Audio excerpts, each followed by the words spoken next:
Hello everyone, good evening, good morning, good afternoon to all of you. Welcome once again to this weekly live analysis. Start करते हैं आज का इस session. Indian market देखोगे ठीक ठाक चल रहा है। बैंक निफ्टी मॉर्निंग में फ्यूचर फॉल किया था, रिकवर कर गया completely. Day high resistance zone पर ही है तो वहाँ रुका हुआ है still, which is good sign. थोड़ा देर कंसोलिडेशन करता है तो ब्रेकआउट आएगा, सेलिंग आनी है तो फास्ट आ जाएगी वहाँ से 15 मिनट फ्यूचर चार्ट में। बैंक निफ्टी फ्यूचर की बात कर रहा हूँ। बाकी क्रूड ऑयल और नेचुरल गैस को देखोगे, क्रूड ऑयल कल पूरा ही साइडवे चला गया था।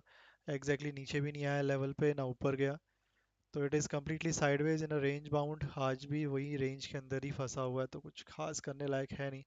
ऊपर आता है तो यहाँ एक सेलिंग का प्लान रखते हैं, अगर नीचे आएगा तो यहाँ बाइंग। दो दो सपोर्ट है नीचे, थोड़ा पास में ध्यान रखना। ओपन इक्वल टू हाई पे बाई नहीं, ओपन इक्वल टू लो पे डायरेक्टली सेल नहीं। कोई नया सपोर्ट बन जाए तो फिर देखा जाएगा, बट अभी के लिए फिलहाल इट इज़ अ रेंज, कल की रेंज में ही है।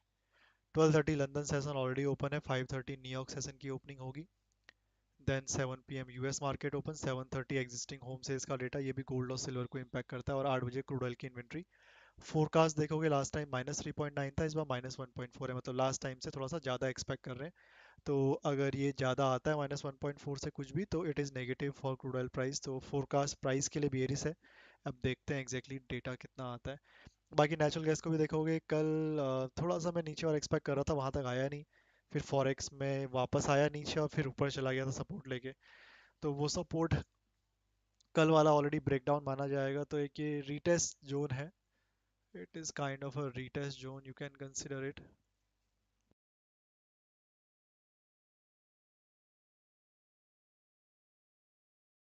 ठीक है, थोड़ा सा हाई लेवल की ओर अगर आता है तो वापस यहाँ कहीं सेलिंग का प्लान वापस रखना। जिन लोगों ने सेल किया हुआ है तो ट्रेल कर सकते हैं। जो लोग वापस अगर ऊपर आने पे सेल करने का प्लान करेंगे तो थोड़ा ऊपर आने देना, तब सेल करना, बीच में एंट्री मत करना। नीचे आता है तो एक सपोर्ट है 270, 270 के आसपास, एंड देन 259, 260 के अराउंड। बीच में एक लेवल ऑफ इंटरेस्ट रहेगा 266।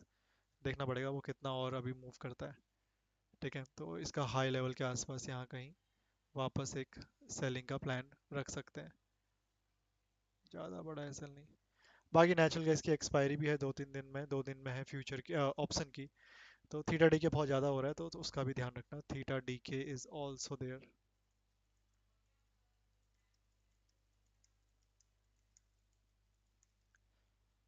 कोई क्वेश्चन हो तो कमेंट बॉक्स में पूछ सकते हो। और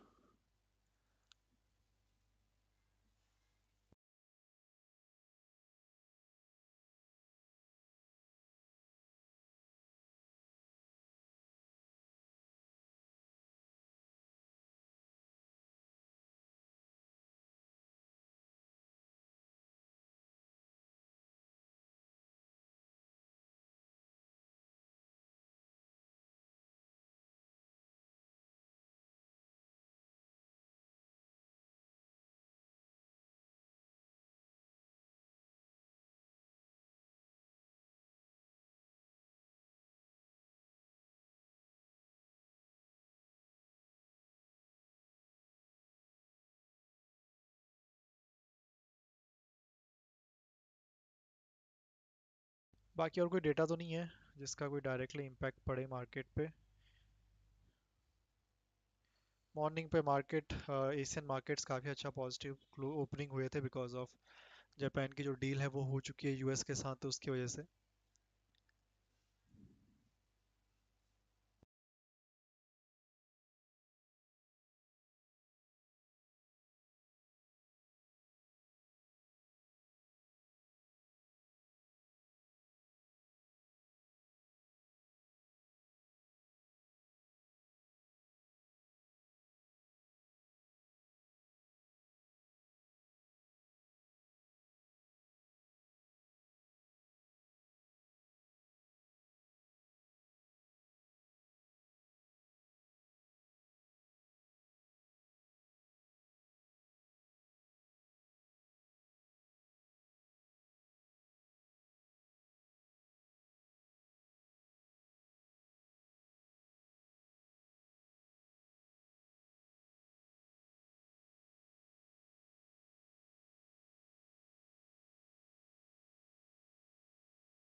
ठीक है, थोड़ा रुक तो रहा है 15 मिनट में, कंसोलिडेशन करे अगर ना बैंक निफ्टी फ्यूचर में अपने हाई लेवल के आसपास, तो ब्रेकआउट के लिए अच्छा आ सकता है। नहीं आया सेलिंग, क्योंकि देखो सेलिंग हमेशा फास्ट ही आती है, रुक के नहीं आती।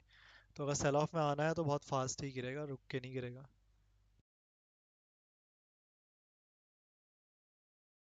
ये फ्यूचर चार्ट में रेजिस्टेंस पर ही है। दिस अ थर्ड टाइम ये यहाँ पर आया है। पहली बार यहाँ पर ऑलरेडी एक बार सेलिंग आ चुकी है 17 जुलाई को। उसके बाद कल सेलिंग आई थी यहाँ से 22, नाउ दिस इज 23। एक ही डिफरेंस है कि जब पहली बार सेलिंग आई थी उसके कंपैरिजन में दूसरी बार जो सेलिंग आई है उसने हायर लो बनाया है। तो अगर हल्का सा ही पुल बैक आता है और एक बहुत अच्छा ट्रायंगल पैटर्न बन जाएगा तो आइडेंटिकल रेजिस्टेंस बनेगा, तो ब्रेकआउट वहाँ पर हो सकता है, बट उसके लिए कंसोलिडेशन होना जरूरी है।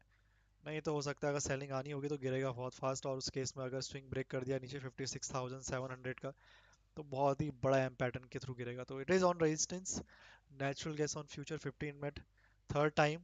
थोड़ा सा सेलर्स का वीक है, आई होप कि ये थोड़ा कंसोलिडेशन करे। सेलर्स थोड़ा सा मैं कहूँगा ऑप्शन मत जाना, चाहते हो तो ऑप्शन में कॉल शॉर्ट कर सकते हो रैदर देन पुट बाई करने से, क्योंकि साइडवेज गया तो कुछ मिलेगा नहीं। और ट्राई जरूर कर सकते हैं यहाँ पर थोड़ा सा, अगर लो लो बनता लास्ट स्विंग में तो फिर भी हम यहाँ पर ऑप्शन बाइंग में डायरेक्टली पुट बाई करना ज़्यादा प्रेफर कर सकते थे, बट नहीं।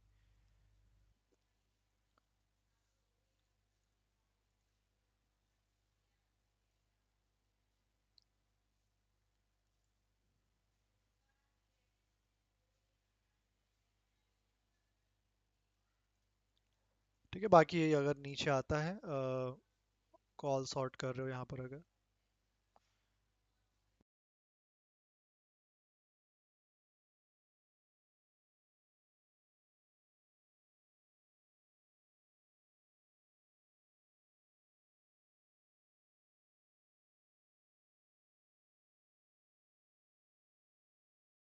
ठीक है, तो नीचे आता है तो कोई बहुत ज़्यादा तो मेरे को नहीं दिख रहा सेल ऑफ करेगा।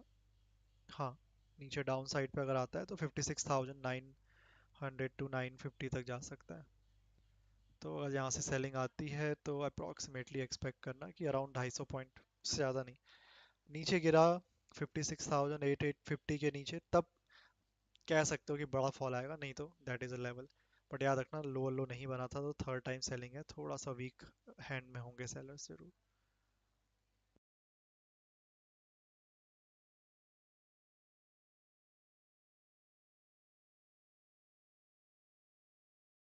लेकिन नीचे सपोर्ट भी था मॉर्निंग पे, बट एग्जैक्टली टच करने आया नहीं वहाँ पर सपोर्ट को। मुझे लग रहा था हिट करेगा, बट वो डे लो की कैंडल भी देखोगे तो थोड़ा सा रह गई, 56,750 तक ही गई। 56,650 के आसपास आती तो वहाँ पर एक बाइंग भी थी, बट अगर किसी ने ले लिया होगा तो और अच्छा है। रह गया था बट थोड़ा सा। लाइक भी करते रहो गाइस, जिन लोगों ने लाइक नहीं किया है don't forget to like the stream and subscribe the channel. Gold को अगर देखोगे, जो लोग गोल्ड को ट्रेड करते हैं फिलहाल के लिए, अभी तो थोड़ा सा वॉल्यूम कम है। मॉर्निंग पे फॉरेक्स में अगर चेकआउट करोगे, इंडियन मार्केट तो 9 बजे ओपन हुआ था फॉरेक्स मार्केट में। कल तो एक रैली थी, उसके बाद आज अर्ली मॉर्निंग पे 3:30 पे ओपनिंग के बाद एक रेंज के अंदर ही फंसा हुआ है। ऊपर जितना मैंने देखा था कल 4 आवर टाइम फ्रेम पे, तो एक रेजिस्टेंस था वहाँ पे। इंट्राडे में अभी देख लेते हैं कुछ बन रहा है क्या 15 मिनट में।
ठीक है, बाकी देखो गोल्ड नीचे आता है 4 आवर टाइम फ्रेम पे 3360 का एक रेजिस्टेंस था, वहां पर ब्रेकआउट हुआ है तो रीटेस्ट पेंडिंग छोड़ के गया है।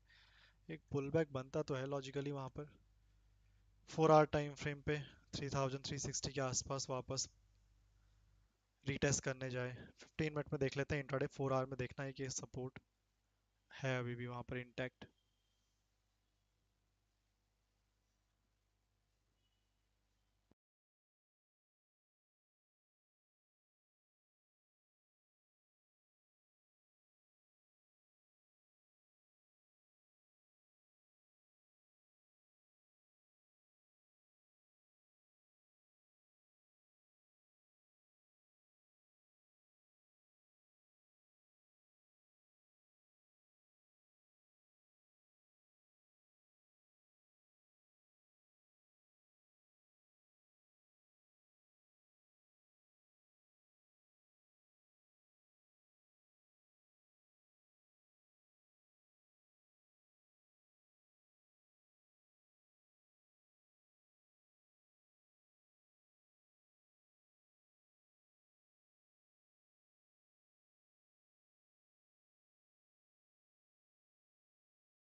ठीक है, बाकी 15 मिनट में भी यार नीचे 3380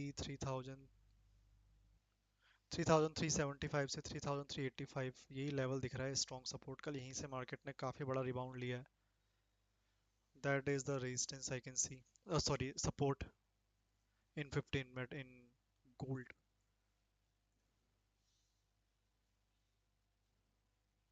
बहुत ही अच्छा सपोर्ट लग रहा है बिल्कुल ही।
अच्छा ये रीटेस्ट है, सपोर्ट था ब्रेकडाउन हुआ रीटेस्ट। ठीक है, वापस देखो डे हाई पे आता है तो वापस डे हाई से सेल कर सकते हैं फॉरेक्स चार्ट में।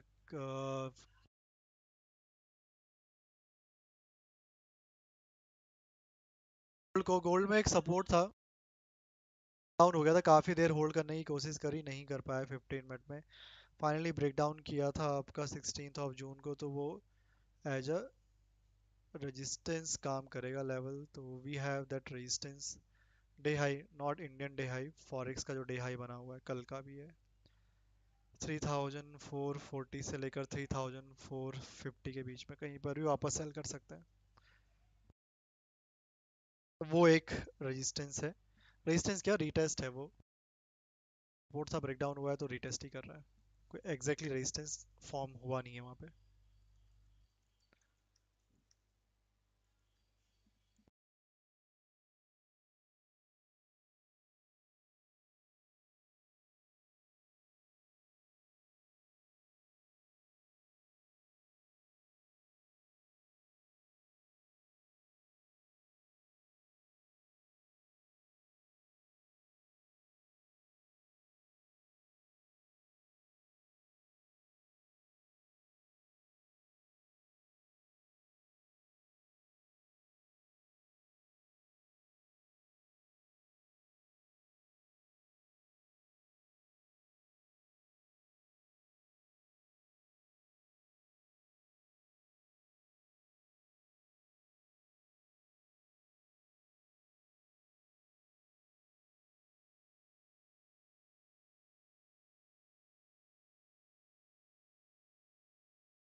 न्यूज़ देख लेते हैं तब तक।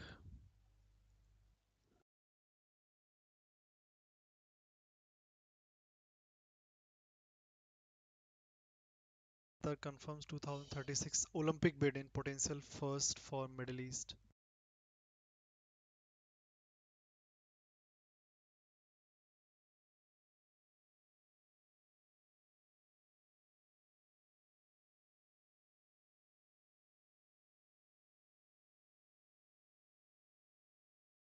President Trump says he has reached a trade deal with Japan. Will be setting tariffs at 15% and see Washington's major Asian ally invest $550 billion in the U.S.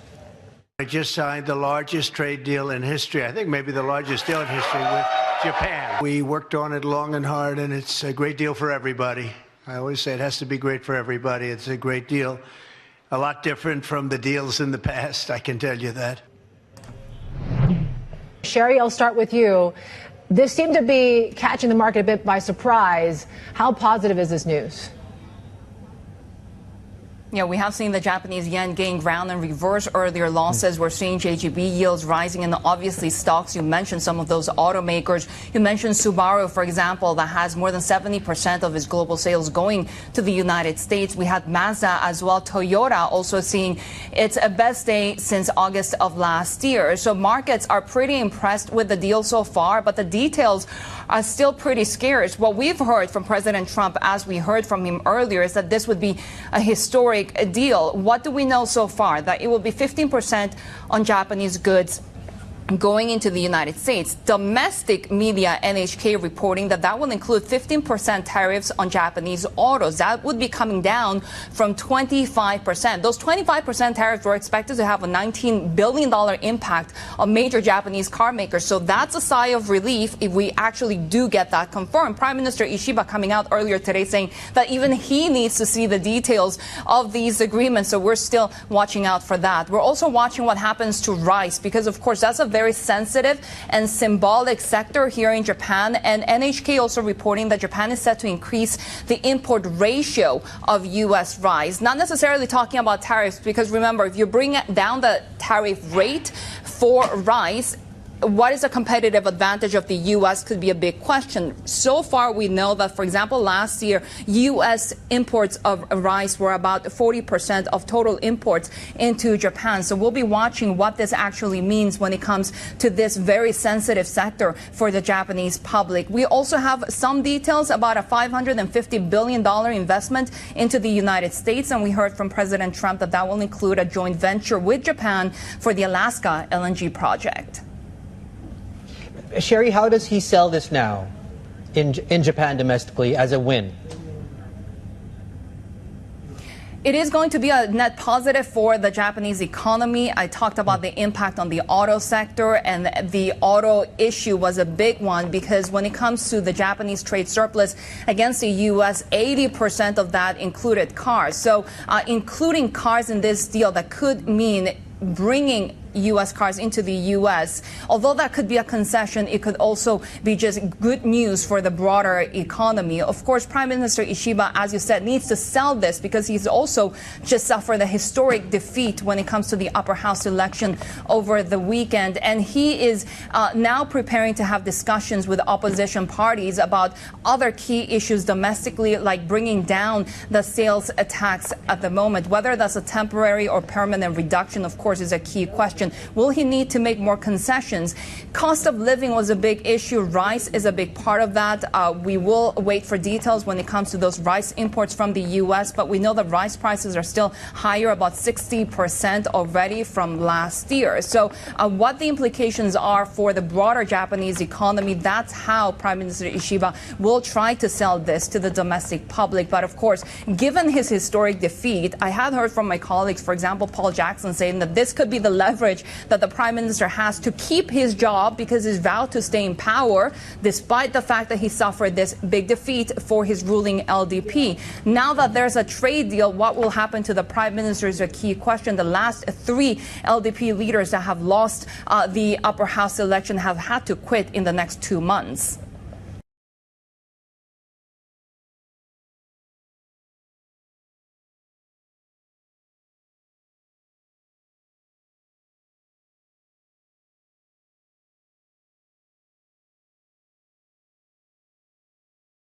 In France, when we do something, it often ends up iconic. This radio antenna, for example.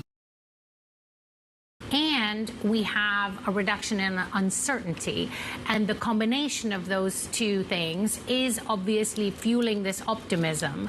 But we mustn't lose sight that the medium term is not good for trade and therefore not good for businesses, because ultimately in the medium term, we are talking about higher trade barriers globally as a consequence of these new agreements. And so that takes us on to cost implications and inflation, with the ECB coming out with their rate decision later this week, of course. If you get a deal, does that sideline the ECB? Markets are pricing in another cut by the end of this year, just another 25 basis points. We're down to 2%. Does a deal sideline and keep the ECB on the sidelines through the rest of this year? So yes, that is how I would see it. My view is that the ECB is essentially done cutting for now, that we are at 2% and that they will hold there till the end of the year. And maybe you would see another cut in the first half of 2026. If we get a significantly worse trade agreement than, the 10% consensus or maybe 15%, but something that looks more like 20 or possibly higher. If alongside that you get EU retaliation, then I think you need to bake in more ECB cuts, because then you really will need to be going into accommodative territory. But assuming that that worst case doesn't transpire, that we do get something that looks like a halfway house, then I think the ECB are done, at least for the foreseeable future. And you keep coming back, Catherine, to the point that, look, this is still a much worse scenario in terms of the tariff regime globally. Talk to us about, you've been looking at the way that post-Brexit Britain may be a template for the US? Very different economies, very different sizes, of course. What is the read across? What are the lessons for the US in this environment that they can take, maybe from post-Brexit Britain? So, I mean, time will tell what the lessons are. What the U.S. is doing is pretty, you know, this is uncharted territory. You know, the best thing we can do is we can try to look out, you know, are there examples? And to me, you know, Brexit probably offers the nearest thing as a potential, you know, comparator. And what did we observe when the UK voted to leave in 2016? We did observe that there was, you know, quite a lag between that vote and what happened to inflation. We had more than a percentage point deviation in UK CPI, Bank of England having to write letters. But it took a year and a half for that peak to happen at, you know, a little over 3%. And then what we observed is that GDP sort of trundled along. We didn't get some sort of a V-shaped hit to economic activity like what we saw in COVID, for example. But what we did see was this slow grind down in medium-term inflation. And this comes back to the point I was making before, that these trade agreements ultimately are not good for potential growth anywhere. And so to that extent, I think the read across to the U.S. is that the inflation hit is going to take some time to impact, and that the growth effect is going to be more of a slow grind down than rather some sort of V-shaped. OK, and there's the cautionary tale, arguably. Catherine Nice, thank you very much indeed, on a big day, of course, when it comes to the trade story, but with a reminder of the tariff impact and what it means for inflation and growth longer term. Catherine Nice, Chief European Economist at PGIM Fixed Income. And Bloomberg Surveillance will be speaking to the US Treasury Secretary Scott Bessent, of course, and Commerce Secretary Howard Lutnick. And later, Senator Bill Hagerty to discuss the economic outlook, the US-Japan trade deal, and lots more. So do tune in for that conversation. Coming up, as London IPOs, meanwhile, hit a 28-year low, we're pivoting somewhat. We're going to speak to the chairman of MHA, which took off after floating on AIM earlier this year. They took the gamble and it paid off. That is next. This is Bloomberg.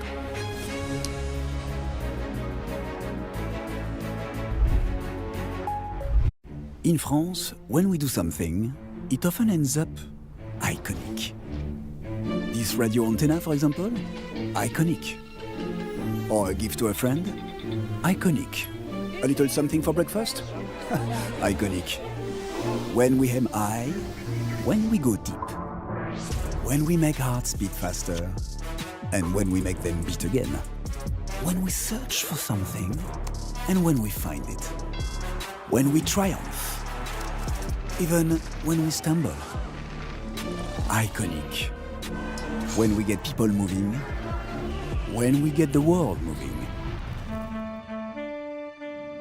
Iconic. Why? Because we do things our way. Stylish, bold, exploring, innovating, carrying our history and values into the future. Make it iconic. Choose France. And Commerce Secretary Howard Lutnick. And later, Senator Bill Hagerty to discuss the economic outlook, the US-Japan trade deal, and lots more. So do tune in for that conversation. Coming up, as London IPOs, meanwhile, hit a 28-year low, we're pivoting somewhat. We're going to speak to the chairman of MHA, which took off after floating on AIM earlier this year. They took the gamble and it paid off. That is next. This is Bloomberg.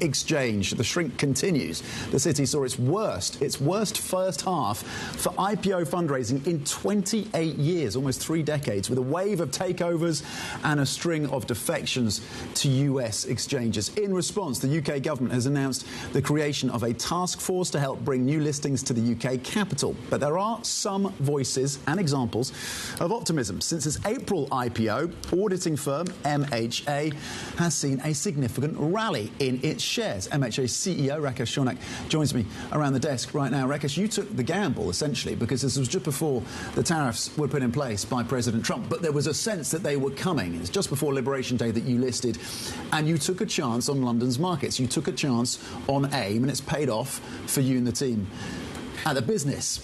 What gave you that relative confidence to list in the UK when you're seeing so many others considering ditching their primary listing here, moving to the US, or being the subject to takeover offers from PE? Yes, thank you, Tom. It wasn't an easy decision initially because we knew what was coming, the tariffs and the volatility in the market. So I sat down, I literally sat in my study at home all night on the 31st, which was the date we were supposed to close, and rationalized and went through the process. I determined that the basics were right. Our business was strong. The UK economy is a stable economy, a personal view, and lots of things happening in other parts of the world.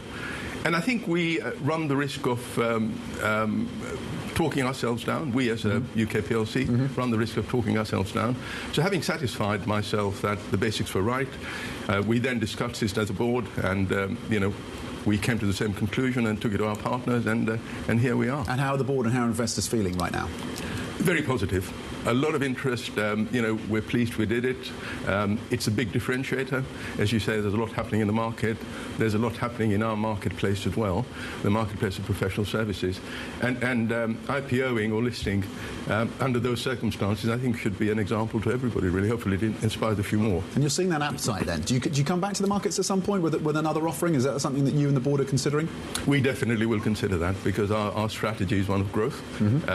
Growth by way of acquisition, inorganic growth, investing in tech as everybody does for the benefit of our clients and our staff. So we will come back to the market at some point. We haven't what kind of time frame? Is that a 2025 story or more of a 2026 proposition? More of a further down the line story. Okay. Yeah. You raised close to 100 million. How are you deploying that capital, particularly when it comes to AI? What are the kind of acquisitions you're looking to make? Is it acquisitions that you're using that capital for? Some AI and some acquisitions as well. So we announced one sort of pretty immediately after IPO.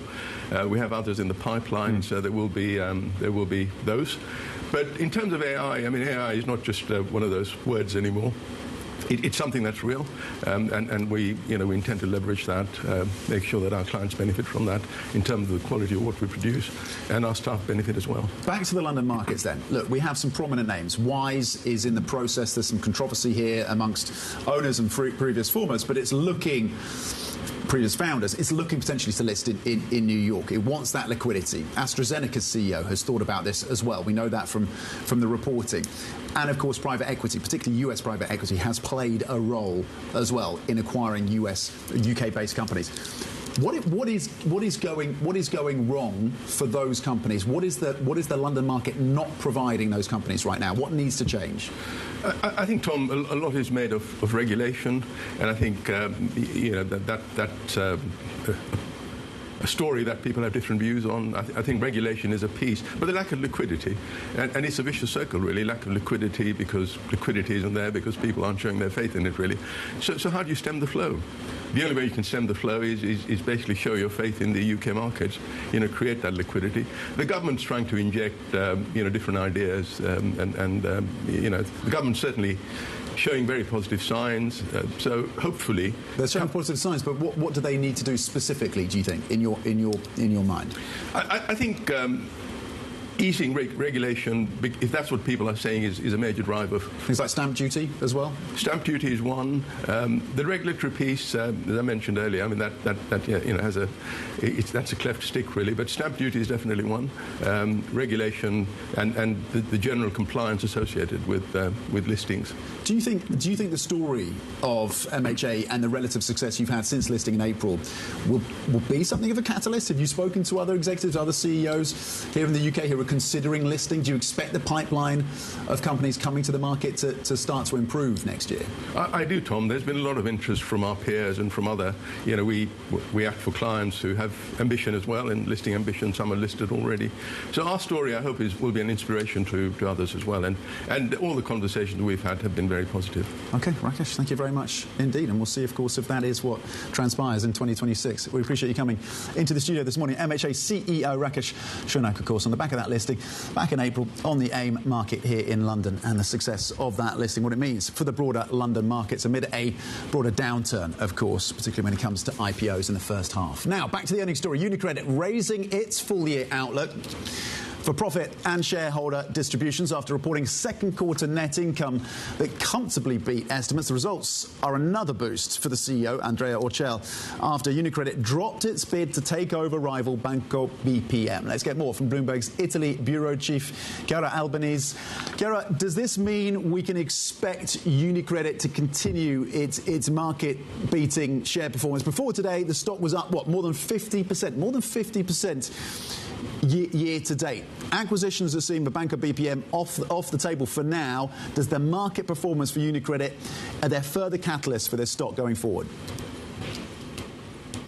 Yes, so Andrea Orcel really unveiled to the markets a stellar performance today, but at the same time it's a mixed bag for him because some of his acquisition plans are meeting government opposition both in Italy and in Germany. Orcel said last evening that he is dropping for now a plan to buy smaller rival Banco BPM, while he's also meeting some opposition in Germany on plans to take over a bigger role in Commerzbank. Now, clearly, investors will be on the lookout on whether he is getting a lot of good cash, but how he will be able to spend it by making smart and strategic acquisitions across Europe. Chiara, is that potential deal then for Banco BPM? They've dropped the bid. Is that done and dusted for Orcel in terms of his M&A ambitions? Are they thwarted or just delayed at this point?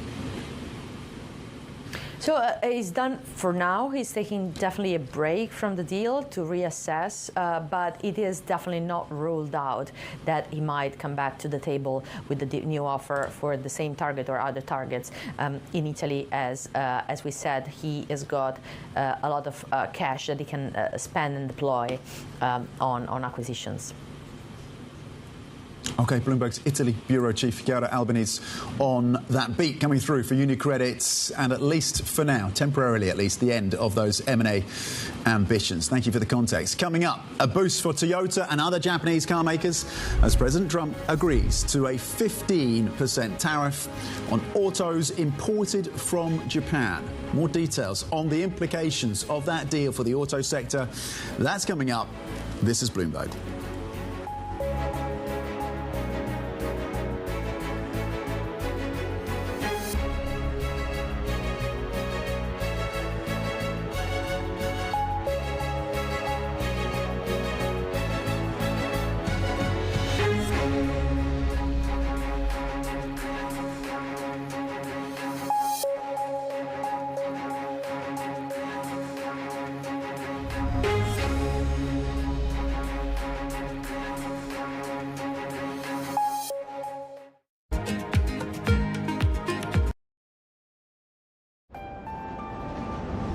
Progress never stops, neither should you. At PwC, we make sure you're ready for what's next, with the expertise and technology you need to outthink and outperform. We're with you, sleeves rolled up, start to finish, so you can stay ahead, so you can protect what you built, so you can create new value. We build for what's next, so you can get there now. PwC, so you can. In a world of seismic change, will your business shape the future or be shaped by it? How will we capture the imagination of tomorrow's consumers? Overcome operational constraints to focus on future growth?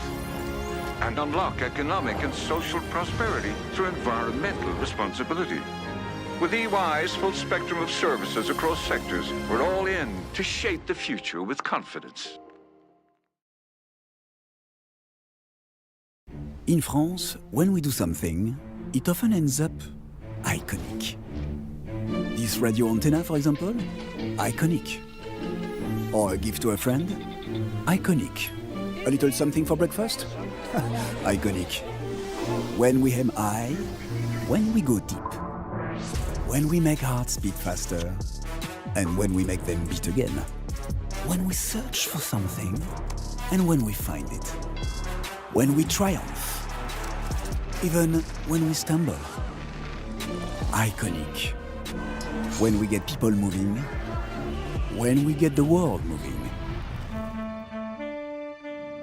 Iconic. Why? Because we do things our way. Stylish, bold, exploring, innovating, carrying our history and values into the future. Make it iconic. Choose France. Interest. Where would you like to see the 10-year? I think that we could see a further lowering of rates. I think inflation is very, very tame. I am focusing on the 10-year. So as we see inflation come down, I think the whole curve could parallel shift down. Don't miss Open Interest live weekdays. We're at the epicenter of a global realignment on a scale not seen for decades. At the intersection between markets, economics and geopolitics, a forum for sophisticated conversation. This is Bloomberg Surveillance. It's a multi-trillion-dollar industry. We'll show you what's happening in ETFs like no one else. ETF IQ, Mondays on Bloomberg.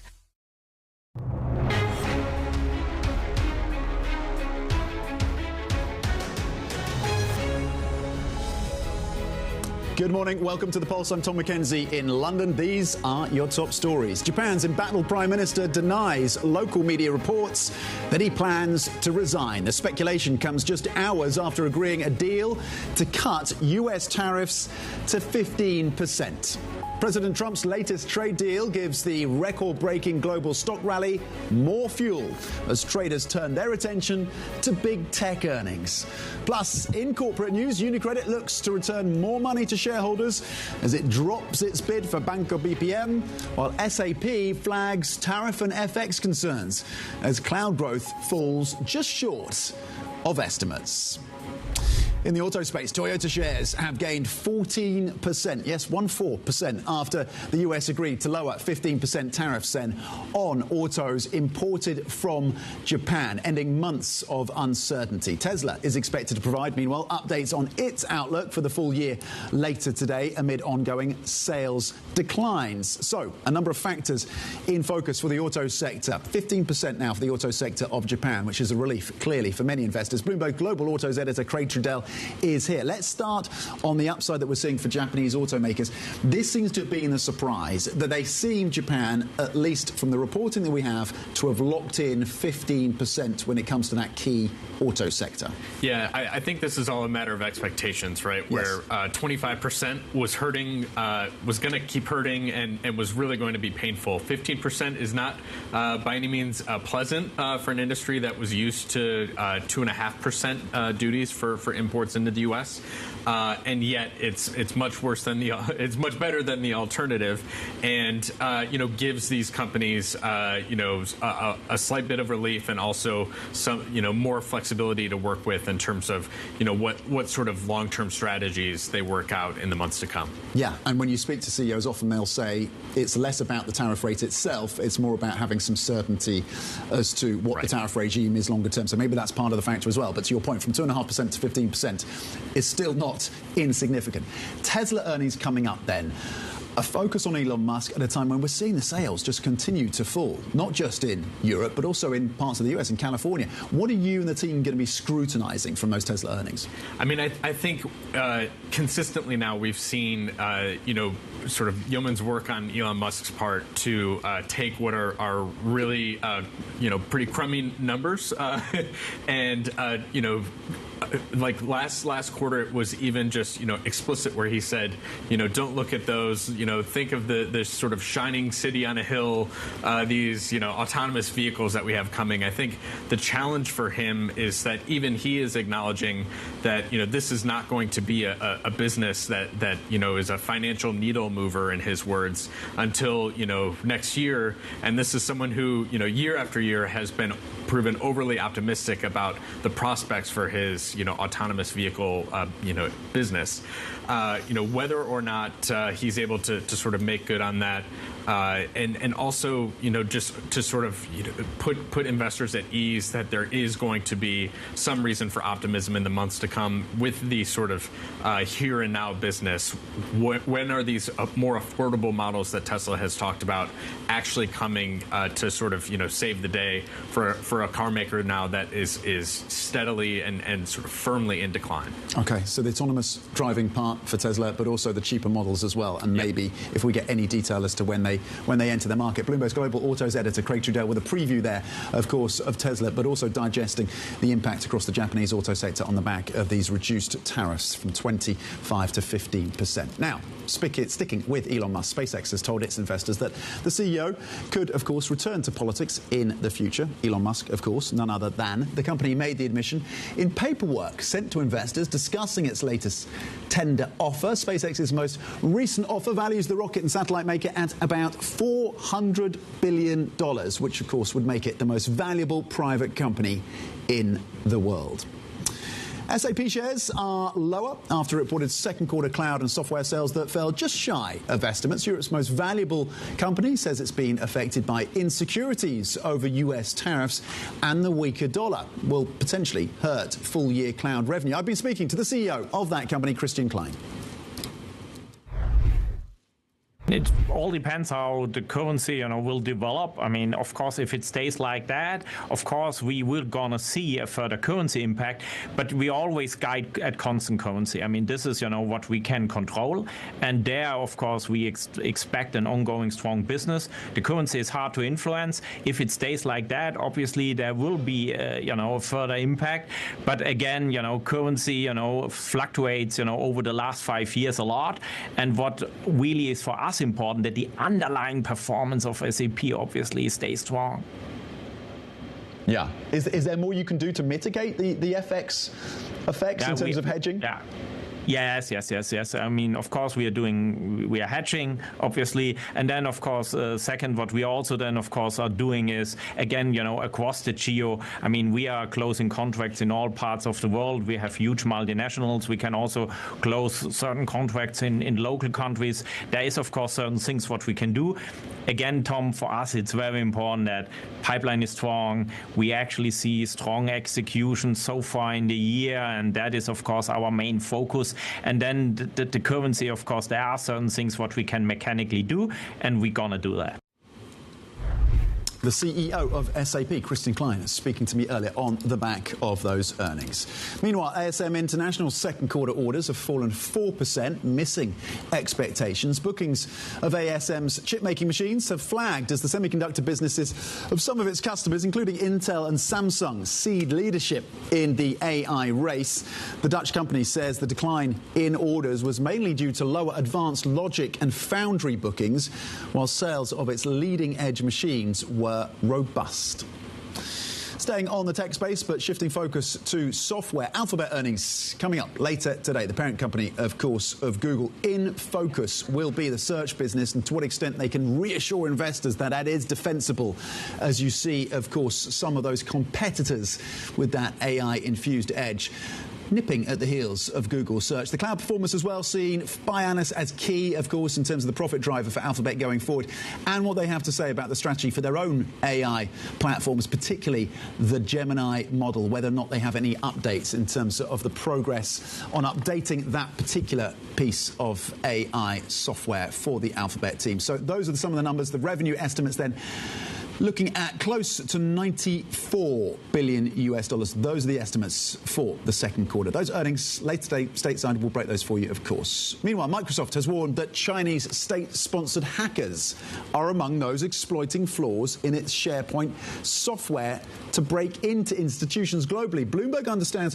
one of those is the US National Nuclear Security Administration, which is responsible for designing nuclear weapons. While Microsoft had patched its software, cybersecurity researchers have detected breaches on more than 100 servers, representing 60 victims. So what is happening in the markets right now? Because the meme stock fever from the COVID pandemic looks to have made a return, with Coles and Opendoor the latest day trader darlings. Let's get more. Bloomberg's Valerie Teitel, you've been watching this for us. What is driving the exuberance? So this suggesting there's froth in these markets, Val. Yeah, or maybe these retail traders that bought the dip back in April are feeling way more comfortable throwing it around. I mean, look at Coles shares yesterday, closed up 37%. It opened up over 100% higher, Tom. This really interest in Coles, this meme stock mania. The short interest in Coles is around 50% of free flow. That seems to have gotten a lot of attention on Reddit. That follows on Opendoor, which shot up in the last few sessions based on a hedge fund manager tweeting about it. So it really seems we are returning to this 2020 euphoria. And Tom, it hasn't stopped. We have a new meme stock on our radar, and that is Krispy Kreme. Jumped 37% yesterday. For no new company news, it is up another 17% in the pre-market. This just goes to show how much these retail volumes are driving the U.S. the U.S. stock market. They're known to know about 20% of total volumes, but I have a statistic for you, Tom. In yesterday's session, Opendoor, 1 billion shares traded hands. Compare that to NVIDIA, only 184 million shares traded hands. And NVIDIA is known to being popular for day traders to trade along. It just shows that retail volumes have really come back. Wow, okay, Krispy Kreme, the new meme stock. Valerie Teitel, thank you very much indeed. What a surge of Krispy Kreme shares, as Val was saying, on the back of no noticeable company news. Now, in the world of commodities, it is a race against the clock to beat tariffs, of course, with ships carrying copper rushing to reach US ports before the levies kick in. Meanwhile, the oil market remains in wait-and-see mode as traders look for further updates in terms of the tariff story. We'll talk about the impact maybe of that US-Japan deal. Let's bring in Michael Haig, then, head of FIC and Commodities Research at SGCIB. That's quite the acronym, Michael. Thanks for joining us in the studio. Let's talk about the trade picture then. So we've had this deal between the US and Japan. If that gets emulated by Europe and the US, what does that mean for demand around oil? Well, I mean, this is all very positive, obviously, because what this does is it removes a lot of uncertainty in the market. Oil really isn't that much affected by the tariff woes right now in terms of what it does to demand and GDP expectations. The market really is focusing on the supply side right now, and in particular OPEC. But, you know, any kind of positive momentum towards tariff resolution, starting with Japan, maybe going into Europe on August the 1st. This is all very positive for the demand side, but at the margin. Okay, at the margin. If we get a relative normalcy when it comes to global trade, if not now, then in the next 6 months, what does that mean for the thinking of OPEC Plus? They're putting more oil onto the markets. Do they just keep going down the path that they're on right now, or do they readjust if global trade normalizes? Yeah, well, they always come out and say every time they make an adjustment, they'll rethink their policy the next month depending on market conditions. So they've surprised the market by bringing back more oil than was expected starting in April. Our expectation this August 3rd is that they'll continue to bring back their voluntary cuts through to September, and then they'll pause. So they've basically gone down this path of normalizing that situation, bringing spare capacity down to sort of 3 to 4 million barrels a day. By September, we're kind of out the seasonal demand, strong demand side for oil, so there'll be a wait and see situation when we get there. Where does that leave your forecast for oil, the range, as we look towards the back end of 2025? Well, so the reality, and I don't think I'm out of consensus here, is that demand continues to drop for oil. This isn't really going to reverse. I mean, countries like China used to be 700 to 1 million barrels a day of growth. Next year, we're talking like 150,000 barrels a day of growth, less than India. So there's a structural decline. China's demand will be less than India's next year. That's correct. Yeah. And that story isn't going to turn around if the economy improves materially in China. Is that is making an assumption that the economy continues at around 5%? Well, there's the GDP assumption, of course, that has an impact on the overall oil demand picture, but some aspects of the oil barrel, notably diesel and gasoline, have peaked. I mean, the reality is that most of the fleets in China, new car sales, 50% are EV, heavy goods trucks, powered off natural gas. So that's in a one-way path. So back to your question about where this leaves us with prices, with demand coming down, supply coming back to the market from OPEC, and there's other things going on, but net, this is quite bearish on the market. So we see oil prices in the low 60s by the end of this year. That's not too hard to say, given we're at 68 today. But I think more importantly, by the end of next year, I would see it in the low 50s. Okay, low 50s potentially, and low 60s this year, low 50s potentially next year. Really interesting on oil. I want to focus as well on copper, because of course we have the threat of 50% tariffs on copper being imported into the US come August the 1st, I should say. And we've seen this huge premium, almost record level, 28% premium in terms of pricing in the US for copper versus here in London on the LME. On that 50% tariff, if that gets imposed by President Trump, what does that mean for longer term prices around this key metal that feeds into that EV space and other parts of the industrial ecosystem? So it's important to understand for the metals market, and copper in particular, it's always really finely balanced from a supply and demand perspective. So this market is about a 23 million ton a year consumed market. The surplus or the deficit that we might get year on year is close to about 100,000 tons. It's less than 1% compared to oil, which is more like 6% before OPEC started returning barrels to the market. So it's really finely balanced. Now, you add on top of that a situation where you're distorting flows and you're taking stuff out of warehouses in Shanghai and London and sending them over to copper. It just muddies the water, essentially, and creates these premier issues around the world. But longer term, this really shouldn't affect the outlook for copper, which, by the way, is quite bullish, because on top of the traditional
to win.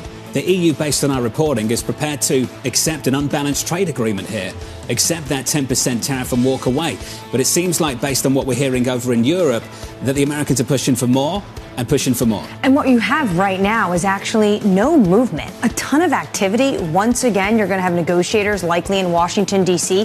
Yesterday, Commerce Secretary Howard Lutnick was on Face the Nation and said, I just got off the phone with them. And when he was asked about, what if they go after Boeing? What if they go after Kentucky bourbon? What if they go after soybeans in Louisiana, the home state of Speaker Mike Johnson? He says they're not going to do it. They're not going to do it. It is this moment that the U.S. is trying to extract whatever they can with 11 days to go. You say no movement in trade talks, no movement in this market, very close to all-time highs. Deutsche Bank this morning, we expect another leg up in equities. This came from Mike Wilson of Morgan Stanley. What did he say? We think dips are meant to be bought. You're seeing that on repeat across Wall Street. Which has led to this FOMO type of environment, a fear of missing out, which has legs of its own when you start having people pile in just because they're worried about not getting the sort of gains that you potentially could get.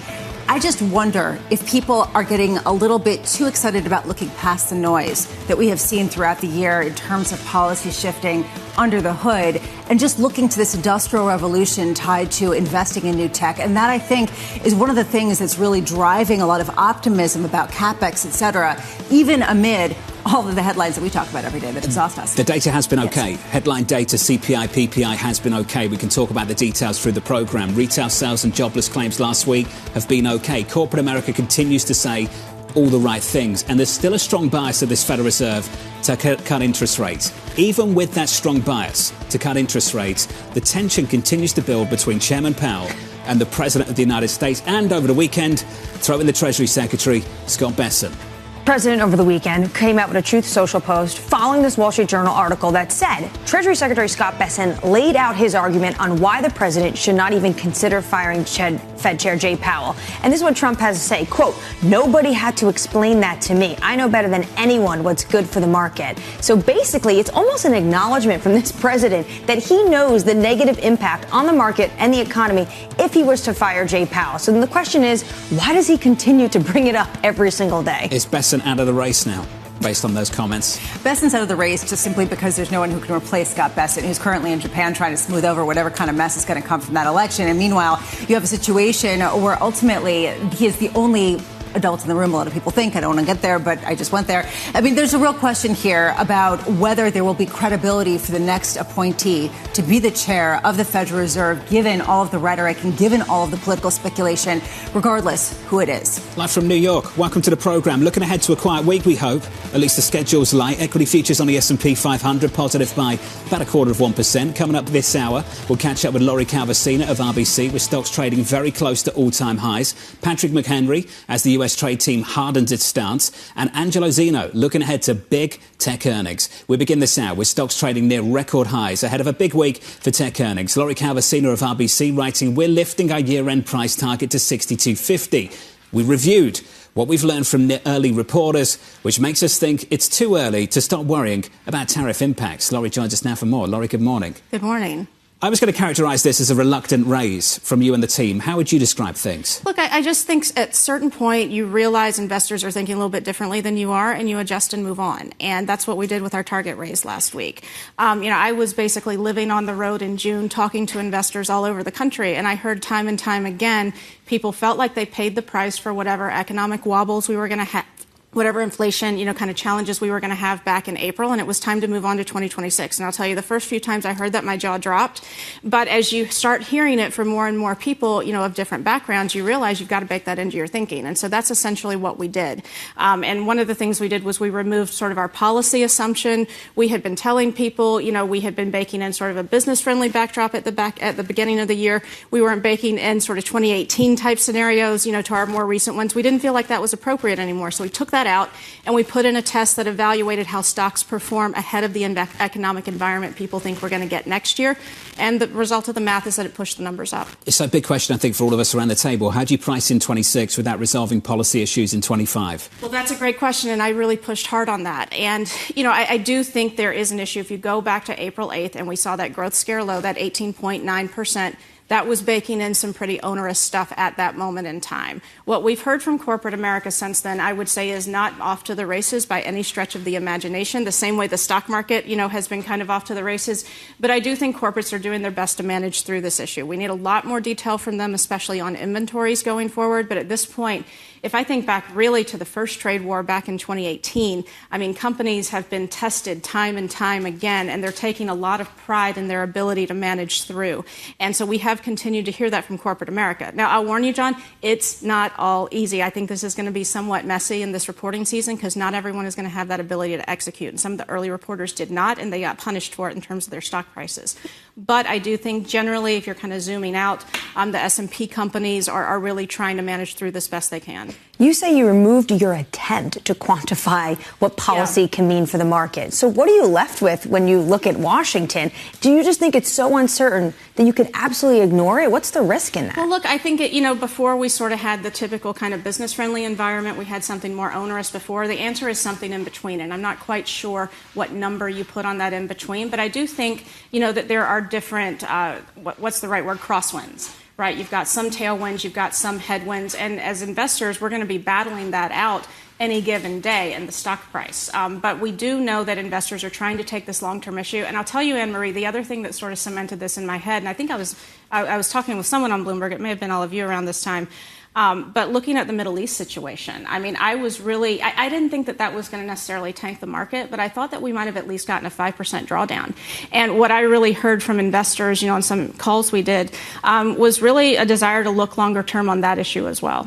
When it comes to how Trump right now views the market, over the weekend, he was talking about no one needs to explain anything to him, especially when it comes to the firing of Jay Powell. He went on to say, if it weren't for me, the market wouldn't be at record highs right now. Well, if it weren't for him, would the markets actually be higher? Because the market is still, at least some investors, likely pricing in the question of an independent Fed, what is going on with tariffs. The only real certainty is the one big beautiful bill and deregulation. Right. And I think deregulation is something, if we just kind of take each of those individually, I think deregulation is obviously a positive for financials. Our analysts have also pegged it as a positive for energy, though there also are some offsetting issues with the lower oil price, which has been a goal of this administration as well. And so, that impacts profitability. It makes it somewhat complicated. But generally what I've told people is I have a hard time knowing how to model deregulation in terms of what dollar value that's worth to earnings. It feels like a tailwind, but a bit of a vague one to me. The one big beautiful bill, if we think about that, and Lisa, your comments on CapEx earlier, I don't know that people are necessarily, in my conversations at least, I think the AI bullishness is there. I don't think that has changed, or if you were a skeptic, that hasn't changed either. But I'm hearing a lot about bonus depreciation and how that might spur plain old-fashioned CapEx. I'm watching out for that. I've gotten mixed feedback on that from my analysts, so I think we keep an eye on that as well.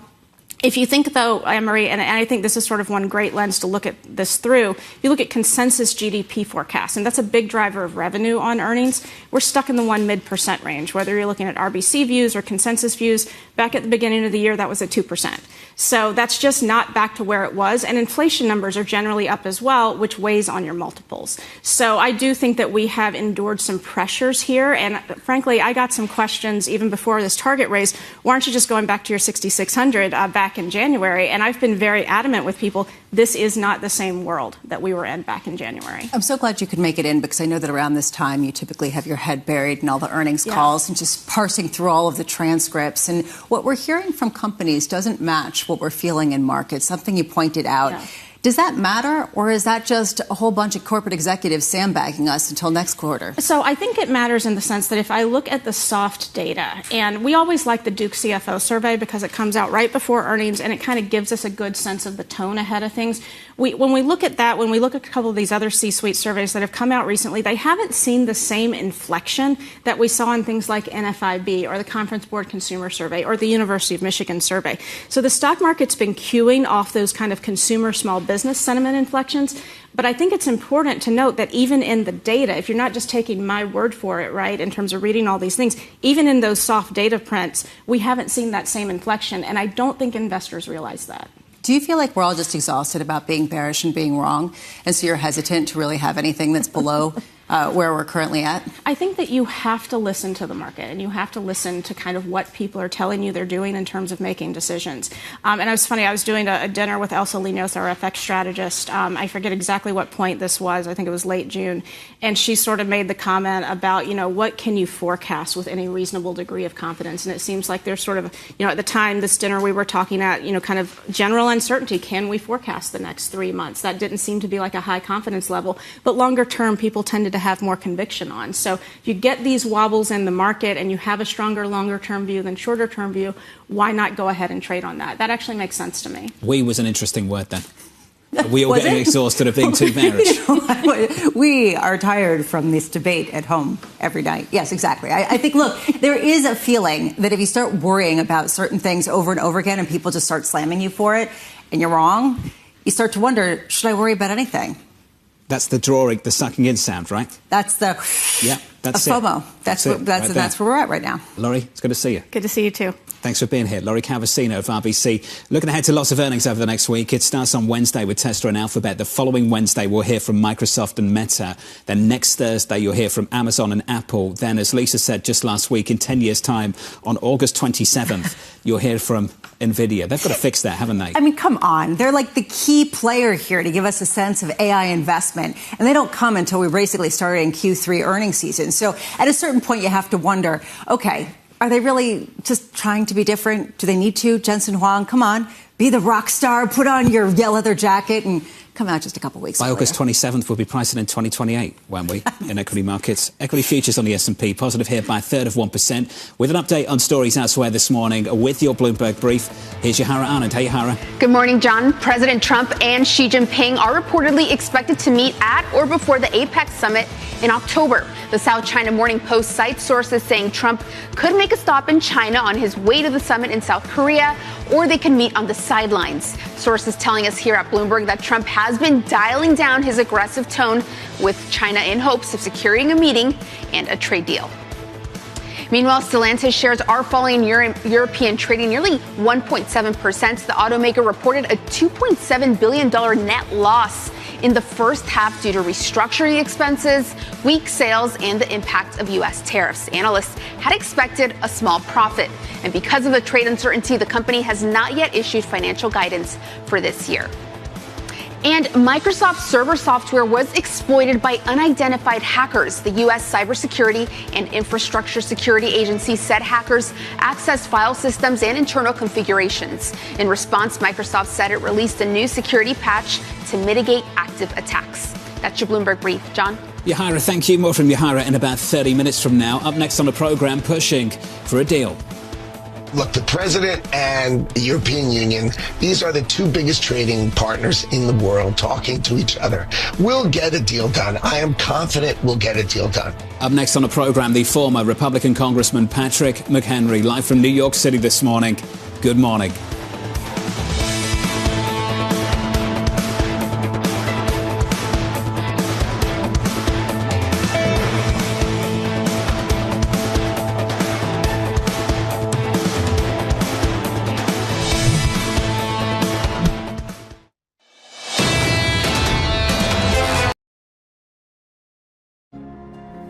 In a world of seismic change, will your business shape the future or be shaped by it? How will we capture the imagination of tomorrow's consumers? Harness technology and AI to shape the way we live our lives. And unlock economic and social prosperity through environmental responsibility. With EY's full spectrum of services across sectors, we're all in to shape the future with confidence. Bramo said it. Julian Emmanuel of Evercore agrees. FOMO has begun. In his note over the weekend, reflected by a lot of the research on Wall Street this morning, we think dips are meant to be bought. Mike Wilson of Morgan Stanley looking for another leg higher over at Deutsche Bank in this equity market. Here's your leg higher. Equity futures on the S&P, firmer by a third of 1% on the NASDAQ, up a third of 1% on the Russell. The small caps up by 0.6. Under surveillance this morning, pushing for a deal. Look, the president and the European Union, these are the two biggest trading partners in the world talking to each other. We'll get a deal done. I am confident we'll get a deal done. Okay? And it will be great for America because the president has the back of America. So I think all these key countries will figure out it is better to open their markets to the United States of America than to pay a significant tariff. Here's the latest this morning. The Commerce Secretary Howard Lutnick hopeful the US can make a trade deal with the EU before the August 1st deadline. Sources telling us here at Bloomberg that EU envoys are preparing to meet as early as this week to plan for a possible no-deal scenario. Joining us now is Bloomberg's Akela Gardner. Akela, welcome to the programme. Let's just focus on this relationship between the United States and Europe. What's the state of play?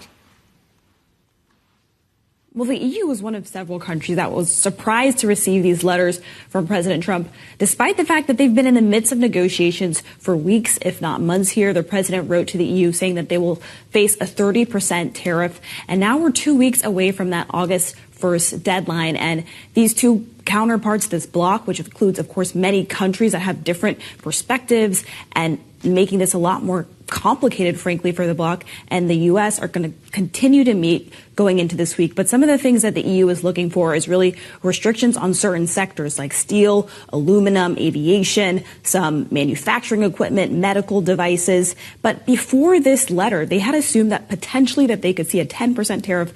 This is a much higher tariff number that we saw with the president's letter. And this is something that major trading partners are sort of having to expect now. They're going to expect these unbalanced agreements. Some countries have 0% tariffs, the U.S. much higher, and this potentially could be the case, and this is the scenario that the EU is gearing up for. And they have said from the beginning that they would retaliate if the U.S. puts tariffs that they are not comfortable with, and that is something that the U.S. is certainly going to have to expect, but it comes with a lot of risk, because we saw with China that the U.S. will retaliate. At one point, of course, China's tariffs were as high as 100%. Akela, as we know, these are self-imposed deadlines and these deadlines can change. How seriously are trading partners taking that August 1st deadline? Well, Commerce Secretary Howard Lutnick said yesterday that this is a hard deadline. He says that they're going to continue to take calls. They'll be open to negotiate after that August 1st deadline. But he says tariffs will be imposed on that day. And so if you take this Commerce Secretary at his word, that is the deadline. But of course, we've seen many times in the past that deadline has moved. Akela Gardner of Bloomberg down in Washington. Akela, thank you. How seriously is this market taking this August 1st deadline? Scott Bessent told us not to care about at least the one with regards to China, saying that August 12th deadline, we're telling markets, don't actually think about that so much. And we've seen it push back again. At the same time, does the specter of the taco threat kind of hang over President Trump? He wants to show that he's serious about his deadlines.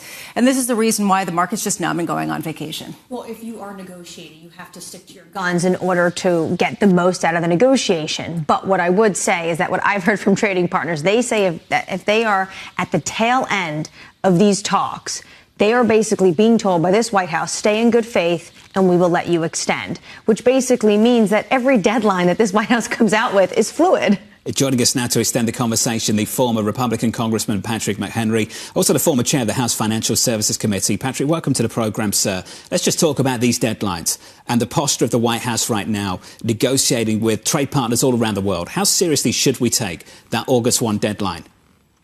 I think it's been said already. I mean, two things can be true at once. The deadline is serious. It is meaningful. The market should cue to this. Trading partners should cue to this. But this White House has maximum leeway to extend. And each trading partner is in a unique position with the United States. And so much of that has to do with the individual tone of the negotiations that we are not privy to. It's done behind closed doors. Is a real question about the notion of goodwill. And the notion of goodwill is a judgment call. And so this complicates really what we're going to see over the next 30, 60, 90 days. And each one of the trading partners are in such a significantly different position in how those conversations have gone behind closed doors. Well, when it comes to an ally like the European Union, you were in Congress alongside Speaker McCarthy when there was a lot of emphasis on the China Select Committee. Is there damage being done with all this job voting with allies like the European Union, like Japan, even though most Republicans want to see a firm stance when it comes to one country only, and that's China? Well, I think you're seeing that President Trump has significant leeway among Republican legislators on Capitol Hill. Look, the Republican Party I got elected with 20 years ago was a free trading party. That has changed significantly over this time. This president has maximum authority and leverage with Republican legislators, and that's why you're seeing him get this long rope in negotiating these deals. If the European Union, though, does come back and retaliate with politically sensitive goods like soybeans from Speaker Mike Johnson's Louisiana, will then we potentially see some Republicans dial the White House and say, look, we have some concerns about this, especially when it comes to the agricultural sector? Well, they tried this. China tried this in 2018, 2019. This playbook's already been done. I think what these trading partners have done is dial this up significantly and trying to be very specific about the implications, the impact that they would have on individual states and districts. But I think there's a lot of pain that legislators are willing to take before they go against President Trump. So I don't think it's going to work out for these trading partners to do it. I think it's going to be far better to cue to what Secretary Bessent has said publicly, what Secretary Letnick has said publicly, is be of goodwill and you'll get good treatment. And I think that's what we need to listen to more acutely than these retaliatory measures that other nation states are listing out or making the threats that they will take these actions. Patrick, you alluded to something there that I think is really up for debate among a lot of different publications and prognosticators, which is unity in the Republican Party. And you said that it does seem like Republicans will be willing to take quite a bit of pain before really speaking out against what President Trump is doing on trade. Do you think that there are signs of cracks in that unity in the Republican Party that have been growing over the past few weeks that are different and new and potentially have ramifications for some of these policy implications? The beatings will continue until morale improves. No, I don't think there are significant cracks. I think Capitol Hill is much more chaotic right now to approve legislation than it's been in many years. But the results are there. The president got the crypto bill in the style and form he wanted, signed that on Friday. He got the one big, beautiful bill. He signed it on July 4th. He said he wanted to sign it on July 4th. He got to sign it on the 4th of July. I think he's getting what he wants out of policymakers on Capitol Hill. But in the fall, we have not only tariffs and trade to deal with, but we have a potential government shutdown. And negotiating through that is going to be quite a significant challenge for the administration and for congressional Democrats who have the ability to block government funding. Patrick, appreciate your time, sir. We'll catch up again soon. The former Republican congressman there, Patrick McHenry. Republicans united on one issue, seemingly. This from Semaphore this morning. The Trump administration wants to visit the Federal Reserve this week to review its $2.5 billion renovation. Senate Banking Chair Tim Scott in talks to attend as well. Well, is this the new way to sort of curry favor with the president to try to gang up on the Fed chair, especially if you have any interest in being Fed chair yourself or even, potentially just win political points? Why is this what we're talking about? Honestly, I just keep thinking about this. The Journal article, yes, this was something that President Trump dismissed. But realistically, the arguments that Scott Bessent allegedly made have resonance. They're going to cut rates. And what are you going to actually accomplish if you do kick him out? The beatings continue. Coming up on the programme, Angelo Zeno of CFRA as tech earnings kick off this week. Plus, we'll catch up with Danny Berger with your morning movers as Stellantis stalls. Live from New York City, you're watching Bloomberg TV.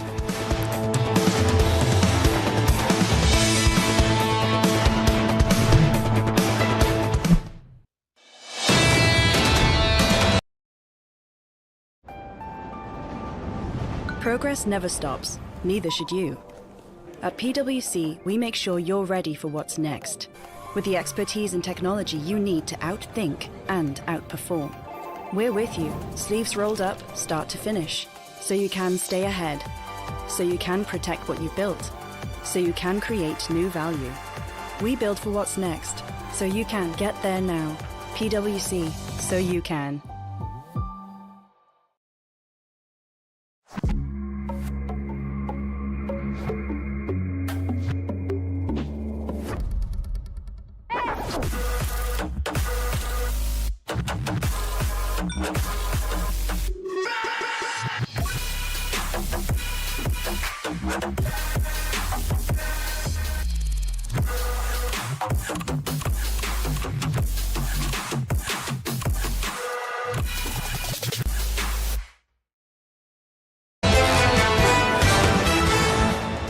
Equity markets doing okay. Futures positive by 0.25% on the S&P 500. On the Nasdaq, up again this morning by 1/3%.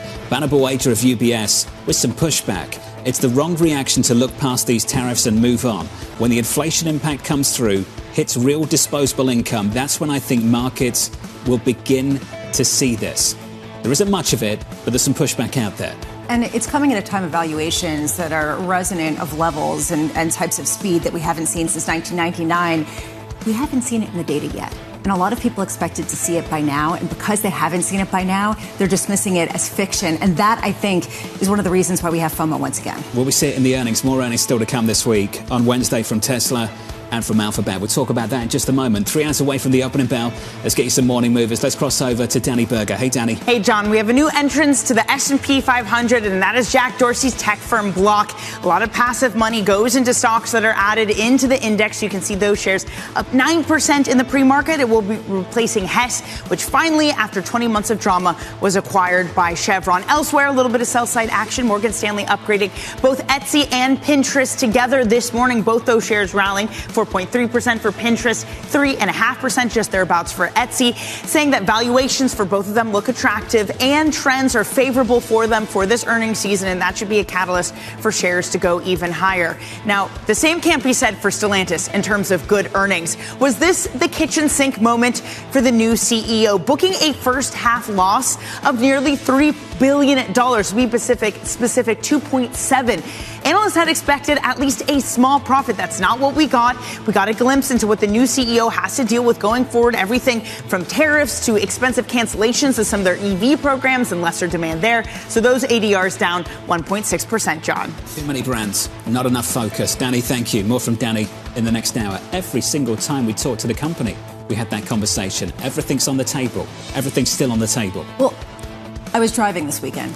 I saw a Dodge. Who buys Dodge anymore? And I was thinking to myself, this is part of the problem. Why are we saying that when we see a Dodge, even though we're not saying that, even when we see any kind of Kia, particularly Tellurides? That one guy who you saw, basically. But that one guy. But it was really noteworthy. It was more noteworthy than a Tesla or a Camaro or anything else. It was just notable. Matt Miller as well, right? I think has a Dodge, doesn't he? I think so. I think I'll check in with Matt later. I'm sure he does. Really? Equity futures this morning then positive by 0.25%, very close to all-time highs. On our radar this morning, President Donald Trump disputing a Wall Street Journal report claiming Treasury Secretary Scott Bessent told him not to fire Fed Chair Jay Powell. Trump posting on Truth Social, quote, "People don't explain to me, I explain to them." Noise versus signal. That's what I keep coming back to. Why is he rebutting this? Is it a point of pride? Nobody can tell me what to do. Nobody has to explain anything to me. I'm the smartest guy in the room. Or is this to keep the speculation ongoing to try to job on the Fed into taking some sort of position? That's the reason why the story isn't going away. The markets, though, have moved on, and that's what we're seeing today. And when it comes to what Trump is talking about in this Wall Street Journal piece that he says is flat out wrong, no one needs to explain to him, is Scott Bessent laid out a number of issues impacting the economy, impacting the markets, the fact that they might just be cutting rates anyway, so you're going to get what you want, and also the legal hurdles.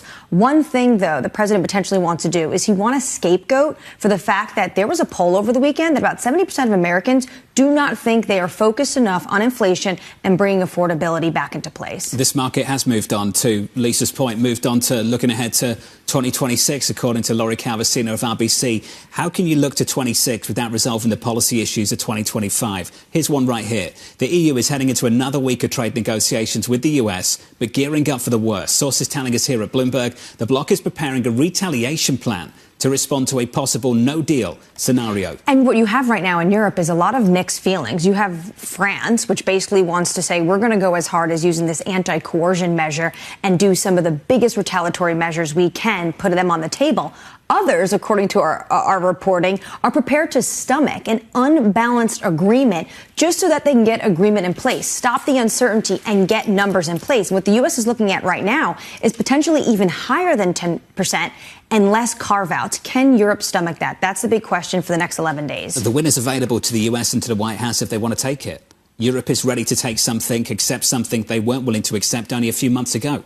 Are they going to take it or not? You said that before, and I picked up on that. I thought that was a really astute point, especially because Howard Lutnick is saying they just want other nations to open up trade to the United States. Is that truly the goal? Well, the goalposts keep moving, and that's one reason why Europe is preparing for other outcomes. There's also the fact that local elections matter for international policies, and we keep seeing that, and that's very relevant for Europe and a number of other regions. Well, let's talk about one of those regions. Let's talk about one of those countries, Japan. The Japanese Prime Minister, Shigeru Ishiba, is vowing to stay on after his coalition fell 3 seats short of an upper house majority, marking the first time since 1955 that a leader from the LDP will govern without a majority in at least one legislative body. And it comes 11 days before that August 1st deadline that they're supposed to come to some sort of trade agreement, with Scott Bessent heading over to Japan right now to discuss it with a leader that's effectively been neutered. Right now, markets are breathing a sigh of relief that the worst case scenario didn't come to pass, where he was forced to step down. But you start talking about fiscal policy, you start talking about negotiations when it comes to trade deals, you start talking about the sea change that is inflation, and how much that has caused incumbent leaders to be kicked out of office again and again. Policy gridlock used to be a good thing for markets. Some of the issues that these countries face now, is policy gridlock still a good thing for markets? It's a tricky question, given the fact that the world is moving on. Policy gridlock is sort of a relic of a time that was more stable than the one that we're facing off with now. Right now, Japan is facing off a fiscal crisis, and if they start cutting taxes, watch out for those bond yields to surge. That's the situation in Japan this morning. Let's turn back to tech. Tesla, Alphabet, kicking off big tech earnings this week. Mandeep Singh of Bloomberg Intelligence joins us now for more. Mandeep, welcome to the program. Kicking off Mag 7 earnings. What are you and the team looking for later in the week? Well, we heard in the last 90 days that the GPUs are melting a few times. So, clearly that beat and raise is very important from all the cloud hyperscalers, especially Microsoft. I mean, clearly they are the biggest beneficiaries with OpenAI's models doing really well.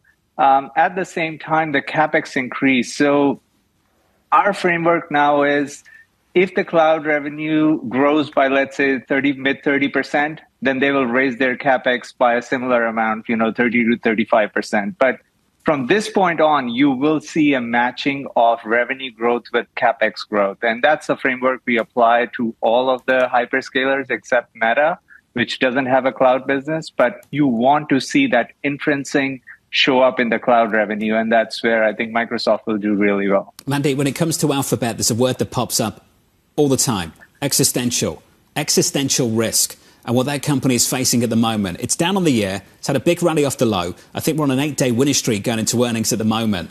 What kind of risk does that company face? And are they behaving in the same way that, say, Meta is and Mark Zuckerberg, which is behaving as if they face an existential risk?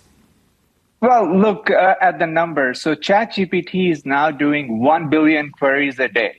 Compare that to an Alphabet, Google doing about 14 to 15 billion queries a day. So clearly, ChatGPT has made inroads in terms of the search query volume, but we know ChatGPT doesn't have an ad model. So from that perspective, Google still has a lot of levers to pull on the search side, YouTube side, and that will show up in the ad pricing this quarter, and you will see them at least post inline numbers on search. And all other segments should outperform, whether it's YouTube or Google Cloud or Waymo for that matter. But clearly, everyone is fixated on search because that's what drives the bulk of the free cash flow. Mandeep Singh of Bloomberg Intelligence. Mandeep, thank you. No doubt we'll catch up with you on Wednesday and beyond. Angelo Zeno of CFRA has a buy rating on shares of Alphabet, a 210 price target. Angelo, welcome to the program. That ad model at Alphabet, how insulated is it right now? Yes, thanks for having me, John. As far as kind of the ad model is concerned, I mean, listen, I think they're doing a lot of great things as far as what's going on across search as well as YouTube, integrating AI across the ecosystem. You've got AI mode ramping here on search, AI overviews. So overall, I think the monetization potential looks pretty good as far as their ad-based businesses and AI integrating across that ecosystem. Clearly there is a risk as we kind of go on here over the next couple of years. Eventually, OpenAI and others out there will probably have some sort of ad-supported models. And that is, clearly a risk here for Alphabet. So sitting here today, I mean, we do think their ads, Google's ad-supported businesses probably grow around in line with the broader digital ad market. Let's call it high single-digit growth. But, ultimately, as we kind of go into some of these forward-looking years, 2026, 2027, we're looking at the growth pace of, something like search to grow at about half the pace of the digital ad market, just because you're going to have some, increasing competitive pressures out there. Angelo, are we underestimating the speed of the adoption of OpenAI, of ChatGPT, and some of these algorithmic models that some people find superior to the classic search model? I mean, I was listening to John and Mandeep talking, and I'm thinking to myself, I've known so many people over the past 6 months that have utterly transformed their workflow because of ChatGPT. Is the time frame a little bit faster, potentially, than what we're talking about? I mean, potentially. I mean, I guess we'll see here. I mean, ultimately, people are doing search in a different way than they have historically. And but when we think about just overall what Alphabet has, across their ecosystem as well, I don't think it should be underestimated. I think Gemini is an enormously powerful tool. I mean, I'm personally a power user of Gemini.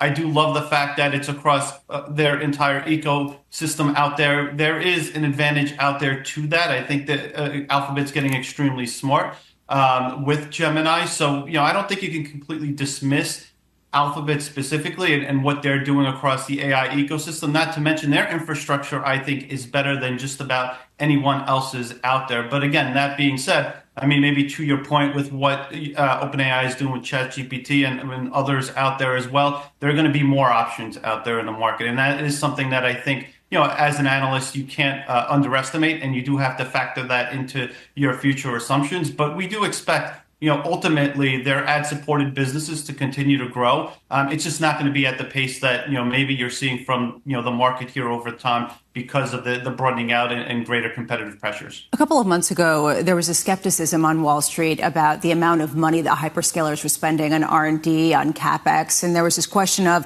are they overspending? Meta had said, we can't spend enough. Do you think this season you're going to see a rewarding by investors of companies that increase their CapEx spend dramatically? Or do you think that that's going to be treated with the same skepticism as a couple of months ago? Well, I think what you're actually going to see this earnings season, I think you're going to see CapEx spending plans sustained and not increased. We actually saw Meta increase it last earnings season as far as their 2025 CapEx guidance. I think, Microsoft has actually done a pretty good job here over the last couple of quarters, essentially kind of flatlining the CapEx number, leveling it out. This is their year end, so we'll kind of see what type of guidance and outlook they decide to provide here for investors here over the next year. But I actually think, for the most part, you're going to actually see more favorable return ROI metrics across kind of some of these cloud providers because of how they're spending on the CapEx side of things. They are shifting more towards the server side of things here over the next couple of quarters and years. And clearly the growth pace is, starting to kind of decelerate and level out a little bit here. So I think kind of the return on investments are going to see considerable improvement here, not only over the next couple of months, but over the next couple of years. And I think investors will reward that. Maybe to your point, I think the other important point here or item to look out for here this earnings season is something along the lines or looking at the OpEx side of things, something that these companies have really been holding kind of leveling out here over the last couple of years. Actually, if you look at employee headcount, whether it be from Google, Microsoft announcing recently some of their headcount reductions, essentially down over the last kind of 2 to 3 years, flat to down. And I think it'll be interesting to kind of see how all these companies comment relative to what we've seen here from Zuckerberg over the last couple of weeks and months. I think that's going to be really an important storyline as well. Angelo, appreciate it. Angelo Zena there of CFRA. Big focus for us here at Bloomberg, doing more with less as some of the world's biggest companies. At least fewer people, right? But is it less investment? And that's sort of the question. Meta's been a forefront leader in terms of cutting staff, but then increasing their CapEx. Is that repeated by others? What happened to the year of efficiency? Now he's like going around like Stevie Cohen, collecting superstars. Well, if you could invest in the Mets, I'd be okay with it. I do think, though, that going forward, there is a question of where you're investing. He tried Meta. That didn't work. So now you've got to invest in the physical infrastructure of the world and how that relates to technology. And that's where his mind really clearly is at. A big week coming up for tech earnings. Equity futures right now in the S&P positive by 0.25% with an update on stories elsewhere with your Bloomberg brief. Here's Yahara. Hey, Yahara. Hi, John. Israel has warned it will move into a town in the heart of the Gaza Strip for the first time. It had been avoiding this town for fear of harming hostages. Hamas, meanwhile, says almost 1,000 Palestinians have died while they were waiting for aid. Meanwhile, shares of Domino's Pizza are rising 5% in the pre-market. The company's second quarter revenue coming in at $1.15 billion, slightly above the average analyst estimates, with same-store sales growth in the U.S. driving revenue higher. Meanwhile, EPS came in lower than expected at $3.81. And Blackstone has pulled out of a bid for a stake in TikTok's U.S. operations. Sources telling us here at Bloomberg the firm has offered its potential share to other investors in a consortium that includes Oracle, Andreessen Horowitz, and General Atlantic. TikTok is facing a September deadline to find an American owner or be banned in the U.S. That's your Bloomberg brief. John? Yahara, thank you. The rolling 90-day deadline. TikTok extension after TikTok extension. Absolutely. It just keeps getting kicked down the road when it comes to TikTok. It's like, are they ever going to come to an agreement? But potentially this is part of the grand bargain. So maybe it'll come to an agreement when Xi Jinping and Trump finally sit down. The latest deadline is September. Up next on the program, the race to replace Chair Powell. Is it a position you would like? If the president contacted me and said, I want you to serve, I would do it. But he's not contacting me. That conversation up next with Skylar Montgomery Koenig of Barclays from New York. This is Bloomberg.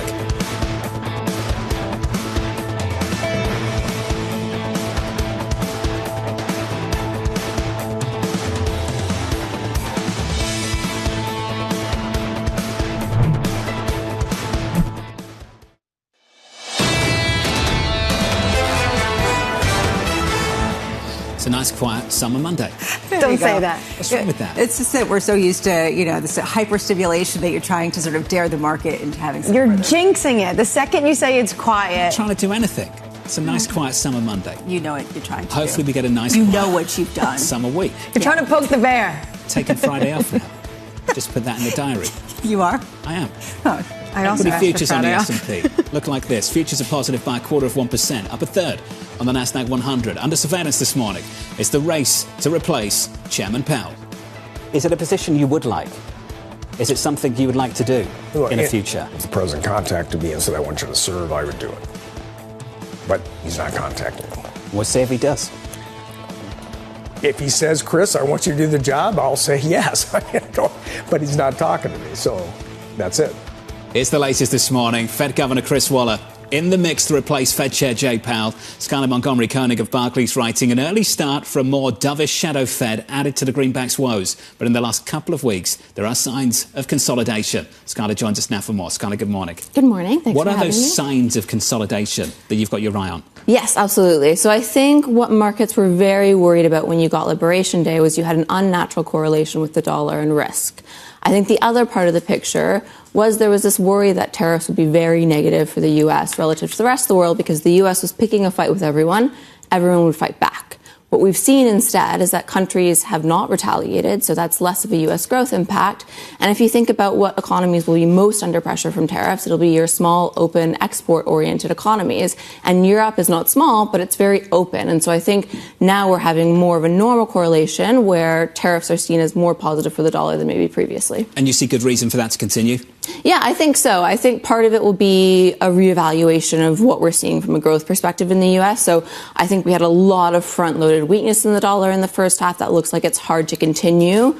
I will also say there seems to be this asymmetric reaction function that we had in the first half where, dollar bad news is very bad for the dollar, whereas good news was not as good. And so stuff like fiscal, which could be taken as a negative in terms of deficit expansion, Section 899, or a positive in terms of it's a small growth impulse, was very much shaken on the negative side. But we haven't had some of those negatives feed through, right? The deficit expansion isn't as bad as we thought it would be. Section 899 has been removed. But because we had that weakness, you've had some kind of premium priced in. So there's room for that to come off as problematic policies have come off. We dealt with trade. Now let's deal with Fed independence, right? I mean, sort of a whack-a-mole. Which issue are we actually talking about when we talk about the dollar versus the euro? Is the level that we're looking at 116 on the euro-dollar cross, including the potential for a Fed that is disproportionately dovish in response to some of the jawboning from the president? Yeah, I think there's definitely some kind of a premium priced in terms of a removal of Powell as Fed chair. That's certainly not. I think we saw that clearly in the market reaction function last week, where you saw a strong dollar sell-off when there was a high risk of that. What I would say is, it's clearly unambiguously dollar negative, right? It means that the risk is you have inflation de-anchoring.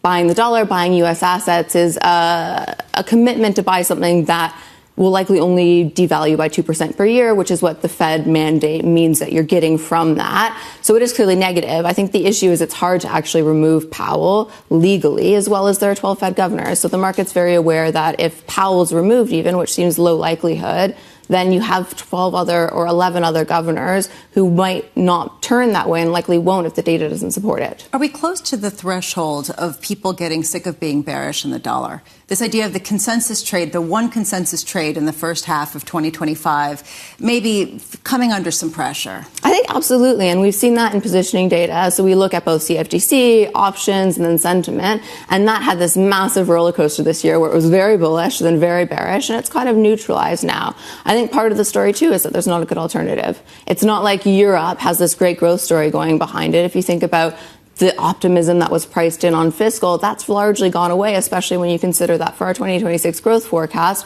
the negatives you get from tariffs for growth are much more negative than the positives you get from fiscal. So what is it capped as? What's the level it's capped at when it comes to euro dollar? Yeah, in euro dollar, I think, 120 is the max you can get. Obviously, we're quite a ways from there. But in our outlook, we looked at kind of how you get there.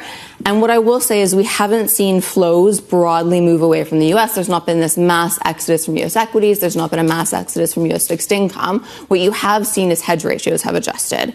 And we've undone quite a lot of that hedge ratio downward trend that you got when the Fed was hiking. And you could certainly have that hedge ratio adjust higher to the detriment of the dollar versus the euro and towards 120. The issue is hedge costs are very correlated with hedge ratios. So if that cost stays high, if the Fed stays where they are, you need continued catalysts and reasons to pay that cost. Building on Lisa's point, though, about the question of an independent Fed and the president continuously bringing up whether or not he's going to fire Jay Powell or not, what is the long-term damage that could do to the dollar? Yeah, I think the worry is around the institution, whether or not you get erosion there. And we've definitely seen this not just with threats to the Fed's independence. I think this was also part of the Liberation Day dollar sell-off. I think the hope is that overall, when you're thinking about policies from the U.S. administration, they're thinking about growth-positive policies. And so that would be more positive for the dollar. But certainly it brings up questions that we haven't been thinking about previously. That means that maybe at the margin, you get this de-dollarization, which I think the case is still very out in the long term as to whether or not investors will broadly turn away at the margin from the U.S. ECB on hold this week? Yes. I mean, I think that's pretty well expected. I think the question from here is whether you get further easing. And I'd highlight that you're going to see inflation divergence between the U.S. and Europe, certainly. So the U.S. has a price level adjustment at a minimum from tariffs. You also have tighter immigration. And you have the dollar decline in the first half will be an inflationary boost, too. On the other side, you have weaker currencies in the Eurozone. Oil prices are much lower. You've got this oversupply from China that needs somewhere to find or some home to find. And you also have a euro that's much stronger, which is disinflationary on top of weighing on exports. So you could see more cuts, certainly. Green light for them to cut rates if they want to, but no one believes they will this week, at least. Everyone expects them to remain on hold for quite a while. I'm waiting for someone to ask Christine Lagarde, is this because you want the euro to become the reserve currency of the world, and is this the way that you plan on supporting it going forward? A global currency. Is that what she's called it, I think? Yeah, she said this is her opportunity. Step up, guys. So the ECB will be a snooze on Thursday, so take Thursday off as well. Skylar, thank you. It's good to see you. Scarlett Montgomery Koenig at Anything Barclays. else? I'm just trying to wrap up the week.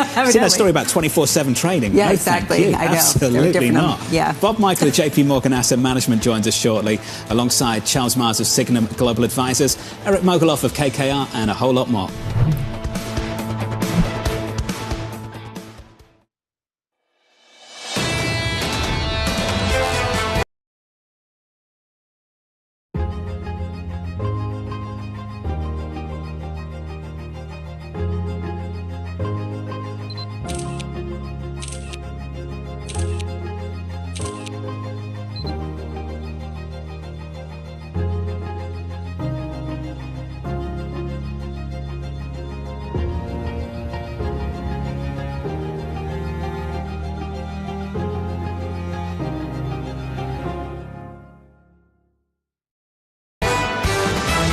It is kind of a murky data picture. We need to be careful of some of these cracks in inflation data. There are certainly signs that the labor market is more fragile than it looks. What we're really waiting for is this pass-through of inflationary impact. I really don't know that we're at the cusp of something dramatic happening to this economy. This is Bloomberg Surveillance with Jonathan Farrow, Lisa Abramowitz, and Anne-Marie Hordern.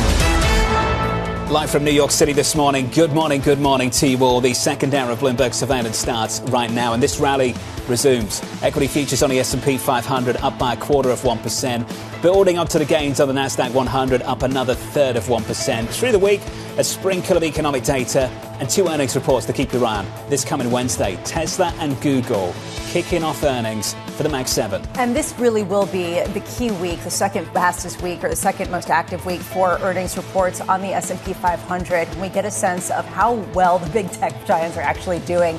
Do we get a sense that they're going to exceed expectations as much as they have in recent quarters? And is that enough? We have seen this time and time again as the bar gets higher and higher and higher.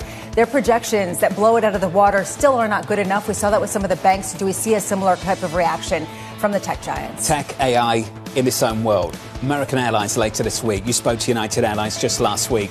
They're talking about a second half rebound. A second half rebound. Laurie Calvasino of RBC was discussing this. Investors now focused on 26, looking past all of this headline risk through the summer. Yeah, although airlines seem to be in a world of their own, and she actually talked about that in some of her notes, how their optimism about the rebound in travelers and consumer spending seems a bit divorced from what we hear from other consumer-facing outlets that show a more tempered or sideways type of market. Does American show the same trend, given that they still also have a big business component to their travel in front of the cabin? We also hear from Southwest. Do we see a deterioration in other more vacation-oriented plane services? And that, I think, will give you a fuller picture of the whole airline sphere. I mentioned those trade deadlines, August 1st. August 1st, the self-imposed deadline, which can move, of course. The EU is taking that trade deadline very, very seriously, preparing for the worst and preparing potentially this week retaliations. Preparing to retaliations. Also, Jonathan, preparing to potentially just accept an unbalanced trade agreement, because any trade agreement at this moment for Europe might be better than not having one on its own. When it comes to what they could retaliate on, there's 2 separate lists. One's going after things like soybeans, agricultural in the United States. The second one, more important to the U.S. industrial complex, things like Boeing. And then there's a third they can go into, is this Anti-Coercion Act. That would be the nuclear option. You have individuals in France pushing for that, but others are saying, wait, steady, hold the course, let's get to the finish line when it comes to August 1st. I thought we had a deal. The EU would accept 10% tariffs, a couple of exemptions on some key industries, and we move on. You know, Scott Bessent, when he was on with us, said something that I thought was really instructive. He said, either way, President Trump wins. Either we get more revenue from tariffs or potentially we extract a better deal. What is the end point of that type of psychology? When is enough when you have a certain type of concession? That's what I'm curious about. You enjoying this snoozy Monday morning? Sort of. I mean, I feel like July we're all 21, nice and quiet. The problem is, you know how like a computer, when you click on it too much, it just starts buffering? I feel like I'm still buffering from the rest of the year, so that's kind of where I'm at this morning. That's your morning. Mine too. You're not alone. Equity futures on the S&P, positive by 0.25%. Coming up this hour, Bob Michael of JP Morgan Asset Management expecting growth to slow. Charles Mars of Signum Global Advisors on the feud between Trump and Powell. Plus, Frank Lee of HSBC on his outlook for the chip sector. We begin this hour with stocks rising. Bob Michael of JP Morgan Asset Management writing the following. The full impact of tariffs has yet to hit. The inevitable reset higher in prices will see some demand destruction from businesses and from households. Bob joins us now for more. Bob, good morning. Good morning. Why haven't we seen much of it so far? Well, I think that's been the amazing resilience of corporate America. Somehow they've been able to absorb the first round of tariffs in their margins. It's clear that the tariffs are being charged because revenues to the Treasury are going up. When you look at corporate earnings, they look okay. And when you look at inflation indices, those have been relatively moderate. So where have the tariffs been hitting? It looks like for the second quarter, corporate America absorbed a lot of them. Can they do it in the third quarter? It feels like the administration is solving for a higher tariff level, dare I say, to go from $2.8 trillion to something closer to what the One Big Beautiful Bill Act is, $3.4 trillion. So there's that perfect offset.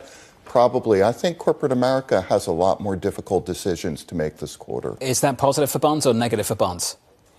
Well, bonds have also been phenomenally resilient. Nothing has gone right for the bond market. Tariffs are higher prices. The One Big Beautiful Bill Act means that there's higher growth, which will support higher inflation. Then you start looking at the rebalancing talk away from America, sell America. That noise still continues. And then you have all the global issuance. Yet here we are, 4 3/8% on the 10-year Treasury, flat to the Fed funds rate. It's not at 5%, probably where it belongs. I think the bond market absorbs it all. I think, like the Fed, it looks through the higher price levels and thinks about the impact to the broader economy and sees the economy slowing down. Not to recession, but we've got somewhere between 0.5% to 1% GDP over the second half of this year. You've been a big bond bull. You just said that you see 10-year yields somewhere closer to 5% on a real level or based on all of these trends. Why do you think it's not? You talked about the idea that maybe people continue to buy bonds for yield, but does it make you nervous that maybe they're not counting for certain types of strength in the corporate resilience? Okay. I don't see 10-year yields at 5%. I think they belong at 5%. And that's the great puzzle that they're not there. Once the Fed stopped cutting rates, a natural resting spot for the 10-year should have been some spread to the Fed funds rate. And yet we've hung around 440 for eternity. That's telling us that there's constant demand for government bonds. There's constant demand for the bond market out there. Every time I meet with investors, they're trying to figure out where to get into the bond market, how to get into the bond market. They've got too much cash, and they're trying to get in. So I don't think I'm going to get the 5%. I would have liked it to have had an opportunity to buy. I think you may get some indigestion. August, September, usually months for consolidation across markets. If we get wider credit spreads, maybe that's an opportunity to add some credit. But I don't think you're going to get the big sell-off in the bond market. Well, you said that you do expect there to be some ramification from tariffs. One of the ramifications that people have believed there to be is the potential for inflation. If the Fed cuts benchmark rates by 25 basis points next week, Chris Waller would like that to happen. How much do you see the long end selling off? So I wouldn't advocate a 25 basis point rate cut next week. I'm not, of course, auditioning for the head of the FOMC. So I'm not pushing for rate cuts. I think the Fed is right to just stay on hold, see where tariffs actually settle, then look at the impact to inflation, and then look at the labor market. And I think that's correctly what they're rightly focused on. This time they're going to be right. Inflation will be transitory. What is the greater impact to the labor market? If you start to shoot above 4.5%, then I think they will step in and cut rates to try to stabilize the economy. And then, of course, that puts a lot of chips on betting that inflation will come down early next year. Bob, what if we never get to the end tariff story? We could be constantly negotiating the rest of this year. Well, that's almost the ideal situation for the markets, right? You're dealing with a 10% base rate. You're dealing with some higher tariffs across different parts of production. You've got a lot of carve-outs. And when you step back and look at the economy, the market has absorbed that. It's okay. Corporate America can adjust to that. Businesses and households can adjust to that. And the markets are embracing that and saying, okay, that's moderate growth, moderate inflation, not so bad. Is it fair to call the case to cut interest rates just an audition? Is there nothing credible in the argument for you at all?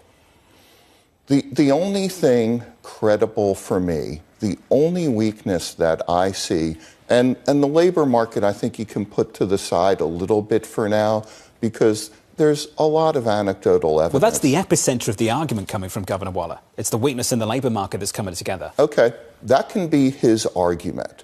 But you're in the lows, 4% in unemployment. You haven't seen the real impact. For me, it's the housing market. That's the one thing that tells me that rates are moderately restrictive. You've got a shortage in housing. You've got a lot of demand out there, but housing affordability is at one of the poorest levels in history. There are three components of that. Home prices aren't going to come down. Real wages are going up, but it will take a couple years to catch up to where home prices are. The third is mortgage rates. Mortgage rates just below 7% make the housing market unaffordable. If you bring mortgage rates down, I don't know, it doesn't have to come down 2%, a half, 0.75%, I think you see a pickup in new and existing home sales. To me, that's the key sign that the housing market, the current rate policy is restrictive. Key question here is just whether or not there is inflationary pressure in the system enough that if the Fed were to cut rates currently, that would lead to a reacceleration. It would lead to something that maybe wasn't transitory. And that's the reason why I asked if the Fed were to cut by 25 basis points or 50 basis points this year, or even more, would that cause the belief of a reacceleration of inflation to get baked into the market, making mortgages less affordable, right? I mean, that's the key question. Yeah. So what's that tipping point at which rate cuts are counterproductive to what we're seeing at the long end of the yield curve? Well, if you start lobbing in 50 basis points now because you're saying, hey, we all agree on the FOMC that around 3% is a neutral rate. We're at 4 3/8%. Let's go for it. Let's start throwing in the 25s and 50s and get down there. And yeah, you start to bring rates down like that. I think that will give corporate America a sense of confidence to push through a lot of the tariff pricing to the consumer. Right now, they're weighing how much do they absorb, how much does the consumer absorb, how much do they make the exporters absorb. They'll push more of that through. Then consumers may choose to finance that. They may take out a bigger mortgage. They may go ahead and take out a bigger car loan. We'll have to see. But the real problem is if that becomes embedded in wages. We don't see that yet, right? I talked about low fours are pretty much full employment. John made the point that, hey, it's been rising. That's the center of the storm out there that people are talking about. The Fed should be cutting rates. So if that's true and unemployment has been going up and people are concerned about the stability of the labor market, you're not going to see a price wage spiral. You're not going to see wages shoot up like that. Bob Michael with JP Morgan Asset Management. Bob, thank you.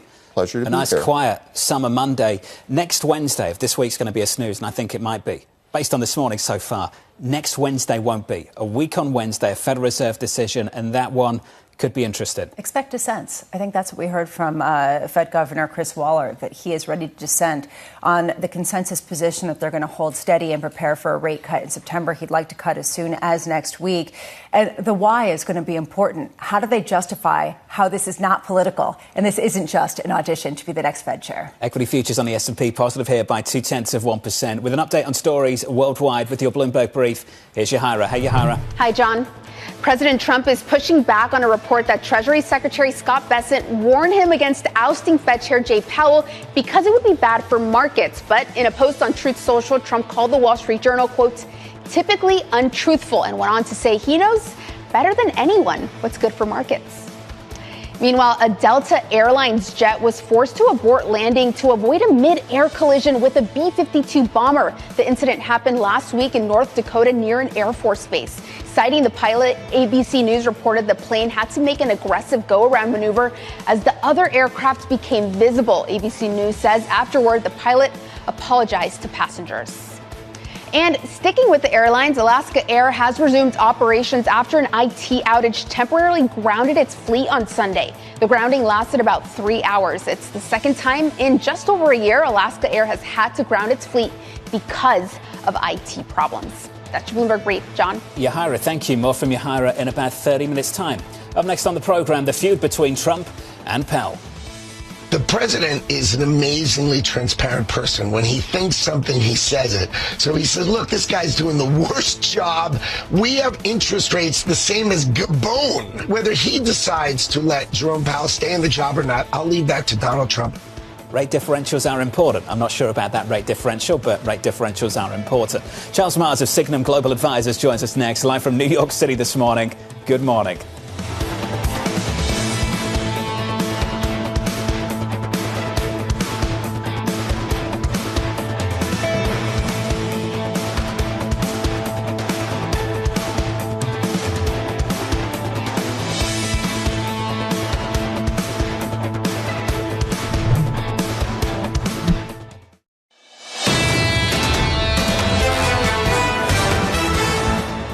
From New York City, welcome to the program. Just short of all-time highs going into the weekend, looking for another record high as we begin a new trading week. Equity futures positive by 0.2% on the Nasdaq 100, up by 0.25. Under surveillance this morning, the feud between Trump and Powell. The president is an amazingly transparent person. When he thinks something, he says it. So he said, look, this guy's doing the worst job. We have interest rates the same as Gabon. Whether he decides to let Jerome Powell stay in the job or not, I'll leave that to Donald Trump. I think the guy's doing the worst job. He's costing us, you and me and the American people. It's just wrong. I don't know why he's torturing America this way. Our rates should be lower. It's the latest this morning. President Trump disputing a Wall Street Journal report that Treasury Secretary Scott Bessent advised him against firing Fed Chair Jay Powell due to the market reaction. Trump posting on Truth Social, if it weren't for me, the market wouldn't be at record highs right now. It probably would have crashed. People don't explain to me, I explain to them. Bloomberg's Akela Gardner joins us now for more. Akela, welcome back to the show. We caught up with the Treasury Secretary Scott Bessent just last week, and he acknowledged the formal process to replace Chairman Powell had started. Can you help us all understand where we are in that process and how soon we'll find out who will be the next Fed chair? Well, the conversation about whether President Trump would fire Fed Chair Jerome Powell is far from over, and that is in part because the administration is looking into the Fed's renovation building projects. They say they have a $700 million cost overrun for a project that was initially valued to cost less than $2 billion. It's now surpassed the $2.5 billion mark. But Fed Chair Jerome Powell responded to questions from Budget Director Russell Vought last week and said essentially that they've ordered the independent inspector general to take a look at the cost overruns. They are also blaming inflation potentially on the rising costs, but essentially said there's nothing to see here. There's nothing nefarious happening. But President Trump has floated the idea of potentially fraud being involved here, which would be a criminal offense. No evidence yet of that. But the administration is planning a visit to the Fed's properties to look at these renovations. It's really unclear what will come of that, but there's already a race to replace Jerome Powell, whether it's this year or at the end of his term in May 2026. Akela Gardner with the latest down in D.C. Akela, thank you.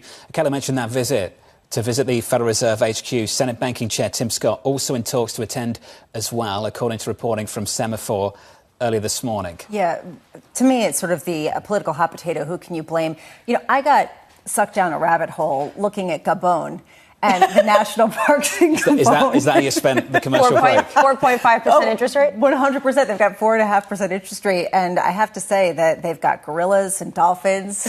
and I mean, I'm just thinking, like, you know, it just sends me on this rabbit hole of where in the world are they thinking of today? We've got 60 seconds here to talk about this.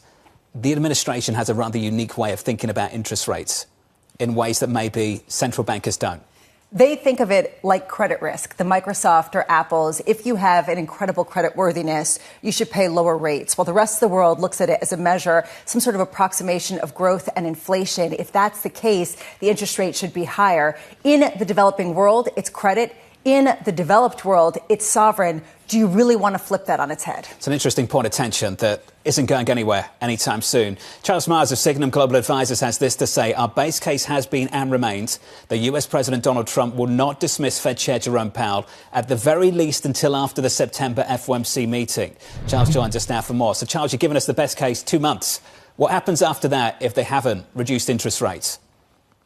Yeah, if the Fed doesn't cut at the September meeting, I think the president moves forward with a shadow chair nominee announcement and continues to build the case to dismiss Powell for cause, hoping that Powell will resign. I don't think Powell will resign, but I think that case will continue to be built.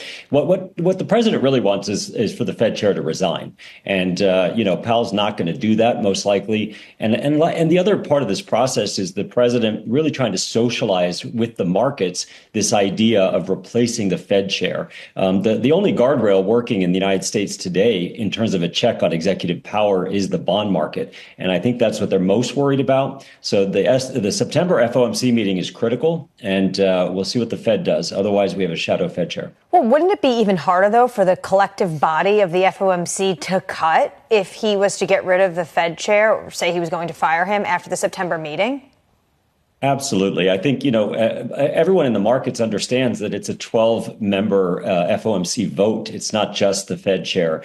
But the president sees Powell as the obstacle, and he really wants a Fed chair in, whether it's shadow or if Powell resigns. Even if Powell resigns, by the way, the FOMC picks the Fed chair. So I think what the president's really doing is using Powell as the punching bag for higher rates. He's also worried, I think, that even though the administration doesn't believe that tariffs will be inflationary, that if inflation does pick up over the next several months, you can blame the Fed, blame Powell. But ultimately, I think this shadow Fed chair idea, which even 3 or 4 months ago sounded really far out there or deeply concerning for the markets, is now being socialized and probably happens after September. Well, the Treasury Secretary talked about the fact that there could be confusion with the shadow Fed chair if Jay Powell doesn't step down after his chairmanship is over, but he still has a governor's seat until 2028. Do you have any indication that he would stay the course until 2028?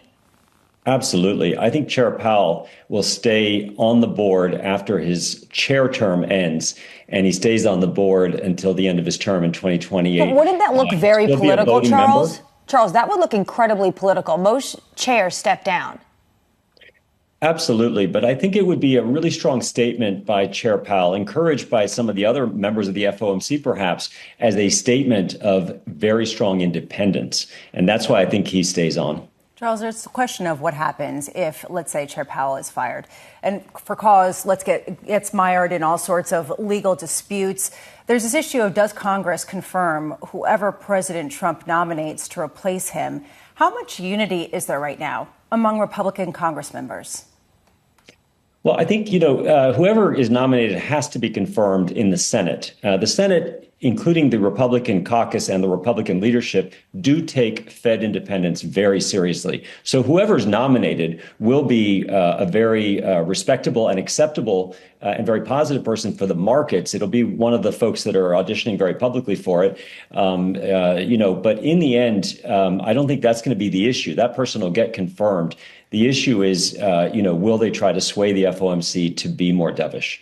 Charles Myers of Sygnum Global Advisors. Charles, thank you, sir. Looking forward to the Game of Thrones over the next 12 months or so. Are you? None of us have got a direct line into Chairman Powell and what he will or will not do with that seat. But ultimately, if it is a credible candidate, I think most people would assume on Wall Street he'll step aside. Because ultimately, that is the tradition. That's what they would do. And to Anne-Marie's point, I think it's a valid point. It would be viewed as sort of thumbing his nose at President Trump to not let him have that extra seat, which then starts to become this question of, is he trying to hold rates high in order to have a political move? As far as I can understand, between conversations, people in the administration, also reading the tea leaves, the issue is he has yet to tell them. He has yet to tell the president. He has yet to tell Scott Bessent whether or not he is going to step aside. And they need to know, because why? They want that seat, because they know that this is a collaborative body, and that they want that seat to make sure they could put individuals with their worldview into the FOMC. They want a plan. That line in the sand then for Charles at least September 17th. They could be cutting interest rates by then. Based on communication that we've had from this chairman, from this whole FOMC, it looks like they'll be cutting interest rates by then. It feels a little bit, I just have to say, the whole question of whether he stays on, it feels like if you have a kid who's 6 and they want some toy and they don't really want it and you're like, no, you can't have it, then they really want it and they're going to hold on to it forever and they're going to demand it. You've got to have leverage.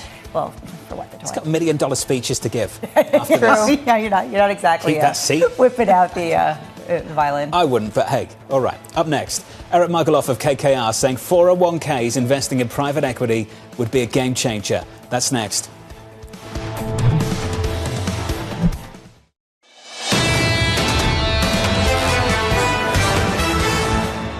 Coming off the back of a week of gains on the S&P 500, just short of record highs going into the weekend this morning. Equity futures shaping up as follows. Futures positive by 0.2% on the S&P. On the Nasdaq, up by 0.25%. As we wait for earnings season to kick off for the Mag 7, look out for Wednesday when you'll hear from Alphabet and from Tesla. With 2 hours into the cash open, let's get you some morning movers. Let's cross over to Danny Berger for more. Hey, Danny. Hey, John. We've already got a handful of earnings to work through. Just this morning, Stellantis off the lows of this morning. Originally, when it started to trade in Europe and the ADRs, that's what you're looking at in the pre-market, it was down sharply, now down just 0.2%. The thinking is perhaps this quarter was a kitchen sink moment. They recorded a $2.7 billion loss. The expectation was a profit. It's a new CEO who has to deal with everything from tariffs to shutting down some expensive EV projects. Meanwhile, at the top of this hour, we heard from Verizon. They narrowed their guidance for EPS growth for this year. Originally, they saw 0 to 3%. Now they see 1 to 3%. That's off the back of thanks to what they say are tax reforms, better performing businesses, and they're also able to increase their costs of their wireless business. So those shares up just under 5%. We also heard from Domino's Pizza. They reported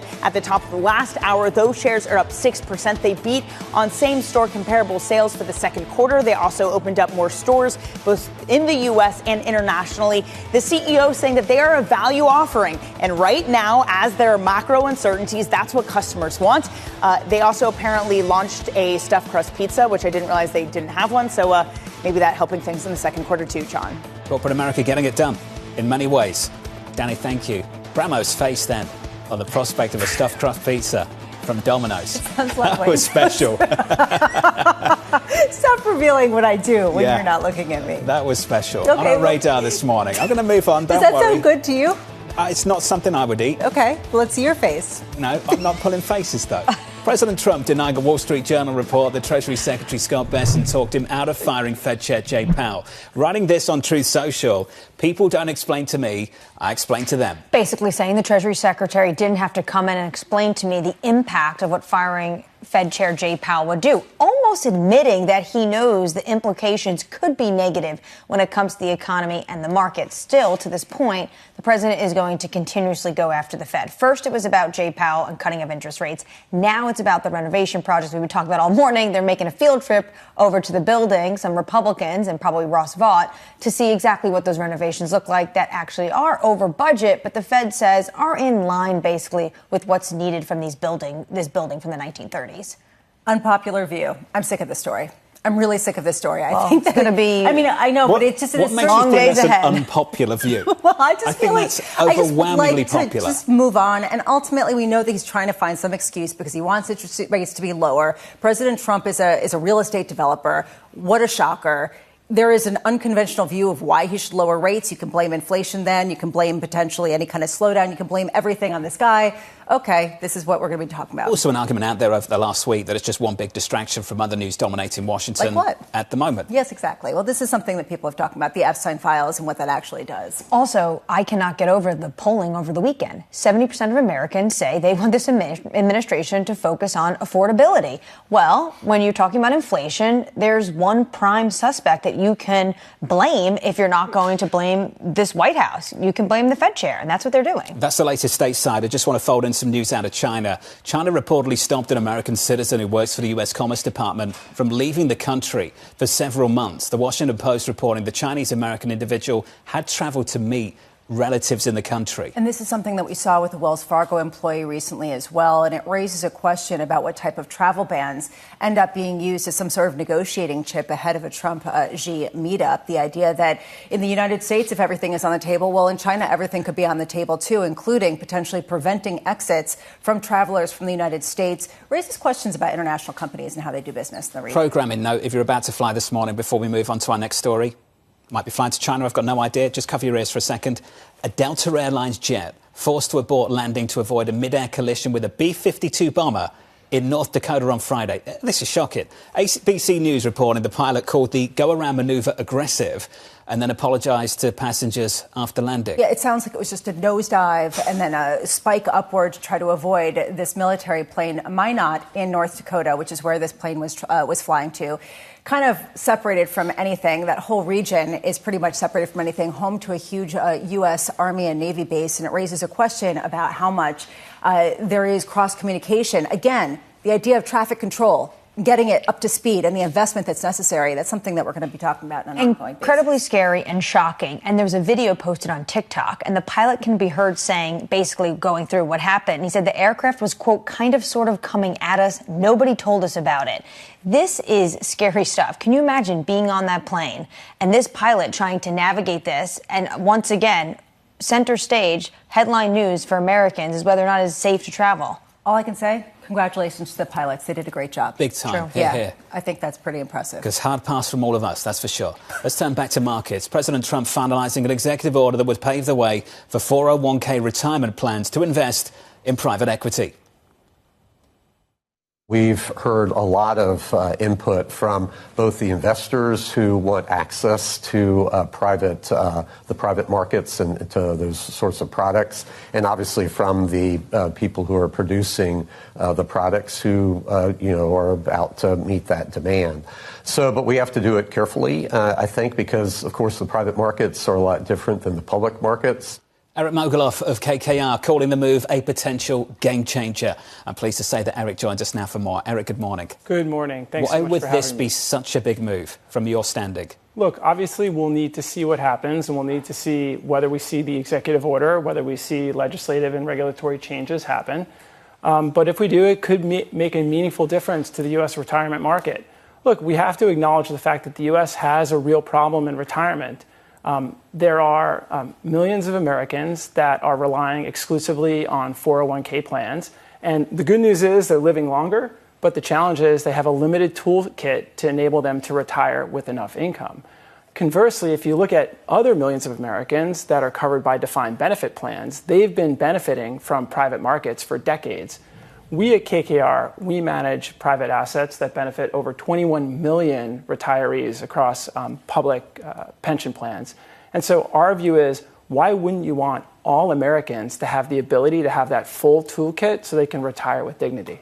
If I were being cynical, which of course I'm not, I would speculate that maybe some of the premium has already come up from private equity. The gains have been got, and that's been from some of the big institutions. You started to see private equity returns lag behind some public markets. How do you make the argument that this is actually going to be beneficial to potential retirees rather than just getting in after it's already good and sort of picking up the pieces afterwards? Sure. So we see the private markets growing substantially. And if you think about it, the public markets, publicly listed companies have been shrinking. A decade ago, there were 7,000 publicly listed companies. Today, that number is less than 4,500. We see really significant opportunities to put capital to work to generate strong risk-adjusted returns.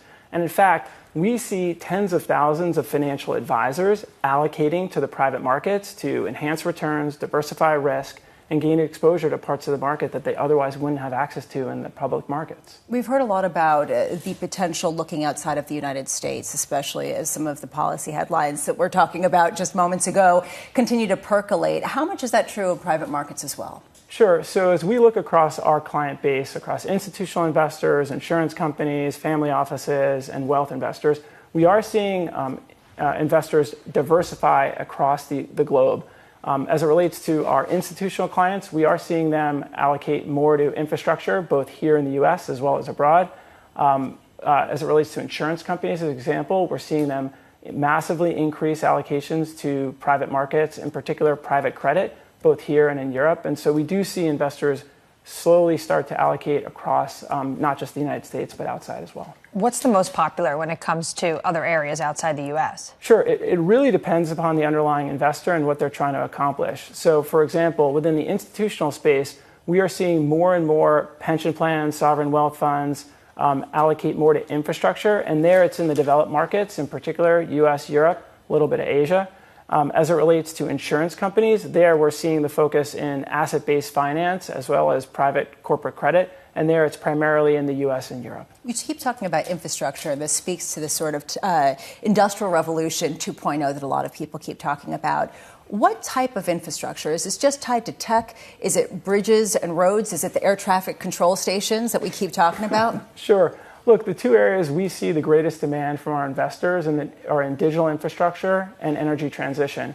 Both of these areas are benefiting from secular changes, which are requiring trillions and trillions of dollars of capital, whether in digital as it relates to AI or in the energy transition as we move from brown to green. We're seeing substantial need for capital, and private investors are filling the void. Can you just describe the kind of opportunities in that push that you're offering people that I can't get in public markets right now?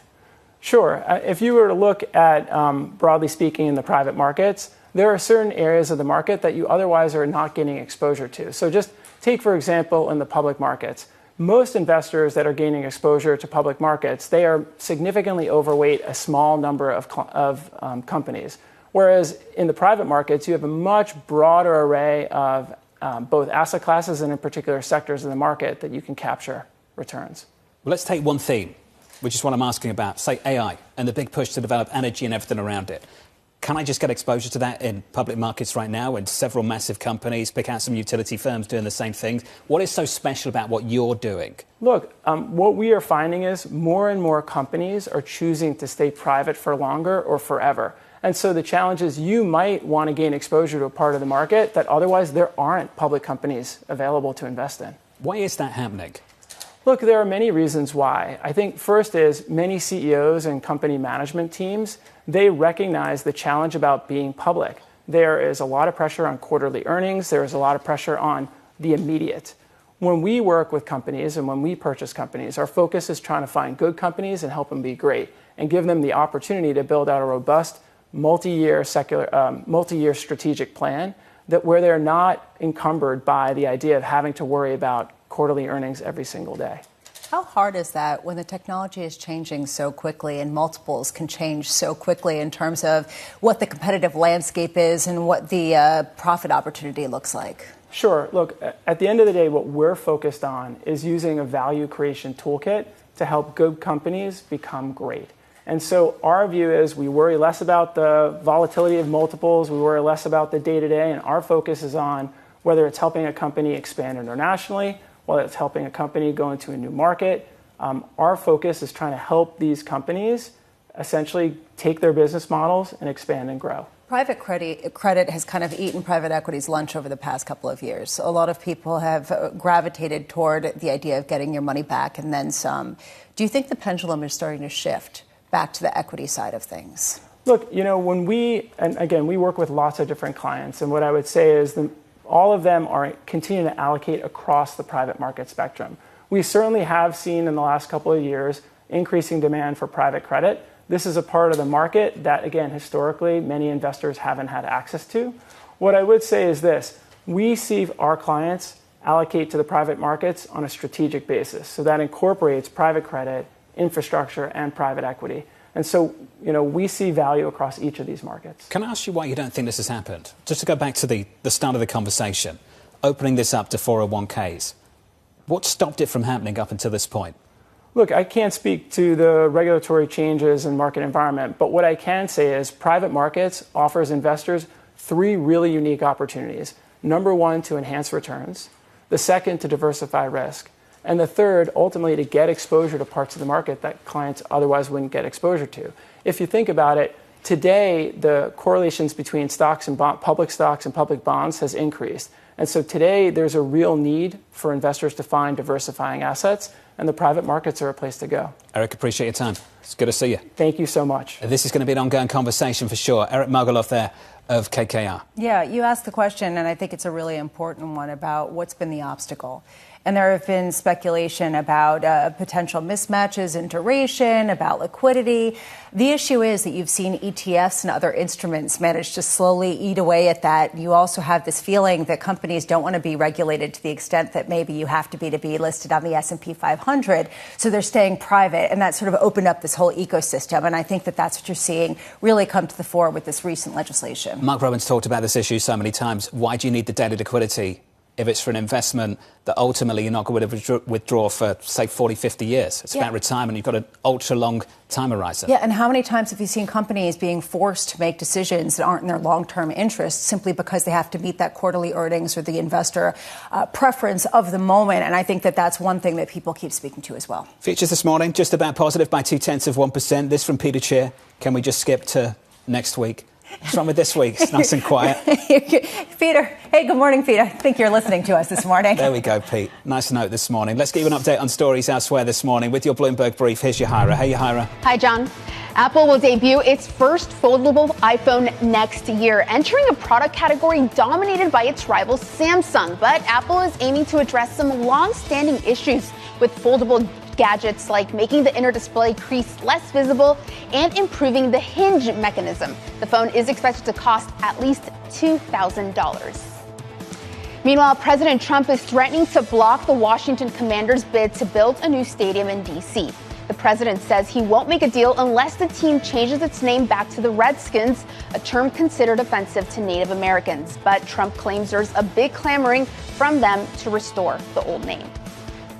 And Scottie Scheffler put on a dominating performance to win the Open Championship, finishing 4 shots ahead of fellow American Harris English at Royal Portrush in Northern Ireland. This is Scheffler's second major tournament win this year and means he is now a U.S. Open title away from completing the coveted Grand Slam, and he remains so humble. That's your Bloomberg brief, John. Yahira, thank you. Not even 30. Amazing. Absolutely dominant. Dominant's the word. Just absolutely dominant. Clinical. Yeah, well, clinical is the right word for it. And as we heard from Yahira, very humble. You want a little bit more bravado, don't you? I think that you do. I think you wish you came out there and said, watch me crush this, instead of, every day at a time. I think personalities like Bryson DeChambeau are great for the game. Yeah. Put it that way. Okay. This is an individual that I don't think wants to transcend the sport, wants to turn up on the weekend, dominate, then go back to his family. Nothing wrong with that. Yeah. It's not what you saw from Tiger Woods in the early 2000s, late 90s. Want some flash, Just some scandal. Yes, some flash. No drama.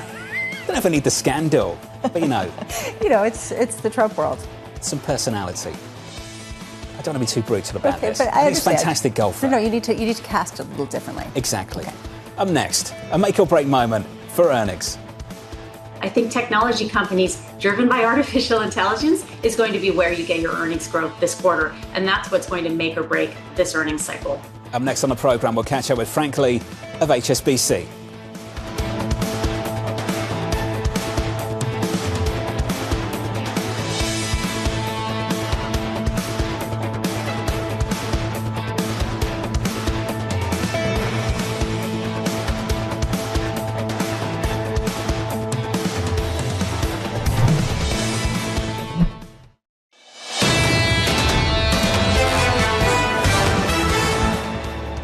This just in moments ago from the Treasury Secretary Scott Bessent speaking to the media this morning.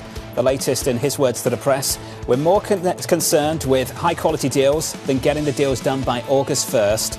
We're not going to rush for the sake of deals. That deadline, self-imposed, just a few weeks away. Equity futures on the S&P 500 shaping up as follows. We're positive 0.2% on the S&P, up likewise on the Nasdaq, up even more on the Russell. The small caps up by 0.7%. And the surveillance this morning, a make or break moment for earnings. The leader of earnings historically in the U.S. is technology companies. So that's what we need to count on for this cycle. I think technology companies driven by artificial intelligence is going to be where you get your earnings growth this quarter. And that's what's going to make or break this earnings cycle. Markets are trading at a premium, and they need to be able to deliver these earnings driven by technology companies to support the premium valuations of the market. So here's the latest this morning. Investors looking for spending on AI as Mag 7 earnings begin this week. Frank Lee joins us now, who covers chips for HSBC. Frank, good morning. It's good to see you. Great. Good to have you here. Got to talk about the news of the week so far.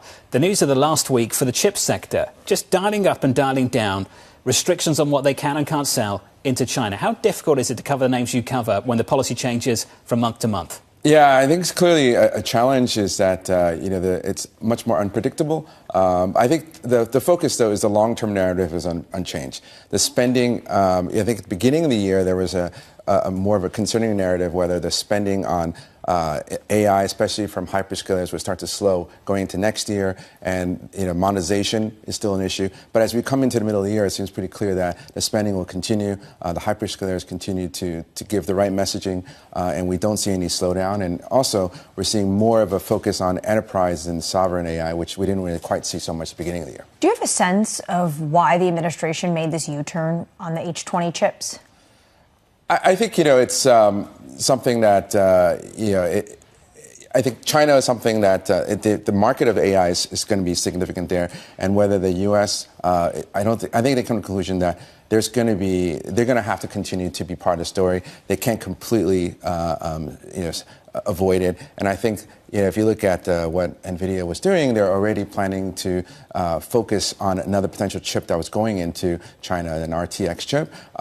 So I think now they're just being, reactive to it. Does China have anything comparable to either of those? I think it's going to be quite some time, but I think we are seeing that China has come up with a lot of very unique, different language models. And I think there's this view that, it's better to be part of the system. And if we can somewhat control it within our parameters, and I think that's something that perhaps the administration is more open to now than they were before. Do you think the semiconductor companies are overly complacent to some of the threats of retaliation coming from Europe, in particular, this idea that there could be the anti-coercion initiative that they could put into effect? Do you think that actually will come into the fore when it comes to market activity?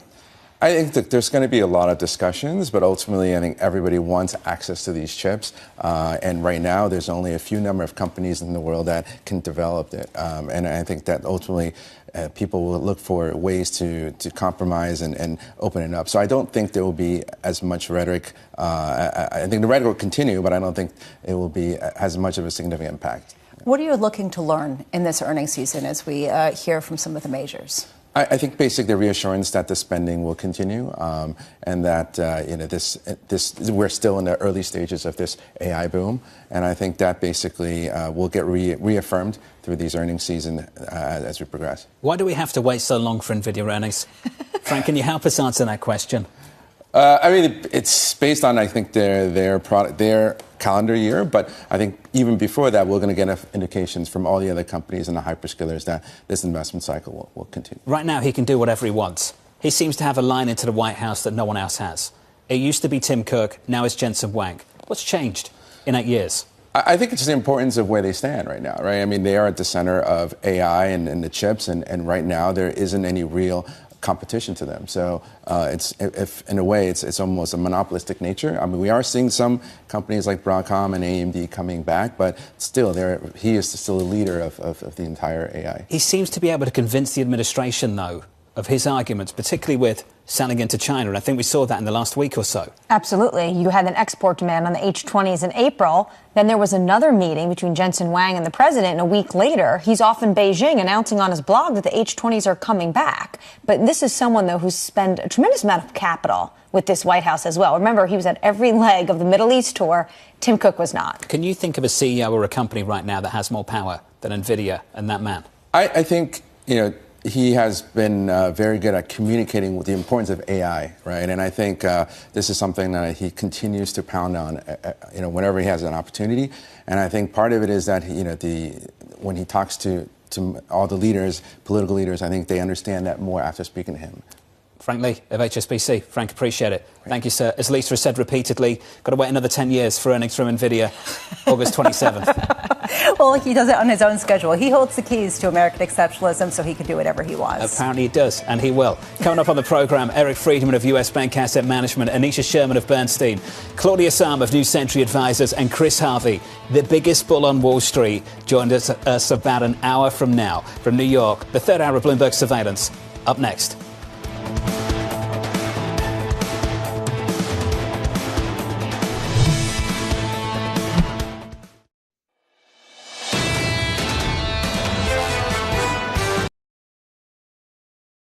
Advertising as we know it is dead.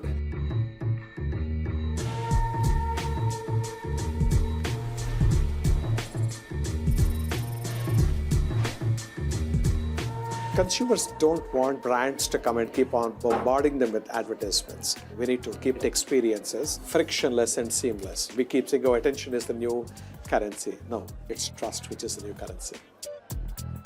So we need to reinvent marketing with a new set of laws and theories. How consumers will actually make their choice is based on trust and the purpose of your company. Yes, we are here to make profits, but we're also here to make a difference. And this difference is not for political correctness, a sincere, genuine purpose. You have to connect the dots between your purpose, your passion, and your profitability and make it an integral part of your business model. And when you do that, there is a profound sense of fulfillment. The only thing that's certain is uncertainty. This whole rally has been fought. I don't think anybody's going to exit the markets on concerns that that is a certainty. We're in the middle of a bull market. I think it has been around for quite a while, but it has legs to continue. It's almost like chaos and uncertainty is just a given, and it's not holding people back, and the cyclical story can continue to remain. This is Bloomberg Surveillance with Jonathan Farrow, Lisa Abramowitz, and Anne-Marie Hordern. Looking for record highs about 90 minutes away from the opening bell on the S&P 500 this morning. Futures are largely positive, likewise on the Nasdaq and on the Russell as well. For the week ahead, one thing sticks out. This week, it's the blackout period for the Federal Reserve. They go quiet, apart from one man. They go quiet until the meeting next week, next Wednesday. That one man is Chairman Powell. He speaks this week. In fact, he speaks tomorrow on the regulatory capital framework. So forget all of that. What we're interested in is if he pushes back in any way, shape or form against some of the headlines we've seen over the past week. Does he come out and say, look, I am Fed chair. No one has the ability to fire me, including President Trump. The allegations around the renovations will be dealt with by this appeals board. But currently, I am planning to serve out my term. Ultimately, whatever he says regarding this issue is going to be noteworthy, even though it is out of the blackout period. It is the story down in Washington, D.C., in the nation's capital, that just won't die. It won't die. And you have the Treasury Secretary who likely will also be at that conference tomorrow. So it'll be interesting potentially if these two individuals see each other. Remember what Scott Bessent told us. He thinks that if the Fed chair were to stay on, Jay Powell, and serve out his governor term till 2028, that would be confusing for the markets and create a shadow Fed chair situation. Basically, what you have right now is they want some clarity, I think, on whether or not he is going to step aside or remain at the Fed. I agree with Bramo. I don't think it's controversial to say it might be the story that won't die, but it's the story that everybody's just about sick of right now on Wall Street. Yeah, I'm just thinking about that conference. And is it like the Jets and the Sharks, where like the Bessent crew and the Powell crew kind of walk by? Do they still have lunch every week? It's sort of every other week. Every other week. I mean, it sort of creates this interesting dynamic between the two of them when they're kind of pitted against each other. With Scott Bessent talking about the active search for his replacement. And next week's going to be an interesting dynamic. They sit around that table at the Federal Reserve. Most people expect them to keep rates unchanged. Perhaps they will, but there could be some votes in there, some dissent, including from Governor Waller, who caught up with us just last Friday. So how do they do it and keep the economic high ground? And this was something that Bob Michael really alluded to. How do they cut rates or indicate that they want to cut rates while showing that there is enough justification that makes it not just an audition to be the next Fed chair? And I think that is one concern. Does any Fed chair who takes the position next come with a lot of hair? I'm not talking about a nice head of hair. I'm talking about this idea that they're going to be motivated to be more dovish, and that is how they got into the seat. Governor Waller had a nice head of hair, didn't he? He does. He's got lovely hair. Fantastic. All Okay. right. Futures positive by 0.2%. What are you laughing at? Okay.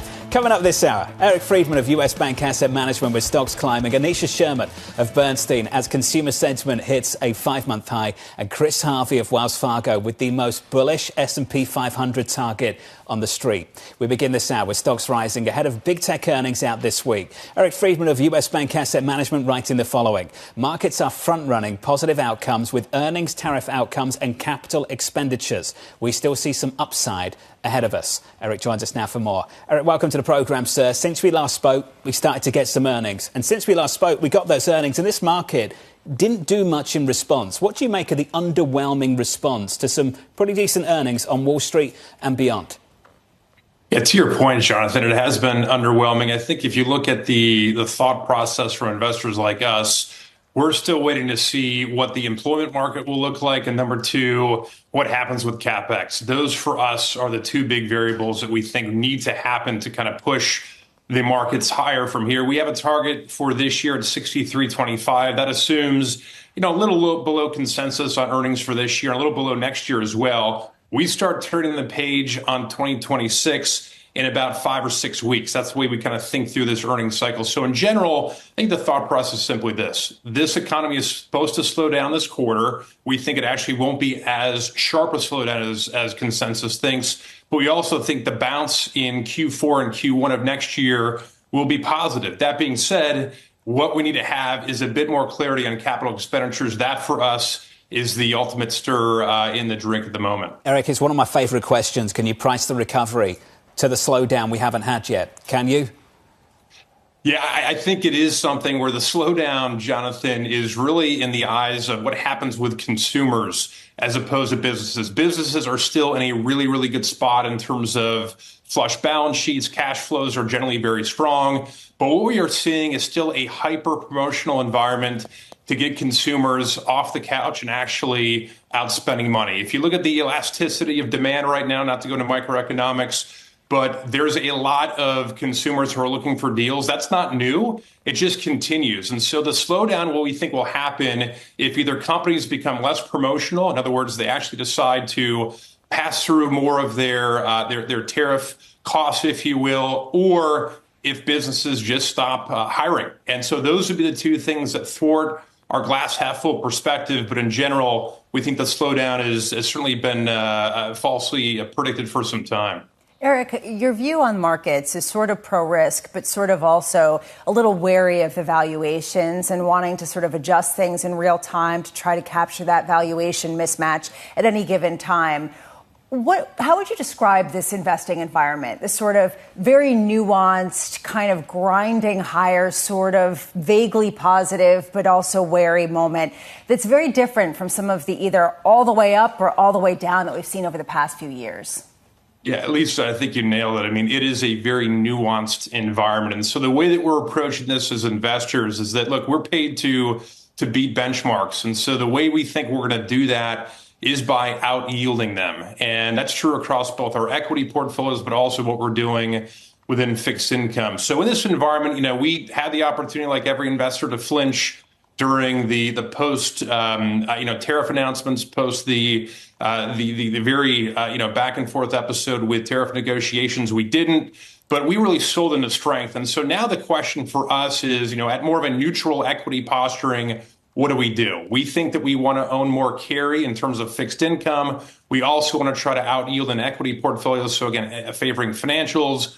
Certainly still being involved with big tech, but also owning things like midstream energy that spit off some reasonable cash flow for investors. So to your point about nuance, Lisa, this is not necessarily an all clear environment where there's a great directional bias from consumers, especially those in the lower and middle income levels. Those for us will be the swing factors to propel us higher if, in fact, that glass half full perspective does come to fruition. The one directional trade of 2025 has been the dollar, and it has been a one-way move downward or weaker versus all other major developed market currencies. I wonder how essential that bet is to the ongoing returns of equities in the way that we've seen over the past couple of months. Lisa, at the risk of pandering, I'm a huge fan of your Twitter feed. And I think if you look at what some of the great things you put out is, this notion of correlation versus causation. The equity market move, the crypto move, the real asset move has at least been correlated with a lower dollar. And the fact that you still have the dollar consolidating, even after the Japanese election results yesterday or ongoing back and forth trade negotiations with Europe, that suggests to us that if the dollar cannot pick its head above its, let's call it mid-June levels, that's a level that we have not been able to surpass in about 4 or 5 weeks, of course. That for us suggests that at least in the moments, the dollar is still going to be a tailwind, a lower dollar, a tailwind for more of the pro-risk assets as markets determine just how strong this bounce, if there is a bounce, will actually endure. So for us, we're paying very close attention to, can the DXY pick itself above the 200-day moving average? If it does that, along with a slowing labor market, that may actually cause us to be a bit more cautious. But for now, we think that the bias towards a lower dollar is likely intact. And you like your international exposure when it comes to Europe and Japan. How are you thinking about potentially, though, Europe and Japan having higher tariff rates than when the president came out and rolled back the April 2nd Liberation Day? Because right now, it looks like, at least for EU, it's going to be higher than 10%. And Japan, they are still trying to get that 25% on autos down. And right now, the U.S. isn't buying it.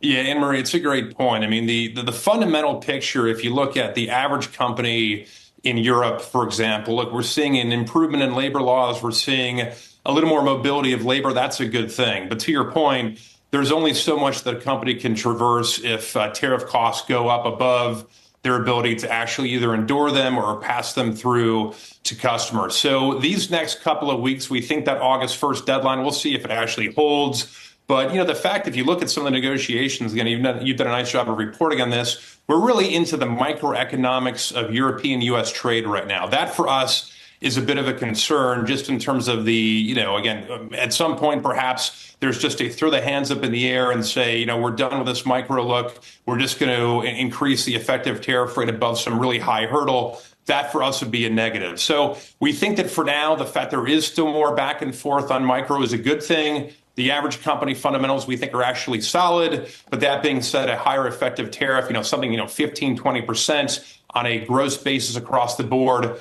that for us would be more concerning about our pro-international positioning right now. Eric, stop being so nice. I've tried. It doesn't work. What do you mean it doesn't work? Do it every morning. It doesn't work. What, you feel like you're abused Bully me every morning? commercial break. Oh, yeah. Eric, thank you, sir. So we all Eric Friedman of so US mean. Bank Asset Management with the latest. I want to share this with you, OK? Got some time. Please. This came from Michael Arue out on X. Here's the full quote. I'm not actually sure where the full quote is from, but here it is. People in the EU are super wise. You have a meal with some sort of French person who works in Brussels. It's very impressive. They're cultured. They have wonderful taste. They understand all these different countries. They know something about Chinese porcelain. And if you lived in a world ruled by them, the growth rate would be negative 1%. That's amazing. Well, it's kind of been what's happened recently is that, the whole idea, right, the U.S. innovates. China replicates, and the European Union regulates. And that's what we've heard. Thank you for catching my lack of mental capacity this morning. But there has been a push, though, in the EU to actually cause bank mergers and actually allows for more of this. But you're right. Change the culture. The Draghi report. How do you do that, though? It's going to take a long time. And what's wrong with knowing about Chinese porcelain? Absolutely nothing, clearly, as evidenced by that quote. Yes, people are impressed by that. Correct. But how do you translate that into... Need to get beyond that and actually do things that generate growth. Right? OK, anyway, thought I'd share that with you this morning. Equity futures on the S&P up by 0.2%. Quiet, as you might have noticed. Let's get you an update on news worldwide with your Bloomberg Brief. Here's Yahira. Hey, Yahira. Hi, John. President Trump and Xi Jinping are reportedly expected to meet at or before the APEC summit in October. The South China Morning Post cites sources saying Trump could make a stop in China on his way to the summit in South Korea, or they could meet on the sidelines. Sources telling us here at Bloomberg that Trump has been dialing down his aggressive tone with China in hopes of securing a meeting and a trade deal. Meanwhile, EU officials will meet in the coming days to discuss how to respond to a possible no-deal trade scenario with President Trump. The move comes as the U.S. is set to be seeking tariffs on EU goods higher than 10% with limited exceptions. Like others, the EU faces an August 1st deadline to strike a deal or see higher tariffs. And Blackstone is out. It has pulled out of a bid for a stake in TikTok's U.S. operations. Sources telling us here at Bloomberg the firm has offered its potential share to other investors in the consortium that includes Oracle, Andreessen Horowitz, and General Atlantic. TikTok is facing a September deadline to find an American owner or be banned in the U.S. That's your Bloomberg Brief. John? Yahira, thank you. More from Yahira in about 30 minutes. Up next, the Morning Calls Plus. Anisha Sherman of Bernstein as consumer sentiment hits a 5-month high. Live from New York, this is Bloomberg.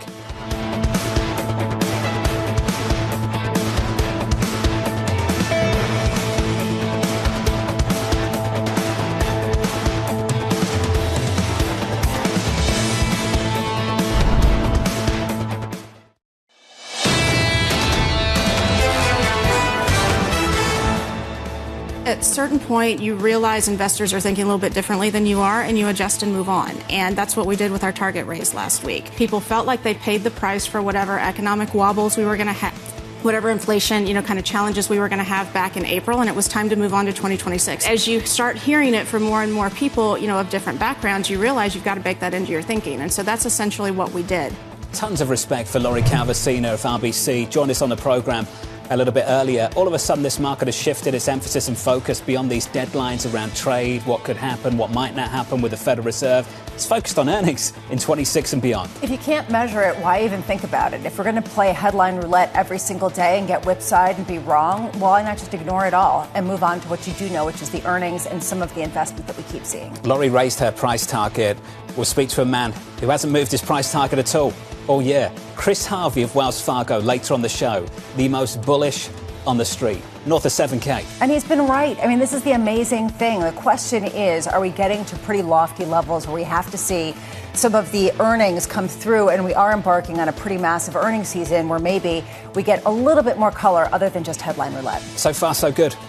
On the earnings front, equity futures this morning positive by 0.2% on the S&P, up by 0.2 also on the Nasdaq. That's the price action. Let's get you some morning calls. First up, Benchmark initiating coverage of GM with a buy rating, saying its core business remains resilient despite tariff uncertainty. That stock is up by 0.4%. Your second call from Morgan Stanley raising its recommendation on Pinterest to overweight, citing improving macroeconomic trends. And finally, Barclays downgrading target to underweight, citing weak trends among the company's most frequent shoppers.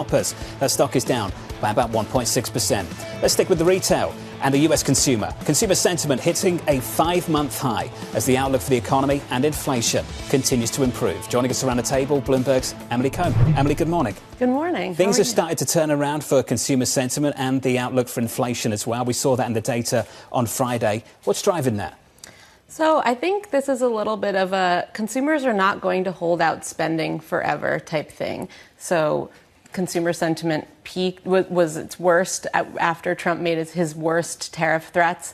Now what we're seeing is a lot of those threats that he made early on haven't come to fruition yet. We're not seeing tariffs raise prices as much as we worried that they might.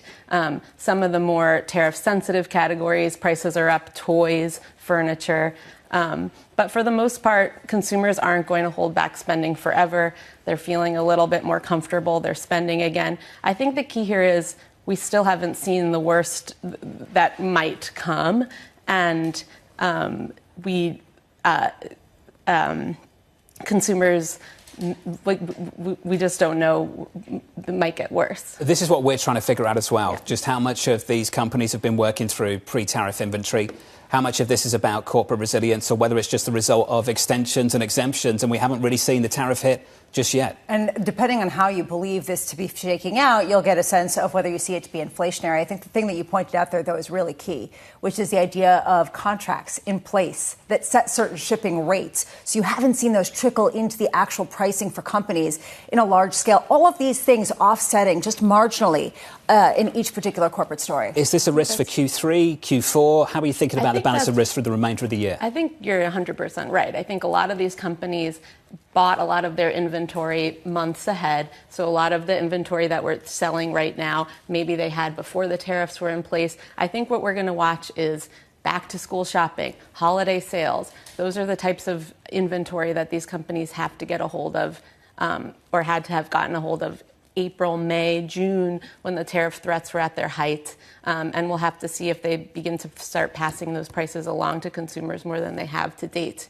Emily Cohn, it's good to see you. Thank you so much. Thanks for dropping by. Appreciate it. Let's extend the conversation with Anisha Sherman of Bernstein writing the following. Secondary demand impacts continue to be a risk as price increases roll out, particularly for lower income exposed companies. Anisha joins us now for more. Anisha, welcome to the programme. A lot of companies in your coverage. Talk to us about the companies right now that seem to be in a tough spot. Yeah, so we have had these August tariff announcements come out. They are better than feared. So we've seen some of the stocks rally, but they are worse than the pause rates that we're at currently. And so we should see tariff impacts worsen across the back half. Now, the challenge is the timing. So we're about to enter the Q2 earnings cycle. these August tariffs don't impact Q2, both on the supply side, because that August shipment inventory is Q3 inventory, and also on the demand side, as your previous guest just said, the price increases that started to roll out in June and are ramping in July and will continue to ramp in August are not going to materially impact Q2 earnings. So it's really the back half earnings that are at risk from a worsening tariff environment compared to the pause rates. And we'll see, because some of these unmitigated impacts are kind of 100 to 250 basis points of gross margin headwind on most of my coverage. But that's the unmitigated impact. And these companies have now had months and months to work on mitigation efforts. So the net impacts of those could be smaller. So, the net message is it will be worse, but it could be just slightly worse. It might not be a doomsday scenario. And we'll have to see what the Q3 guidance looks like. And that's going to be the main data point I'm looking for in the earnings cycle. What have we learned so far? And I realize it's very early in the earnings cycle, but we've heard from the likes of Delta. We heard from Domino's doing great with their stuffed crust pizza this morning. I'm just wondering, what have we learned about consumer tolerance for higher prices, consumer willingness to keep spending, and their ability to do so? Yeah, it's interesting because we've seen this consumer sentiment data get worse and worse, right, up until this month. But we haven't really seen an impact on spending.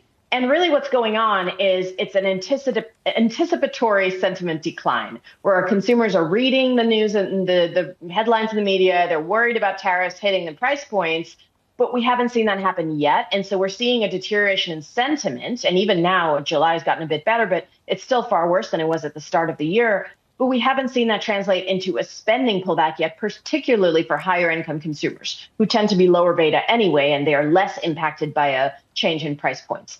I think that where we might see the other shoe drop is, depending on the magnitude of the price increases, we could then see a pullback in actual spending. So that has not happened yet.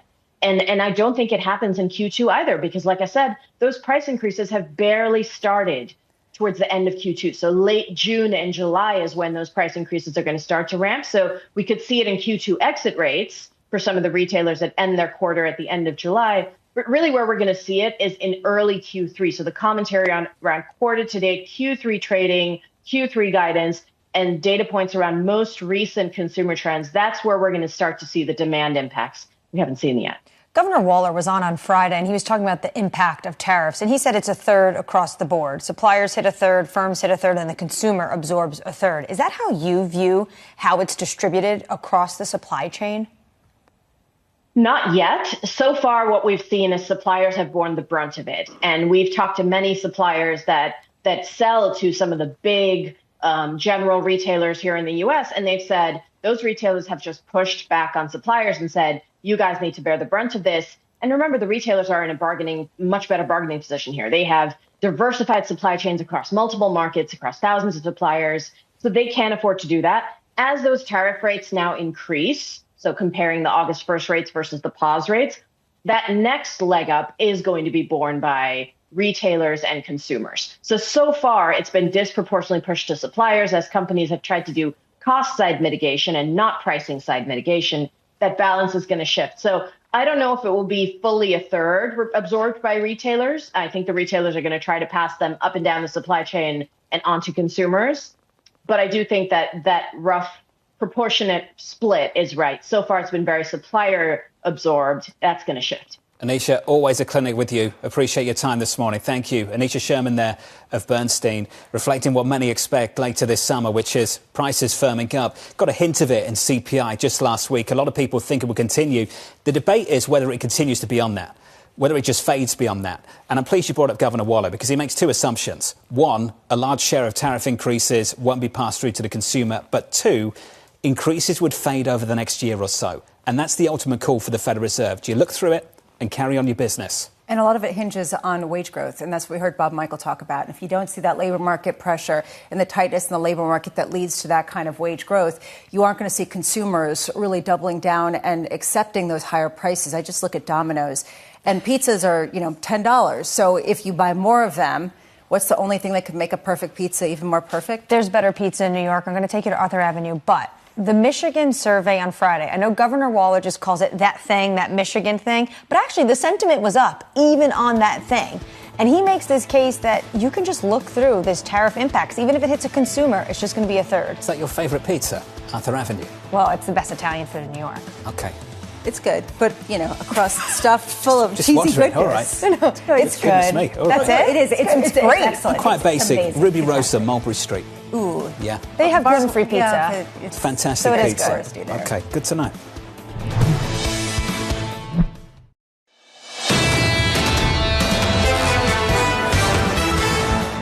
60 minutes away from the opening bell. Equity futures doing okay, positive by 0.2%. Let's get you some morning movers this morning. Let's cross over to Danny Berger for more. Hey, Danny. Hey, John. Some more earnings this morning. Cleveland-Cliffs, that is the steel maker. Shares are higher in the pre-market, reported a loss of 50 cents per share. That is better than what's expected, but maybe it's the look forward. The CEO talking about how tariffs on the steel industry are going to be helping them and other domestic manufacturers. So they're really seeing that start to play out now. So again, those shares up 6.33%. We also heard from Verizon in the past hour. Those shares up 4%. An upgrade for their full year outlook, also for free cash flow, beating because they say of tax reforms, strong businesses, and they also were able to raise prices when it comes to their wireless business. Finally, rounding things out with Tesla, just pointing out that it is gaining ahead of its earnings report on Wednesday, 1.6%. Possibly helping things out this morning, too. Elon Musk was out on X yesterday saying that he's back to 7 days a week in the office and sleeping in the office when his little kids aren't around. So it's perhaps that recommitment to his companies and away from politics that investors like, John. The work ethic of that man. Unbelievable. Tesla positive by 1.6%. Danny, thank you. Let's turn to the week ahead. Busy week of earnings. That kicks off on Wednesday with Alphabet and Tesla. Lots of economic data as well. Look out for another round of jobless claims on Thursday. And interestingly, we're going to get a speech from Fed Chair Jay Powell. We'll get that speech tomorrow. Bloomberg's Mike McKee joined us now for more. Michael, as you know, we're in the quiet period from the Fed. What can we expect from Chairman Powell? Not a whole lot. This is a conference on banking regulation, the Basel III agreement and the SLR and things like that. This is not going to make any news. He's not going to be able to comment on anything to do with the economy or monetary policy. Vice Chair Mickey Bowman speaking at the same conference. As you mentioned, it is a kind of quiet week otherwise, and we hate to get people's hopes up. But the breaking news today is Jay Powell is, at the moment, still the Fed chair. And we haven't heard from Donald Trump about that in 24 hours. So we'll see how the rest of the week goes. As you mentioned, we do have those speeches tomorrow. We've got the leading indicators index, which we have all forgotten about because in 37 of the last 41 months, it has been negative. So it's been signaling recession for 37 months out of the last 41, and we haven't gotten it, so nobody really cares that much about that. But that used to be a big number. Existing home sales and new home sales also on the calendar this week, along with, as you mentioned, the jobless claims numbers. And we get S&P PMIs on Thursday. We'll see what they tell us about next week's ISM number. The one thing that's interesting to watch here is even though the president may or may not have backed off of Jay Powell, the markets are still a little bit concerned. If you look at the 10-year note yield, it is above where it was before the president last suggested that he is going to fire Jay Powell. So there's still some concern in the bond market about that. Everybody will be keeping an eye on the president's social media feeds and our headlines to see if anything changes in that regard this week. Mike McKee, next week. Let's talk about next week. You'll be in the room with Fed Chair Jay Powell next Wednesday. How much of that news conference is just going to be about that man's future? I don't think a lot, and only because Powell has been very clear that he's not going to talk about it. He's going to probably just tell us he's not quitting, and if the president tries to do something, they'll sue. What will be interesting, though, is to see the breakdown of the vote and see if Chris Waller, a candidate for Fed chair, dissents, and if Mickey Bowman, who has also said July might be a good month to have a rate cut, also dissents and suggests some sort of rebellion against the Fed chair. Michael McKee, thank you, sir. Looking forward to your coverage over the next week. Just a little tip for anyone going to that news conference with Chairman Powell. He likes the one-word answer. Have a spare question. OK? Smart. Just so you can come back at them again. Maybe have another one after that so you can come back again. Yeah, Or you could do open-ended questions. Are you concerned about Fed independence? Do you Nope. think that this is going... Okay, all right, hold on a second. And then, do you think that right now that affects the way you communicate and the fact that the market is taking a very different communication? No? Right? Nope. I mean, but then you just sort of... I imagine people are going to keep trying. I'm totally with you. We explored this with Governor Waller last week, and I think it's a really important question. Whether we're seeing this pressure lead to a de-anchoring of inflation expectations because people do think central bank independence is being eroded. Now, we don't see any sign of that at the moment, at least not in a major way. But I wonder if that would contribute to how they do communicate in the coming months, whether it makes them ultimately just that little bit more hawkish. Exactly, because otherwise you could ask, well, why not cut 25 basis points if you don't see this really affecting inflation expectations at this stage? You can ask all these questions and then say, okay, but what about the political potential ramifications and how much is that stymieing that decision? Mike talked about a rebellion potentially from Governor Waller and Mickey Bowman. Is it a rebellion or what Governor Waller said around this table on Friday, which was you should have diversity of thought. This is a deliberative body. We don't need to all move in this think tank setting where we all move at the same pace and in the same direction. There should be debate. So if he comes out with a dissent, it's going to be a real debate. The question is, can he bring the rest of the board over with him? Dissent is healthy. It's unhealthy if you think every single dissent is just driven by someone who's motivated to become the next Fed chair. Well, that's problematic. That's exactly it. So there could be legitimate arguments economically, but do they get overshadowed by some of the political noise? And that's one of the ramifications of really having this ongoing But discussion. also, Trump isn't calling him yet. He still has this veneer of being super independent in the sense that Trump has not reached out to him yet. He said that at his speech in New York, and he said that here on Friday. Let's continue the conversation. Claudia Sam of New Century Advisors joins us now for more. Claudia, welcome back to the show. It's good to see you, as always. I want to pick up on that speech from Governor Waller, what he said before our conversation with him. Looking across the soft and hard data, I get a picture of a labour market on the edge. Do you get a picture of a labour market on the edge? That's not how I would characterize the labor market, but I think Governor Waller lays out a very reasonable argument for reading the data. Right, the labor market had some cracks, has some weaknesses to it. I mean, I think they were maybe more apparent last year. You know, the unemployment rate had been rising, but he paints a picture and he ties it to data. Again, I think it's really unfortunate that it becomes wrapped in this conversation of is this a politicized view of his? I don't see it that way. But just to have that kind of injected in the conversation does tend to undermine what he's saying. Claudia, do you think from your perspective and your years of experience studying the labor market and how that affects Fed policy, do you think that right now weakening in the labor market really is a greater concern than a prolonged, protracted inflationary push from the tariffs and from strength that we have seen ongoing in corporate America? So I would agree that there are several threats on the growth side to policies that have been put in place. I mean, tariffs have an aspect of weakening growth through the higher prices. We've seen immigration policy. I mean, there's a whole set of reasons why you'd look out at this year, and we've seen growth slow this year, and that'll eventually show up in the labor market. So you definitely can see those risks. And if one, as Christopher Waller lays out, looks at the potential inflation risks and says, these are temporary, we can look through these, then I think you would be right back to where we were, in 2019, where the Federal Reserve faced with tariffs, they cut preemptively. It's just we're not in an environment where inflation is subdued. It's actually been above target for more than 4 years. There are real risks there. We still don't know what the tariff policy actually is. It could be going higher. It could not. So there's just a lot of uncertainty, I think, with the way that the kind of majority of the Fed is lining up their arguments makes a lot of sense. But there is a real perspective, and I would agree that the diversity of thought on the Fed and making those arguments carefully with data, that's a good thing. It is extremely unfortunate, the environment, by having the White House and the president very directly say what they want to see in terms of rates. It's kind of created this, it's made it really difficult for the Fed to have this kind of disciplined data conversation. And it's even more difficult by the fact that the data is really confusing and it can paint a different story depending on how you read it. I mean, we keep kind of wondering what the labor market is showing us, whether it does show some sort of more dramatic weakening or whether the housing market is kind of ringing a 5-alarm fire alarm saying, hey, there clearly is a problem. I mean, at what point do you think that keeping rates at this level would really create a weakness that currently hasn't manifested itself in the economy? We're likely pointed in that direction. I mean, the economy has proven quite resilient. I mean, this is not just talking about this year, but in recent years, the higher interest rates, and there are probably a lot of different reasons for that.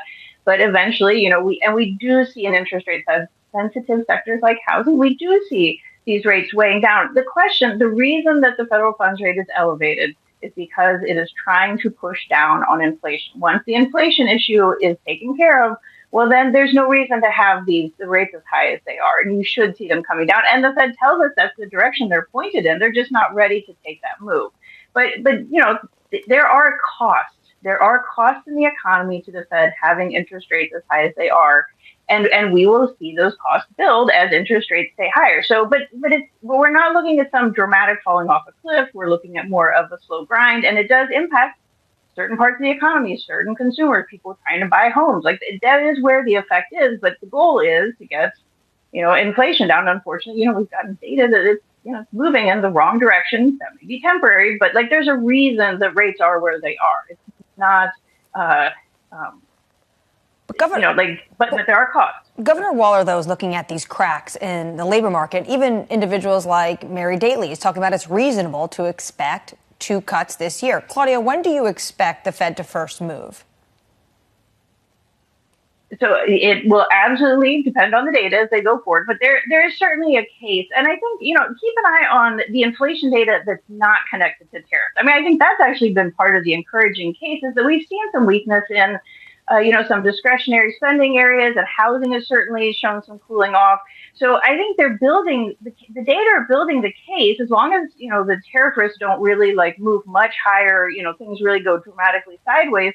I think they're on track for September or October, as the data come in. And Governor Waller could absolutely be correct that we see some employment numbers that are not as positive as recent ones, and that could move them much more quickly to the cut. But I think the data thus far have supported their let's wait and see. And I think that's where they're going to come down as a group next week. But of course, you can look at the data differently, and they are pointed in the direction of cuts. I mean, some aren't even looking for them this year, but I mean, that's, they have a lot of coherence in what they're thinking. It's just timing is hard. It's just really hard to figure out because timing is hard in the economy.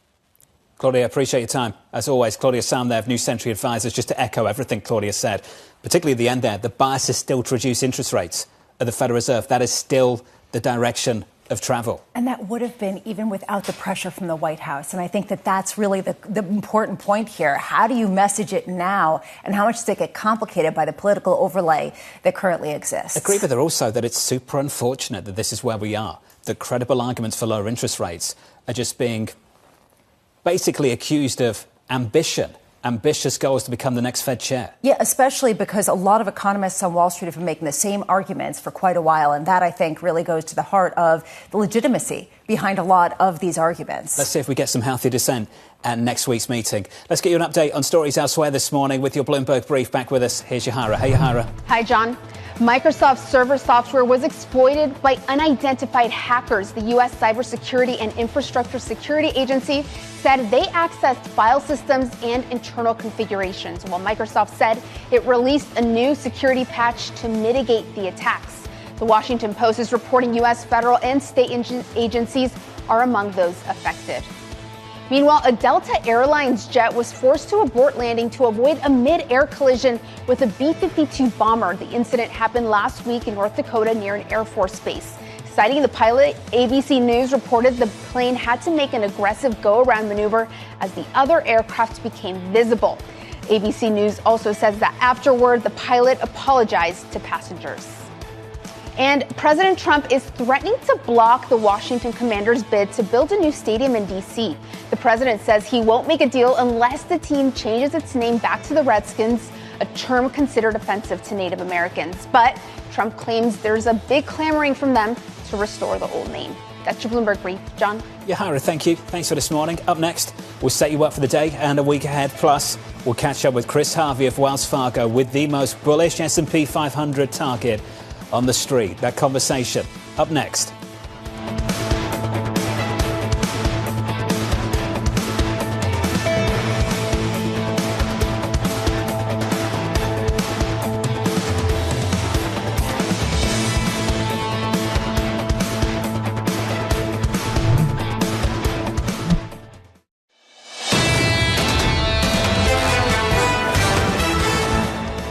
I don't see 10-year yields at 5%. I think they belong at 5%. And that's the great puzzle that they're not there. That's telling us that there's constant demand for government bonds. There's constant demand for the bond market out there.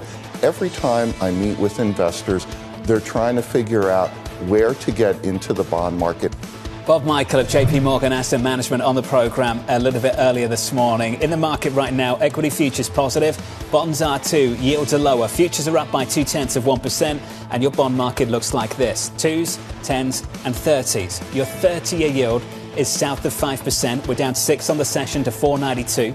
Your 10-year is 436. Bob Michael saying, I don't see the 10-year at 5%. He sees reasons that they belong there, but he doesn't see them getting there. Which shows the incredible bid for bonds and how globally there's this incredible demand. I would argue that what we're seeing today is a bit of the Japan effect, to how we're getting whipsawed by the fact that it's not as bad as it could have been, with sort of fiscal irresponsibility, potentially maybe on the Japanese side. But, he's making an argument for bonds. Let's see what happens if the Fed cuts by 50 basis points. You think the Fed cuts 50 basis points? No, I don't think so. But I'm saying that what happens. Worth exploring that. Like, just basically counterfactual on this Monday morning. If they went 50 next week, for instance, what would happen to the long end? It would probably, you'd see yields up, you'd see price down in a significant way, and it would raise questions about independence. Which is what we saw at the back end Correct. of last year. Futures this morning then, just about positive by 0.2%. The bond market doing okay. Thank you, Japan. According to Lisa, Japan in the driver's seat in many ways over the past few weeks in fixed income worldwide. That's the price action. Your week ahead is shaping up as follows. Coming up a little bit later in the week, we'll hear from Fed Chair Jay Powell speaking at the FOMC's regulatory conference. On to Wednesday, results from Tesla and Alphabet. On Thursday, a rate decision from the ECB and earnings from Intel and American Airlines, plus another round of jobless claims. And then on Friday, going into the weekend, durable goods. Let's stay on the market. Stocks trading near all-time highs. Chris Harvey of Wells Fargo, the most bullish man on Wall Street. S&P 500 price target of 7,007, and he joins us now for more. Good morning, Chris. Good morning. You uncomfortable with that? I want to give you some credit before we start. Credit to you for not changing this call in the tariff storm of early April. So let's start there. Why did you stick with it? So 9 months in the financial market, that's an eternity. The other thing, we had seen Trump 1.0. We know his style. It's to go out to the nth degree and then to come back in. Furthermore, the underlying fundamentals were still fine, and our EPS and our price target wasn't predicated on a strong economy. What we're seeing is the winners continue to win. The uber cap companies have the higher margins, are gaining more market share. There is a real secular trade in AI that will continue. I was here during the 90s. This is not a fair comparison. It is much stronger, and the fundamentals are much better than today than they were back then. 7K is not tariff dependent. It is not August 1 dependent. No. So people ask, well, what's the fear? The fear is, there's a couple fears. One is, do tariffs start to flare back up? And that's possible, right? We just can't predict that. The other fear, which is a much more real fear, is what's happening with the Fed. Do we worry about the Fed and confidence in the Fed? Because the back and forth between the Fed and the White House, that's not healthy, right? And that can cause problems in the bond market, and that can cause problems with confidence. But overall, we're starting to see M&A activity kick up. We think that M&A will continue to be very, very healthy up and down the capitalization. We do think the Fed's going to cut. Fundamentals are fine. The consumer's okay. And we're not seeing the kind of price increases that people are talking about. We're seeing people say surgical when they're talking about price increases and selectively. So there's a lot to unpack there, and we'll get into the Fed independence in just a second, and what point yields have to rise to before that really triggers some sort of response in equity markets. What about valuations? The idea that you're talking about an 11% gain from where we are right now on the S&P 500 after already reaching record highs amid a wall of worry and, frankly, growth that is expected to slow. Right. So we talk about this all the time because people say, oh, look at 20 years ago, look at 25 years ago. The S&P is not the same as it was 25 years ago. The constituent in the S&P 500 is much more growthy. It's much more techy. The multiples are much higher. The productivity is much better. The people running the companies are much more attuned, and the acumen is much higher. And so the valuation, yes, it's high, but it's justified in our minds. And again, we don't need to see a whole lot of multiple expansion to get to that level. We're not very far from that level at this point in time. So valuation concerns don't really you don't spend a lot of time on those. I do want to go to the Fed independence side, though. There is a question of what point yields have to rise to before it triggers true concern in stock markets? Because we've asked that questions many times. People give us a level, and then we pass that level, and stock markets shrug it off and say, healthy, healthy, good.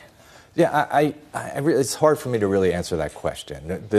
I think what's happening right now is you had Trump come out and say, I'm not going to fire Powell, right? And I think he needs to go out and say that, right? There's a lot of talk and rumors and situations in the marketplace. At the end of the day, we need the Fed. We need the Fed to be independent. We need the Fed to be apolitical because it is a very important part of our marketplace. And as long as we can do that, that's great. I don't know if rates really have a play in this. I think it's just cooler heads need to prevail. You read Trump correctly when it comes to tariffs. He put out a truth over the weekend about what Bessent potentially laid out to him when it comes to the market impact of firing Bessent. People don't explain to me, I explain to them, says the President of the United States. Did you take that as him basically acknowledging he understands the negative impacts that could have on financial markets? I think his team understands. I think he understands. I think if you go back and one of when we were on the show a while ago, we were talking about will the feedback loop close, right? Will the administration see what's happening in the capital markets and react to that? And they did. So I do think they understand, but I also think that he feels like he's playing with a very strong hand, and to a certain degree he is. And one of the things we are beginning to worry about it is he's looking at tariffs as a revenue generator, right? We have what we have with the deficit and saying, hey, this could be a good way to reduce the deficit. We haven't seen the real impact to the economy. What's the big deal? In that same truth, he said if it weren't for him, the market wouldn't be at record highs right now. But if it weren't for him, would potentially already be at your 7007 mark. Yeah, there's a lot of speculation on speculation there. I think we could have done this. Talk in my book, one of the things I said, and one of the things I believe is you could have put a 10% tariff on and then just walked away. Right? We talked about how there was a seller's tariff and how people, whether it's through Airbnb or Amazon, they understand it. You had Congress put that 10% tariff on, walk away, and we can do something more productive. But we chose this path, and it's okay. It's a little bit bumpy, but we're getting there. Might get bumpier. Peter Schiff, Academy. Without the markets pressuring the administration, why would they pull back going into next month? Well, this to me is the key question. How much is this administration playing chicken on tariffs with the market? If the market's looking past something that hasn't happened yet, does that push them to potentially go even harder because they could extract more? They could offset the deficit concerns from the one big beautiful bill. And there we go. And you see these countries lining up to really want to do deals and getting a little bit nervous when you have Howard Lutnick, the Commerce Secretary, coming on Sunday shows saying August 1st is hard and stop deal. Also, he's already telling us what to expect next year. He said, of course, we're going to renegotiate USMCA so we could prepare for more headwinds in terms of Canada, Mexico, and the United States. It's going to keep coming. It's going to keep coming. Chris, just to wrap it up, the US versus the rest of the world. What have you made of that debate over the year so far? So we thought that was possible. We thought that was probable early in the year. It happened. Now we're just walking away. We just don't. We're done. We're good. You had that repricing. Now let's go back to fundamentals, and the fundamentals are telling you back to the U.S., back to growth. Chris Harvey of Wells Fargo. Appreciate it, sir. Thanks for being here. It lasted how long? 5 months? 6 months? Always a tourist in Europe. That seems to be what it is, whether it's markets or whether it's otherwise. That's beautiful. Thank you. You should frame that. That's a fantastic quote. Well, I mean, that's sort of how it feels to me. And people sort of get excited about the prospects of growth, and then they head over there and experience the regulation and some of the other hang-ups with certain labor market structures, and then they come back here. And that's been what it's been going on for a while. Always a tourist in Europe. Bramo. July 21, 25. Coming up tomorrow, Matt Miskin of Manulife, John Hancock, Russ Brownback of BlackRock, Dan Niles of Niles Investment Management, Andrew Hollenhorst of Citi. From all of us, thank you for choosing Bloomberg TV from New York City. This was Bloomberg Surveillance.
Chair Jay Powell. Is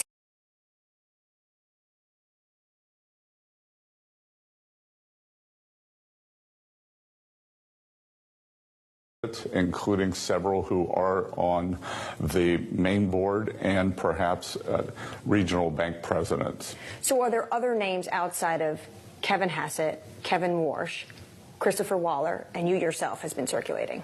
There's a long list, and like I said, there's some great candidates. And have you reached out to everyone on both those lists? I'm not going to talk about the process, but we are getting the process underway. Obviously, it's going to be President Trump's decision, and we're not in a rush. So, you're not in a rush, but the president continuously says he wants to get rid of the Fed chair, Jay Powell. Mohamed El-Erian yesterday said he should resign. Well, do you think Jay Powell should step down to protect the institution? A couple of things. One, the president said he is not going to fire Chair Powell. I was somewhat surprised that Mohamed El-Erian came out and said that. And what I've come out and said is that I believe that it would do Chair Powell a favor, and he would be doing the institution a favor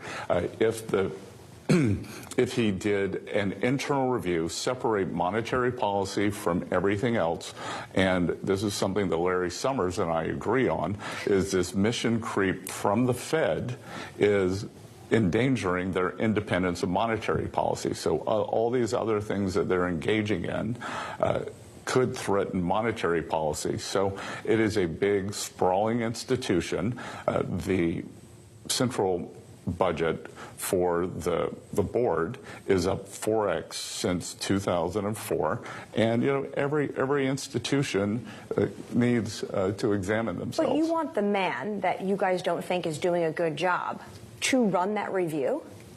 What's that? But you want the man, Jay Powell, which you and the president don't think is doing a very good job, to run the review of the institution? Well, I think that it could be a committee. It could be a group. They could invite outside experts in. The Bank of England, after the 2022 rate hike shock, went back and did a very good examination of what went wrong with monetary policy that brought in outside experts. So, I think an internal review would be a good start. And if the internal review didn't look like it was serious, then maybe they could be an external review. Have you communicated this directly with Jay Powell? Do you guys continuously have your once a week breakfast, lunches, either at the Fed or the Treasury? I gave a speech on Monday night on bank deregulation, bank regulation, the future of regulation, which is, aside from monetary policy, I think the most important thing for the economy. The Fed is one of three regulators. There's the Fed, the Office of Controller of the Currency, which sits under Treasury, and the FDIC. And I believe that all three of those should have important voices, and I believe that the regulation has been much too stringent since the great financial crisis.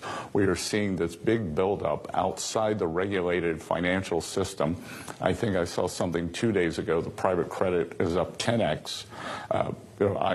I'm not saying it's a financial stability problem, but I am saying that there's a regulatory arbitrage going on. But that was a long way of saying I saw Chair Powell at that speech. And your lunches and breakfasts continue? Always. So you have a good relationship with him at the moment? We have continuing communication. Last time you were on, you also talked about the potential next Fed chair. You said his or her nomination. Is Governor Bowman also in the running? Again, I'm not going to name names, but they're good candidates. As I said, on the board, there's several female regional bank presidents, and then there are some fantastic women outside the Fed. There's also Governor Kugler's chair that is open in January. Have you started that process? It's a simultaneous process. The Kugler chair is a 14-year seat. So we'll be looking at that also. And again, I think we have some very good candidates. Given you just saw Jay Powell, has he yet to tell you whether or not he is going to leave the board, his governor seat, before 2028? He hasn't yet. My belief is that he will, and I think that it would be very good for the institution for him to do it, and I think it'd be very good for him personally to do it. The president once said that he goes out and riles financial markets, and then he sends you, his Treasury Secretary, out to calm things. Things are pretty calm today. But when it comes to the Fed chair, I know you love college basketball, and you talk about the president being Bobby Knight, and I know you love Dean Smith. Are you guys playing this good cop, bad cop when it comes to talking about the Fed, talking about Jay Powell?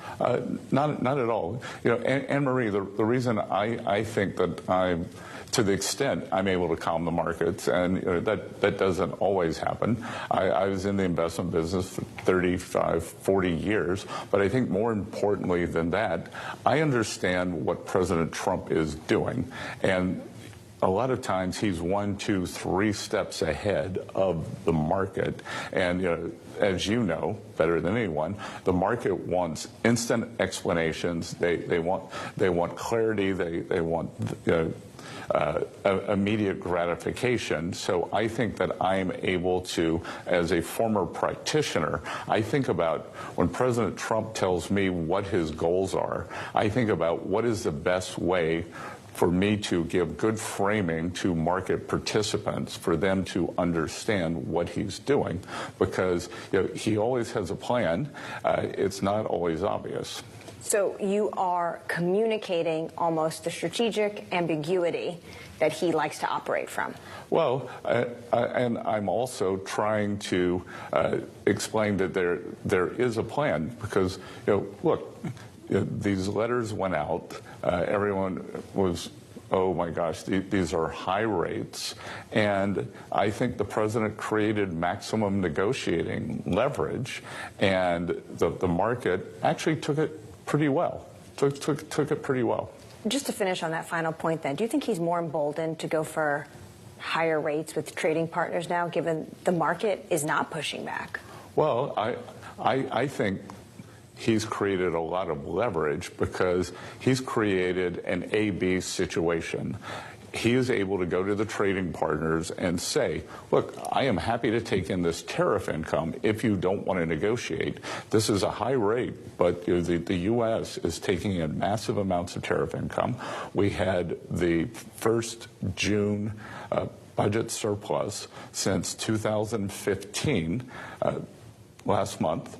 We reported it this month, and so we are taking in substantial income. So President Trump is creating this leverage by saying, if you don't want to negotiate with me, I've sent you a letter with a high rate.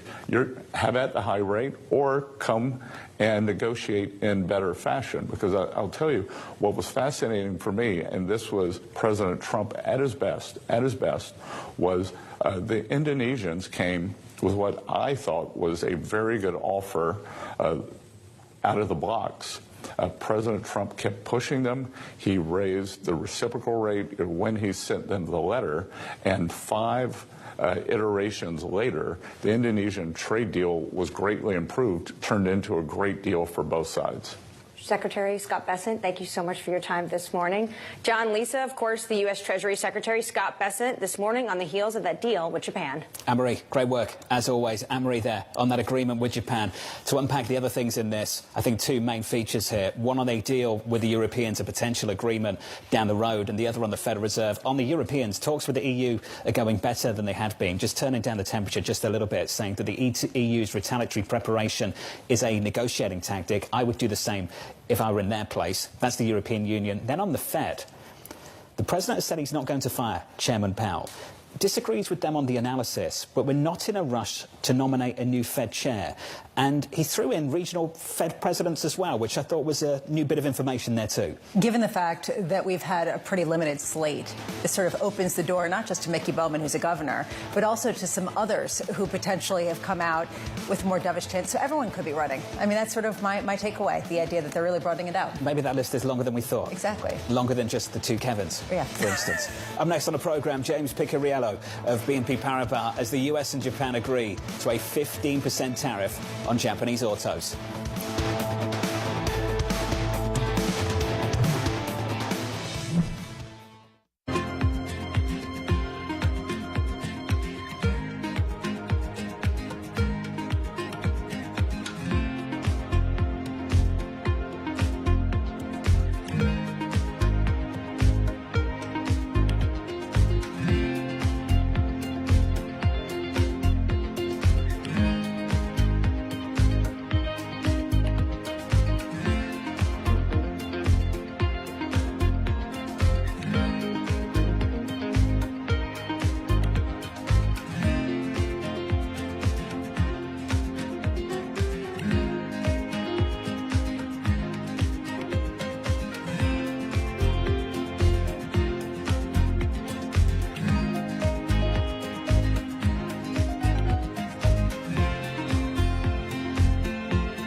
Africa, a region rife with potential for growth and opportunities, but not without its challenges. Join us as we get to the heart of African business, politics, and economics, and ask the question, what's next?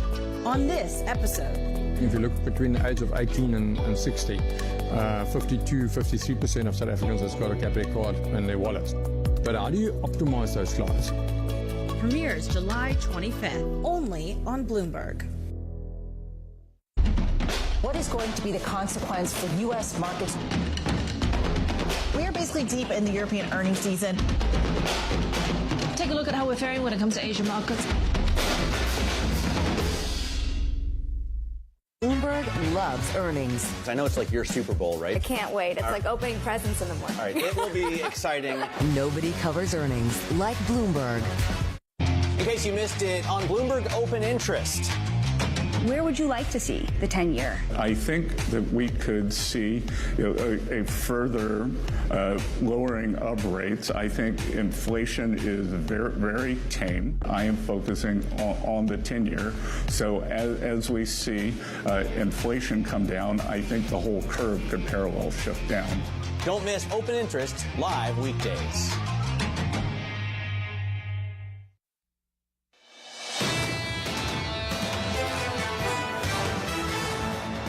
Record highs coming into Wednesday. Equity futures this morning positive by 1/3%. At the epicenter of this conversation, a trade agreement with the US and Japan. More on that in just a moment. On the S&P up 1/3, on the Nasdaq up 1/10.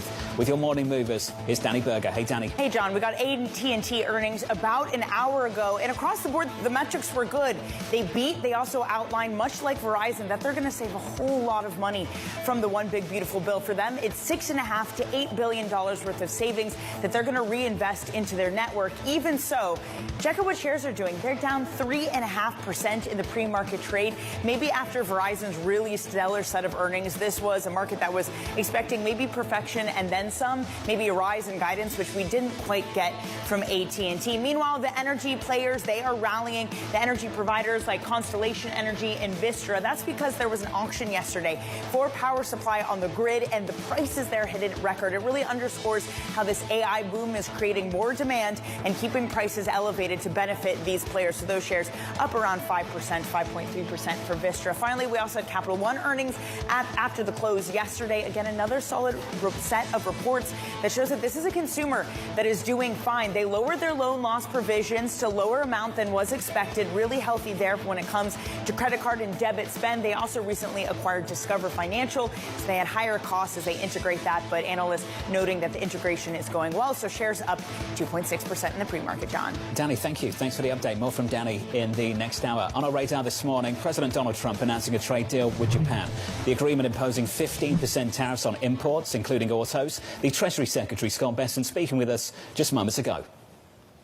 We had some discussions about the overall U.S.-Japan relationship, which was one of the strongest in the world. As only President Trump could do, he brought the Japanese trade delegation into the Oval and had a very fulsome negotiation with them. And I tell you, they're tough negotiators, but President Trump's tougher. The conversation will continue this morning. In about 30 minutes from now, we'll catch up with the Commerce Secretary, Howard Lutnick, trying to figure out whether this is a decent template for everybody else. First of all, I just want to say that I want to get to the place where I can say the Oval Office as the Oval with such familiarity, but I digress. I think that the most interesting thing that he said was that the Japanese came up with an innovative solution, and that is the reason why they got that 15%, which was actually a concession, particularly on the auto manufacturers, because of some of the sectoral tariffs that could otherwise have raised that 25% or more.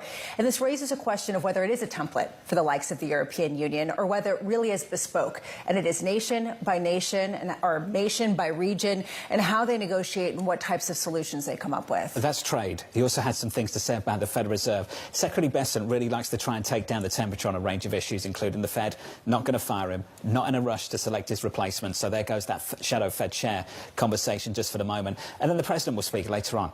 And no doubt we'll double down once again on Jerome Powell, the chairman of the Fed Reserve. And it's a story that just won't die. Yeah, it's President Trump that tries to raise the temperature, and then Scott Bessent who comes and brings the temperature down and says that we're still having lunch or breakfast or whatever every other week. We have a really good relationship. And by the way, we're not in a rush. That was really interesting to me. Also, let the guessing games begin. The regional Fed presidents, as well as lots of women outside the Fed qualified. Okay, everybody get their bingo cards out. Let's put some more in other than the Kevins. Maybe you will become familiar with the Oval. You don't know, Bramo. I know. You might be in the running. The president has not contacted me yet, but when called to service, that's not ever going to happen. Bramo likes high rates and lots of market discipline. High rates, lots of discipline. Oh, come on. Okay, let's talk about a lack of discipline. Meme stocks making a comeback. Retail traders buying into heavily shorted companies with low share prices in a move reminiscent of 2021.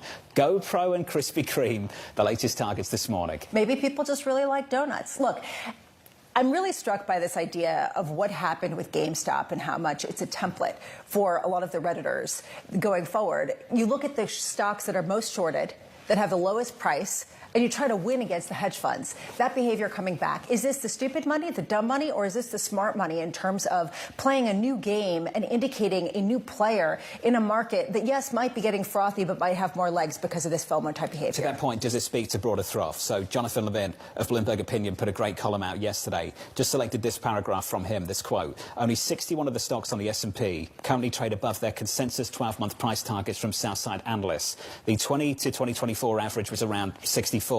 And he said during the meme stock mania of 2020 and 2021, it wasn't uncommon for around 150 companies to meet that criteria. So, I mean, it's one selection, one data point to look at how bullish Southside analysts are right now.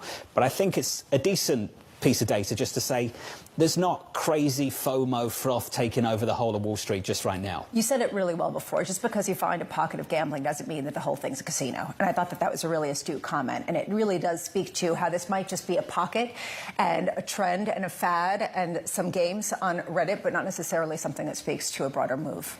For the broader market, we do have some broader earnings. Big tech earnings kicking off today. Tesla and Alphabet reporting results after the closing bell. The Mag 7 expected to post a combined 14% rise in second quarter profits. That's real money. To me, this is really going to be the ultimate test. So far, we've seen the retail-facing stocks, the consumer-facing stocks. That's one thing. But when you take a look at big tech, how secular is this shift in investment, in technological advancement that can keep driving some of the market activity regardless of tariffs and broader concerns about how long some of this energy can last in the economy? Alphabet and Tesla reporting after the closing bell. Alphabet on a 10-day run of gains, the longest winning streak, I think, going back to 2010. Unreal. Equity futures this morning positive by a third of 1%. Let's turn back to the autos. Global car makers rallying after President Trump agreed to a 15% tariff on autos imported from Japan. James Picariello of BNP Paribas Exane joins us now for more. James, good morning.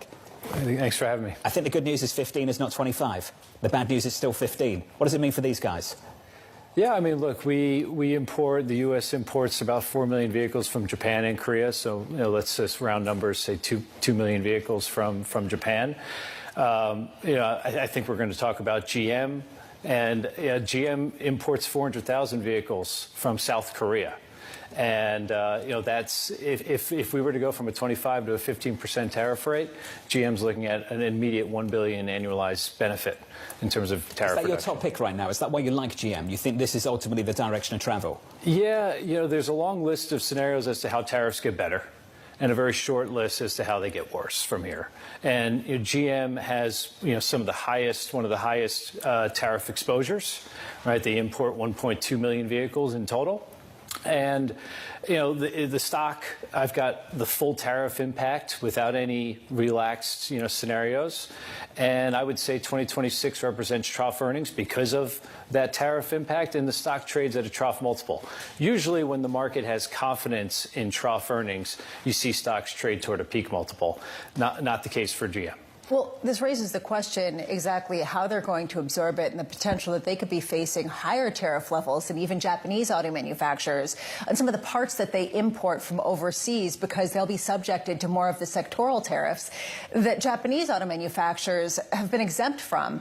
How does this not put them at something of a slight disadvantage, at least in the near term, as they try to hash out some of these other sectoral tariffs? Yeah, so the U.S. manufacturers, right, if we think about Ford, GM, Stellantis, they import the majority of their parts from North America, Canada, and Mexico. And the 90% plus of those parts are USMCA compliant. And if they're compliant, they're fully exempt from tariffs. So when we think about U.S. domestic manufacturing and imported parts flow, I don't think the U.S. manufacturers are at a disadvantage because they're already getting full exemption on the parts they need. We do have a significant amount of parts that do come from Europe and Japan, Korea, but they serve those automakers in their, the European and Japanese, Korean automakers in the U.S. And they, so for Japanese automakers importing, their fair share of parts from Japan, this is a benefit. This is no doubt a benefit. Just clear as mud. I mean, honestly, this is just sort of amazing to see how, yes, we have some clarity in terms of the actual level of tariffs, but what that means for implementation, a real question. And John pointed to this earlier, and I thought it was a great point, that what we're hearing out of Texas Instruments, we have no idea how much was it bringing forward of demand. We don't know exactly what this is going to do to the supply-demand dynamic versus the conviction that we're seeing in the shares of Toyota seems sort of a contrast that's hard to square. Do you think that companies have enough certainty, not just with where the tariff rate is, but what the response will be in the supply chain as well as consumer demand on the back heels of that? Yeah, I think companies in the auto space have have their respective tariff exposure sized up, right? One question mark is, to make matters a little bit more complicated, there's a rebate. There's a tariff parts rebate up to 3.75% of the MSRP that all automakers will enjoy. So that really negates the whole parts import tariff headwind. So the tariff headwind that we really need to navigate are the vehicles that get imported, right? The complete vehicles that get imported. I would say, yeah. Can we turn to the EV market? How's that doing right now? So with the big, beautiful bill passed, You're going to see the $7,500 tax credit go away effective September 30th. You'll have we have the relaxed emission standards. Right, CARB has their waiver revoked, so automakers don't have to contend with the 17 states that were enforcing CARB. You also have the CAFE, the fuel economy standards, which now have a zero fine, so non-compliance, you don't have anything to worry about. The third and final piece are EPA standards, which likely get rewritten officially mid-next year. And what we're looking at with the big beautiful bill, you're going to have the removal of the subsidies, so that hurts EV demand, and automakers won't have to produce and sell EVs because of the relaxed emission standard. What is Mary Barra's commitment now to EVs? So GM had a lot of momentum built up ahead of the presidential election on EVs. Now, and this is part of why I think GM trades at its trough multiple on trough earnings. Yep. It's because they had line of sight to $2 billion plus of EV loss improvement, getting towards break even and eventual profitability. And now that gets wiped clear, right? And so there's definitely a contingent of investors that view that $2 billion EV loss improvement as the gap that can't get refilled. What I would say is let's just say GM is 200,000 units below plan for next year on EVs. That 200,000 gets filled by ICE, which is profitable. And if you factor in 200,000 ICE at a 30% flow through, you're looking at almost $3 billion of profit for GM on ICE, which fills that gap of EV loss improvement. Is there a better company, though, in a better position to take advantage of where the market is right now and where consumer demand is? Because I think that's also always been the counterpoint against GM, at least over the last several years, is that they were too aggressive with EVs, and some companies were offering a better mix. They were in the right place at the right time, in a way that GM wasn't. Yeah, I mean, focusing the answer on the tariffs outcome, how this plays out, right? I do think Japan's trade deal is a great example. Sure. Tariffs get relaxed. Which company stands to benefit the most from a relaxed tariff scenario? It is GM, right? They're talking about a $4.2 billion in annualized tariff impact in the current trade environment. There are substantial scenarios there for dramatic earnings improvement from tariffs relief.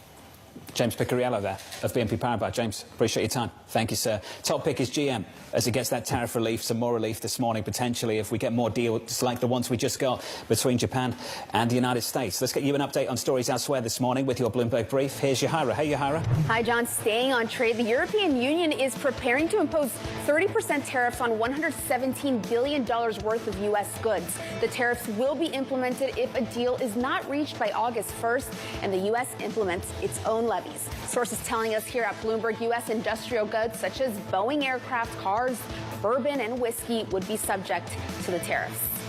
Meanwhile, there is increasing speculation that Japanese Prime Minister Shigeru Ishiba is set to announce his resignation. This following a historic electoral setback. However, the embattled leader continues to deny the reports. And AT&T delivered better than expected second quarter earnings. The company added more than 400,000 mobile phone customers, blowing past the 301,000 expected, as perks and other incentives allowed it to take customers from its rivals. Still, the stock is falling 3.5% in the pre-market, maybe because it's had a 20% run-up so far this year. That's your Bloomberg Brief. John? Yahira, thank you. Appreciate it. More from Yahira in the next hour. Up next, Fed Chair Jay Powell holds on. We have a real terrible head of the Fed. He's either evil or stupid, and either is really not acceptable. But he's not doing a good job, and but he's only going to be there for a short while. Up next, Ella Hodger of BNY Investments Newton, live from New York City. You're watching Bloomberg TV.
AI should be for everybody, from leaders to the working on floor. And we can save 90% of time, 50% of workforce. AI is core in centers of change. And therefore, we invest heavily to AI. Actually, we started more than 10 years ago because we think the machine in the past helped our hand and legs. Now the machine helps us in brain. Are you betting all your money in this right now? When the OpenAI appear, immediately I ask whole corporations study how will you bring generative AI to their job.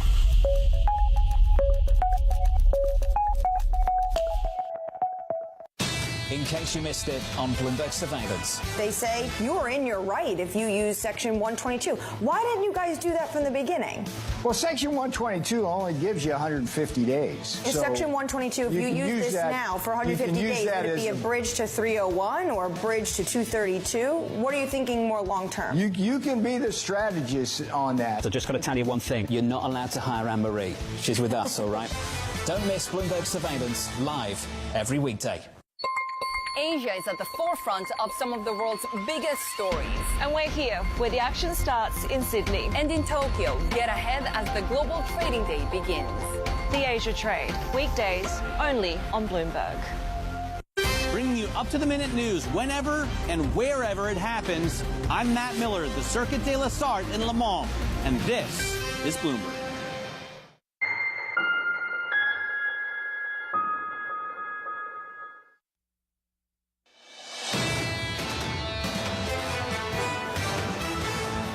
Live from New York City this morning. Good morning. Equity futures on the S&P 500 shaping up as follows. Positive off the back of a trade agreement between the US and Japan, up by 1/3%. On the Nasdaq, up by 0.1. Under surveillance this morning, Fed Chair Jay Powell holds on.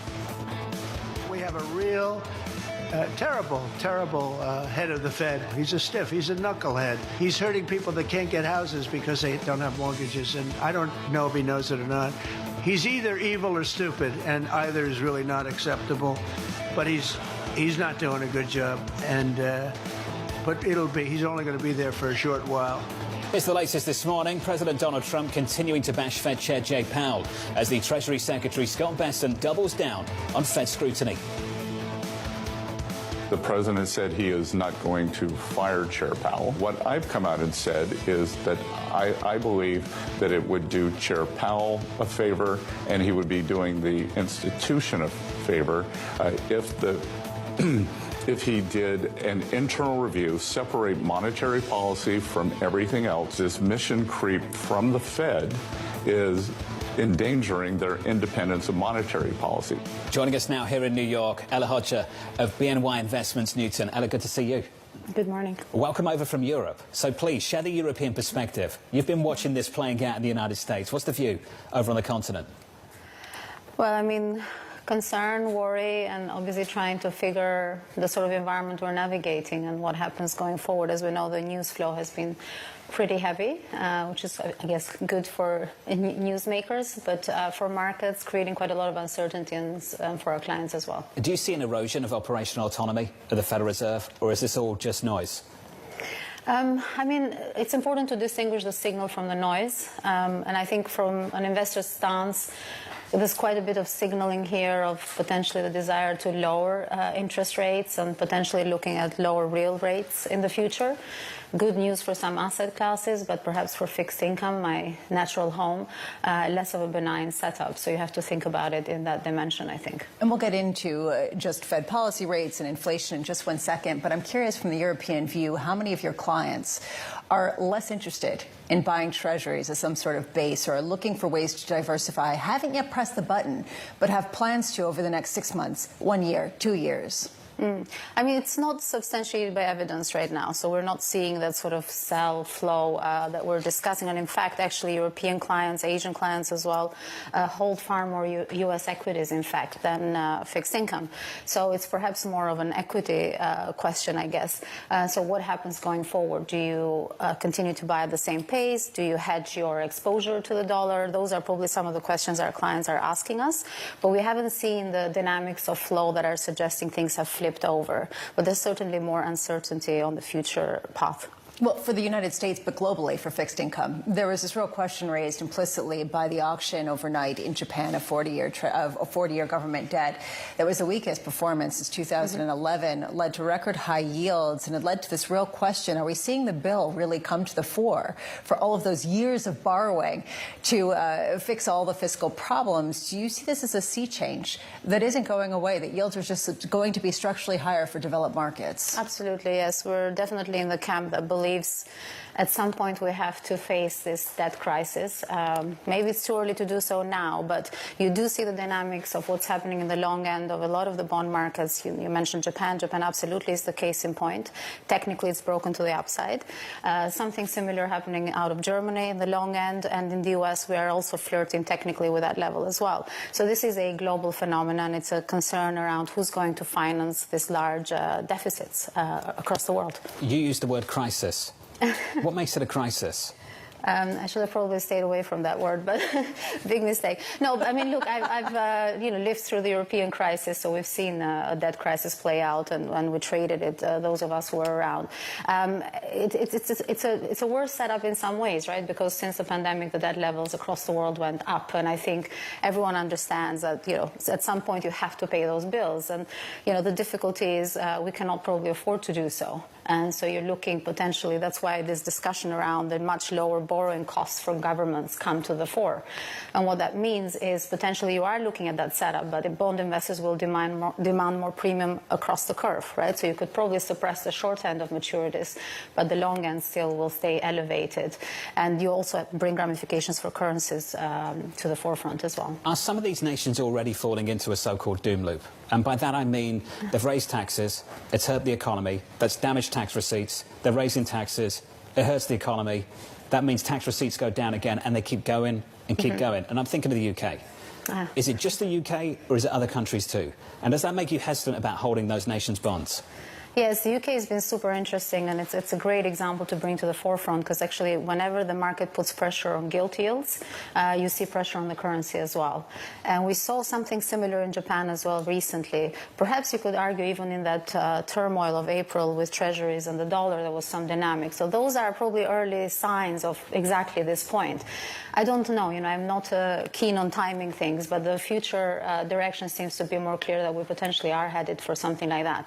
Now, because of this difficulty in sustaining this dynamic that you mentioned, the easier path is always one that leads to potentially more inflation down the road. And so I think that also explains part of the reason why precious metals are doing so well in this environment. Well, but it's a good question whether the UK is sort of a story unto itself, or whether it's representative of a new dynamic, or developed markets trade more like developing nations, where suddenly bond yields go up, currency weakens, and you have the same kind of doom loop that John was talking about in the likes of Japan, in the likes of the United States. Yes, and this is exactly right. I think sort of being situated in DM, you think this kind of setup can never happen here in terms of what we've seen in emerging market economies. But actually, I do think it's exactly the kind of setup we might see over the next 2 to 5 years for exactly the same reasons that you point out. And the fact that we're unprepared probably makes it even more, I don't want to use the term dangerous, but at least we should figure out how do you, and I used to joke actually when we were hiring in my team previously, I was saying maybe we should look for some Brazilians to join the team, because at least they've traded in inflation, so they'll understand this better. But certainly people with a more of an emerging markets mentality to them. But if you're following the situation with the Federal Reserve, maybe someone from Turkey who experienced the last several years over there as well. Absolutely, big fan of Turkey. It's the kind of experience you need at the moment, right? Oh, man. Well, that's the concern. That is the big example. On a serious note, EM-type dynamics, taken hold of DM in many ways over the last few years. Yeah, you point to the United Kingdom, and yesterday it was clear that the amount they were paying on interest payments was just superseding expectations, causing them to raise more debt, causing yields to go up, causing their interest payments to go up, causing the tax receipts to not necessarily be able to plug that hole. The currency goes down, yields go up. It is a toxic brew, if you will, and I will use the word, a crisis in the making. Yeah, and that's exactly what people are worried about. You've said this a million times. What don't they want to do? They don't want to cut spending, and that's the issue. The Treasury Secretary, Scott Bessent, has talked about this so many times with regards to the US. He'll say we don't have a tax problem, we have a spending problem, and the UK has a similar issue. So how do you emerge from this? Is it, to Ella's point, just some sort of inflationary boost that's going to be a dramatic reshaping in developed market currencies and developed markets more broadly than a lot of people are realizing? As we've seen from the present government in the UK, it's kicked the can. They don't want to cut spending. Of course not. Until this gilt market really starts to bite, and maybe we haven't seen that yet. To your point, crisis potentially in the making. Ella, it's good to see you. Thanks for dropping by. Appreciate your time. Ella Hodger there of BNY Investments Newton. Up next on the programme, Jack Caffrey of JP Morgan Asset Management, the US Commerce Secretary Howard Lutnick, Lisa Hornby of Schroders, and the US Senator Bill Hagerty of Tennessee.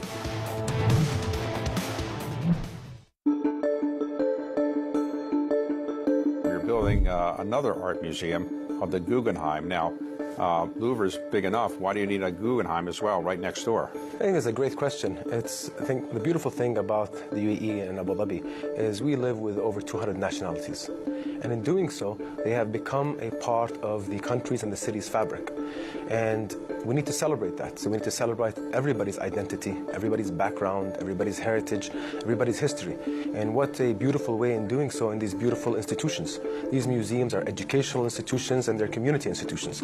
So we wanted to curate really a story where you come to Saadiyat Cultural District and you, if you allow me to curate the story, you start off at the Natural History Museum. And at the Natural History Museum, you get a glimpse and you get an understanding of how we came to be, how our Earth came to be, how our universe came to be, from a scientific perspective. Once you leave the Natural History Museum, you go to our National Museum, the Sheikh Zayed National Museum. There you understand the history of this great land, not just the history of the country, but the people of this land that have been a part of this land for over 300,000 years. You get a glimpse of what the past and the present and the future looks like here in the UAE. From there, you maneuver yourself to the Louvre Abu Dhabi, which is a beautiful universal museum. It is universal in its thematic approach. So there, you basically see a part of you on an equal pedestal with the entire world. Technology is embedded in every aspect of our lives and laying the foundation for the future. From finance to defense, AI to entertainment, and from the road to the stars. Bloomberg brings you the latest stories from the people and companies pushing the tech sector to new frontiers and the politics that shape global tech markets. I'm Annabelle Drulers in Hong Kong. I'm Sherian in Tokyo. Watch Bloomberg Tech Asia. New episode Friday, only on Bloomberg Television. In case you missed it on Bloomberg Surveillance, how did the president end up with a Fed chair that he dislikes so much? Well, I've been watching a lot of what the president's had to say about Jay Powell lately, and he did appoint him, so it's part of the awkward aspect here. Well, first, I think the president of the United States is fully entitled to express his opinion about both the Fed chair and about the Federal Reserve itself. I have long had great concerns about the dual mandate in the Federal Reserve. I think it confuses the issue. The hesitation that I have seen from the Fed chair and ostensibly the committee is that the uncertainty around these broad-based tariffs and the potential for inflation has slowed their intention and their earlier efforts at lowering rates. How the president got to where he considers the Federal Reserve chairman to be worthy of the nickname too late, I can't really testify. Don't miss Bloomberg Surveillance live every weekday.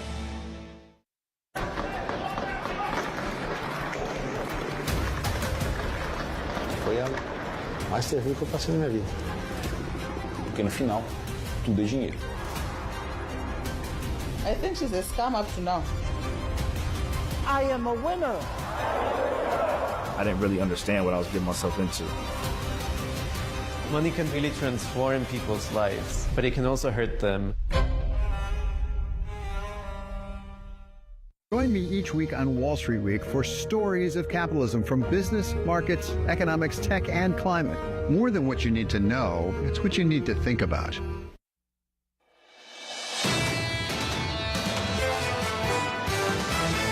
AI bullishness is there. I don't think that has changed. Technology companies driven by artificial intelligence is going to be where you get your earnings growth this quarter. We've obviously had a long streak of really very little volatility. This whole rally has been fought. The S&P is not the same as it was 25 years ago. This is Bloomberg Surveillance with Jonathan Farrow, Lisa Abramowitz, and Anne-Marie Hordern.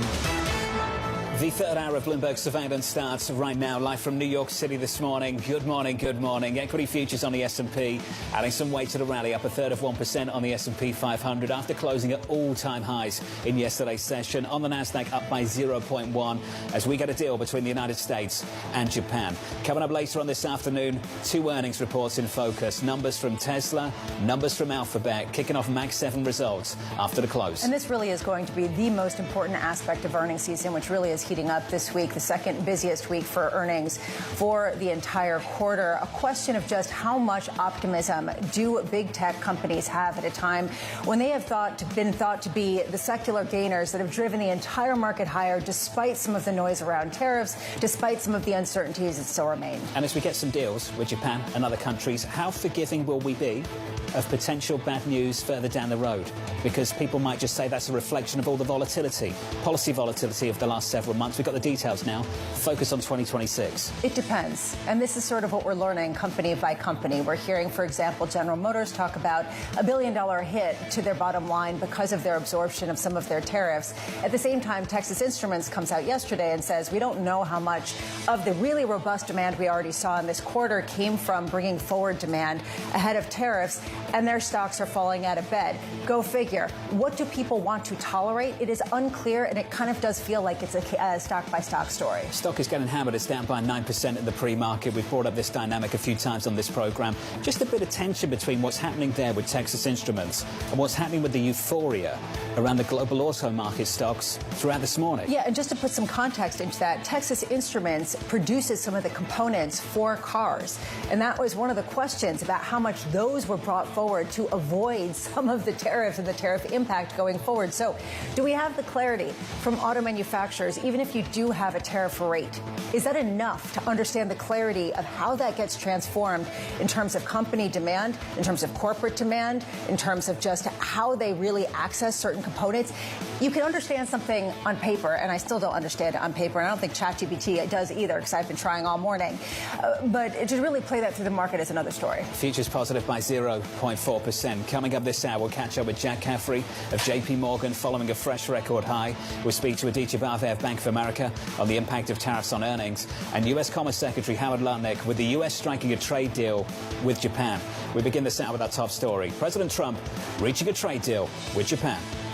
We had some discussions about the overall U.S.-Japan relationship, which was one of the strongest in the world. As only President Trump could do, he brought the Japanese trade delegation into the Oval and had a very fulsome negotiation with them. And I tell you, they're tough negotiators, but President Trump's tougher. Joining us now is Anne-Marie in the nation's capital. Anne-Marie, fantastic exchange with the Treasury Secretary. The Europeans have one question on their minds this morning. What does it mean for us? Well, it sounds like, listening to the Treasury Secretary, they need to come up with innovative financing, Jonathan, in order to get a deal over the finish line. That is something the Treasury Secretary said really got this deal done. This idea he talks about, they came up with an idea of a Japan-U.S. partnership where they're going to provide equity, credit guarantees, and funding for major projects in the United States. He said all of this FDI is brand new capital, and it seems that was what the president was more so willing to lower that 25% tariff on autos to 15%, and then Japan seemed willing to take the 15% overall. One thing is key that Kellyanne Shaw mentioned earlier in the program. When it comes to the United Kingdom, they had a lower tariff rate on autos, but it was capped. There's no cap now when it comes to Japan. That seems to be a really big concession. So now if you're the European Union and you're looking at, we have August 1st to get through, that is basically a week to try to finalize this agreement. They're looking at this potentially as a playbook. What could we do in terms of investments in the United States? But one thing seems very clear to me. They are not going to get under 15%. We should note as well, this seemed to be a shock for a lot of people in Washington. They weren't tracking a deal to get done so quickly when it comes to Japan. And potentially things are most tense at the end of a negotiation. We have a story out by our European colleagues today that the EU is readying 30% rates on about 100 billion euros worth of goods in retaliation. The Treasury Secretary says he would be doing the same. So maybe they're taking their negotiating cues from the Oval Office. Anne-Marie, appreciate the update. Looking forward to your conversation later on in the hour, about 40 minutes from now. We'll catch up with the Commerce Secretary, Howard Lutnick. For the Europeans, there's a deal available to them.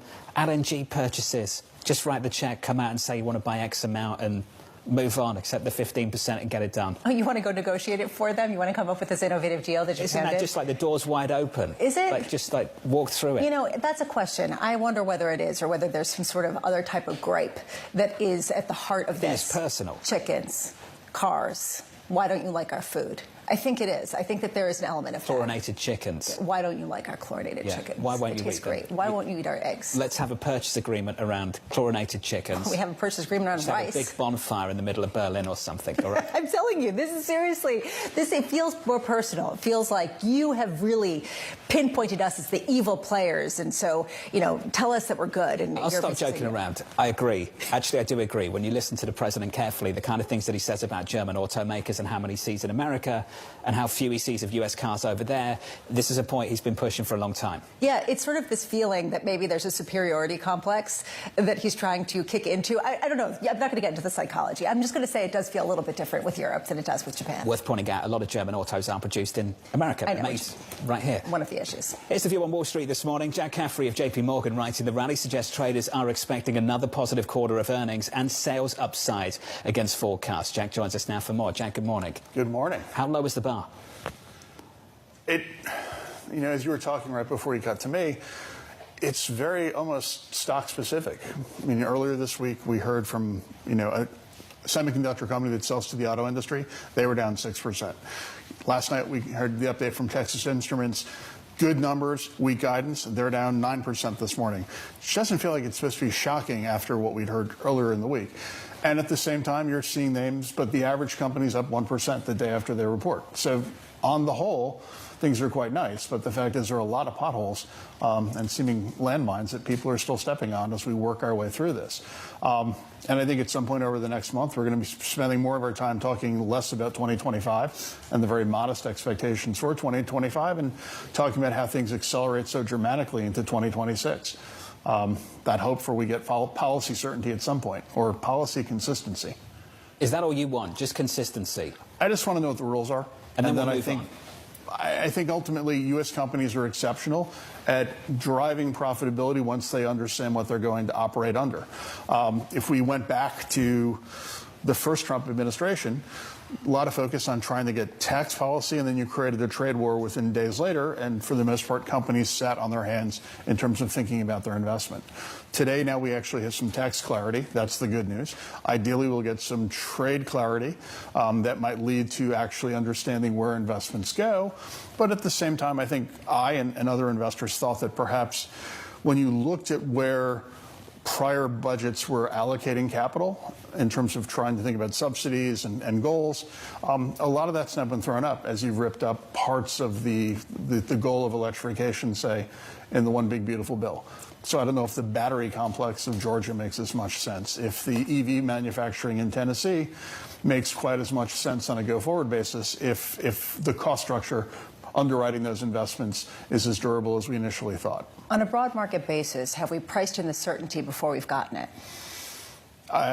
It kind of feels like it when you think about, implied volatility effectively at year lows. If you look at put buying, that's running at sort of year lows. If you average it, not any one day's number, but smooth that out. If you look at corporate credit spreads, again, at 52-week lows. So for the most part, I think risk markets are saying, we got this. And I think that's where things get trickier, especially as we go into the next month or so when liquidity does tend to be a little bit punkier.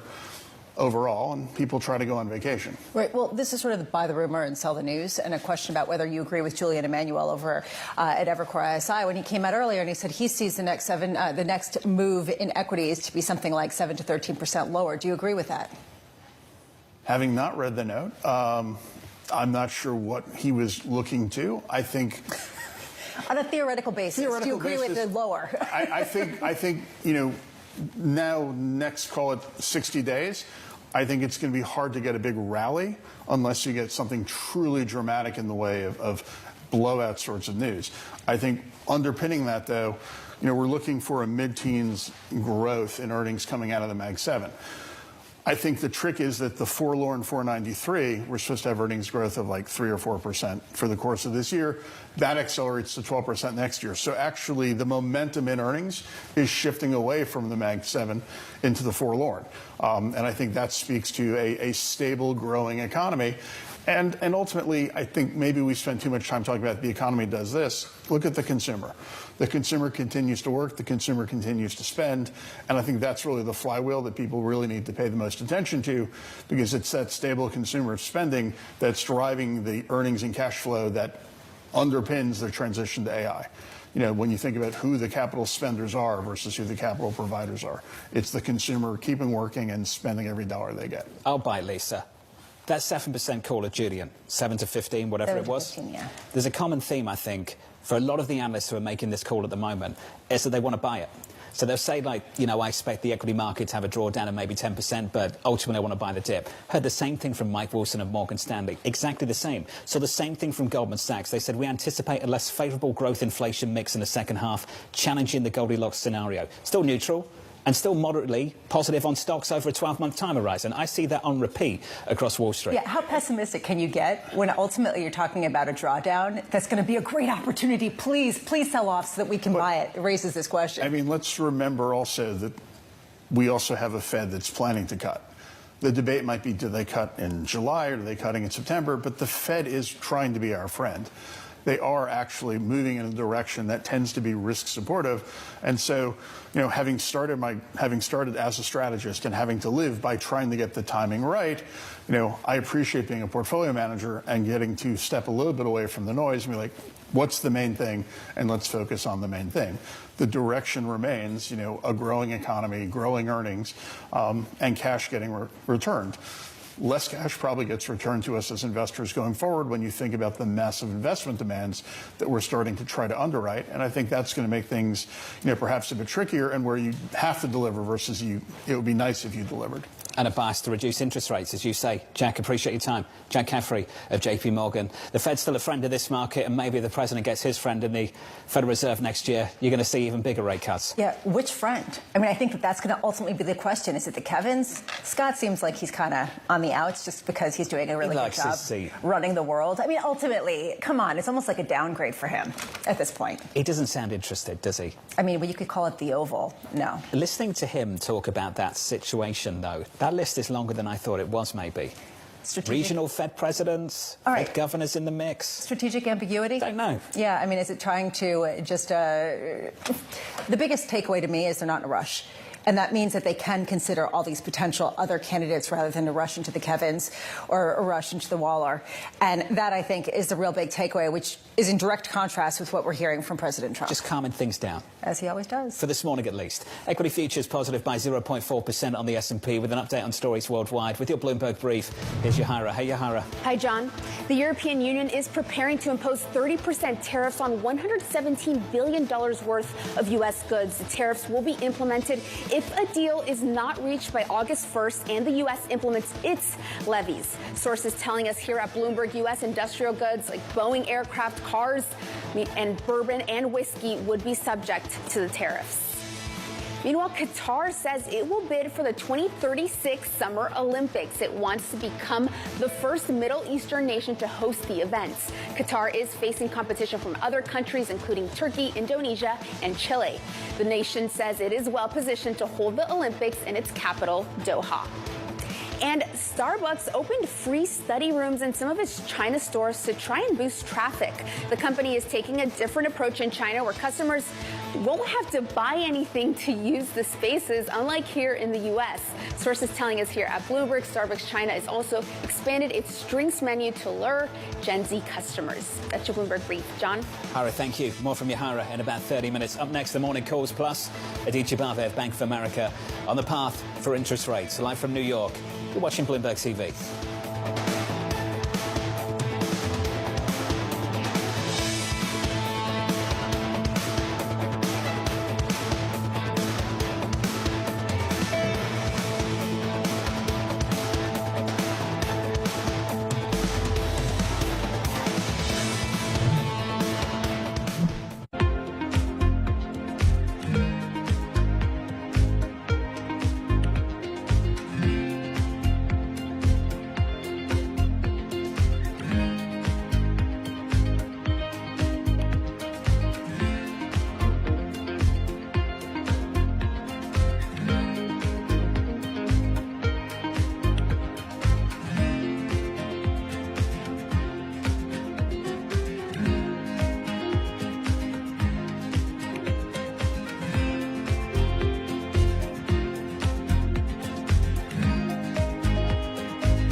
Didn't really think I had a problem. I would isolate, self-medicate. Like 48.5 million Americans, they didn't choose addiction. Go to shatterproof.org/finds treatment. Watch the film No More Secrets and find out how you can get help. That's shatterproof.org/find treatment.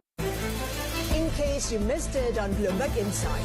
I think it is wrong to say that China in this area has the upper hand. We are both vulnerable. We are both interdependent. Yes, so what Trump sees as anti-American is survival for other countries. And to some extent, if he comes down very hard on the Southeast Asian countries, I think what he's going to find is that China is the beneficiary, not the loser. Don't miss Bloomberg Insight live weekdays.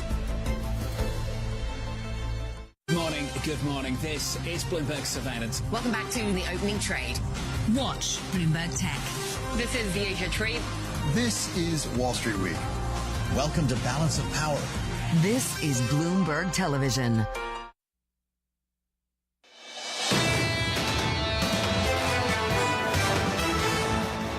We are making good progress with the EU. The EU has a collective action problem. 27 countries. We are the deficit nation. They're the surplus nation. So any kind of a escalation in trade problems will always hit them worse.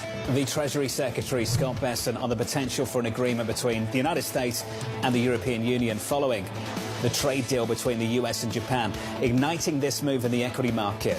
This move worldwide. Big rally in Japan. Rally here stateside, up by 0.4% on the S&P, on the Russell, up by 0.9. That's the price action. Let's get you some morning calls. First up, TD Cowen raising its price target on Capital One to 260, citing solid growth in its credit card portfolio. That stock is up by 2.6%. Your second call from BofA, raising its price target on Amazon to 265, citing Anthropic AI growth ahead of earnings. That stock is up by 0.5%. And finally, Mizuho lowering its price target on Texas Instruments to 200, noting its muted outlook due to auto and tariff headwinds. That stock is down by close to 10%. Let's stick with tariffs. GM and Nokia also reporting increased costs due to the levies. Aditya Bhavev, Bank of America, writing, with the stagflationary shock possibly extending into 26, it becomes more likely that the Fed will be frozen in place, consistent with our at a consensus call of no Fed cuts this year. Aditya joins us now for more. Aditya, good morning. Thanks for having me. Is that a dual mandate in conflict by the end of the year? It could be. So there's interesting stories on both sides of the dual mandate. On the unemployment rate, the big question is how much of the slowdown that we're seeing in job growth is supply versus demand. And if you look at the U rate over the last year, it's been flat. If you look at the ratio of vacancies to unemployed workers, it's been flat. So that suggests that a lot of the slowdown is supply, which makes it less necessary for the Fed to respond. And on inflation, I think there's two issues, and those are the issues that we would take with Waller's view on inflation. One, underlying inflation, I think, is stuck at around 2.5%, not not close to 2%. That's ex of tariffs.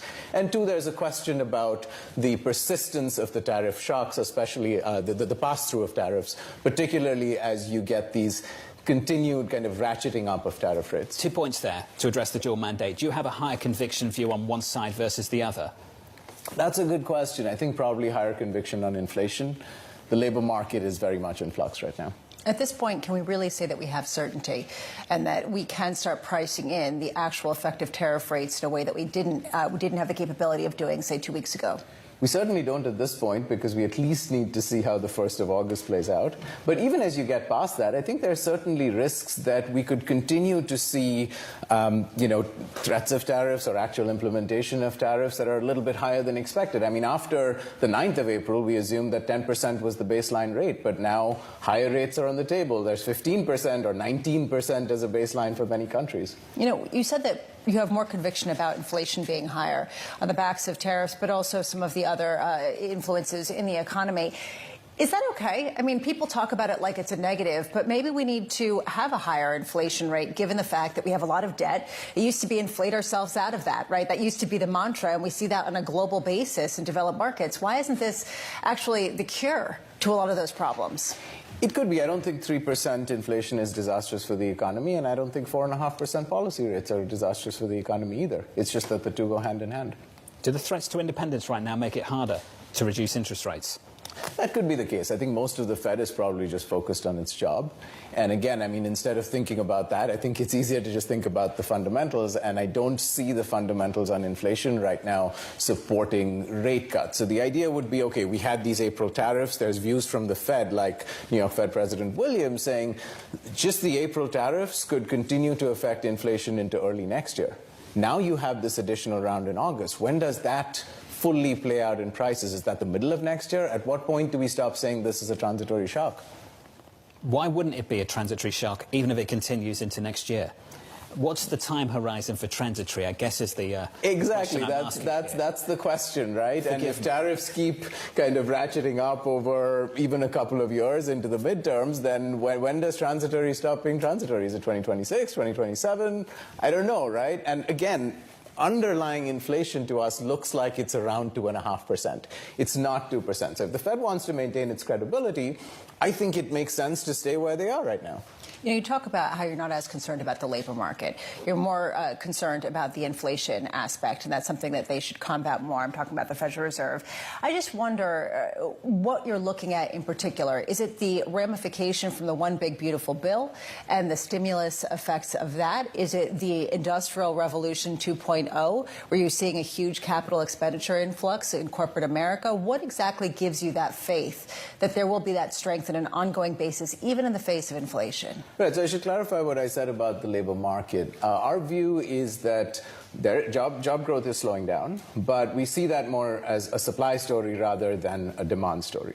So there is some slowdown there, and that'll affect labor income as well. But what makes us feel better just in the last few weeks is the pickup in consumer spending, because ultimately there's this chicken and egg relationship between job growth and spending. So if you look at the July data, well, June retail sales were somewhat strong. Maybe a lot of that was inflation. You look at July, you had a very good Prime Day, and air travel has really picked up in July as well. So the consumer seems to have rebounded a bit going into the third quarter. You said something about the supply side of the story, Yep. and I thought that it was really interesting. Pantheon Macroeconomics put out a piece challenging the idea that there was this huge exodus of immigrants, particularly illegal immigrants in this country. And they said the actual state-by-state data does not back this up. And in fact, in a lot of the areas that are most sensitive to this workforce, you are not seeing declines in the labor market. Are you seeing more evidence that there is actually that exodus that some people talk about, that really everyone's been surprised that the market's held up as well as it has?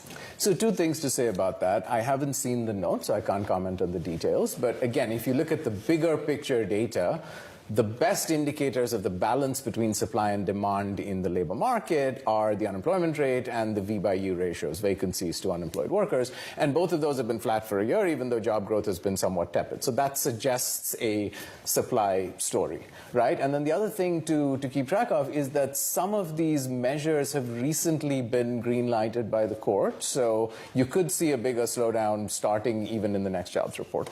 This is the call for 25. Yep. No cuts. Yep. Have you established one for 26 yet? Yes. What is it now?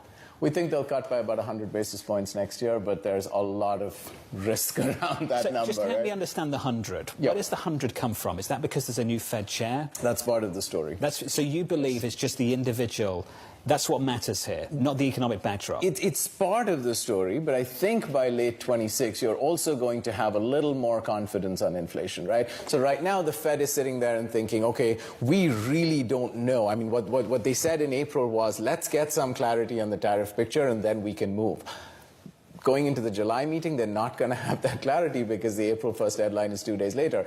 I don't even know if they'll have clarity on the economic impact by the end of this year. But presumably in the second half of next year, they'll know more. So transitory is 12 months. You cleared that up eventually. I think that we have a good understanding. Transitory is the end of 2026, and then they can make a judgment. Aditya, good to see you. Aditya Bava there, Bank of America. This is part of the call for next year. It's not just about the economics, it's about the politics. It's the individual that's chosen to lead the Federal Reserve. So at this point, you could say that there is a political sheen to the Federal Reserve. You can make the argument there always has been. This isn't new, but it really shows how this is moving markets in a significant way and expectations even before Fed Chair Jay Powell departs. I wonder if the president's conditioned by his last pick, which was Chairman Powell. That was the sensible pick at the time, go with someone on the committee, elevate them, and whether that holds back the president from selecting Governor Waller at a time when a lot of people on Wall Street would like to see Governor Waller become the next Fed chair. Well, evidently he's got some regional Fed presidents to choose from. They? So, you know, let's get our trees out and start thinking about that.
Africa, a region rife with potential for growth and opportunities, but not without its challenges. Join us as we get to the heart of African business, politics, and economics, and ask the question, what's next?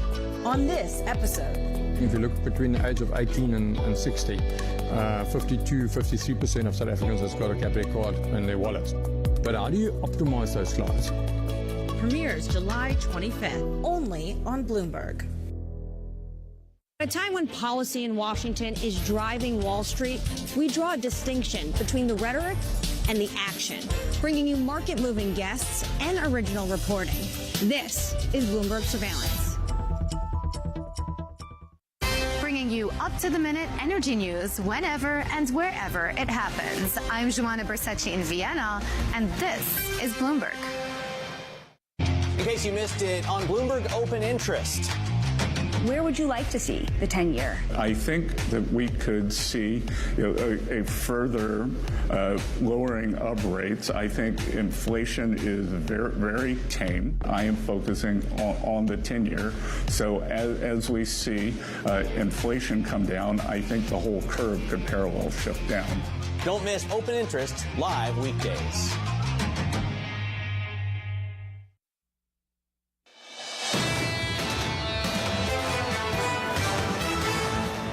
Coming up in the next 30 minutes or so, don't miss this conversation. Anne-Marie catching up with the Commerce Secretary Howard Lutnick in Washington, D.C., following a trade agreement between the United States and China.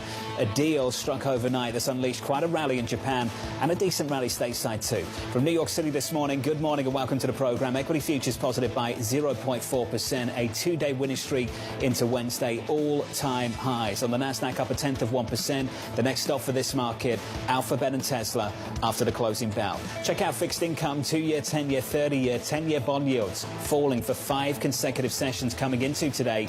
Yields rising today by 2 basis points, 4.36 on a 30-year, up by a basis point or 2 to 4.93. Dragged higher by this, Japan. Japanese bond yields higher by 5 basis points at the long end of the curve, make it 8 basis points at the ultra long end of the curve. The conversation about Japanese debt, this isn't about the trade agreement, it's about the future of the Prime Minister and a messy debt auction.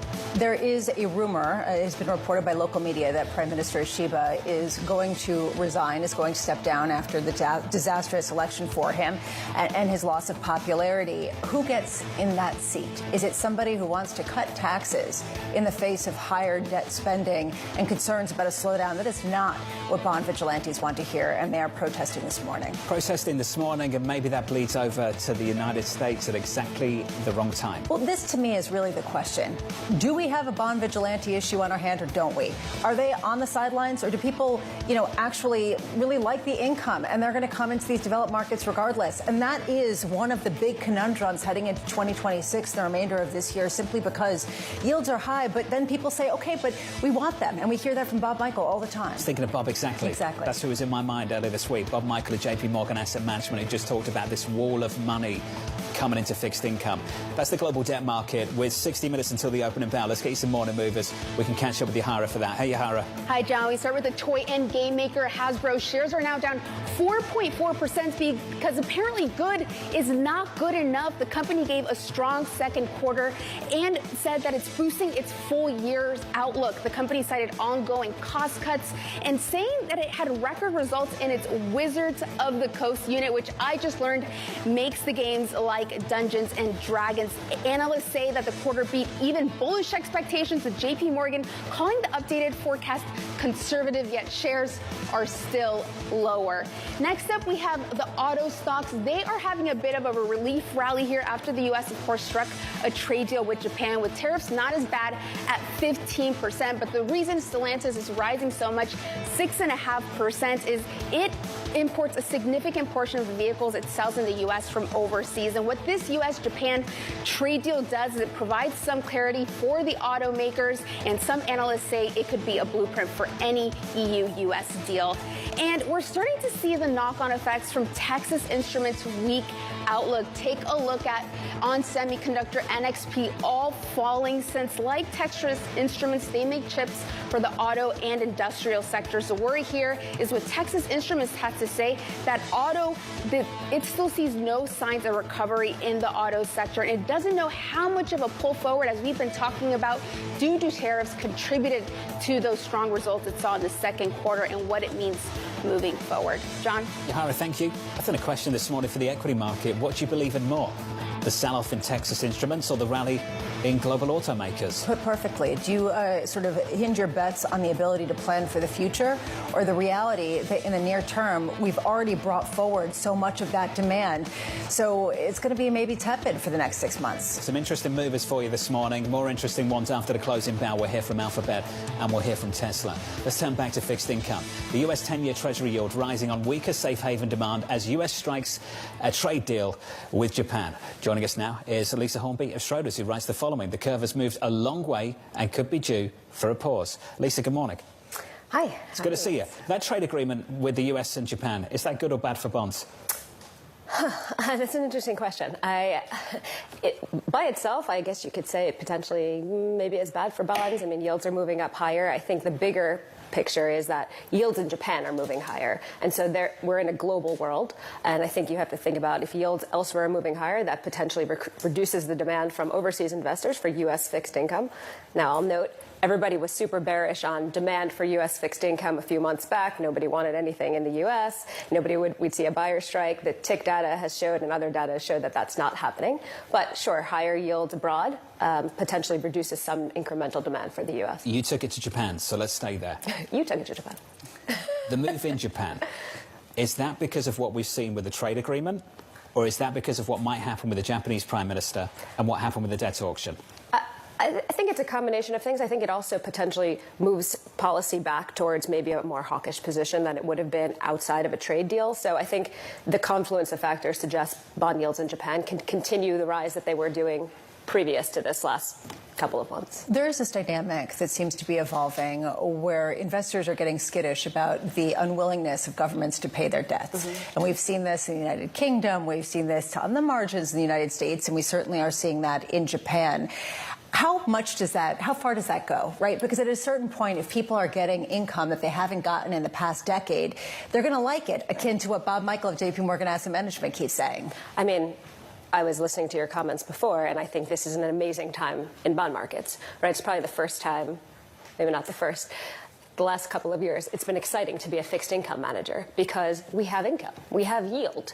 You know, you can buy relatively safe, high quality assets and produce a significant amount of income over the next several years. You also have the potential for capital appreciation. Eventually, we'll enter a cutting cycle. I heard your previous guest, maybe it's next year, maybe it's at the end of this year, but at some point, rates will be coming down, and then you have capital appreciation on top of that. So I think it's an amazing environment. I'm less concerned about the inability to pay debts. I do think curves generally, longer term, are biased towards steepeners because there does need to be more term premium. And I think a good degree of that is reflected in the immediate present. I think a lot of people are positioned in curve steepeners. I think we've had a lot of the bad news with regards to deficits and how big they are.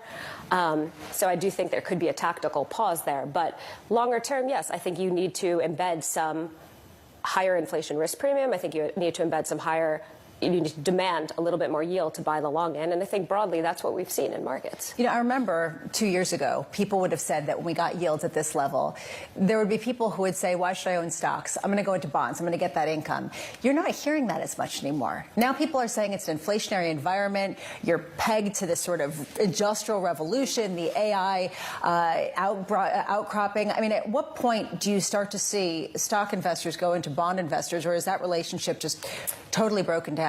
I think it's broken for the moment until we have some sort of correction. And corrections are natural. We forget that they exist, but they will exist again. And I think it's at that point that we see this rotation into bonds. I mean, look, we're saying bonds are unloved, and yet every corporate deal that comes to market recently is multiple times oversubscribed, 5, 6, 7 times oversubscribed. Compare that to history, it's probably closer to 3. So we're seeing a lot of demand, even, as people are saying, oh, we're worried about bonds. Certainly the retail market might be worried about bonds, and we're seeing that in the municipal bond market. But I think broadly, there's a ton of demand out there, and that's what's supporting credit spreads, for example, at the very, very tight end of their historical range. High yield spreads 280 right now, south of 300 basis points, super, super tight. Yeah, but people see further spread tightening going forward just because companies are doing really well, they're adapting and adjusting, and consumers are still spending. So there you go. We're moving on, Lisa. It's all over. Moving on to 26 and 27. I find that amazing when 25 is still not settled, that we're moving on to 26 and 27. Well, it raises the prospect that we've priced in certainty and we've priced in strength before it's happened. And so at what point, again, do you buy the rumor, sell the news? How much are we creating tops that look pretty perilous where they are? And that's, I think, what Julian Emanuel was talking about for a moment that he wants to buy. Buying the recovery to the slowdown we haven't had yet, which is always a confusing one anyway. Lisa Hornby, it's good to see you. It's great to see you. Thanks for dropping by. I appreciate it. Lisa Hornby there of Schroders. Let's get you an update on stories worldwide. We can do that with your Bloomberg Brief. Here's Yahara. Hey, Yahara. Hi, John. President Trump announced a trade deal with Japan. The agreement imposes a 15% tariff on imports and creates a $515 billion fund to make investments in the U.S. Japan also agreed to buy 100 Boeing aircraft, boost rice purchases, and increase defense spending with U.S. firms. Meanwhile, Microsoft is accusing Chinese state-sponsored hackers of exploiting flaws in its SharePoint software in a hacking campaign. China responding, saying the country opposes cybercrime, but also opposes smearing others without solid evidence. And Morgan Stanley is being investigated by the Financial Industry Regulatory Authority, known as FINRA, over its vetting of clients for the risk of money laundering. The Wall Street Journal reporting the investigation is focused on clients, risk ranking, and other practices. The bank has been working on fixing its client screening practices after the Federal Reserve for years raised concerns. That's your Bloomberg Brief. John? Yahara, thank you. Thanks for this morning. So up next on the programme, a must-watch conversation. The US Commerce Secretary Howard Lutnick sitting down with Anne-Marie following an agreement between the United States and Japan unleashing a big rally worldwide.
I'm Alex Rodriguez. And I'm Jason Kelly. And we're back with more episodes of our show, The Deal. The theme of this season, On the Road.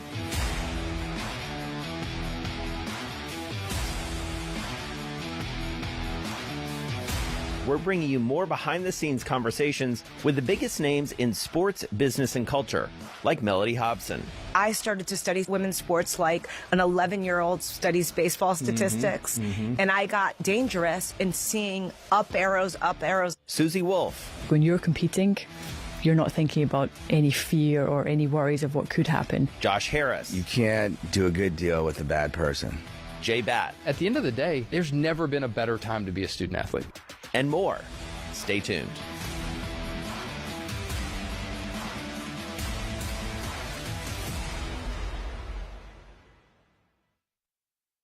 In case you missed it on Bloomberg Surveillance. They say you're in your right if you use Section 122. Why didn't you guys do that from the beginning? Well, Section 122 only gives you 150 days. In Section 122, if you use this now for 150 days, would it be a bridge to 301 or a bridge to 232? What are you thinking more long term? You can be the strategist on that. So just got to tell you one thing. You're not allowed to hire Anne-Marie. She's with us, all right? Don't miss Bloomberg Surveillance live every weekday. From the world of politics to the world of business, Joe Matthew and Kaylee Lines deliver news, insight, and analysis live 2 times a day, every trading day. Balance of Power at 1 and 5 Eastern, only on Bloomberg. Get your fixed income fix. Watch Bloomberg Real Yield every Friday at 12 p.m. Eastern, right here on Bloomberg. Context changes everything.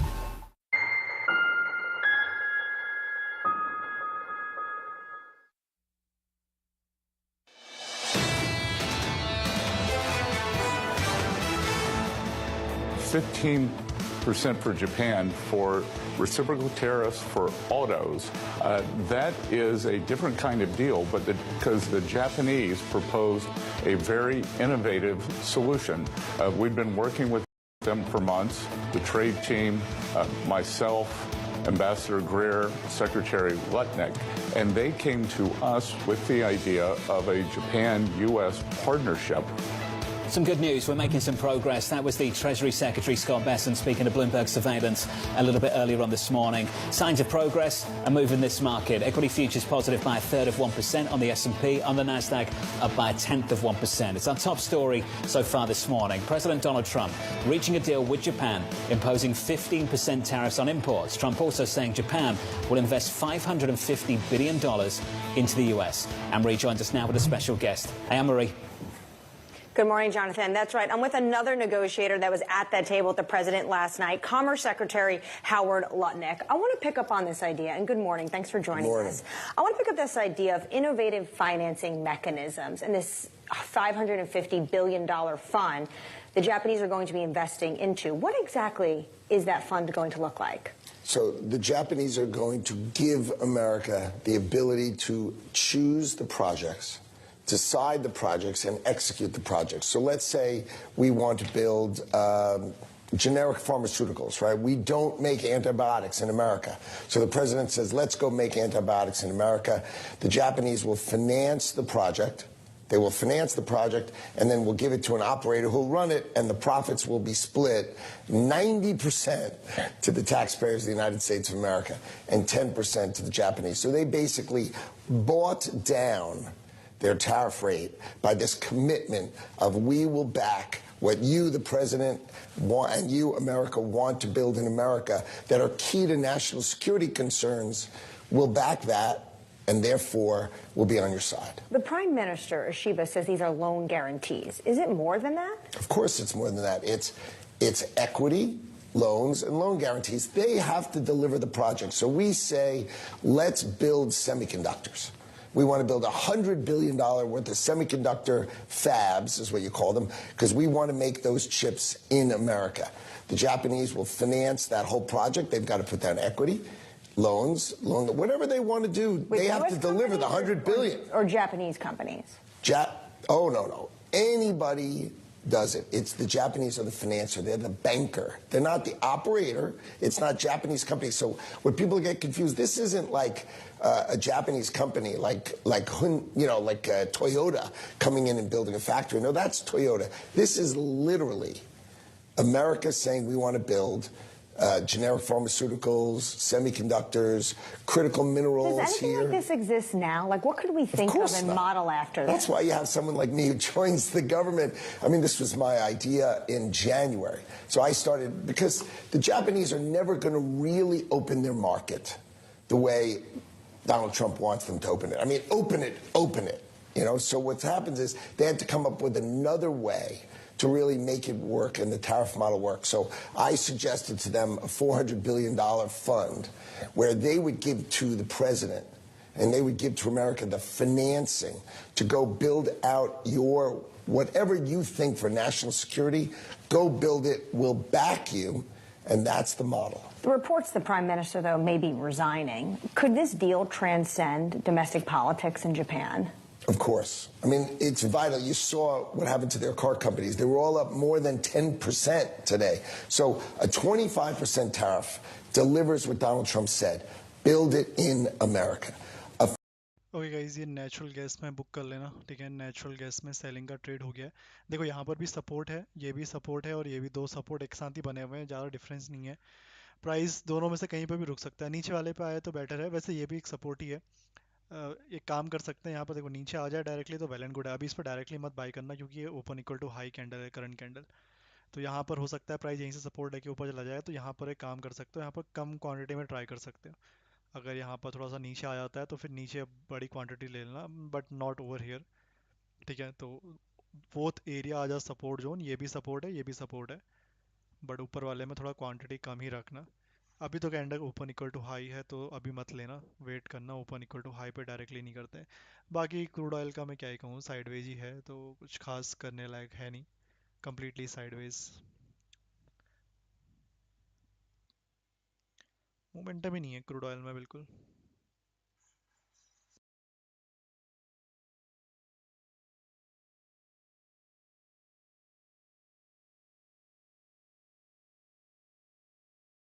से कुछ बड़ा move आता है तो crude oil में, नहीं तो ये कल से साइडवेज ही है। कल से नहीं, परसों से 22 कल थे ना, कल से साइडवेज ही है गैप डाउन के बाद। थोड़ा तो रुकेगा यहाँ पे, ठीक है। बाकी यहाँ पर भी रुक सकता है थोड़ा बहुत, अगर यहाँ से लोगे तो क्वांटिटी कम ही रखना। मैं यहाँ से अभी थोड़ा सा नहीं लगा रहा हूँ, बिकॉज नीचे भी एक सपोर्ट है, तो दोनों साइड का लिक्विडिटी एक साथ ही ले ले तो मेरे अकॉर्डिंग बेटर रहेगा ट्रेड करने के लिए वहाँ पे। फिर लाइक भी करते रहो guys, don't forget to like the stream, जिन लोगों ने लाइक नहीं किया स्ट्रीम को। No, for a reciprocal tariff for the European Union. I don't think at one point they were willing to accept. I don't think 10%. big countries can get low like that. I think small countries have a possibility of being low, and that's up to the president to decide. But larger countries will have a hard time with that. They will have a hard time. So to be clear, with the European Union right now, and the trade negotiations are in Washington, I know you're talking to them every single day. The rate, the floor that they would have to accept is 15%, what Japan accepted. I think what everybody in the world has seen is Donald Trump. So I'm the table setter, if you will, right? I set the table, right? I organize things, I structure things. There was a picture that the president posted over his shoulder with the big board that, of course, I created the big board and put it there. But the answer is the negotiator-in-chief of the United States of America is sitting behind the desk. Right. Donald Trump is sitting there negotiating the deal. You also created the board on Liberation Day, and we saw the sky-high tariffs. You created last night's board. I'm trying to understand from you what the European board is going to look like. So if, say it's a 15% across-the-board rate, what could the Europeans be buying that can assuage the concerns of the president? Are you talking about LNG purchases? Is there agricultural purchases? The Europeans have a $20 trillion economy, right? We have just under 30 trillion, and the Chinese and the Europeans are similar in size at about $20 trillion. So if they say to the president, we will open our market to you, and I mean really open it, meaning we will take U.S. cars, think of what the Japanese did. They said, we will take U.S. cars based on U.S. standards. So you don't have to make a different car. You can take the car you make in Detroit, put it on a boat, and send it. If the Europeans will accept that, and they will accept really, really accepting U.S. products in Europe, that's a giant. That's hundreds of billions of dollars of export opportunity for Americans. That's going to move the president, because he's going to say that opportunity for Americans is so great. Do you think you get there next week? Well, we've been talking about it for months. I mean, holy moly, I can't count. They're saying they're going to retaliate if they don't get a deal by August 1st. I understand. And the president wrote them a letter saying, if you don't get a deal done, we're charging you 30%. This is all negotiating tactics out in public. Well, of course it is. I mean, Donald Trump writes a letter and says, if you don't make a deal, it's 30%. And the thing about Donald Trump is he's dead serious. If you don't make a deal, it's 30%. Now, that puts the pressure on them, right, to say, okay, that's my alternative. They want to get a deal done. For sure they want to get a deal done. But does Donald Trump want to get a deal done? How much does he value the fact that they open their market? Do they completely open their market? Because that's what he's looking for. I think they will. I think they will really, really open their market. And I mean open it, which is something the United States of America has never had.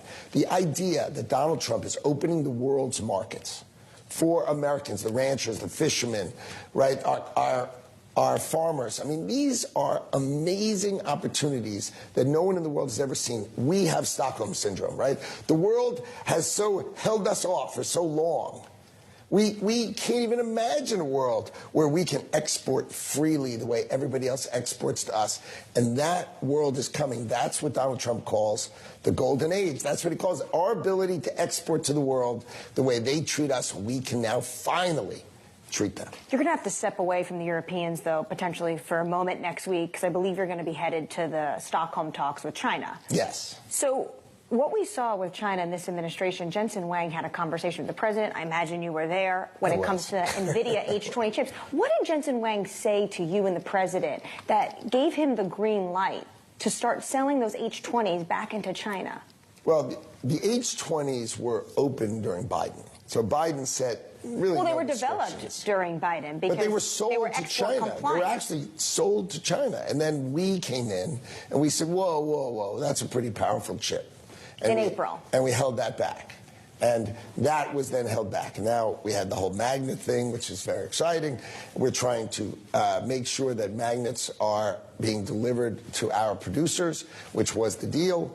And these have export controls on them. And they'll come off as the Chinese deliver their magnets, then the H20s will come off. But it is logical, since they were free to sell last time, it seems reasonable that we'll get to that point. But you said they were a powerful chip. Are you concerned about national security issues when it comes to allowing the Chinese now to get their hands on the H20?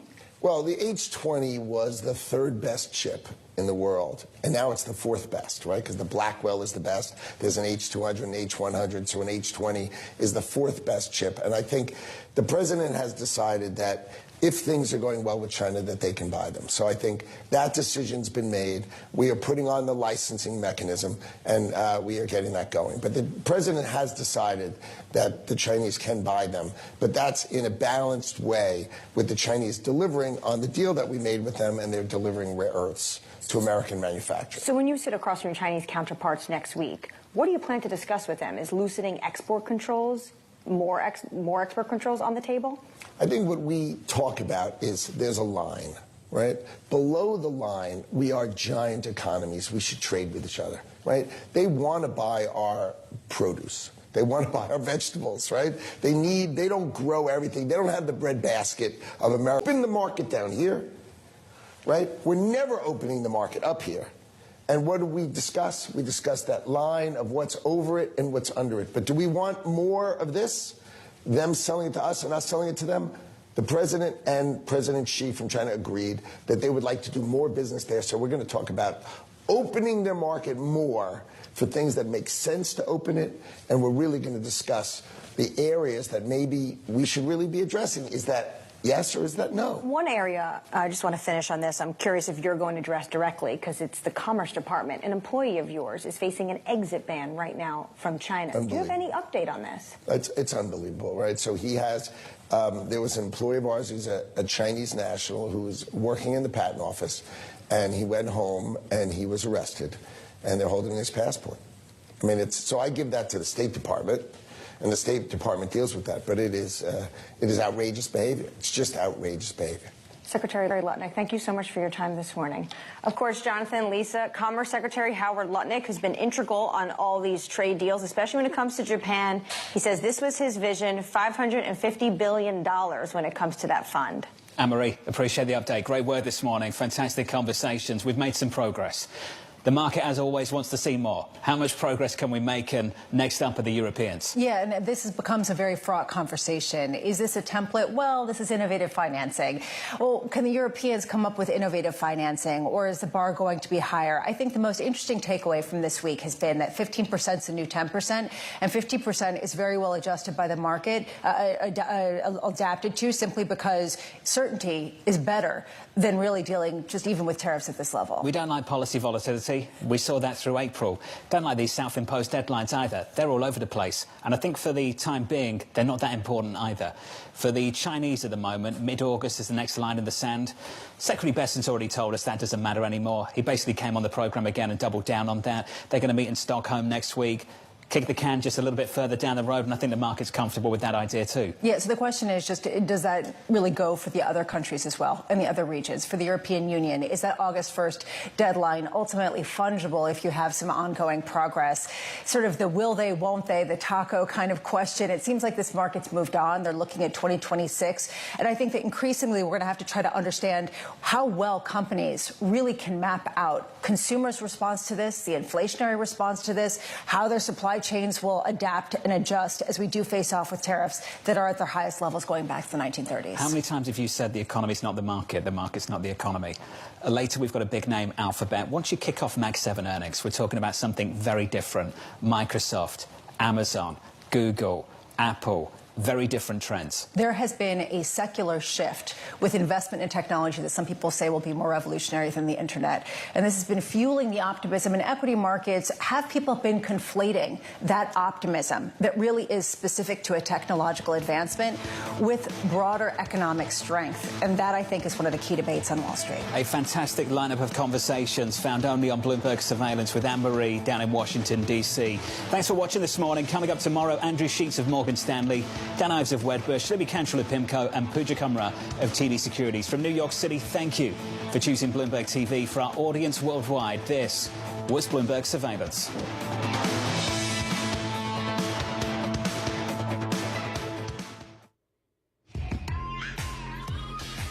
Good morning. Another record today on more deals. 30 minutes until the start of trading. I'm Matt Miller. And I'm Katie Greifeld. Bloomberg Open Interest starts right now.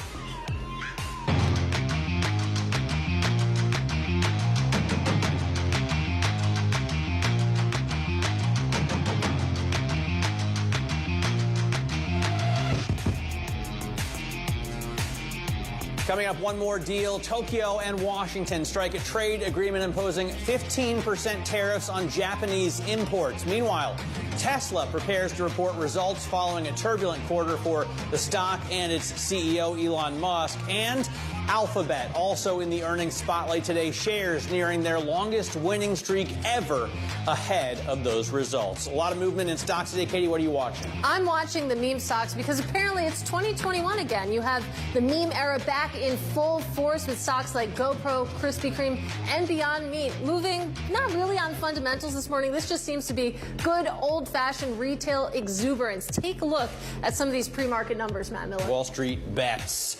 All right, auto sales also climbing on the auto stocks climbing on the U.S.-Japan trade deal, which sets tariffs at 15%. Japan also agreed to buy 100 Boeing jets, and maybe some U.S. automakers will be able to sell into China. Right now, Stellantis is the only U.S. automaker that has any real sales there. Its shares are up 6.3%. Toyota gaining more than 12%. Huge gains in Subaru as well, for example, today. And then Boeing right now up 1.2%, Katie. And you can see that enthusiasm in the individual stocks, but also at the index level as well. Markets rallying this morning on that news of a trade deal between the U.S. and Japan.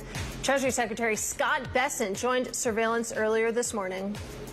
When President Trump tells me what his goals are, I think about what is the best way for me to give good framing to market participants for them to understand what he's doing, because he always has a plan. It's not always obvious. All right, automakers are surging on that trade deal. For context, Japan exported nearly 1.4 million cars to the U.S. in 2024. The deal comes as Tesla reports earnings after the bell. Bloomberg Global Autos editor Craig Trudell is in London right now. So, Craig, it's mostly the automakers over there that sell cars over here that are doing well, because U.S. automakers don't sell a heck of a lot of cars in Japan. Yeah, that's right, Matt. And, Trump may want that to change. I think he's going to really have a hard time doing that, right? The Japanese market is very different. K cars, obviously, you don't have any, Fords or Chevys in that segment. The sort of line that you hear out of Japan that, look, it's not so much that we're closed to you, it's that you're not making the cars that our consumers want to buy. There is very much validity to that, and so any sort of on paper agreement to try and open up that market is really just kind of window dressing in terms of this deal that was reached between the U.S. and Japan. Well, you're seeing the reaction in shares of Stellantis and shares of Toyota. We also showed Tesla up on the board, Craig, which isn't reacting to this news. Of course, earnings after the bell tonight, and we think about the global stance of tariffs. Tesla, at least, has been positioning itself as kind of insulated from all of that noise. Yeah, I think, in terms of at least relatively speaking, in a better position, the fact that the vehicles that they sell in the U.S. are made there. But this is also a company that has its share of tariff impact. Just last week, reports on the idea that graphite, tariffs for Chinese imports of graphite will go up to 160%. So, even for the relief in certain aspects on the trade front, you also have some real sort of tensions that are ongoing. And, the company did flag last quarter that, on the energy side of their business, the batteries that go into their storage systems that they sell, which has been, a hot business as the car side has struggled, that's really going to be affected by tariffs as well. All right, Craig, thanks very much. Bloomberg's Craig Trudell covers global autos for us. Let's head back to Washington right now, where Bloomberg's chief political correspondent, Anne-Marie Jordan, has had a slew of high-level interviews this morning. Treasury Secretary Scott Bessent, Commerce Secretary Howard Lutnick, and now she's standing by with former U.S. Ambassador to Japan, Senator Bill Hagerty. Anne-Marie? That's right, Senator Bill Hagerty of Tennessee, also the former U.S. ambassador to Japan, so really understands both sides of this negotiation, with the president last night announcing this trade agreement with Japan at a 15% tariff level, reciprocal and for autos. Thank you so much for joining us, Senator. Certainly, I'm glad to be with you, Anne-Marie, and it is a very big day today. So when it comes to this trade agreement, what I'm interested in is the politics in Japan, because you really understand that. And Prime Minister Ishiba, there's reports that he may be stepping down. Do you think this deal, I was asking Howard Lutnick this, the Commerce Secretary, do you think this deal could transcend the domestic politics taking place right now in Tokyo? I think clearly it has. I think this is putting us on a completely new playing field with our allies in Japan. I look forward to what we do with South Korea as well. But if we think about where this is headed, Japan is going to become a major financier of projects that support all of our national security. Our economic security and our national security are aligned. When I was ambassador to Japan, we negotiated 2 trade deals with the Japanese at that point in time. These are not easy to do. And my hat's off to the team, Secretary Bessent, Secretary Lutnick, and Ambassador Greer. They have done a fantastic job and delivered really a terrific deal. In the President's Truth Social post last night, he talked about Japan opening up for U.S. autos. And we know that Japan has very strict and stringent regulations when it comes to U.S. autos coming in, the safety precautions, as well as agriculture, like maybe rice. These are 2 very politically vulnerable sectors. Do you think we'll actually see that? Well, I think the Japanese are difficult to negotiate with, but they keep their word once a deal has been made. I know that's not true every place in the world, but the Japanese certainly do. I know the negotiations have been tough. I've been in rice negotiations with the Japanese in the past. It's almost a sacred area in the agricultural sector, but rice has had an incredible run in terms of its price in Japan, creating a lot of inflation and a lot of pain domestically. So I think this is going to be welcomed by the Japanese public to see more rice imported. Will take some of the pressure off of the supply constraints that they have right now in the country. What do you think this all means in terms of doing a deal with China? The president seems to want to get allies on board before he gets potentially a meeting with Xi Jinping. Do you think having Japan on side is going to help him going into even trade negotiations in Stockholm next week? Certainly. I think it absolutely makes a huge difference with respect to China, because what China can observe is the fact that our allies are working with us. And we're doing this in a way that maximizes economic opportunity here in the United States, makes our nation stronger, and a stronger America means that all of our allies benefit from this. It's a good deal for Japan. Their stock market is up. Our stock market is up. I mean, everybody's loving this. When it comes to the auto sector, do you now think that, you say the stock market's up, do you now think that even U.S. autos and European autos are starting to look at maybe 15% is going to be the new rate instead of this 25% that is on right now for all the sectoral tariffs? I think that's a fair assumption. I'm sure that people will jump to that assumption, but they don't know the specifics of the deal. And I think that's going to get down to the hard tax, and we'll see how the negotiations go. I know that Ambassador Greer and Secretaries Bessent and Lutnick have spent a tremendous amount of time on this deal, and every deal is going to be unique. So I think it's going to be hard to superimpose that, but I'm certain that that's where the industry will sort of target now that they see this come out with Japan. You talk to the White House a lot. Do you think they're going to wrap up all these agreements by August 1st? Not every single agreement, but the ones that matter. And, Anne-Marie, I think they've been very focused on delivering agreements with those countries with which we have significant trade deficits. And Secretary Bessent sums it up, I think, fairly often, saying there are about 18 countries that really matter. I talk often with Ambassador Greer. He's got term sheets. He's really been working through a very structured, very disciplined process. And I'm very optimistic that they're going to have the terms set. I'm not saying they'll have the final agreements papered, but that the broad terms will be set, sort of a letter of intent style, if you use a business parlance. But that's where I expect us to be. And just finally, do you plan on going home to Tennessee for a recess this August, or are you going to be sticking around in Washington? I think that's up to Chuck Schumer. We've had maximum resistance from the Democrat side. They've not allowed a single one of our nominees to go through without putting us through maximum procedural hoops, even though they know the answer. So what that has done is it created a backlog. Every president needs to have their team on the ground and ready to go. I think Chuck Schumer is going to have to ask himself, is he going to continue this resistance movement, kowtowing to the far left like AOC, or is he going to actually stand up and say, look, here's what's good for America, let's get it done. But we're here to, I'm ready to work through the weekend, the recess, whatever it takes to get this appointees done. If you all do stay, besides getting the president's secretaries and ambassadors through, what else do you plan on working on in August? Well, an important thing that we never worked on when Chuck Schumer was the leader is putting appropriations bills on the floor. That's happening this week. So we're looking at the September 30th deadline responsibly. We're trying to put our appropriation bills on the floor so we don't wind up with an 11th hour negotiation that winds up, with the government teetering on a shutdown. I don't think we'll shut down, but again, that gets back to Chuck Schumer and the resistance movement. Do you think potentially we could see a government shutdown if there is a recess and you go home? We should note, though, it's not just Chuck Schumer. Some of your Republican colleagues also want to make sure they have their recess to go talk to constituents. I think it's important to talk to constituents. I think they elected us. Many of us are in cycle right now. I am myself.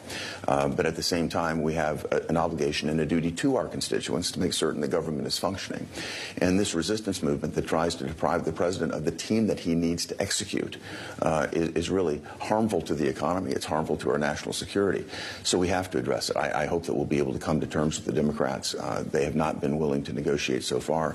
Again, as we move on our appropriations bills, I think that really narrows the space that we've got to deal with as we come to the September 30th deadline. So it's all possible to get appointees taken care of. We don't need to shut the government down, but it requires cooperation. The president gave you a very long shout out last week when it comes to the Genius Act. Yes. And I know you're looking forward to the next crypto bill, but there's a lot that's on your plate right now. Are we going to see that before the end of the year, the market structure? We're working very hard. We just put a discussion draft out this week on market structure.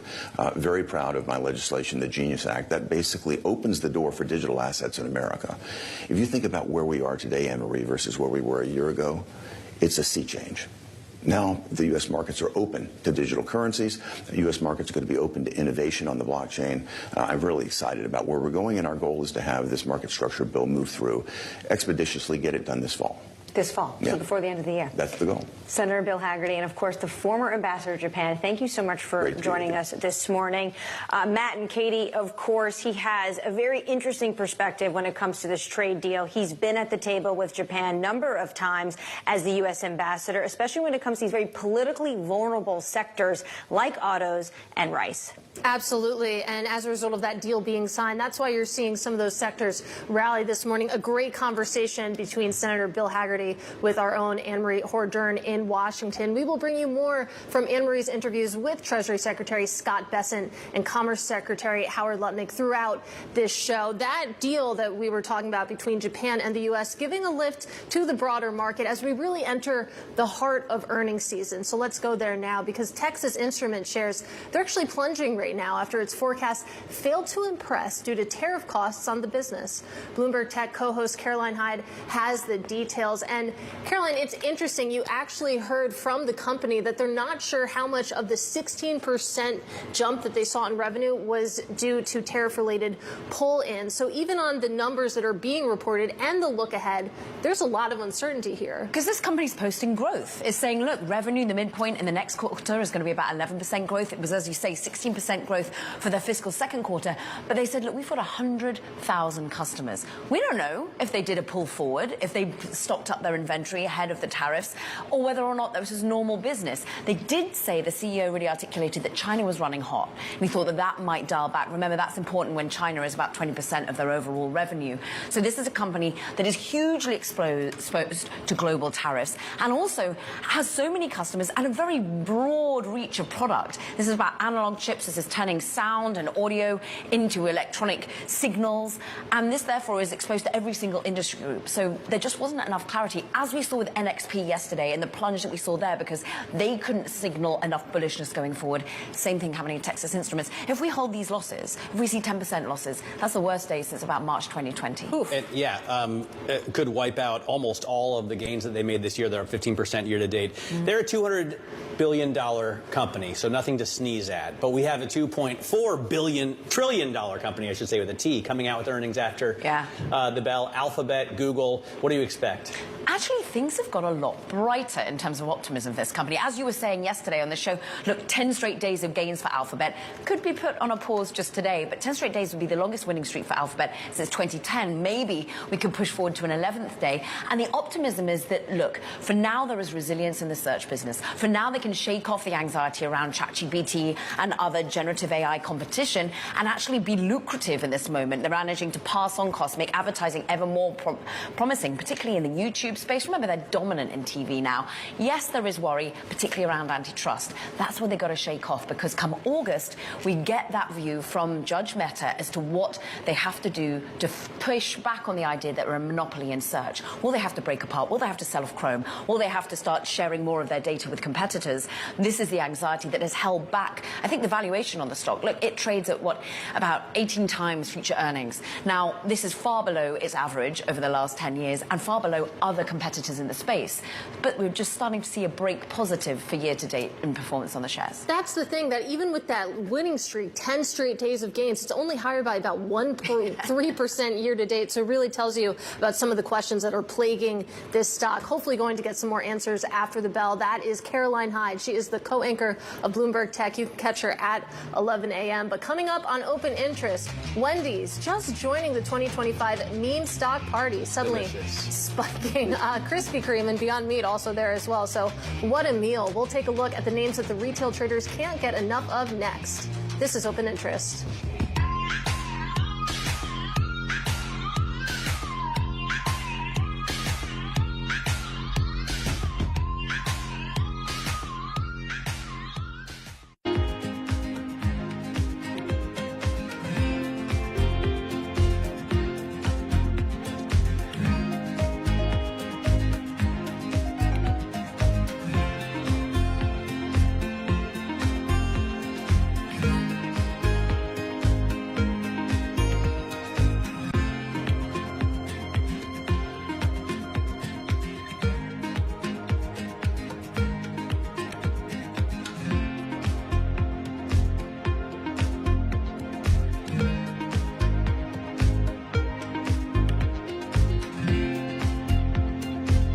Africa, a region rife with potential for growth and opportunities, but not without its challenges. Join us as we get to the heart of African business, politics, and economics, and ask the question, what's next?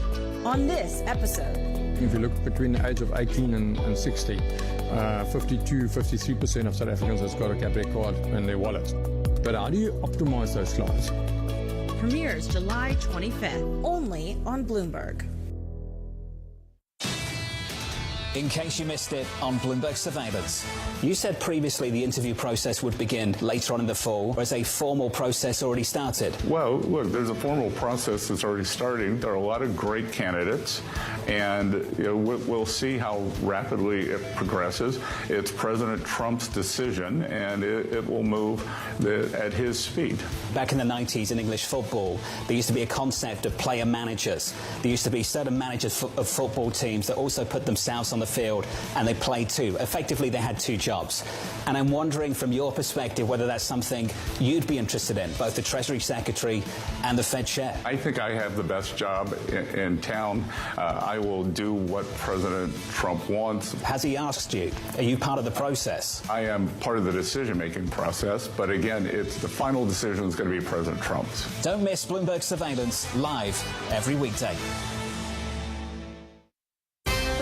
To the minute geopolitical news wherever and whenever it happens. I'm Anne-Marie Hardern in Alberta, Canada, and this is Bloomberg. Why do the biggest names in business choose Bloomberg Television? That's a great question. It's a very good question. Interesting question. Good question. Great question. I so appreciate that question. You certainly ask interesting questions. Bloomberg Television. Top experts, great questions.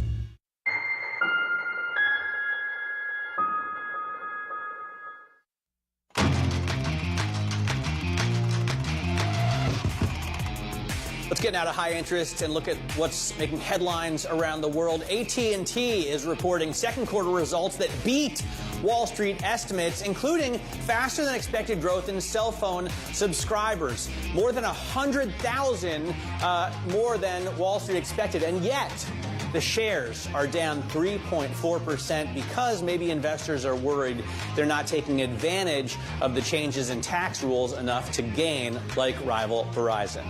Hilton is lowering expectations for net income this year as demand for U.S. hotel bookings declined in the second quarter. The CEO said lower government spending, a decline in international travel to the U.S., and broader economic uncertainty are weighing on demand. That makes sense, a down arrow story with a down arrow trade this morning. And Capital One reporting adjusted earnings per share for the second quarter that beat estimates as the firm completed its long-awaited acquisition of Discover Financial Services. That's a good news story, and so the shares are up 5%. Katie? Yeah, another 5% for Capital One. This is a stock that has been outperforming year to date, so Capital One continuing to rake it in. But let's get to the silly stuff, because meme stock mania is back. Yesterday, it was Kohl's, which spiked over 100% at one point, and Opendoor. Now, fast forward to this morning, we have GoPro, Krispy Kreme, and Wendy's all spiking pre-market. Let's take a look at the action with Bloomberg Equities reporter Alex Semenova. So, okay, what a motley crew of names here. What is the common denominator to the meme stock frenzy that we're seeing right now? Well, it's that they're all terrible businesses that aren't trading on fundamentals and are all, across Wall Street Bets forums, across Reddit that people are talking about. And it's an effort to get rich quick, to capitalize on these really big swings in these companies. This is stretching into second day today with all of these companies that you mentioned, GoPro, Krispy Kreme, Wendy's, amateur traders piling in once again. This comes, of course, at a time of broader market euphoria with stocks trading at record highs. So it's unsurprising that these animal spirits are kind of moving into more speculative quarters of the market. JP Morgan's trading desk this morning actually flagged that its internal basket of meme stocks is up 7.9% month to date versus the S&P 500, which is up 1.7%. So really a testament to this euphoria that is once again back in markets. And if you look at Kohl's yesterday, that was at the forefront of all of this. It has a float of 48% rather. This is according to data from S3 Partners, meaning that these are, bets against the company. By comparison, GameStop has a float interest of 20%. So really short a testament. interest. Exactly. Yeah. Is this exactly like what we were seeing in 2021? I don't remember that far back, but I'm sure you've done the reporting. So what's the difference between now and then? So the enthusiasm is really similar, but the backdrop in markets is really different. Obviously, at the time in 2021, traders were, their finances were being propped up by stimulus checks. We were at zero interest rates. There was so much enthusiasm in markets. And this time around, there's a lot of uncertainty around the macroeconomic outlook. Interest rates are elevated with the Fed saying they won't cut anytime soon. We have trade uncertainty. So less favorable backdrop for this risk-taking, but also, interestingly, more investment products that cater to this type of enthusiasm. Wall Street's casino has so many options. You have levered ETFs. You have all these companies. You have so many crypto investment options. I have to say, it's wild. I think back to 2021, and what an interesting time it was. But when we would have these conversations, it was all, the conversation was very much, this is a product of ZIRP. This is because we have interest rates at zero, that once we raise rates up, that'll sort of drain all of this out of the market. That obviously has not happened. Yet. The president is screaming for another 3 percentage points to be cut. I know. And that gets us close. It's NERP. Well, that's the thing. You have to wonder, will that just, if we're having this sort of activity when we're at 4.5% or close to it, what happens if we go back down to 1%? I shudder to think. But let's talk about how people, normal people, not retail traders who are sort of jockeying around on Wall Street Bets, how do you position around some of the mechanics of what's going on with the meme stocks? So Barclays head of derivatives, Stefano Pasquale, has actually been flagging this frothiness for the entire summer pretty much. And he says that a way to hedge this euphoria is to use a popular hedge fund strategy called a dispersion trade, where you bet on single stock options and also contracts on broader indexes like the S&P 500. Basically, you're betting that a basket of meme stocks will be more volatile than the S&P 500. But also, alternatively, if you want to take a more directional bet, you can just buy puts on these meme stocks. I don't know if that will pay off quite well, given given how they're doing. But he also flags one important point is that even though we are seeing this euphoria in these speculative names, it's not necessarily an indication of something nefarious for the broader market. So buying a put, I guess that would be safer than outright shorting some of these names, theoretically. Perhaps. Exactly. Perhaps. Still seems pretty risky Seems given quite what dangerous. Gabe Plotkin and the rest learned Exactly. in 2021.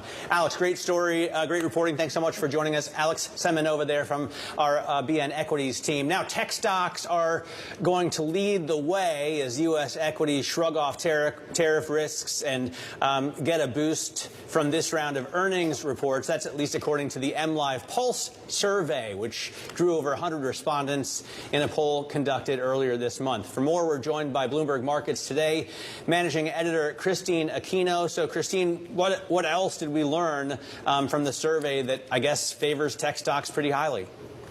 Yeah, Matt, I mean, there's a lot of faith still in tech stocks leading the way for this earnings season. Very interesting, though, the divergence in expectations when it comes to profit growth for tech versus the rest of the S&P 500. We note that while there's about a 15% profit growth expected out of the Magnificent Seven this earnings season, we're seeing basically no growth for the profit of the S&P 493. And this is still very much the issue, right? That divergence between the Magnificent Seven, which has really taken the bulk of profit growth in the S&P 500 and really in terms of the share gains as well versus the rest of the S&P 500. We note as well that consumer discretionary is being pinpointed as the most vulnerable sector to tariffs. That's the biggest risk that people see when it comes to earnings outlooks this season, and consumer discretionary stocks, more than a quarter of respondents saying will take the brunt of the pain from tariffs if they ever come to pass.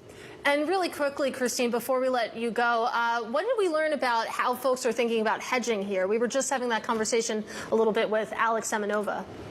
Yeah, very interesting, Katie. I think there's very little appetite for anyone to change their exposure to the S&P 500. I think that, like we're saying, there's still a lot of froth in markets. There's still a lot of speculation in markets, and you really don't have a lot of willingness from investors to let go of their bets on U.S. equities, even though maybe it's starting to look a little toppy. As we've seen, there's still pockets of speculation. There's still room, and so they're still very much willing to hold on to those bets. All right, Christine, really appreciate the time. That is Christine Aquino talking about earnings season, and that is what we are firmly in. But you take a look at what futures are doing ahead of the bell. It's all about trade this morning, boosting the S&P 500 by about 0.4%. Big tech lagging that, and the Russell 2000, those small caps out in front. That's your setup as we count down to that opening bell. Less than 4 minutes to go.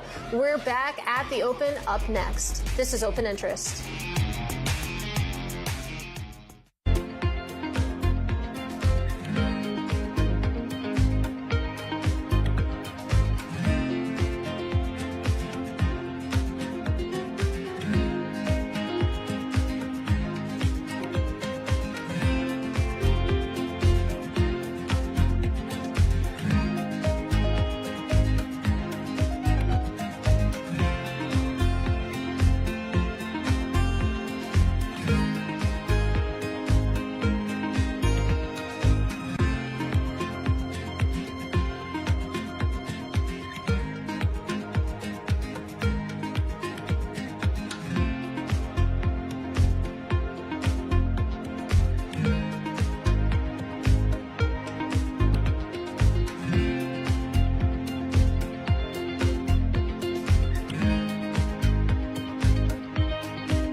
Break down our CapEx into the buckets that we spend.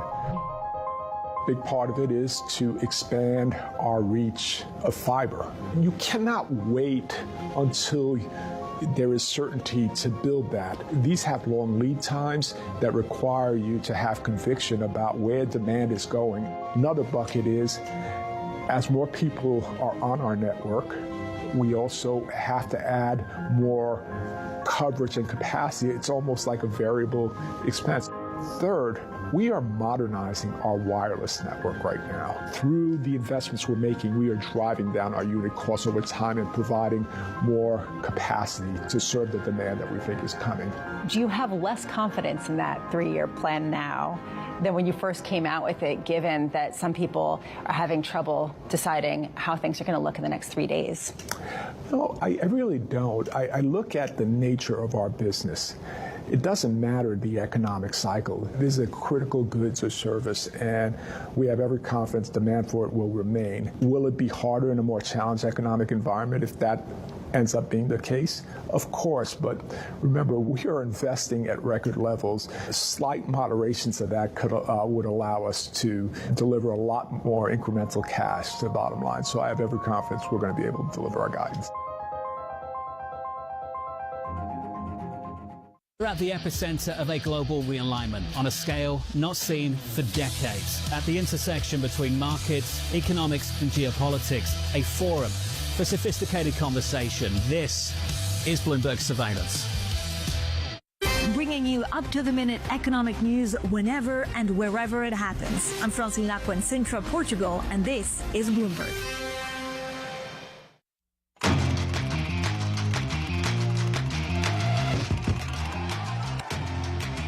All right, we are moments away from the start of trading and what looks set to be another intraday record high on the S&P 500. You can see futures right now at 0.4%, so higher and gaining steam into the bell. The Nasdaq up only 0.1%, which is a little bit puzzling because it's the tech stocks we just heard from MLive that should be leading the way, and we do have obviously Alphabet earnings coming out after the bell. You hear and see the closing bell on the New York Stock Exchange with NIQ, the full view of consumer buying behavior. I didn't look at that up beforehand. And Carlsmed down on the NASDAQ. The important point today is that we have a deal, at least a framework of a deal or a concept and framework of a deal with Japan, and that lowers tariffs to 15% for the import of those goods. And so stocks are rising once again. Maybe that's why these stocks are rising. Just kidding. These are meme stocks. Let's take a look at them. We're taking a look at GoPro, Krispy Kreme, Beyond Meat, Wendy's, some of the favored retail names of the moment in this meme era as it comes roaring back. I know there's no rhyme or reason necessarily to why we're seeing these moves, certainly no fundamental news coming out on these names, but I do want to point out that Krispy Kreme, Beyond Meat, and Wendy's, those are all food items, Matt Miller, so I don't know, something to chew on. Yeah. But you can't eat a GoPro, no. I want to point out, as someone you can film yourself. Once told Ben Bernanke, or something similar to that. Auto stocks are climbing on the U.S.-Japan trade deal, which sets tariffs at 15%. Japan also agreed to buy 100 Boeing jets and invest $550 billion, at least finance that, and lower tariffs on its auto imports as well. Let's bring in North Star Asset Management Chief Investment Officer Nimrit Kang. And Nimrit, I'm kind of wading through some murky details here because we don't know the full picture, but is it enough to make you want to buy stocks? Matt, the market has rallied very significantly over the last few months based on three major things. One is that the trade war that we got started with the announcement of the Liberation Day, that gets resolved. We get a big stimulus investment back into the U.S. here from the big beautiful bill, the tax incentives for the corporates. And the third is the inflation and employment picture is such that it allows the Fed to start cutting. Any news that supports any of those three helps the market retain its momentum. And that's what you're seeing. That's what you're seeing today. Another big confirmation that, yes, the trade war is not going to escalate into something more ominous. And that's all a good setup. I want to talk a little bit about what we're seeing in these meme stocks, as we've been calling them. I'm not going to ask you whether or not you're buying into the hype, but what do you think this says about where we stand in markets, what this says about sentiments? It's kind of puzzling that, okay, you think back to the last really big episode in 2021, we were at 0 interest rates. It's a much different setup right now. Katie, first of all, I like that they're all the food stocks, can kind of relate to that. But I think you're right. What it does signify is this interest of the retail investor back into the market. You know, it's the animal spirits back into the market. That's what we're seeing. We've seen a lot of buying the dip that's happened with the retail investors, and that's continuing on and manifesting into some of those meme stocks as well now. in terms of what you do want to buy right now, I mean, what would you invest in, Nimrit, right now? Yes. So, not all sectors are created equal. I think one of the big things that we see is the growth, and the biggest beneficiary of the artificial intelligence trend is really the technology companies. Now, the benefits from AI are going to be broad-based, felt by lots of different companies in lots of different sectors. One of the things we would say is, even when we look at how well S&P has done, not every stock, not all the sectors have benefited equally. So even if you take a look at the industrials, the industrial production has been stuck in a lull over the last several years, really. And so many of those industrial stocks, take transport, rail companies, haven't participated. But if we think there's legs to the investment back here in the U.S., industrials is a great play for the longer term investor to participate in that reinvestment back into the U.S. here. Okay, so industrials for the longer term horizon. I want to talk a little bit more about tech and earnings after all, given that we're heading into some pretty big names after the bell, Alphabet and Tesla among them. You think about the reaction function that we're seeing so far. You've had companies coming out missing and being punished, but you're even having companies reporting pretty good numbers and still seeing that negative reaction. So Nimrit, as you're trying to navigate through this season, does that give you pause? It's always tricky, right, Katie? But I think especially if you look at this earnings season, and again, the run-up that we've seen coming into this earnings season, the market is expecting that the companies are going to beat the earnings, raise guidance, and to the extent we don't get that, we don't get support that there's continued momentum, positive momentum in the business, that's been met with a disappointment. That's what we heard out of Texas Instrument, for example, last night, that the recovery is still very fragile, and we're not seeing it to the broad base.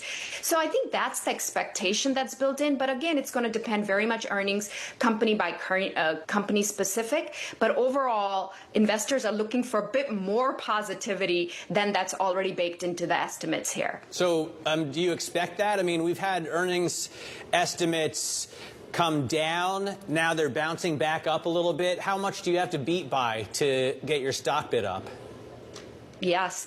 Again, it depends, but we are looking for that positive momentum, an inflection positive, more than what's baked in. I'm not sure if there's a number I can give you, but for example, the first quarter earnings, S&P earnings grew 13%. This quarter, we're looking at about 3%. I think companies that can really beat well ahead of that, can guide positively to the momentum through the end of the year is good. The tricky part is that, the companies are reporting on a quarter that ended at June. A lot of the news related to the trade deals, related to the stimulus from the budget bill, are going to unfold over the second half. And that cadence is going to look, much more uneven. So we actually think that you're not going to get a big kind of bump up coming out of this earnings season. Rather, this is a time where the market maybe settles down, consolidates, and then going into the second half, we'll probably have some more momentum. It's a good point that, of course, this earnings season, this reporting period ended at the end of June, and we certainly know a lot has happened since then. Nimrit, great to get some time with you. That is Nimrit Kang. She is North Star Asset Management CIO. Let's check in on the stock market right now. We're about 7 minutes into the session. You can see the S&P 500 about 0.4% higher. We are in record territory, and the breadth looks pretty good right now. You have 350 names just about in the green, just about 150 in the red. So a good setup there. You take a look at what's leading. You have NVIDIA up there. That, of course, is a huge company, and as such, that little gain that it's seeing on a percent basis translates into a whole lot of points. Then you have GE, Vernova, Thermo Fisher, Meta Platforms, and Berkshire down there as well. So a good mix of different sectors represented. Take a look at losses, though. We are in earnings season, and that is what you're seeing in Texas Instruments, that punishment that we've been talking about. Texas Instruments down 11.5%. That's your biggest loser. Then you have Microsoft, Broadcom. You go down the list. Alphabet there as well. Alphabet reporting after the bell, so keep an eye on that name. Let's take a look at the sector level and what this breakdown looks like. As we mentioned, good breadth. You have 10 of 11 sectors in the green right now. Healthcare is leading you higher, followed by industrials, which Nimrit Kang likes, utilities, energy. The lone loser right now is communication services, but even that, just 0.1% lower right now, Matt Miller. Yeah, obviously AT&T not helping out there at all, and I think it's doing exactly the same kind of thing that you saw at Texas Instruments, right? They beat expectations. They reaffirmed their guidance. They added more subscribers than had been anticipated, and yet they're being punished because the outlook just wasn't strong enough. It's a very high bar for Alphabet as well, with analysts expecting a strong profit. We'll discuss what that means exactly with the analyst Michael Nathanson of MoffettNathanson next. This is Open Interest.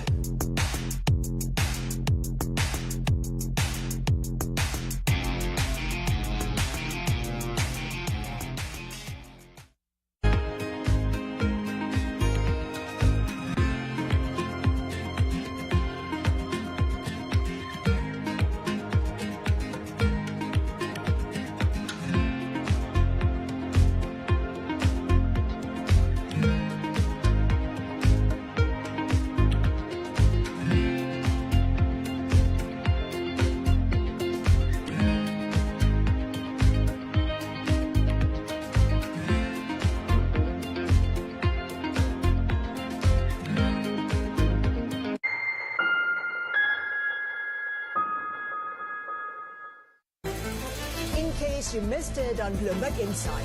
Losing a few people is not actually that unusual. These companies are constantly pulling people, in both directions. The real question is, can it turn around Meta's fortunes? It's about who is leading in terms of adoption, in terms of B2B use cases, B2C use cases in different countries. And we're seeing Chinese companies certainly making a strong showing across many of those fields, even if, I would say that the US is still generally in the lead. But what we've seen at the company level and at the product level is actually that continued decoupling. So I think it's a pretty safe bet that is going to continue to be the case. Not to bring up the past, but you've criticized Sam Altman. I'm just wondering whether you've made peace with Altman on the back of that drama. So we haven't actually interacted since the time. I'm sure at some point soon we'll end up at the same event, and the AI world is pretty small, but no, haven't had a chance yet so far. Don't miss Bloomberg Insight live weekdays.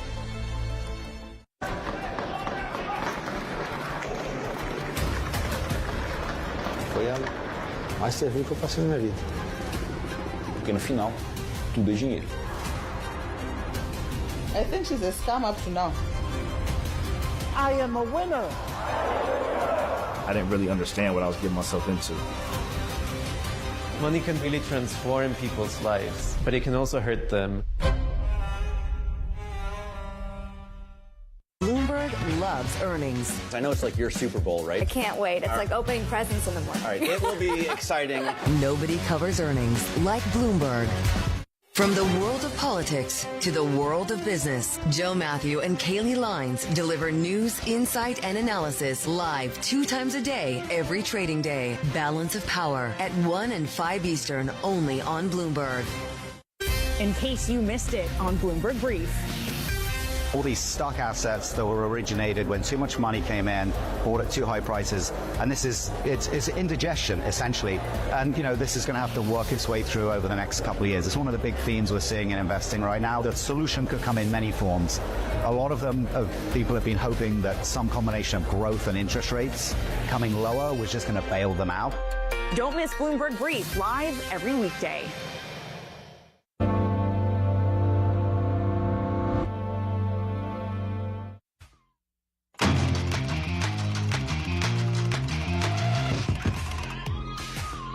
Welcome back to Open Interest. It's time now for our top calls. Some of the analyst action in focus this morning.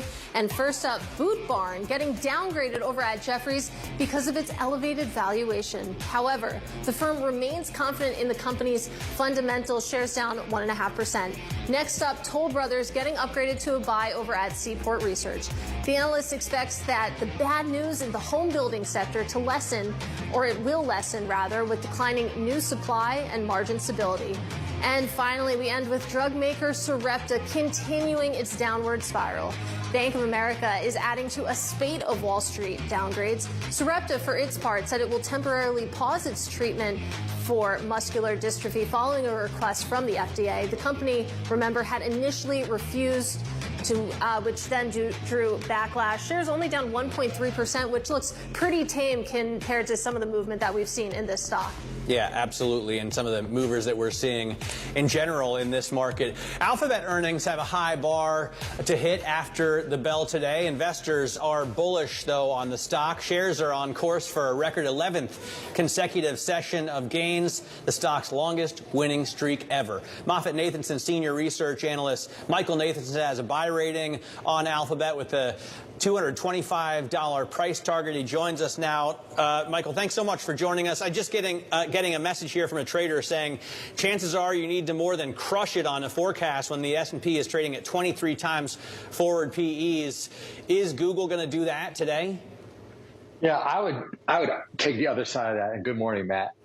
This stock trades below the market multiple, right? The market's at 23.5 times. We think Google's at 19.5 times, right? I did not know, and thanks for telling me that it's been so strong the past, 11 days. I didn't realize it was a record. It felt like people were really underweight Google. They were afraid of search results, which are going to be okay or strong, and they're afraid of the court case, which is a month away from being resolved.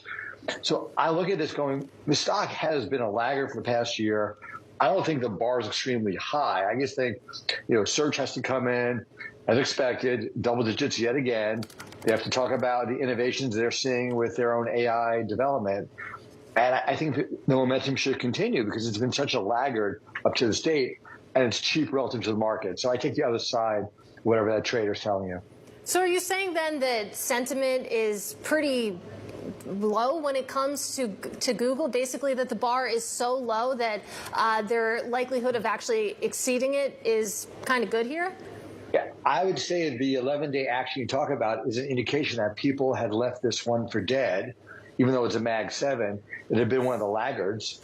And I think as people started to think about the second quarter, potentially some of the data points you're getting out of their AI trends, people started to either cover or start getting excited about the second quarter and the second half. So I don't think the bar is high as many other stocks in this market, which trade at double or triple the multiple at this point.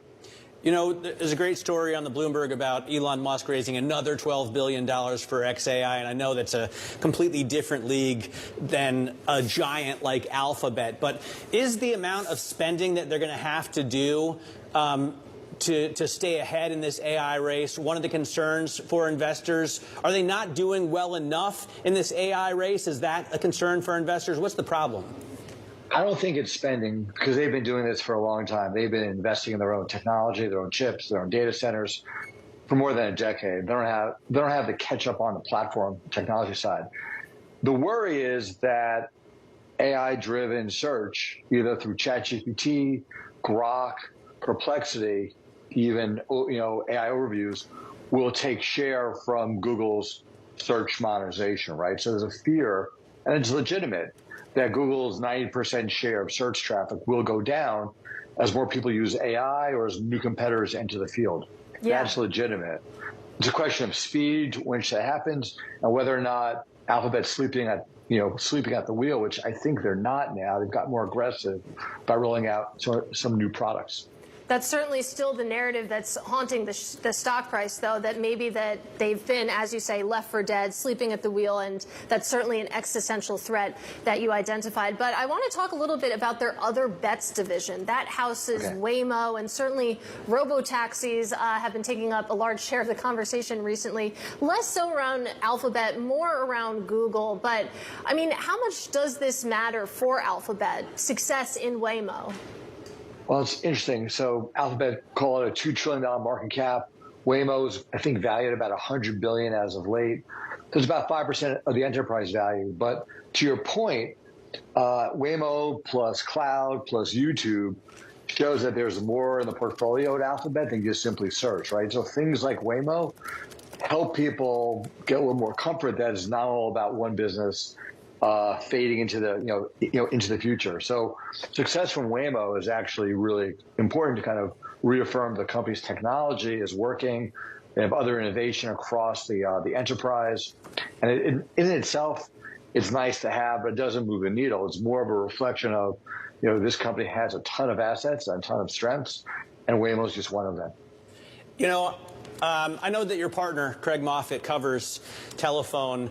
He's got a neutral rating on the shares. But to me, it seemed like they knocked the cover off the ball today. I mean, we were only expecting them to add 300,000 wireless subscribers, and they added 400,000, going the other way of their now bigger rival, Verizon.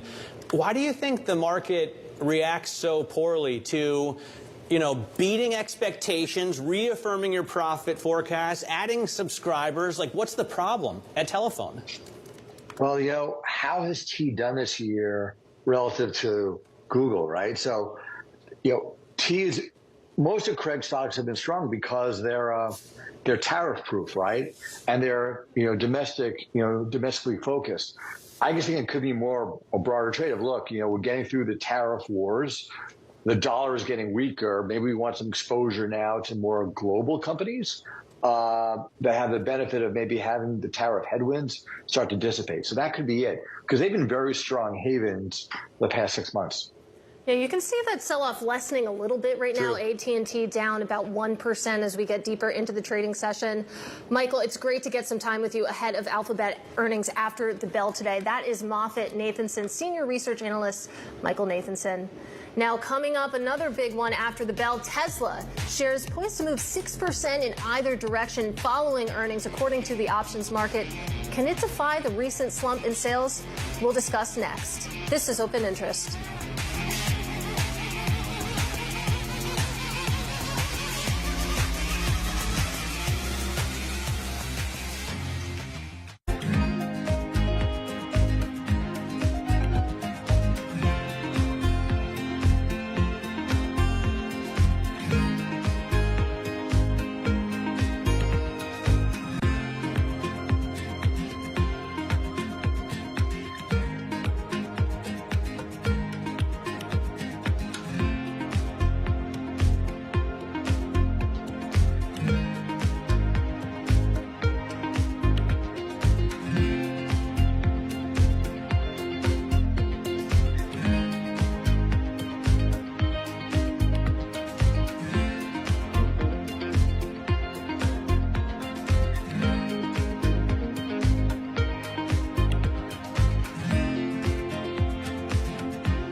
Bringing you up-to-the-minute economic news whenever and wherever it happens. I'm Michael McKee in Victor, Idaho, and this is Bloomberg.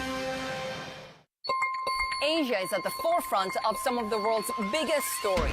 And we're here, where the action starts in Sydney. And in Tokyo, get ahead as the global trading day begins. The Asia Trade, weekdays only on Bloomberg. Technology is embedded in every aspect of our lives. And laying the foundation for the future. From finance to defense, AI to entertainment. And from the road to the stars. Bloomberg brings you the latest stories of the people and companies pushing the tech sector to new frontiers. And the politics that shape global tech markets. I'm Caroline Hyde in New York. And I'm Ed Ludlow in San Francisco. Watch Bloomberg Tech every weekday. Only on Bloomberg Television. It's a multi-trillion-dollar industry. We'll show you what's happening in ETFs like no one else. ETF IQ, Mondays on Bloomberg.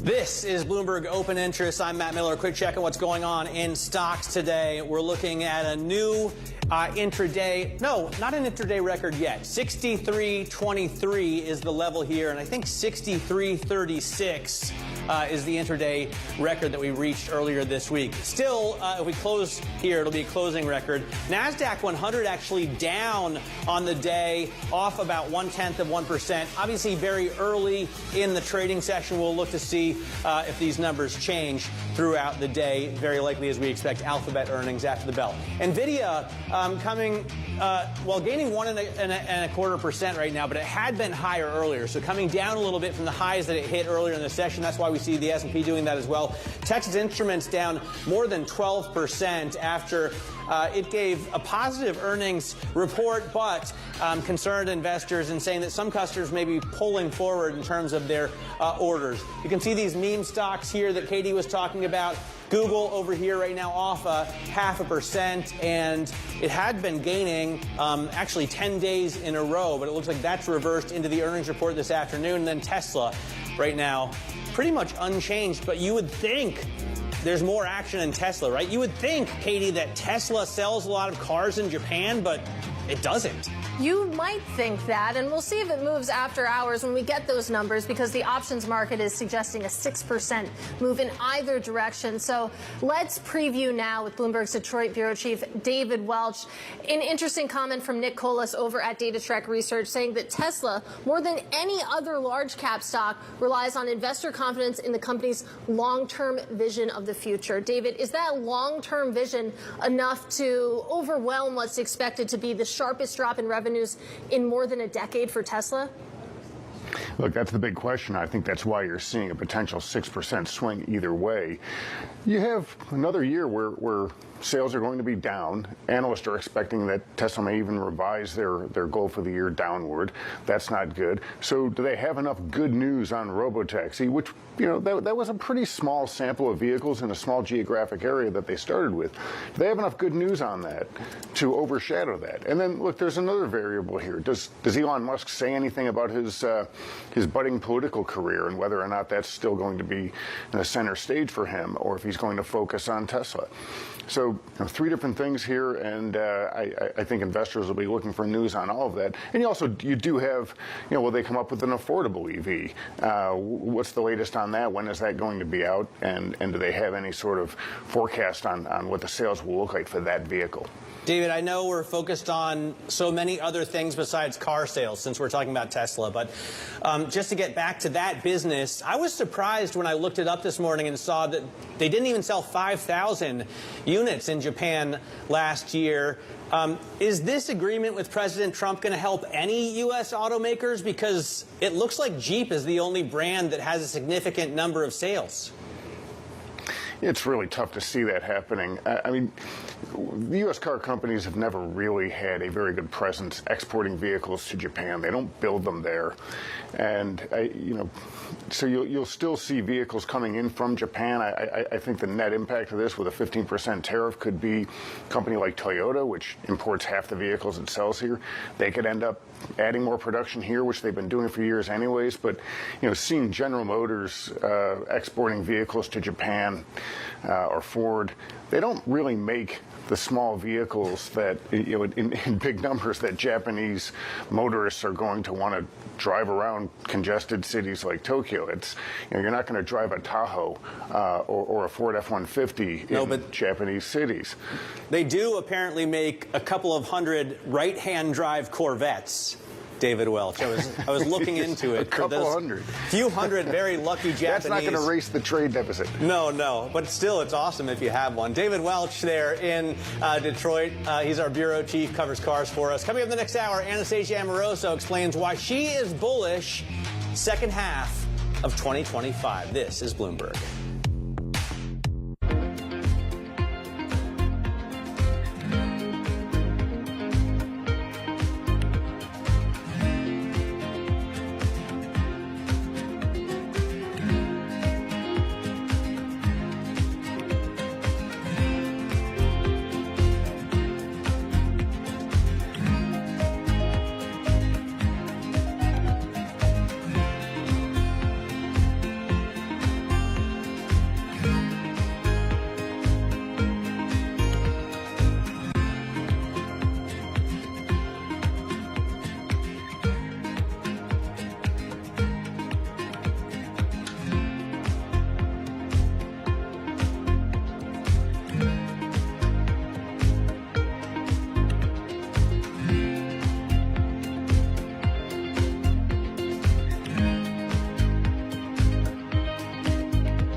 This villa, very traditional, a lot of things of the past. I live my very first independent life in the farmhouse. And I built it by the memory of the farmhouse, the philosophy they believe, yin, yang, 5 elements, the concept of the life, of the happiness.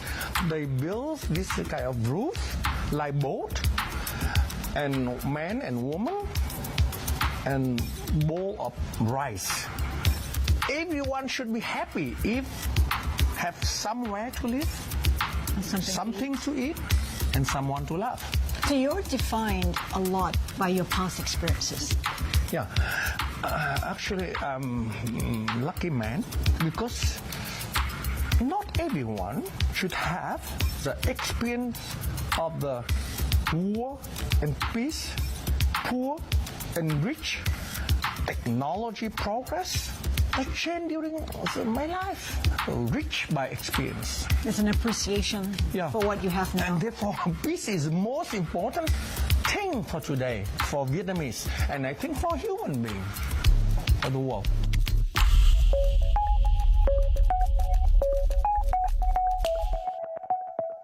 Making money isn't about drowning in emotions. It's about understanding what's actually happening. Markets are the best way to glean signal from noise, and that is what we try to do every morning. This is Bloomberg Surveillance. Join me each week on Wall Street Week for stories of capitalism from business, markets, economics, tech, and climate. More than what you need to know, it's what you need to think about.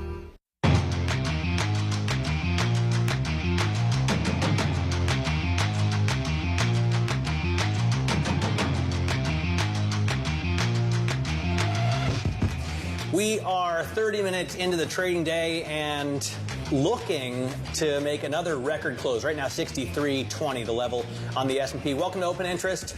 I'm Matt Miller. And I'm Shonali Bassick, and it's really interesting to see the divergence. You see the S&P 500 hanging out above that 6,300 level. However, the NASDAQ, ahead of those big earnings after the bell, lower on the day. Yeah, I think it's fascinating. You have companies coming out with better earnings than expected and holding forecasts steady, but investors selling the shares. So you have to do very well in this market. Discerning market, and coming up, we're going to talk about how the record-breaking run in stocks is getting fresh fuel as the U.S. strikes a trade deal with Japan.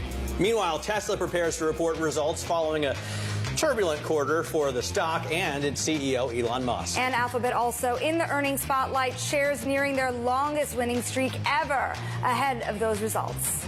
Except for the fact that they have just traded down and are starting to trend lower. So maybe we won't get 11 straight days on Alphabet. We have some breaking economic news crossing the terminal right now on housing. U.S. June existing home sales fall to a 3.93 million annual pace. The estimate was for 4 million, and the prior was a little more than 4 million. So existing home sales doing a little bit worse than we had anticipated. Yeah, and that's even as we've seen of late the 10-year yield really hang out well below that 4.5% level. A lot of people watching to see if that housing market meets a recession territory, actually, and declines enough to cool this market down. Anyways, that's the bad news. There's some other good news, isn't there? And that's in the world of AI. The Trump administration is hosting an AI summit in Washington today aimed at expanding the U.S. economy through AI development. Commerce Secretary Howard Lutnick had spoken to Bloomberg earlier about one of the bargaining chips in the trade war.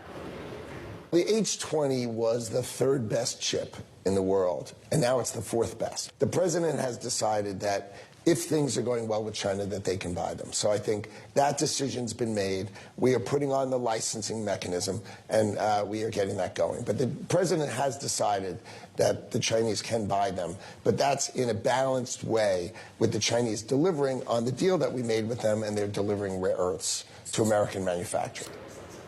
Bloomberg Tech co-host Ed Ludlow joins us now from Washington, where he will be reporting from today's AI summit and ahead of earnings as well. What are you looking for throughout today ahead of what we'll see as really promising numbers for telling the story of how investors are going to react to AI expenditures for the remainder of the year? Right. Well, I think that's the right thread to pull. So, like, at the heart of what Secretary Lutnick was talking about was not policy or regulation with regards to, like, guardrails around AI, but policy and regulation in how America and this country exports its technology stack. The expectation is that the president is basically going to say and explain how countries around the world can access American technology. The H20 that Lutnick referenced is, of course, NVIDIA's depressed chip. It's a chip that had the performance engineered out of it for the Chinese market. But as we now know, NVIDIA and AMD, leaders in that field, are able to export. There are still questions about codified rules for other countries, and then energy as well. Energy is going to be a really key point of discussion and a part of the strategy that this White House is going to push forward. Hey, in terms of Tesla, we're expecting earnings, and we're talking about high bars today with other companies.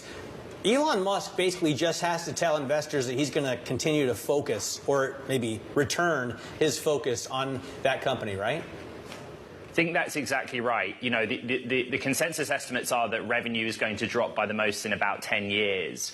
But if you look past the core business of selling vehicles, the vision is robo-taxi.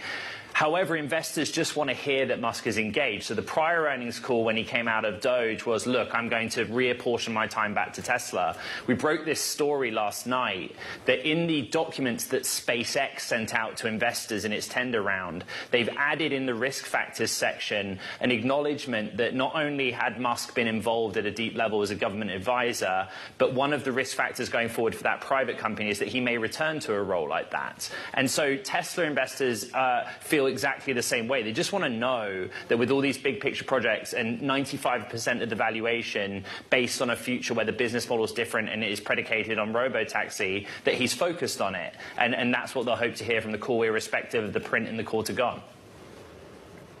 All right, Ed, thanks very much for joining us. Tech co-host Ed Ludlow reporting live from Washington today, where he will be attending that summit. For more on the tech trade, we're joined by Anastasia Amoroso, Chief Investment Strategist for Private Wealth, now at Partners Group. And first off, congratulations on the new post. Thanks so much. Great to be back with you. Great to have you here.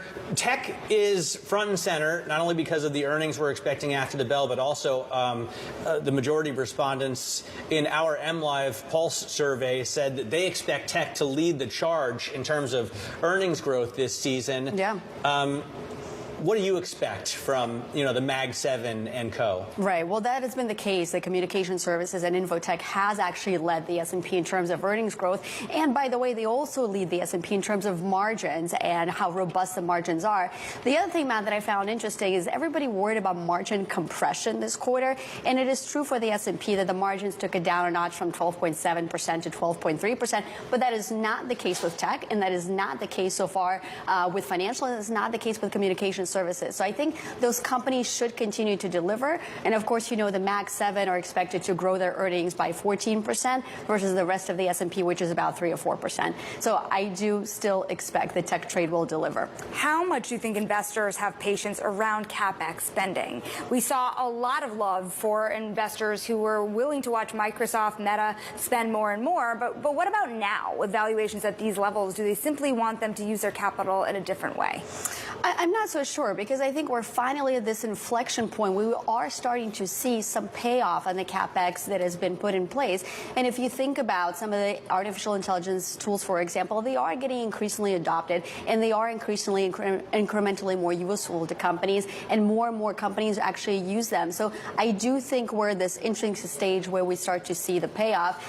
Interesting, Chanel, you mentioned CapEx, because I think as a macro market, we worried about whether CapEx is going to be put on ice because of all the tariffs and all the uncertainty. And that has not fully been the case. We've actually seen CapEx investments accelerate this last quarter despite all the tariff noise that we've seen. And by the way, not to mention the tax bill that was recently passed, it is designed to incentivize CapEx investments by corporations. I wanted to go right there. And you mentioned the earnings growth expectations. I've been playing around with the EEG function on the Bloomberg terminal, which shows earnings estimates and expectations going forward. Here you can see Q2, Q3, and Q4. And obviously we've come down substantially from the end or the beginning of this year, but we're starting to sort of turn higher as we get a trade deal with Japan, after we get the big, beautiful bill, after we get more certainty on these things. Do you expect those expectations to continue heading upwards? Or at least stay neutral. And I think there's some offsets. So first of all, let's take the tariffs as the first item. And look, 15% tariff is still potentially going to have to be absorbed either through corporate margins or through consumers' balance sheets or through consumers' wallets. So that could be an incremental negative. But then let's talk about the tax bill. And I think that's not really talked about enough, which is that is a huge incremental positive for both consumers and corporations. And Matt, the reason I say that is because there's sort of a lot of dispute on how much economic impact you're going to see from the tax bill. Some people pencil in 0.4% down. Some people pencil in 0.4% up. But what's probably not disputed is the fact that most of the U.S. consumers are going to see their after-tax incomes rise in 2026 by about 5% or more. So that is a huge positive, as far as I can tell, for the U.S. economy. And then and therefore for earnings, and back to the corporations, the fact that we now have the 21% corporate tax rate, we have 100% bonus depreciation that is made permanent, we have R&D expensing that is permanent, that is a big deal. And I think that offsets any potential headwinds from tariffs. So you have a lot of reasons to be optimistic. Investors certainly do. You're seeing the tax bill really be mentioned from corporate America as well in earnings calls. But what is there to be nervous about? We're still right near record highs. What would throw this party off? By the way, I'm thinking of AI because we're looking at Trump headlines and he says the U.S. is going to remove onerous AI development regulations. So longer term, if you want something to be nervous about, right? Is AI It's going to kill all of us, isn't it? Well, let's not worry about that. But I'll give you a couple of things that we are concerned about, as investors are concerned about. First of all, near term, if I look at the market, of course, it's gone a long ways in a short period of time. And you look at multiples in public markets, they're elevated. We're finding lower multiples in private markets. So I will point that out. And you do have a slew of catalysts. You have the August 1st tariff deadline. You've got the Fed meeting. You've also got the Treasury refunding, which is also not talked about. But that's happening on Monday and Wednesday of next week. So that's near term what I worry about. Longer term, Matt Shinali and my client conversations is all about the budget deficit and the fact that it's $3.7 trillion higher projected to be over the next 10 years. Guess what potentially offsets that? Is growth. The tariff revenue. Well, maybe growth, but also the tariff revenue. And if we do have 10 or 15% tariff that's here to stay, that's the potential for up to $3 trillion in revenues from tariffs. So concerns, but I think offsets to those as well. A lot to keep an eye on through the end of the year. Anastasia Amoroso of Partners Group. New job. Looking forward to following you through it. And we're going to watch some more movers on our radar as well. We're looking at AT&T, Matt, down 0.6%. Promotions led to a surge in wireless subscribers last quarter, but it was not enough to wow Wall Street. This is what we're talking about that discerning investor this earnings season. Yeah, investors expected 301,000 mobile subscriber additions. They actually added 401,000, so a big beat, but investors wanted more in terms of the outlook. Hilton lowered expectations for the year as travel demand slumps. There's been a lot of talk about European travelers not coming to the U.S. Enough, and it looks like that's playing through in terms of Hilton's earnings. The shares down 1.3%. Certainly a sector we're watching closely because it's so tied to the consumer, and so too is Hasbro. Remember, this is a stock that's been up about 34% this year, so it's taking a decline today after still boosting its forecast, beating estimates, and there you go, that discerning shareholder once again after a stock has risen 34%. You don't need 30 dolls. You can make do with $1 or $2. Speak for yourself. Right? Anyways, coming up, we're going to talk more about what Anastasia was talking about here. Private equity is a hot topic, but it's turning to a controversial tactic in order to weather the IPO slump. You may have heard of it, continuation funds, and we're going to get into it with David Gross of Bain Capital next. That's next in our Wall Street Beat. This is Bloomberg Open Interest.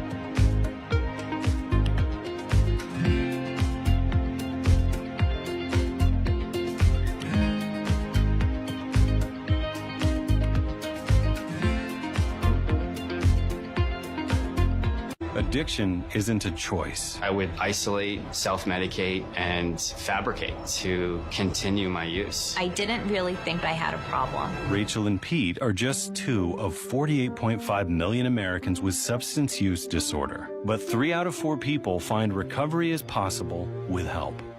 Go to shatterproof.org/findtreatment to watch the short film No More Secrets and find out how you can get help. That's shatterproof.org/findtreatment.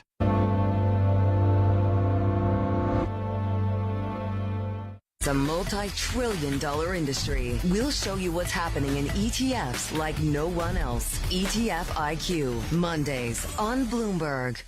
Didn't really think I had a problem. I would isolate, self-medicate. Like 48.5 million Americans, they didn't choose addiction. Go to shatterproof.org/findtreatment. Watch the film No More Secrets and find out how you can get help. That's shatterproof.org/findtreatment.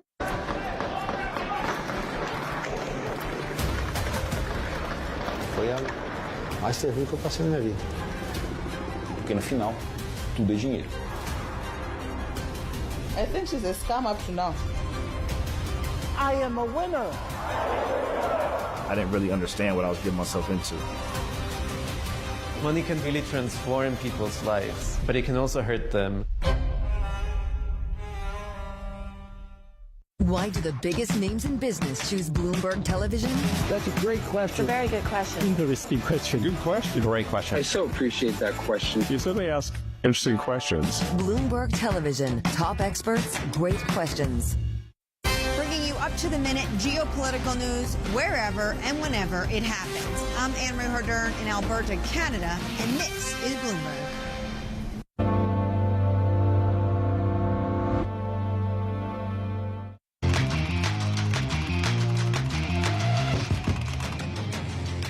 Let's get now to high interest. Look at what's making headlines around the world. The number of companies and organizations compromised, I should say, by a security vulnerability in Microsoft's servers is increasing exponentially. The hackers breached about 400 government agencies, corporations, and other groups, according to reports. That's up from the roughly 60 based on previous estimates. As you can see, Microsoft for the past 2 days down almost 2%. Coca-Cola is launching a new product this fall. It's made with U.S. cane sugar, a type of sugar that U.S. farmers can't fully supply. The U.S. may need to import the more expensive sweetener from Mexico and Brazil. And President Trump's threat of a 50% tariff on Brazil also risks raising prices there. So maybe they'll just release a few bottles and the rest will come with whatever they normally use. Tom Hayes, the former star UBS trader who was the face of the LIBOR rigging scandal, won a bid to overturn his criminal conviction. The victory clears his name a decade after he was sent to jail. The scandal broke out when the banking community still faced public outrage after the 2008 financial crisis. Shonali? And now we're going to go from the banking industry to the private capital world. It's time now for the Wall Street Beat. Today we're getting the view from Bain Capital about the current global macro landscape. Trade optimism is boosting public markets. Let's see if they're boosting private ones too. Joining us at the desk, David Gross, co-managing partner of Bain Capital, a firm with approximately $185 billion in assets under management. How do things change? A lot of the public markets are reacting pretty drastically to a lot of these headlines, but a lot of the volatility has not translated on the way down. Has it translated on the way up for private markets? Right. Well, I think you've seen some announcements which suggest that there are trade deals coming, and there's a balance that's being struck between some of the policies we saw in Liberation Day and ultimately things that will be good for economic growth. I do think it's important to stay one level above from the daily announcements because there are so many of them. But directionally, I think the economy is doing fairly well. I'd say better than we would expected coming into this year. the markets have absorbed the trade discussions and focused on pretty good labor numbers, pretty good overall numbers in the consumer sector, and now you have some government stimulus that's on the way. So I think there's some optimism, within a very multifaceted policy regime that's being developed. Usually we ask this question for public market investors, but I've heard it now being discussed as a worry for private market investors. The dollar decline that we've seen over the past year. How much do you worry about it and have to start factoring in the threats to the dollar long term when you're making investment decisions on what to buy? Things that might be sensitive to it because of their imports or exports or for any other reason. Sure. It's one of the factors you look at for sure. And recall, the dollar's been quite strong now and on a continuous linear upswing for many years. So in a lot of businesses that we own, we've factored in scenarios for the dollar to kind of revert to something that's more kind of long term. And we're a global operator of businesses, so we have businesses that have exposures across lots of different currencies. And so it's not just the dollar, but it's the dollar relative to what? Relative to the yen, relative to the euro. What does that mean for underlying long-term, economic growth? And I still think you've got some positives in the U.S. kind of side of the equation with strong productivity growth, strong long-term prospects that will potentially cause some dollar weakening, but within a relatively narrow band. So the trade deals make things maybe better than expected, certainly better than expected on April 3rd. But I imagine you still have to do some shifting in terms of global supply chains. How significant has that been? It's true, and again, remind everyone that this is a trend that's been occurring now for 5 or 10 years. We've seen, in many ways, the breakdown of free and unfettered global trade for a lot of years. And so we've been counseling our businesses to come up with backup plans, alternatives for supply chain, in many cases to find production opportunities in the United States, to the extent it's a U.S. Kind of end market. And we've accelerated that with our business, obviously, post-Liberation Day, but it's really putting in action kind of the plan B that was there. But a lot of businesses do face significant uncertainty about where tariffs will land. We don't know if the effective tariff rate will be net 7, 10, or 15, but we do know they'll be substantially higher than the past. And so there's kind of a hedge that I think all business planners have to put into their models right now. I don't know, you're probably going to go there, Shonali, but I'm always interested in how public investors can get a hold of private assets. We already see big retirement firms being able to do this for teachers and cops, but for me and Shonali, right, it's more difficult. And a lot of people are waiting for that President Trump executive order for 401ks. 401k. That's exactly where I was going, exactly my point. What do you think that's going to do for the business? Well, listen, it's part of a longer-term trend to open up alternative investments to a broader set of investors. And I think it is positive in the sense that groups that have not been able to access it due to accredited investor rules or due to just a lack of being able to get into these funds now have opportunities to balance their portfolios just like pension funds and sovereign wealth funds have in the past. And so I think it's a good long-term secular trend that you're going to see along with the penetration of alternative investments. But there are some aspects of it that we're going to have to be cautious around. It's a different investor base, not as used to the illiquidity that is there. Could be potentially more volatile in downturns. And so there's some potential negatives that the industry really has to build into their thinking around how aggressively you pursue this class. Speaking of liquidity, I want to point out a story that was this morning just in the Financial Times, the continuation fund model that has been pulling so much money, $41 billion worth of investments in the first 6 months of this year alone were gone to continuation funds. A record use of what's been a controversial tactic to cash out by selling assets to themselves or to other funds. Right. I mean, this has become crazy at best a little bit, right? I mean, I don't really have another word for it. To me, you cover this industry and you're in it. So for you guys, this is pretty normal. For an outsider, for a layman like me, it's hilarious. Well, let me give you the other side of the equation here, which is a structure that gives you the opportunity to hold on to really great businesses in a long-term sense is really actually a new tool for an idea that's been around for a long time in private equity. But like with any financial tool, it can be used well and misused. And the use well case is we're going to keep holding a business and invest, but also give our limited partners the opportunity to monetize if they'd like to, or to reinvest if they'd like to, and to bring in new investors, secondary funds, who are very sophisticated and will make a decision whether they would like to do it.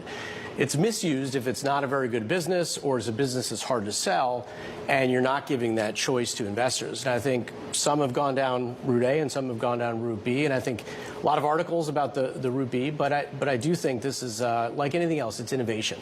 And innovation comes with some initial fits and starts to find out, how do we deploy this to the mutual benefit of all the parties involved. And it could certainly be a double-edged sword. We'll be watching it through. I've heard this morning that like 15% of deals that we're seeing right now in this space, compared to like 5 to 8% typically, are being done through these funds. So yeah, but to your point, they're sophisticated. Well, 0 to 5. They're sophisticated investors at the same time, right? So they know what they're buying.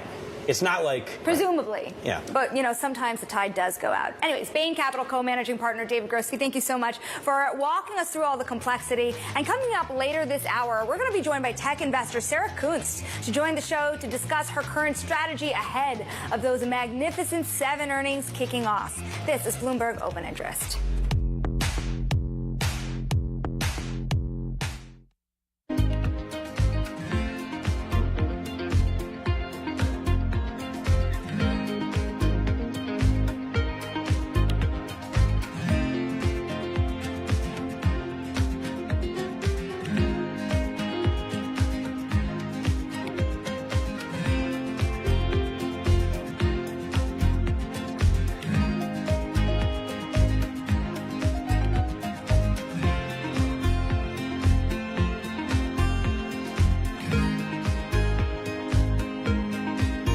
Africa, a region rife with potential for growth and opportunities, but not without its challenges. Join us as we get to the heart of African business, politics, and economics, and ask the question, what's next? On this episode. If you look between the age of 18 and 60, 53% of South Africans has got a Capitec card in their wallet. But how do you optimize those clients? Premieres July 25th, only on Bloomberg.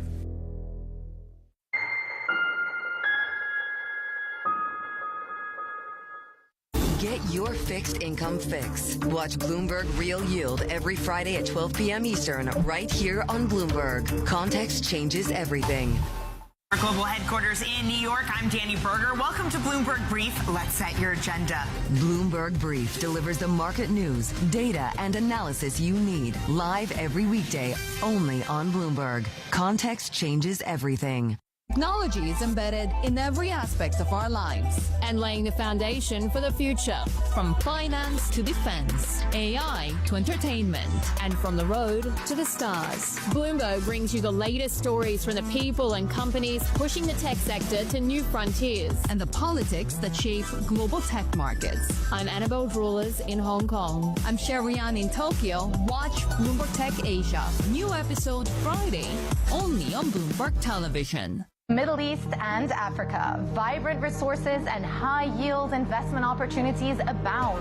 Join me on Horizons Middle East and Africa for the stories, newsmakers, and insight from this exciting region. Now weekdays, only on Bloomberg.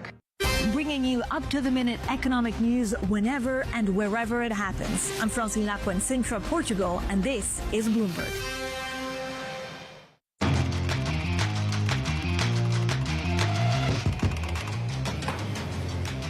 Let's go to check on these markets. A mixed trade. The S&P 500 still well above 6,300. Matt, earlier this week you did see it fluctuate below. We'll see if that holds. It's up about 0.3%. The NASDAQ 100, though, down about 0.1%, heading into those big tech earnings later this afternoon. The 10-year yield below 4.4%.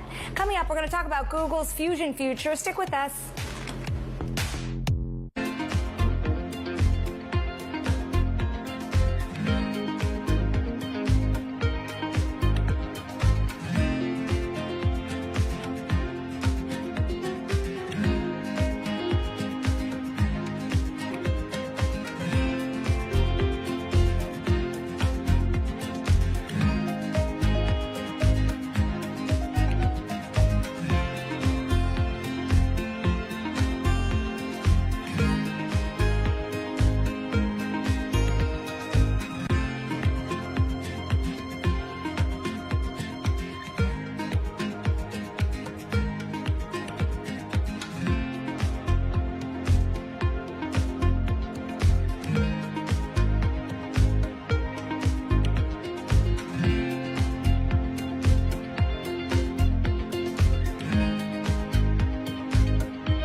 much does the geopolitical volatility emanating from the United States perhaps undermine the bull case for Mexico? Is that a scenario you've plotted out? Structurally speaking, we do still have a very positive view in Mexico. On the macro side, it is a very attractive investment geography for the U.S. Mexico is hugely competitive in terms of costs. The wages in Mexico are much more competitive than the wages in China. So why would the U.S. companies not take? Okay guys, so inventory आने वाली है crude oil की 20 seconds रह गए हैं. Let's see inventory क्या आती है, देख लेते हैं.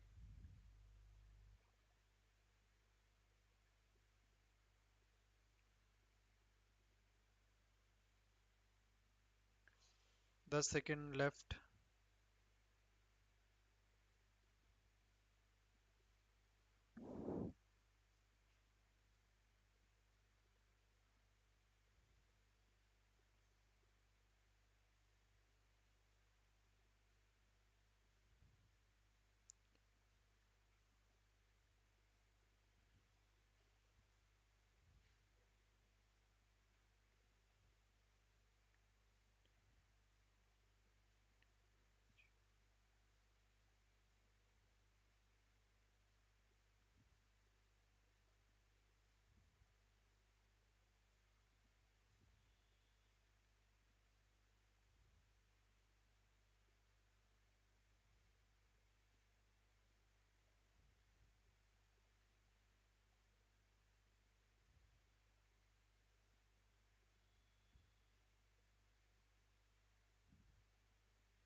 ओके, इन्वेंट्री आ गई है. इन्वेंट्री पॉजिटिव दिखा रहा है. एक बार बाकी भी देख लेते हैं.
इन्वेंट्री देखोगे क्रूड ऑयल की तो 3 इन्वेंट्री आती हैं क्रूड ऑयल की खुद की इन्वेंट्री देखोगे जितना फोरकास्ट किया था उससे कम आया है, it means it is positive.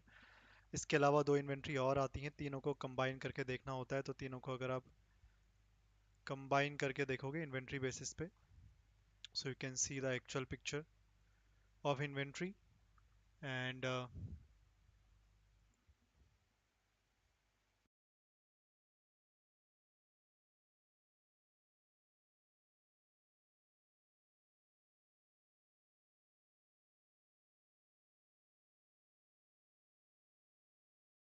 तीनों को कंबाइन करके अगर देखें तो inventory is positive because 2 inventory आपकी पॉजिटिव आई हैं, एक नेगेटिव आई है प्राइस के लिए, तो तीनों को कंबाइन करके हम कह सकते हैं inventory is overall positive for crude oil price. देखते हैं कितना इम्पैक्ट डालती है बट फिलहाल के लिए क्रूड ऑयल की इन्वेंट्री खुद की पॉजिटिव आई है, ईआई का डेटा नेगेटिव आया है, गैसोलीन की इन्वेंट्री पॉजिटिव आई है, तो crude oil inventory is positive for crude oil price. ठीक है, क्रूड ऑयल की खुद की जो इन्वेंट्री है that is positive for crude oil price. 3 में से 2 इन्वेंट्री पॉजिटिव प्राइस के लिए, एक नेगेटिव, मतलब 2 की वजह से प्राइस को ऊपर जाना चाहिए, एक की वजह से नीचे आना चाहिए। अब देखते हैं इन्वेंट्री के अकॉर्डिंग चलता है फिर नहीं।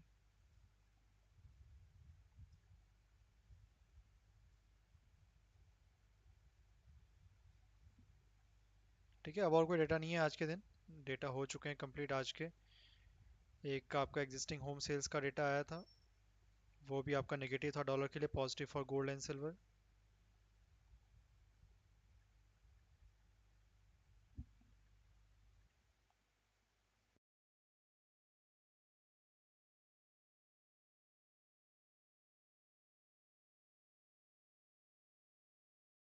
उसके बाद से अभी और कोई डेटा तो नहीं आया है, वही 2 डेटा थे।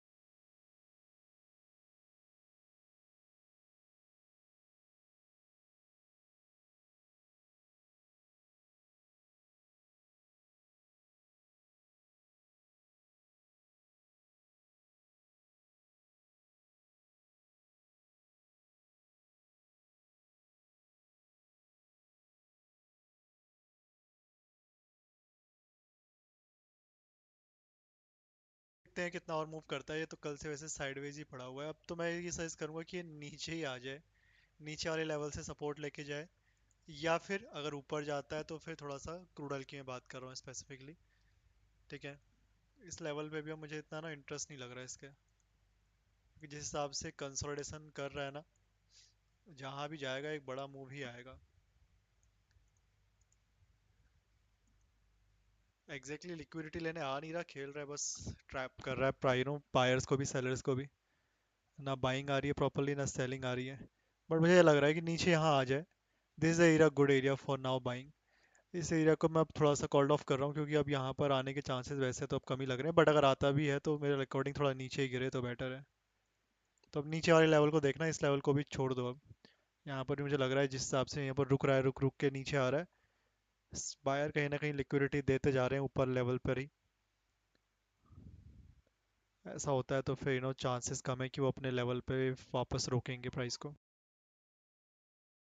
जैसा हमने बताया, या तो प्राइस यहाँ पर आए या फिर अब ये ऊपर ही ब्लू कलर की लाइन तक चला जाए, इस एरिया के आसपास, यहाँ सेल कर देना इसको। ठीक है, ये 2 लेवल ही मैं कंसिडर कर रहा हूँ अब। या तो ये नीचे आए इस लेवल के आसपास, यहाँ से बाई 5520 से 5480 के बीच में, या फिर ऊपर आता है तो 5710 से 730 के बीच में। These 2 level now I watch closely. ठीक है, इस लेवल को मैं कंसिडर नहीं कर रहा हूँ, मैंने बता दिया पहले ही। तो अब देखो ऊपर आता है तो ऊपर से करना सेल, या फिर अगर नीचे आता है तो फिर नीचे से बाइंग, जहाँ लगा रखा है वहाँ से प्लान कर सकते हैं। ठीक है, ये दो ही लेवल हैं जो मुझे फ़िलहाल प्रॉपरली लग रहे हैं। अगर मूव आता है तो यहाँ पर अच्छा मोमेंटम दिखा सकता है प्राइस। थोड़े से एसल बड़े हैं क्रूड ऑयल में जितना मुझे दिख रहा है, बट अब जितना है उतना है, उसमें कुछ कर नहीं सकते हम भी। तो इन दोनों में से कोई एक ट्रेड ही बन पाएगा अगर प्राइस थोड़ा सा मोमेंटम दिखाता है तो। 40 पॉइंट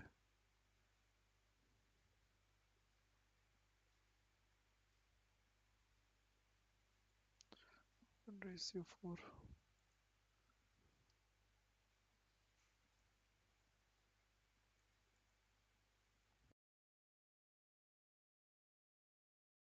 कि नेचुरल गैस को भी देखोगे रुक ही नहीं रहा है। करंट कैंडल भी ओपन इक्वल टू हाई बना दी है इसने। Look at the current candle.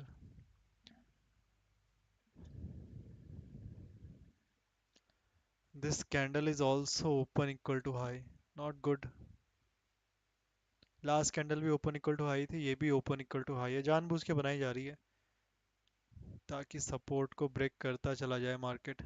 काफ़ी गिर गया आज जैसे देखोगे तो, लगभग 4% 5% डाउन होने वाला है। 6% में पहला लोअर सर्किट लग जाता है।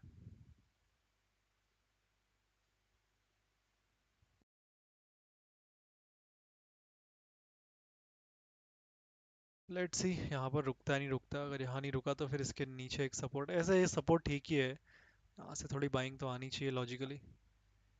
Good support area for natural gas, at least एक बार तो बाइंग आए।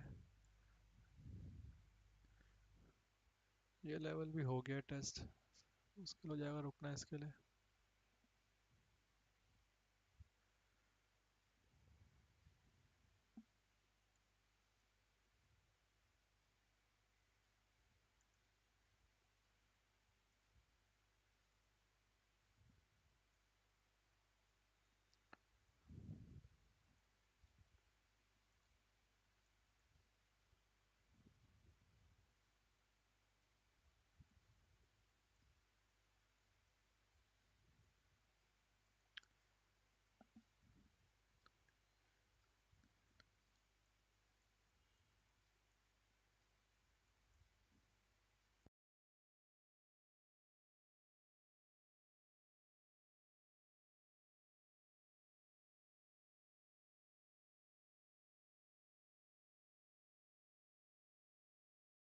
टारगेट भी बड़ा नहीं लग रहा है इसमें तो मुझे। 72.8।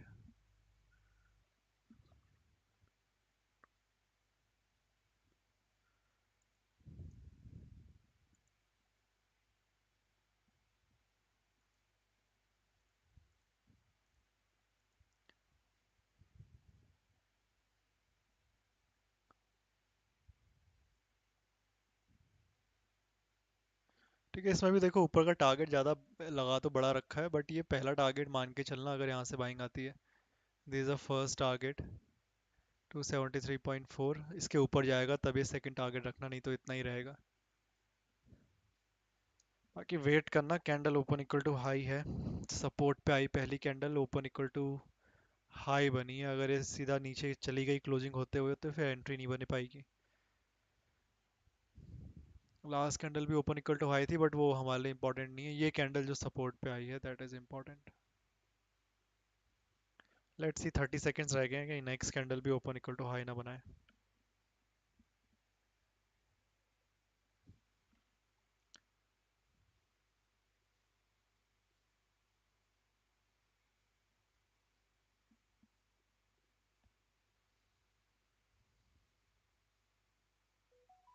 I guess, in different directions. Cleo, sorry, Sarah, let me first ask you about Alphabet. Google, obviously a much bigger stock, and it'll be one that's more closely watched in terms of the trends that it lays out for the rest of the industry. What do you expect?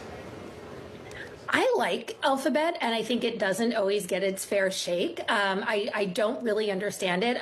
They are doing very well at every single trend that the rest of the market is chasing right now, except maybe stable coins, which I don't think they're in, but they're doing incredibly well in AI. I think anybody who doesn't see them as a huge leader in that space just does not understand sort of the genesis of the technology. And so, you know, I am very, very bullish on this this name. And I think that the street kind of keeps overlooking them. And so if there's a stumble here, if there's something they don't like in the numbers and there's a dip, I think it's probably a pretty interesting buying opportunity. What's going to be the biggest factor driving their valuation higher, especially as you say, it's kind of hard to see the street right now at the very moment catching on to that love? You know, I think that what people are waiting for is a piece of storytelling that I don't think Satya is the best at, which is for him to lay out what the world looks like in 5 years when Google is getting the majority of their ad revenue through AI sort of enabled or enhanced means. I think the big concern right now is that there's not enough awareness at Google that, hey, your business model, you do all these cool things, you literally have, you know, self-driving cars that work, but the reality is that your money still comes from those blue links that people are clicking when they go to google.com. And so how are you going to replace that revenue?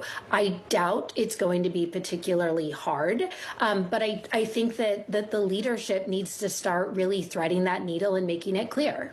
Is Google AI or Gemini something that you would use personally rather than ChatGPT?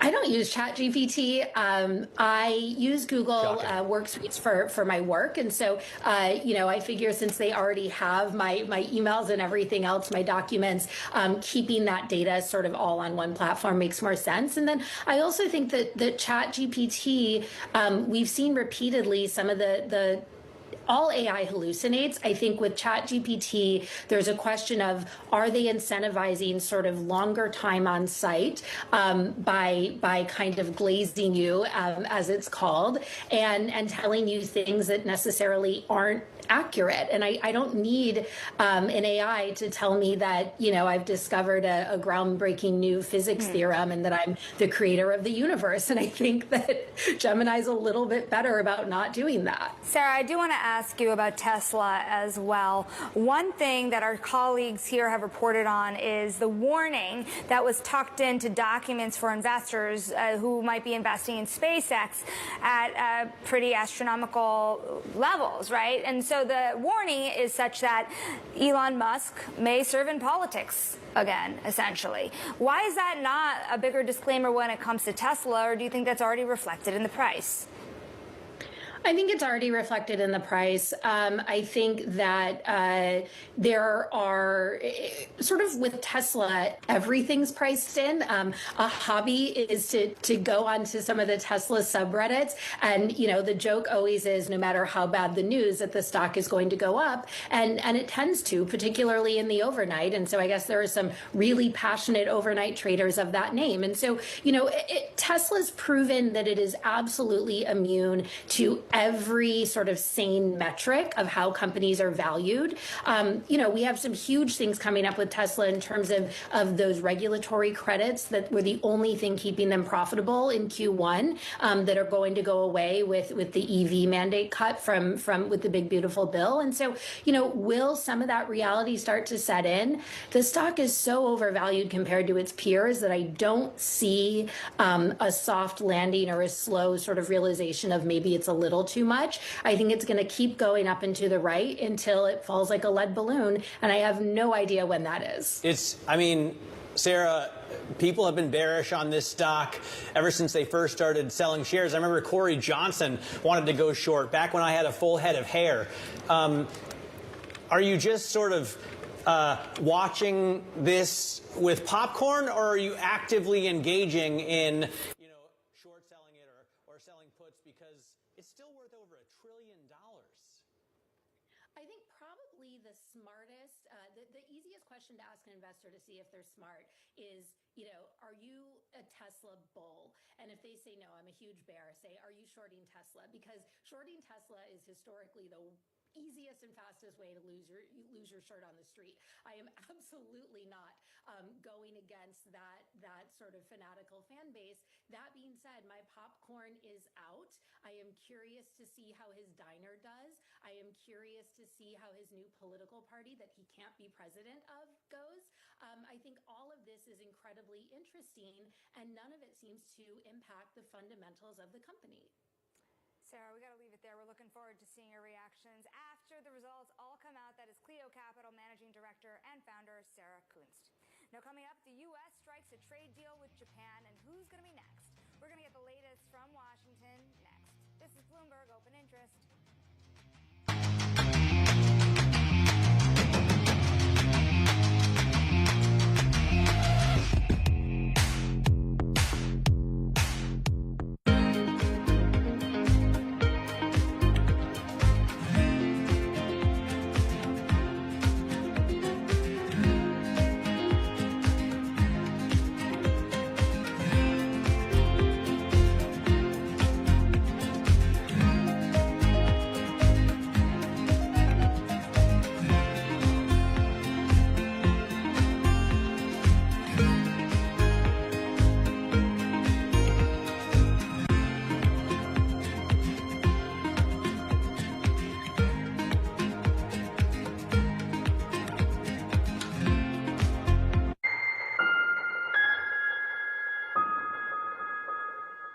Join me each week on Wall Street Week for stories of capitalism from business, markets, economics, tech, and climate. More than what you need to know, it's what you need to think about. Making money isn't about drowning in emotions. It's about understanding what's actually happening. Markets are the best way to glean signal from noise, and that is what we try to do every morning. This is Bloomberg Surveillance.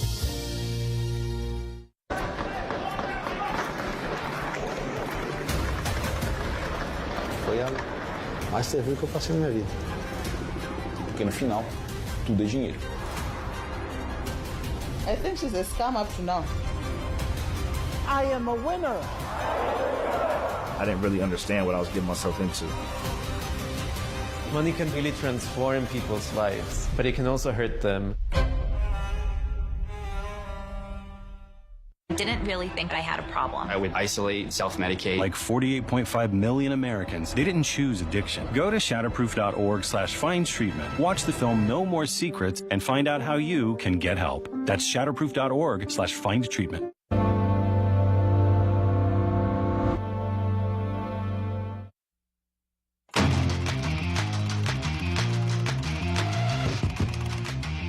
I'm not going to name names, but they're good candidates. As I said, on the board, there's several female regional bank presidents, and then there are some fantastic women outside the Fed. And that was Treasury Secretary Scott Bessent speaking earlier on Bloomberg, saying there are a lot of strong candidates that could succeed Fed Chair Jerome Powell. There's no rush, though, to identify a successor, although we know that there is a date on the calendar. And House Speaker Mike Johnson is also weighing in on Powell's future in an interview with Bloomberg reporters and editors this morning. Speaker Johnson said he is disenchanted with Powell. Our Washington correspondent Tyler Kendall joins us now for the latest state of play, trade, monetary policy. There's a lot to talk about. I do want to start with trade because that's the optimism that's helping the street out a little bit here. We know that the Treasury Secretary has spent a lot of time with the relationship with Japan. EU has been tenuous throughout the entire process. Where are the greatest signs of optimism and the greatest worries as he forges towards August 1st? Well, Shonali, there's a lot to dig in here, but it did appear that administration officials this morning, including Howard Lutnick, the Commerce Secretary, and also the Treasury Secretary, Scott Bessent, who you just played that clip from, did appear to signal that perhaps the Japan deal could be used as some sort of framework moving forward for those other trading partners that have yet to clinch a deal. And it comes about this idea, what officials are sort of dubbing innovative financing when it came to that Japan deal. As you've been covering, the administration says that there will be a $550 billion fund, and that's ultimately what got that negotiation over the finish line. This idea that President Trump is going to be able to steer investments from this fund, decide which projects the money goes towards, and then the U.S. will get 90% of the profits while Japan gets the other 10%. Now, we heard from Scott Bessent this morning when asked by our Anne-Marie Herder whether or not the European Union, for example, has brought something innovative, in his words, to the table, such as this financing. He said, no, not yet. So that's really what we're starting to look for here as we wait for some other trade announcements to come forth, because as you well know, Friday marks 1 week until August 1st, and at this moment we haven't gotten indications from the White House that they're going to let up on that deadline. In terms of the Fed, Tyler, You know, the president and his allies often talk about the money that we're losing with rates at this level. Do they assume that an appointee of the Trump administration lowering rates will automatically bring down the 10-year yield? Because the investors that Shanali's been talking to are saying it could steepen the curve if we put a yes man in the top seat at the Fed.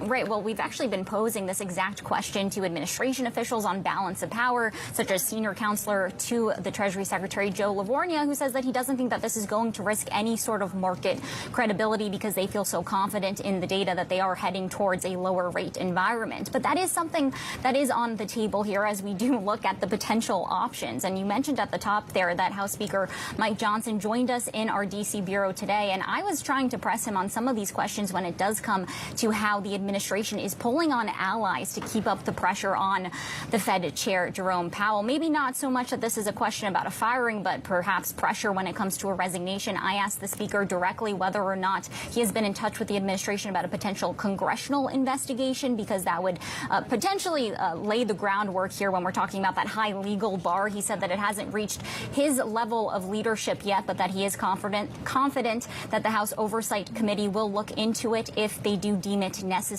So those are some of the themes, as it really does appear that the administration is not going to let up this pressure. But as you heard from the Treasury Secretary, he says they're not in a rush for a replacement ahead of that May 2026 date for Powell to be done with his chairmanship. All right, Tyler, thanks very much. Tyler Kendall there reporting live out of Washington, D.C. We'll continue to bring you any developments as we get them. Coming tomorrow, we're going to talk Tesla with William Blair analyst Jed Dorsheimer, and we're going to hear from the CEO of the NASDAQ. Adina Friedman joins us, as well as John Stoltzfus. He has the highest target on the street, Shanali, and so far he's been looking very smart. Everybody loves a little optimism. Perhaps they'll bring it to us tomorrow. Today, you're not seeing it that much in the markets, but the day is young. Stick with us through the close throughout this busy trading day. This, though, was Bloomberg Open Interest.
Are you worried about your borders because of what's going on in Russia and Ukraine?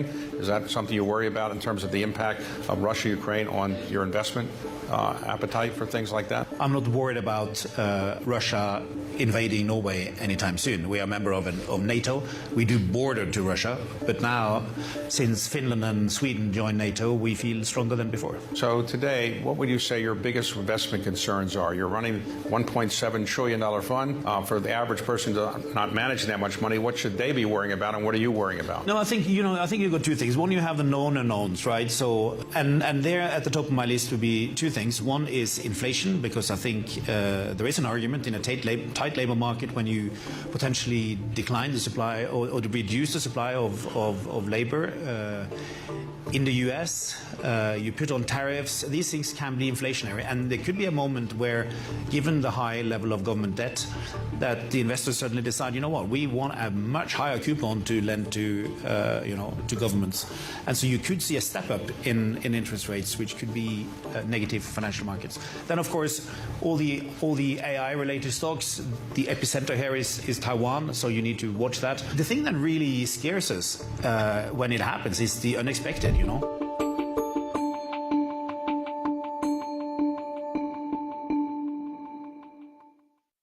It's a multi-trillion-dollar industry. We'll show you what's happening in ETFs like no one else. ETF IQ, Mondays on Bloomberg. Why do the biggest names in business choose Bloomberg Television?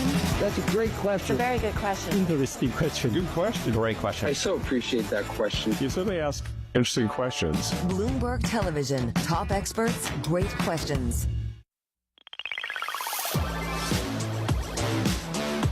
Bloomberg Tech is live from coast to coast with Caroline Hyde in New York and Ed Ludlow in San Francisco. This is Bloomberg Tech. Coming up, tech earnings are in focus with Texas Instruments and AT&T already out and looking to Alphabet and Tesla after the bell today. Plus, the Microsoft SharePoint hack hits the U.S. Nuclear Weapons Agency as the tally grows of organizations breached.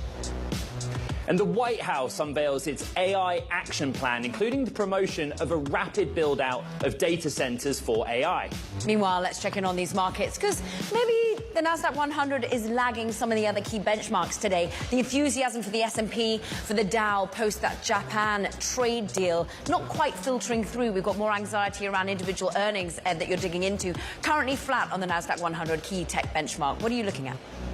Yeah, we're kind of treading water to tonight, right? But the two earnings that are out are AT&T, which is also completely flat. The story, they just didn't hype themselves up as much as some of their peers had, taking advantage of policy. We'll get into that in just a minute. But look at Texas Instruments, down 12.3%. Do the math on tariffs. Maybe part of this, Caro, is that for a company that makes chips that go into basically everything, they can't do the math on tariffs. And I think that's where we go. We do, because 100,000 customers, they couldn't tell us who was dragging inventory forward or not. Ian King joins us for more. And look, this is the worst fall in the stock since 2008, Ian. Yeah, they're having a very bad day, and it's not because the numbers are terrible. They're absolutely not. It's more of a directional thing, and it's more because, as you guys just alluded to, they're kind of pressing the wrong buttons, the fear buttons for the market right now, which is tariffs are going to have an impact. Maybe they're having an impact already. Frankly, we don't know. And that was really the tone of the call yesterday, and obviously analysts and investors this morning did not like that. Ian, in your interview with CFO Rafael Lizardi, he basically said this idea, right? We have all these customers in all these different domains. It's hard for us to keep track. But executives on the call also talked about the idea that in the current period, the order data is quite strong. Yeah, I mean, the way that they described it was that it was kind of non-linear, that when there was a lot of uncertainty about what was going to happen with tariffs at the beginning of the quarter, we had a kind of a spike, very strong orders, and then after that things kind of evened out a little bit more and followed normal patterns. But that is the kind of thing that analysts and investors have kind of been looking for, as like a sign that this demand that we're seeing isn't real demand, that it's this inventory buildup that Caroline just sort of alluded to, that this kind of pulled forward. So again, the numbers were good, right? 16%, then forecasting 11% growth. There's nothing wrong with that. The problem is that people are concerned about how much of that is real and how much of that can continue. What's the read across? Because NXP sort of signaled this, but Texas Instruments is the bellwether. Yeah, Texas Instruments is a more diverse company than NXP. What they have in common was auto, and what Texas Instruments said about automotive, which is, as you know, one of the great hopes for the chip industry. Things haven't got better yet. We perhaps saw a bit of pull forward in China. And again, this is this should be turning into a positive story. This should be sort of heading upwards and making everybody smile again, and it's not, right? So that, as we look at other companies throughout this earnings period, companies that are trying to do well in auto, perhaps a company like Qualcomm, which is part of that diversification story, people are now concerned about this area. People are now concerned more in general. Bloomberg's Ian King, thank you very much. Another company that's out with earnings is AT&T. Shares have been slipping. They're now flat after the company reiterated a profit forecast that fell short of analyst estimates. Still, the company saw rapid wireless phone subscriber growth, adding 401,000 customers with the help of increased perks and incentives in the second quarter. For more, Bloomberg's Kelsey Griffiths is here in Washington, D.C. So basically, investors are saying, well, hold on a minute. One of your big rivals, Verizon, big themselves up, what they've been able to do because of President Trump's policies, particularly around tax. I guess the read across is that they're disappointed AT&T is not doing the same thing. Exactly. So what we saw this morning is that AT&T became a bit of a victim of inflated Wall Street expectations after Verizon ended up posting these really good numbers. They ended up updating their full year forecast, and I think the market was kind of hoping that AT&T would do the same. Now, AT&T did adjust their numbers a bit, but it wasn't anything as dramatic as we saw with Verizon. Meanwhile, what was dramatically better than Verizon was the amount of net adds they're making in terms of phone use, Kelsey. Just push us forward, therefore, on AT&T, perhaps what was baked in, because these stocks have run up this year.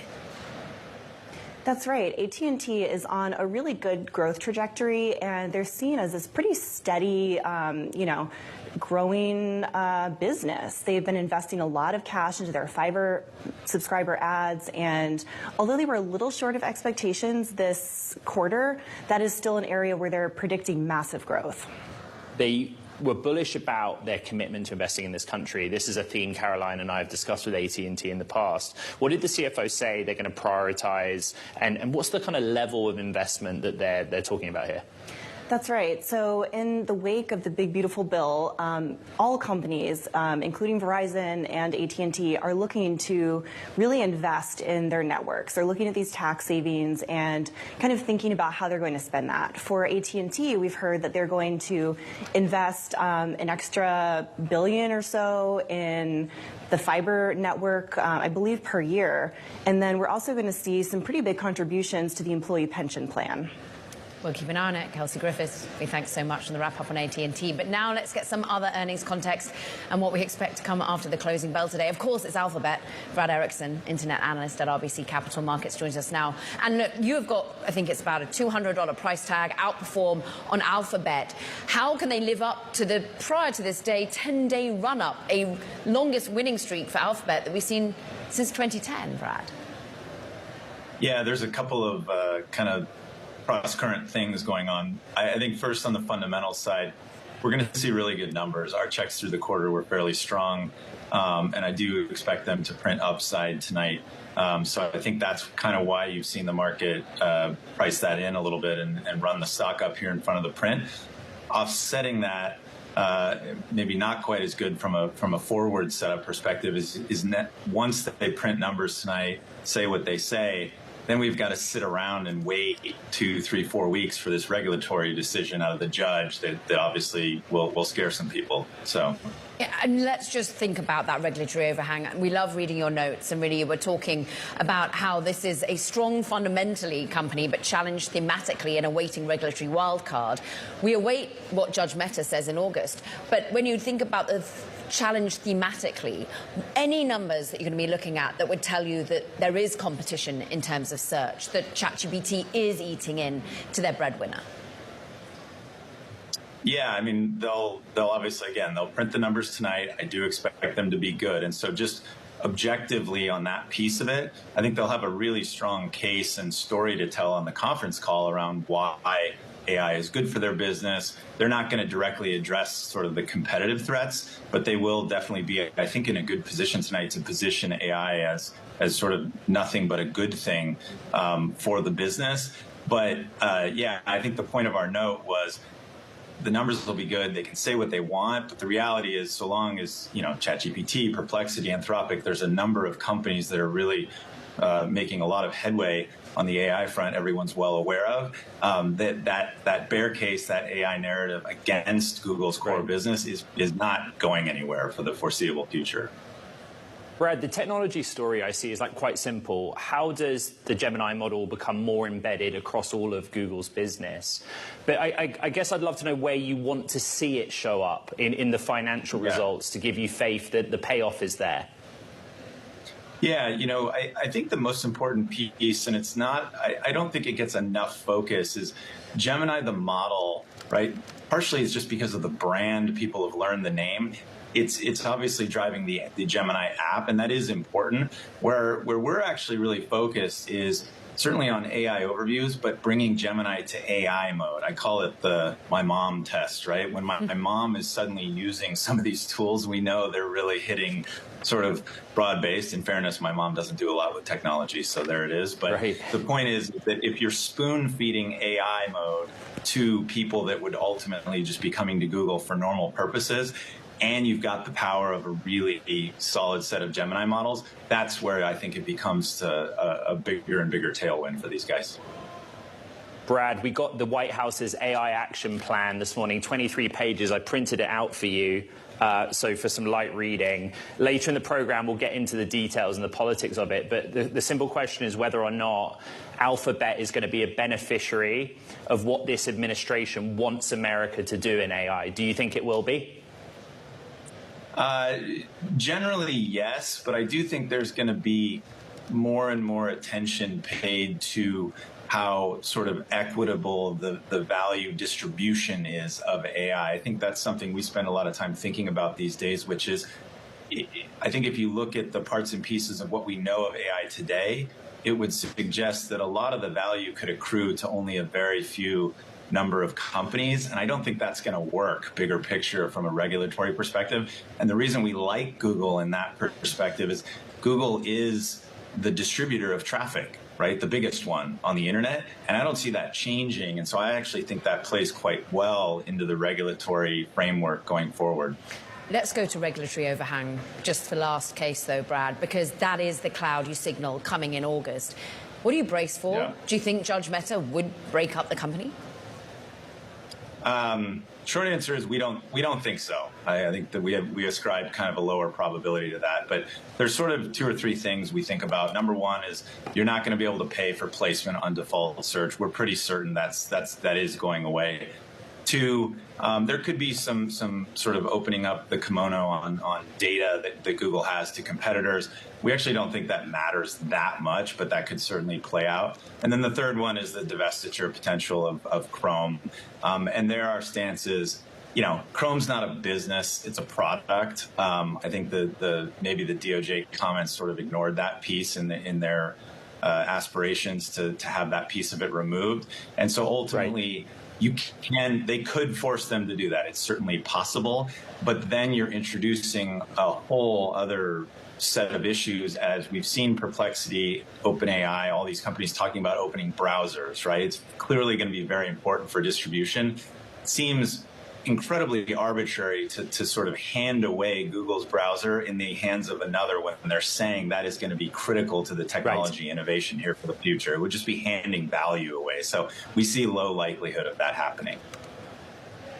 Brad Erickson, RBC Capital Markets Instant Analyst, pushing ahead to Alphabet after the bell. Thank you. The other name after the bell is Tesla. This is a stock that's down 17% year to date. It's up 0.5% in the moment. And the data, Caro, is like probably biggest drop in revenue for a decade year on year. But the street probably looking past that because it's not about selling cars anymore. It's not. It's about one man, really, and his vision. And let's just stick with Elon and Elon's empire. Because actually, look, you took a look at the language, the fine print included in the tender offer that's going on for SpaceX, right? And you noticed that there's a new little warning just tucked in there about his potential to get more involved in politics? Yeah, so what we saw was the risk factors section in the tender documents that valued SpaceX at $400 billion, right? And this is what it literally says. It acknowledges that Musk was previously a senior advisor to President Trump as part of Doge, but also, this is the key bit, may in the future serve in similar roles and devote significant time and energy to such roles. The reason that's important right now and analogous to Tesla is that Tesla investors are also saying all we need to hear is that Musk is committed to the company and other companies, not necessarily what his political beliefs are. I think that's kind of what we're watching for. And look, he's been trying to signal that on X, right? He's sleeping, eating, repeating work amid a little bit of, like, childcare. Yeah, 7 days a week back at the company, but there's this big overhang about the America Party, and people on X are saying, will he even address the America Party thing during Tesla's earnings calls? That's the state of play right now, yeah. Well, we keep our eyes on it.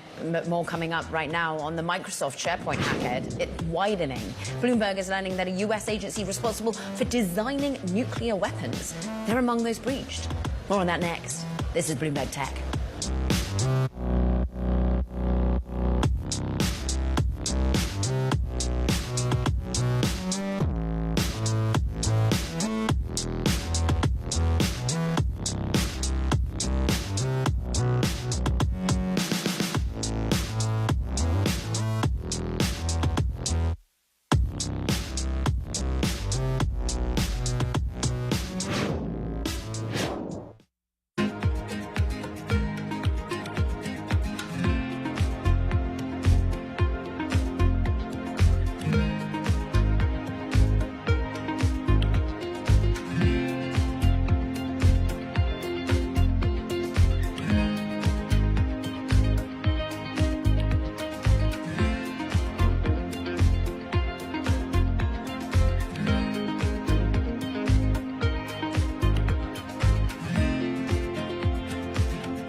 I'm Alex Rodriguez. And I'm Jason Kelly. And we're back with more episodes of our show, The Deal. The theme of this season, On the Road.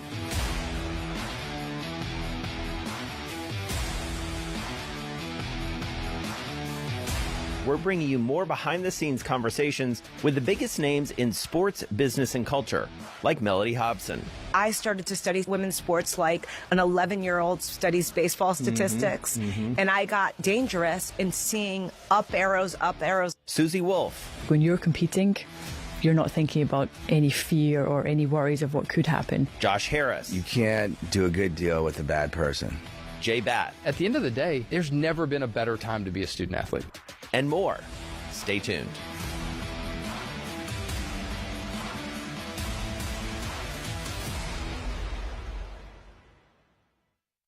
Our global headquarters in New York, I'm Danny Berger. Welcome to Bloomberg Brief. Let's set your agenda. Bloomberg Brief delivers the market news, data, and analysis you need live every weekday only on Bloomberg. Context changes everything. Bringing you up-to-the-minute geopolitical news wherever and whenever it happens. I'm Anne-Marie Hordern in Alberta, Canada, and this is Bloomberg.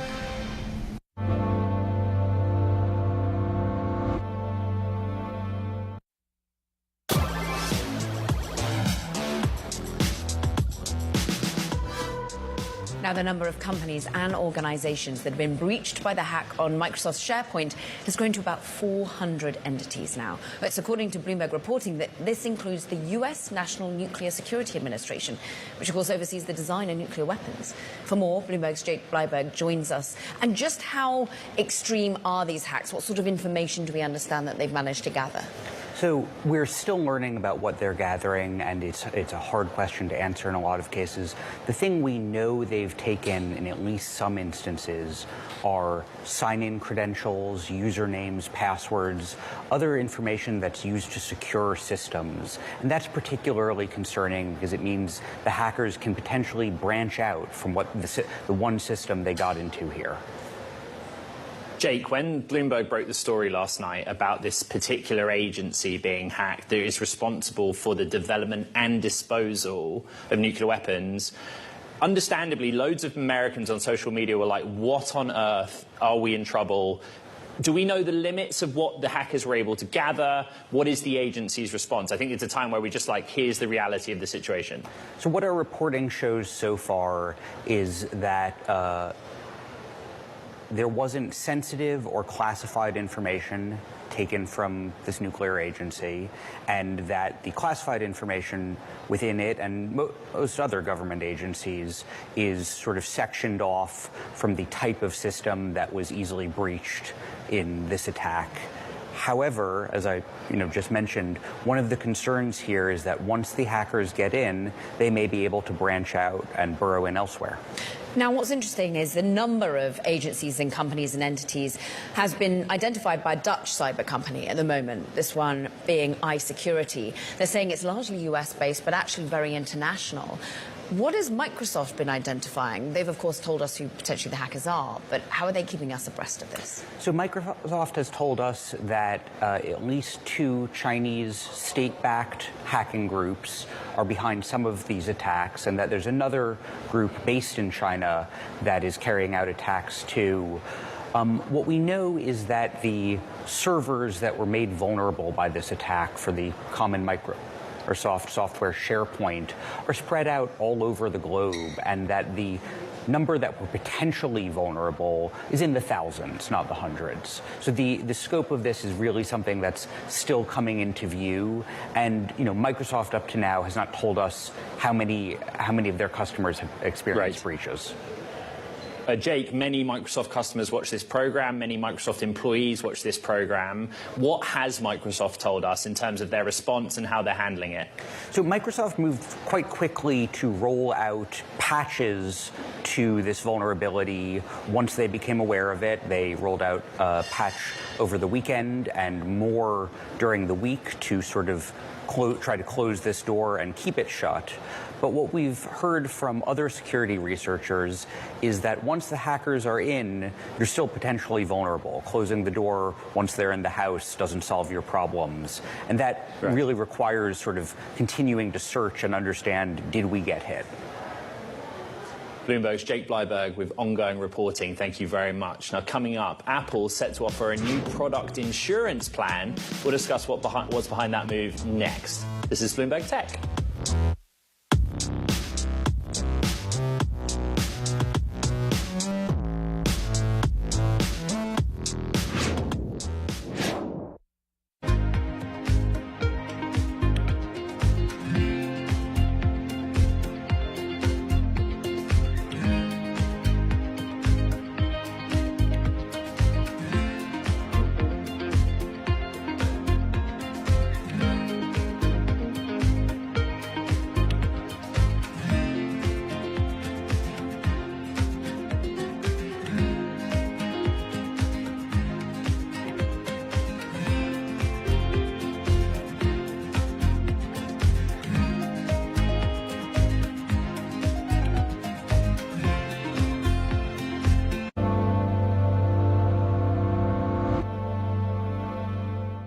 Get your fixed income fix. Watch Bloomberg Real Yield every Friday at 12 p.m. Eastern, right here on Bloomberg. Context changes everything.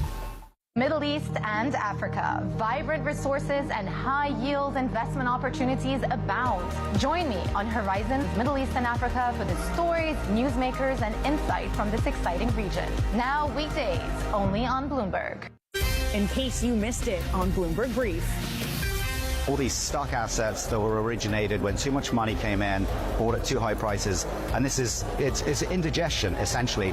And this is going to have to work its way through over the next couple of years. It's one of the big themes we're seeing in investing right now. The solution could come in many forms.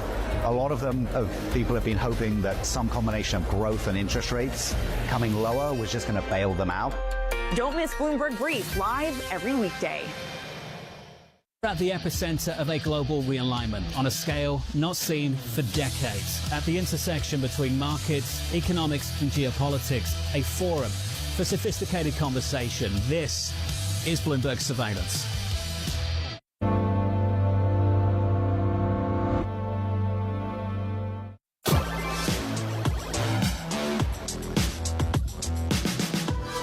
It's time now for Talking Tech. And first up, Uber is testing a ride option in the US that matches female riders and drivers. Now, the safety feature is already available in some international markets. The pilot will launch in Los Angeles, San Francisco, and Detroit in the next few weeks. It's long been offered by Lyft. Plus, Sonos has named interim leader Tom Conrad as chief executive officer. The appointment is a vote of confidence in his effort to get the struggling audio company back on track after a disastrous software launch that hurt sales and forced the company to lay off workers. And the UK's antitrust watchdog is proposing giving Apple and Google's Android so-called strategic market status. Now, the move would pave the way for regulation of their mobile operating systems, app stores, and mobile web browsers. Ed? Let's stick with Apple. It's launching a new version of its device insurance plan, Apple Care. The new $20 a month plan can cover up to 3 devices. Bloomberg's Sam Kelly has the details. So often have I tapped into Apple Care having dropped this thing on the floor. What's new about it? Why are they updating it? Hi, good morning. Yeah, so basically this new $20 a month subscription allows you to have 3 different devices of any different base model. So you could have a newer iPhone or a Vision Pro or an Apple Watch. And for $20, it will protect against spills, accidents, cracked screens. You can talk to somebody 24/7 if you have IT help, battery replacements. Previously, the company has long offered a subscription plan where you can opt into the same type of thing for the iPhone, but you would have to pay for it almost a la carte. So if you had an Apple Watch, you'd have to do just that. You'd have to do the iPhone. This bundles, packages everything very nicely together for $20 a month. And in theory, there could be some savings here for some consumers as well, and obviously a subscription play for Apple as well. Let's go there, because I can see why it'd be appetizing for consumer, particularly if there's loss and theft coverage. What is in this for Apple? Yeah, so this is a major play for Apple. Again, you know, devices and insurance doesn't sound sexy on the surface, but there is a major play here. So basically, the services division in general is Apple's second biggest moneymaker behind the iPhone. Not only is it the App Store, there's Apple TV Plus, there's Apple Fitness, there's iCloud. So here, with Apple Care, you're able to you have 2 billion devices out there. This is people who maybe have 1 device insured, if that. This is money that they would be able to make, and it would, in theory, help offset some of the different challenges that they're seeing right now around the Apple Store, or lagging behind AI in certain areas against competitors, trying to drum up subscription sales in general. And this is money that potentially people might not be paying, but they might say, you know what, for $20 a month, if my phone breaks, if I lose it, maybe this is enticing enough for me to do it. Where are the limitations, though? For me, I think the off-putting thing is, yes, I can see you wanting to opt in if you're buying a new device, but then to get the older stuff that you already have insured, you kind of got to get it diagnostically tested, right? Yes, you do. So you have to go through a short, sort of several-minute testing to make sure that the screen is okay, the battery. They want to make sure everything is okay before your insurance, almost like health insurance. You want to make sure things are okay. But it does go back 4 years. So you might say, you know, I have a brand new iPhone, but I haven't bought an Apple Watch in quite a while, and so this might be a way for you to say, oh, you know, maybe I can opt into something a little bit more. Bloomberg's Samantha Kelly, great analysis. We appreciate it, making insurance sexy again. Meanwhile, coming up, AI leaders gather in Washington as President Trump delivers his AI action plan. Details next. This is Bloomberg Tech.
Break down our CapEx into the buckets that we spend. Big part of it is to expand our reach of fiber. You cannot wait until there is certainty to build that. These have long lead times that require you to have conviction about where demand is going. Another bucket is, as more people are on our network, we also have to add more coverage and capacity. It's almost like a variable expense. Third, we are modernizing our wireless network right now. Through the investments we're making, we are driving down our unit costs over time and providing more capacity to serve the demand that we think is coming. Do you have less confidence in that 3-year plan now than when you first came out with it, given that some people are having trouble deciding how things are going to look in the next 3 days? No, I really don't. I look at the nature of our business. It doesn't matter the economic cycle. It is a critical goods or service, and we have every confidence demand for it will remain. Will it be harder in a more challenged economic environment if that ends up being the case? Of course, but remember, we are investing at record levels. Slight moderations of that would allow us to deliver a lot more incremental cash to the bottom line. So I have every confidence we're going to be able to deliver our guidance. From the world of politics to the world of business, Joe Matthew and Kaylee Lines deliver news, insight, and analysis live 2 times a day, every trading day. Balance of Power at 1 and 5 Eastern, only on Bloomberg. Bringing you up-to-the-minute economic news whenever and wherever it happens. I'm Francine Lacqua in Sintra, Portugal, and this is Bloomberg.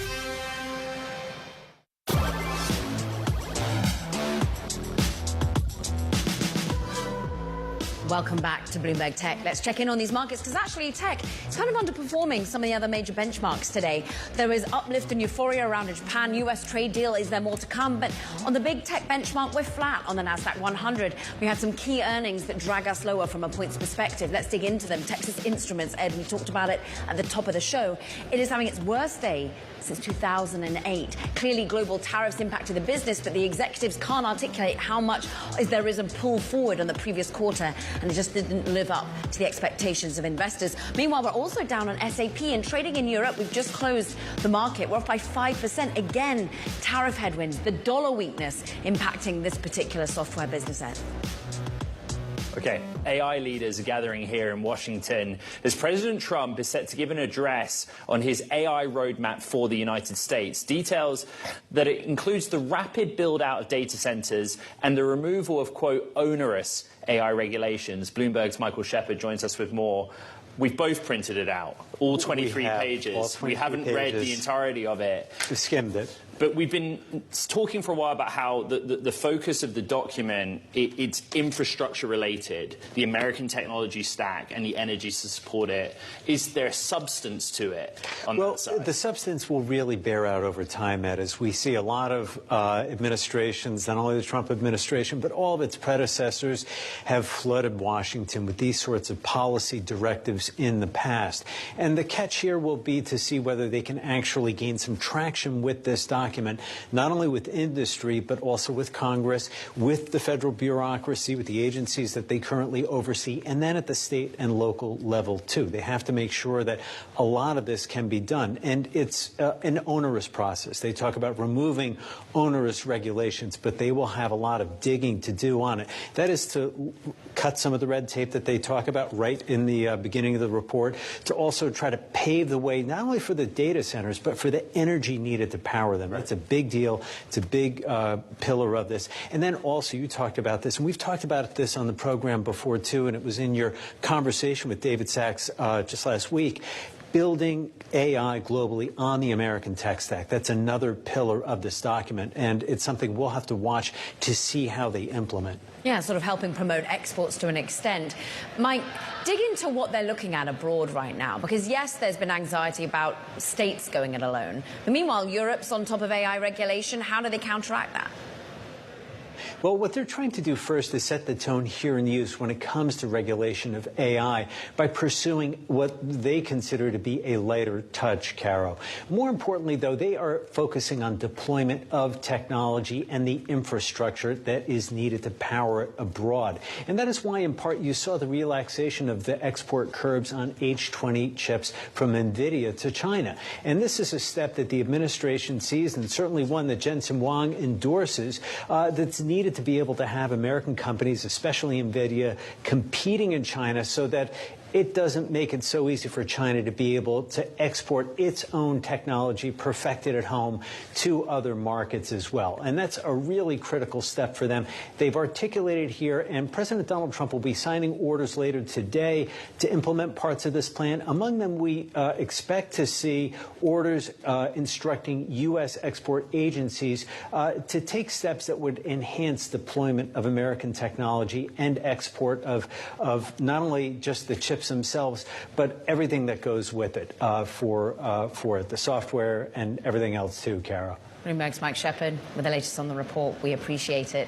Look, for more on the future of AI and President Trump's action plan, Navrina Singh is with us, CrudeOil CEO. You really look at the way in which we can implement AI from a governance perspective, from a risk tolerance perspective, from a cultural perspective within businesses, Navrina. When you're looking at this report, when you're thinking about AI being more hands-off, more pro-growth, is that the right way? Well, good to see you, Caroline. And today we really commend the White House on launching the AI action plan. I think if you dive a little bit deeper into the AI action plan, there's a key statement and sentiment, which is the bottleneck to harnessing AI's full potential is not necessarily the availability of models or tools and application. It is slow adoption. And central to that is lack of trust. And I think, as you know, that CrudeOil has been on this journey to embed that trust in the full AI lifecycle. And I think the AI action plan is really diving deep into it with how do you standardize evaluations? How do you actually bring more transparency to AI so that you can fuel growth? But all that growth has to be grounded in trust, and that's what the action plan is focused on. Navrina, in Pillar 1 of the document, which is titled Accelerate AI Innovation, something very high up is the commitment to encourage open source and open weight AI. And I thought that was really interesting, the prominence of it within the document. Why is it important that this administration focuses on open source and open weight AI? Yeah, Ed, great question. I think we've seen historically that open source really contributes to more innovation. And in artificial intelligence, especially with the United States leading, we are finding a lot of great innovation is coming from our open source ecosystem. So the focus in the AI action plan on open source further strengthens the capability for everyone else to build on top of AI innovation at large scale. There is a really heavy emphasis on deregulation, cutting red tape to facilitate the infrastructure side of this. Does that concern you, that that's the plan as opposed to, I guess, a codified or framework piece of rulemaking around AI? So as you know, CrudeOil serves some of the largest global 2000 companies in the world. And what we are finding is governance and oversight and control of AI systems is not just tied to regulation. It is really about understanding these AI systems and making sure that you have the right not only standards, but also some guardrails which are in place. So what we are going to see, I think, coming out of this AI action plan, as stated, is a focus on more contextual evaluations, which are paramount for making these systems happen. I would like to see, obviously, this AI action plan stretch a little bit further into standardizing what does good look like for AI, and more to come on that soon. Navrina, let's just dig into the global perspective you have. And the fact that the context is this is a race and this is a winner takes all, US versus China. Is that what you're seeing? Absolutely. What has been really important is this isn't just a policy moment. I really believe this is a moonshot moment for US. And to continue leading in artificial intelligence, US will need to lead with trust. And that's how we are going to unlock the power of this technology. So this is an arms race. United States is leading, and it's going to be critical how we bring our allies and partners together on this journey by grounding them in trust, oversight, and right responsibility is going to be key. So when we go back to the open source question, that feels in reaction to what happened with DeepSeek and China. And ultimately, is that, do you think, where this sentiment is coming from? And what does that mean for the players here in the United States? Is it all in on Meta's viewpoint? You know, Caroline, that's a great question. You know, United States has been leading in artificial intelligence, and we will continue to maintain that leadership. The open source focus is a really pivotal one, because if we want to lead, especially with hard sciences in using artificial intelligence, building on each other's work has always been foundational to how open source works. So I don't think this is in reaction, but this is a continued leadership from United States perspective in terms of how we're going to lead in artificial intelligence. Lavrina Singh of Credo AI, great to have you back on the show. Thank you very much. Now, coming up, the CEO of compliance startup Vanta joins us to talk about the company's latest funding round that raises its valuation to over $4 billion. I'm going to jump out and head over to Winning the AI Race Summit. Kara, I'll leave it with you for the rest of the show. This is Bloomberg Tech.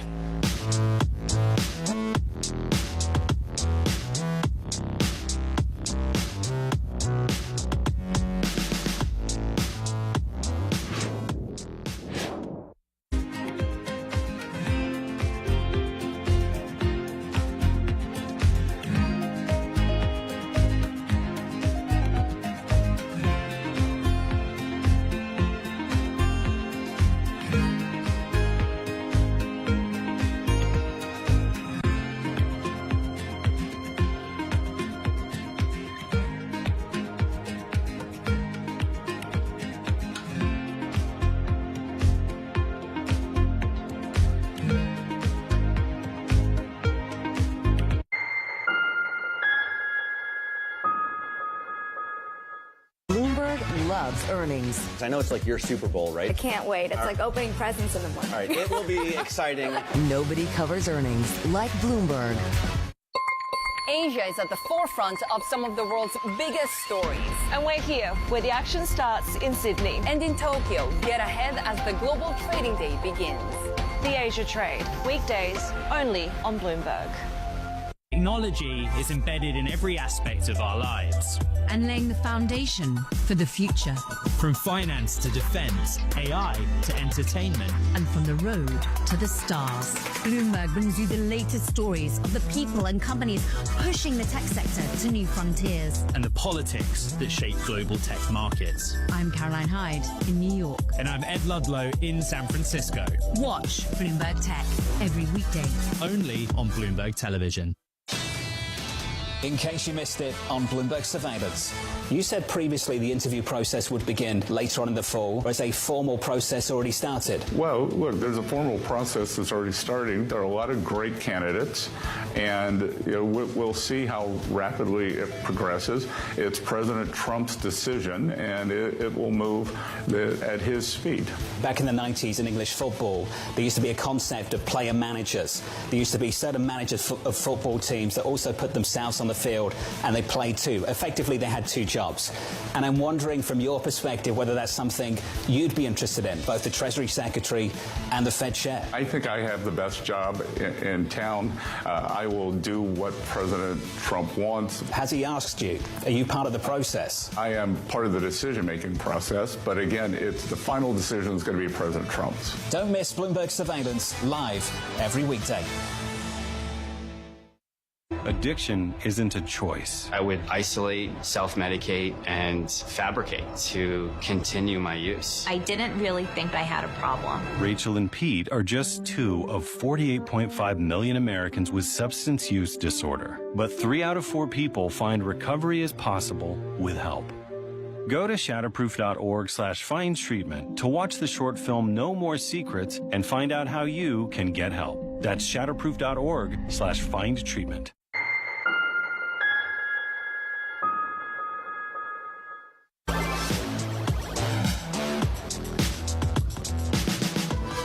Compliance startup Vanta, well, it's raised $150 million in its Series D round, bringing its valuation to over $4 billion. Now, the 8-year-old company helps businesses stay in line with rules and regulations around managing and storing customer data. Vanta's CEO and co-founder, Christina Cacioppo, joins us now. So the $150 million, what does it help you do? It helps us continue to help our customers build and demonstrate trust across the internet. Okay, demonstrates trust across the internet. I mean, it immediately makes me think of today's news flow. We're worrying about Microsoft and the hack there. I mean, is this something that you're worrying about more broadly, that security isn't strong enough, particularly when it comes to access to third parties? Yeah, I think what we've seen is security online is an increasing concern. This has been true for years. It's been true for decades. It will continue to be true. And it's not because smart people aren't working on it. Lots of smart people are. It is just an increasingly hard cat and mouse game as adversaries get stronger and stronger, now with AI as well. And so it is increasingly hard for businesses to build out trustworthy platforms, secure customer data, and we hope Vanta is a part in helping them do that. 12,000 of them already, customers that you're helping.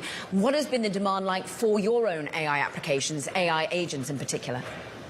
Yeah, we launched our AI agents earlier this year. We've seen great reception from customers. I think we've had the agents kind of automate a lot of manual work our customers were doing. Customers like Duolingo and Ramp and Snowflake are all using the AI agents to automate kind of what were manual security and compliance workflows. What's interesting is the way in which you want to expand now is by looking not just at companies, but at governments and government agencies. We can show your customers, we can also show the VCs that are continuing to back you, one of whom, of course, is, well, the business of Kraft Ventures, and that we associate with David Sachs. Is he going to be able to open doors for you? You know, what we've heard from David and Kraft is David is very focused on Washington, D.C. He left an incredibly strong team at Kraft, but there's kind of strong guardrails in place between those two teams. So we really enjoy working on, with the folks at Kraft. And, separately, we're pursuing engagements in D.C., but from what I hear, David's really engaged with his work with the government. And do you think, just in the current administration and environment, that they are more willing to work up with startups such as yourself, that government now is a more accessible area for your company? I think so. We've seen, this government be very receptive to software providers. They want to get more software into the government, save time, save money for taxpayers. And there's programs like FedRAMP 20X, this pilot that is going through to help software providers prepare better and faster to serve the government. Because the U.S. government is just a different sort of customer than almost any other in the world. It is. And what I'm interested, therefore, is how you beef yourself up to meet that demand. You said that you want to continue to expanding, continuing to help your own clients that you already have. Where are the bottlenecks for you? Is it about hiring more talent? Is it more about a marketing play and just getting into the orbit of other businesses? Talent is a huge part of it. We are only as good as the people who work at Vanta. And there's all sorts of different pieces of that. So AI talent is definitely a part of it. It's a very hot area of the market, as I'm sure you're covering. The government piece is another one. Again, that is just a specialized skill set. And so we are hiring across the board, lots of roles, lots of opportunity. And where are you hiring? I know you've been beefing up offices in London, you've been putting data centers in Australia. How global does this get? Quite global. So we've got 5 global offices around the world, follow the sun coverage for our customers. We also, in the U.S., have folks spread out across the country, which we've found to be a very successful hiring strategy over the last 5 years. Well, Christina Cacioppo, we'll let you get back to that hiring strategy and running the business, the CEO and co-founder of Vanta. Congratulations on the raise. Meanwhile, coming up, can robo-taxi plans turn around Tesla's deteriorating outlook with investors? We'll get a preview of the EV makers' earnings next. They come after the bell. But here and now, let's just check in on the meme stock frenzy. GoPro now in it, up 27%. Krispy Kreme, not so tech-focused, neither's Beyond Meat. But we show these companies because this is where the heavily bet against businesses in the institutional market. So big asset managers betting and hedge funds betting against these companies. Now the love of retail. Let's look at what this has meant for Open Door Technologies, which, of course, an online real estate company, more than 300% in 1 month alone. We've come down from our highs. But is this 2021 again? You let me know. This is Bloomberg Tech.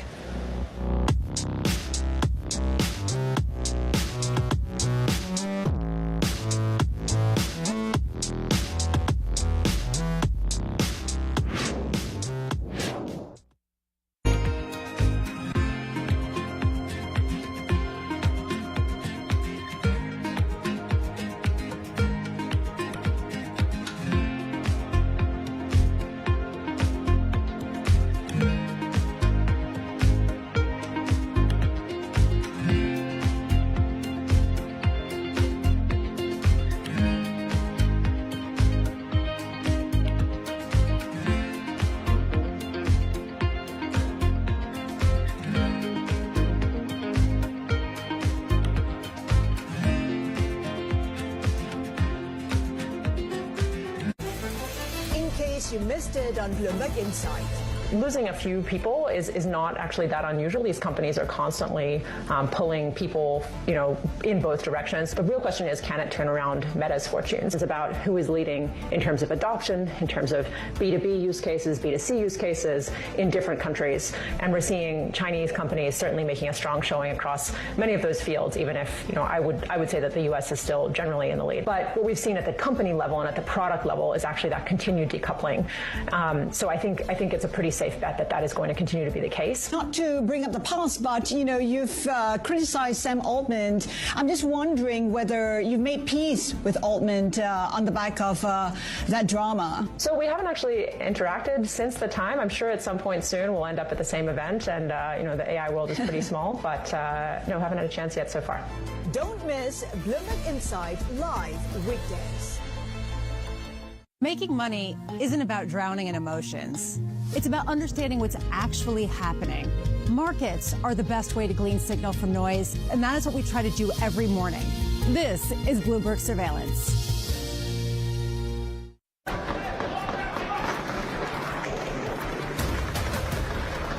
Foi a mais terrível que eu passei na minha vida. Porque no final, tudo é dinheiro. I think she's a scam up to now. I am a winner. I didn't really understand what I was getting myself into. Money can really transform people's lives, but it can also hurt them.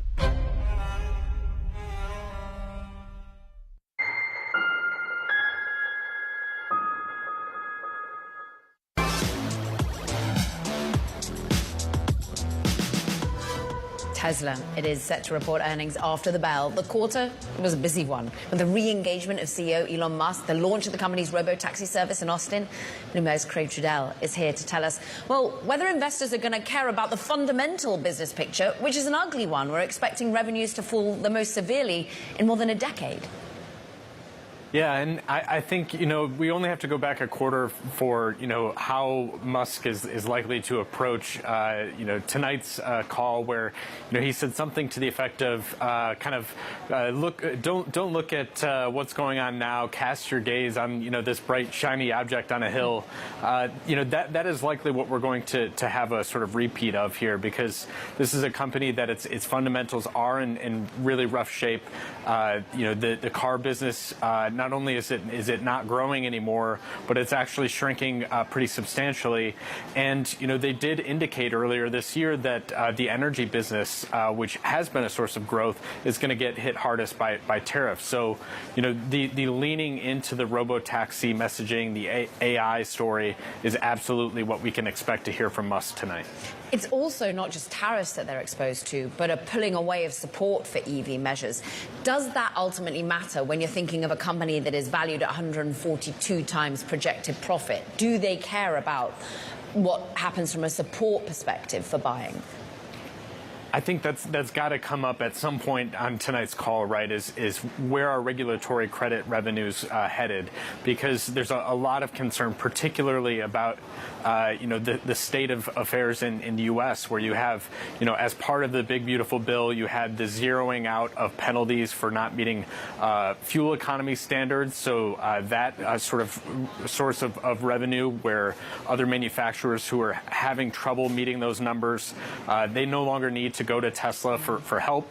There's also the Trump administration going after the California ZEV mandate, and also on the EPA front, tailpipe emission standards. So really sort of across the board, there's less and less reason for Tesla's rivals to have to turn to Musk and say, hey, we need some help from a regulatory perspective.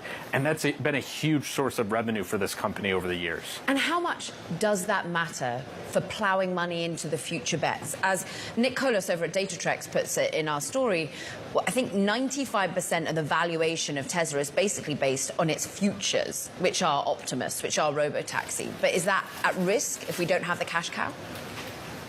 Yeah, I mean, we're talking, when we talk about just how much revenue, over the years, going back to, since this has been a public company, we're talking about over $12 billion. That's a substantial amount of money. And a lot of that is weighted toward just the last few years, where we've seen, steadily Tesla report more and more of this revenue. And so if and when you see that reverse, and also this company is no longer to generate cash from its car business, because that is no longer growing, and yet it has all of these operations to tend to, with plants that are underutilized. This starts to become a real issue, and you do have to sort of question if these robo-taxi statements sort of don't pan out. What next? What can investors sort of count on, from Tesla to sort of steady things and get back to a state where you can feel comfortable putting that sort of multiple on this stock? Can they count on Elon being focused on the business? Trudell, we thank you so much for looking ahead to after the bell. And look, let's continue looking there, because we've got IBM coming up as well. And it's flipping the script at the moment. This is once a relic of another era, and Big Blue is back, as our Brody Ford says. Look, let's just talk about how this company has steadily convinced investors that it can grow. You put it perfectly, right? I mean, IBM has been talking about reorienting around software and services since the 90s. People didn't really believe them until a year or two ago, and you can see it in the stock price, right? That investors are really starting to buy into this idea of an IBM based around largely infrastructure software and consulting. The real star right now is that software picture, led by the acquisitions of Red Hat and HashiCorp this year. And if you look at large-scale software companies, most of them are struggling to really keep growing revenue steadily. IBM is doing it, making a better profit picture, stickier business. Clearly, Wall Street is happy about it. They are sending the shares up 30% so far this year, Brody. But the fly in the ointment has been, of course, global narrative of trade issues and a worry about people really plowing money into consultancy. How much do you think the Gen AI piece of that is going to be eroded? Because they've already done, $6 billion in business, but largely through consulting. It's a really good point. Yeah, consulting is the other half of the IBM empire, and that really has struggled because when the economy looks funky, what do? You cancel your consulting projects. And so IBM has booked a lot of business and consulting for Gen AI products. These big companies saying, hey, which tools do we use? We're confused. What is kind of an issue is that this is coming at the expense of traditional consulting. And so it may not be a net increase. But what we've seen so far is that as long as software keeps getting purchased, investors are willing to overlook the choppy consulting. Well, for now, analysts, 9 of them say buy, 9 hold, just 4 say sell. Bloomberg's Brody Ford across IBM. We're waiting for your reporting after the bell when it breaks. But meanwhile, that does it for this edition of Bloomberg Tech. Don't forget to check out our podcast. You can find it on the terminal, as well as online on Apple, Spotify, and iHeart. And don't forget to tune in to Ed Ludlow, as he's over in the White House, of course, listening in on the AI summit and what that will bring in terms of the look ahead from President Trump. We've also got S&P 500 at session highs, records across the board. NASDAQ just lags a little bit, though, today. This is Bloomberg Tech.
bringing you up-to-the-minute economic news whenever and wherever it happens. I'm Michael McKee in Victor, Idaho, and this is Bloomberg. Didn't really think I had a problem. I would isolate, self-medicate. Like 48.5 million Americans, they didn't choose addiction. Go to shatterproof.org/find treatment. Watch the film No More Secrets and find out how you can get help. That's shatterproof.org/find treatment. Africa, a region rife with potential for growth and opportunities, but not without its challenges. Join us as we get to the heart of African business, politics, and economics, and ask the question, what's next? On this episode. If you look between the age of 18 and 60, 53% of South Africans has got a Capitec card in their wallet. But how do you optimize those clients? Premieres July 25th, only on Bloomberg. Why do the biggest names in business choose Bloomberg Television?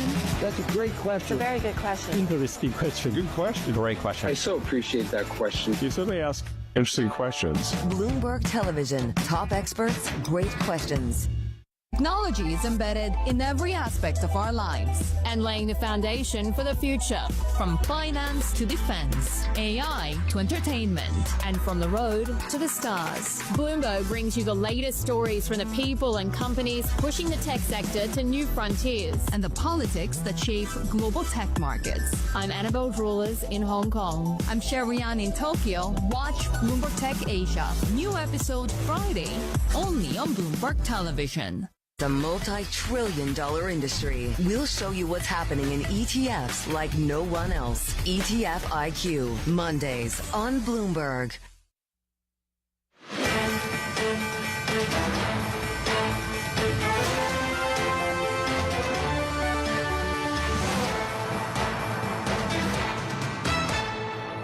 Welcome to Bloomberg Markets. I'm Bonnie Quinn. In just a moment, we're going to be speaking with the CEO of Tether, the largest issuer of stablecoin.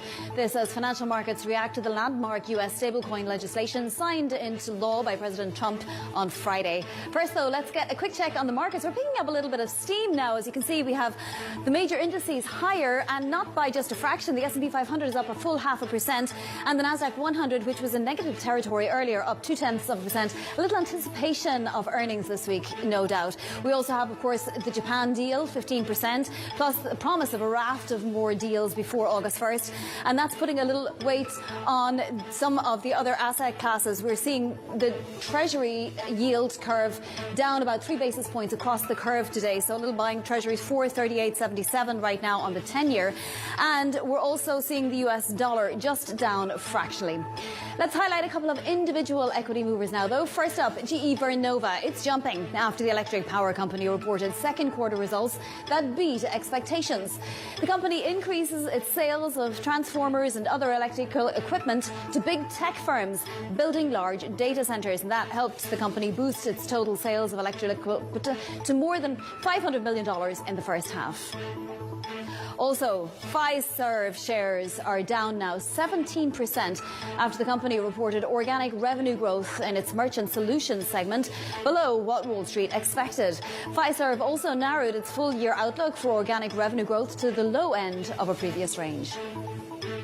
Finally, the so-called meme stock revival is stretching into another day, it would seem, with Wendy's, Krispy Kreme, GoPro and Beyond Meat all at least surging at the very open of today's trading, coming down for many of them since then. The move's driven by a mix of social media buzz, short squeezes and technical breakouts. But buyer beware, as meme stocks that had surged earlier this week are trending lower. Just look at the performance of Open Door Technologies and Kohl's today. Now to crypto. Last week, President Trump signing stablecoin legislation into law. The crypto industry has been hailing this as a landmark moment, with digital assets becoming more integrated into the global financial system. A sentiment shared by the CEO of Noble, who says it will change payments. This is a once-in-a-generational opportunity to transform payments.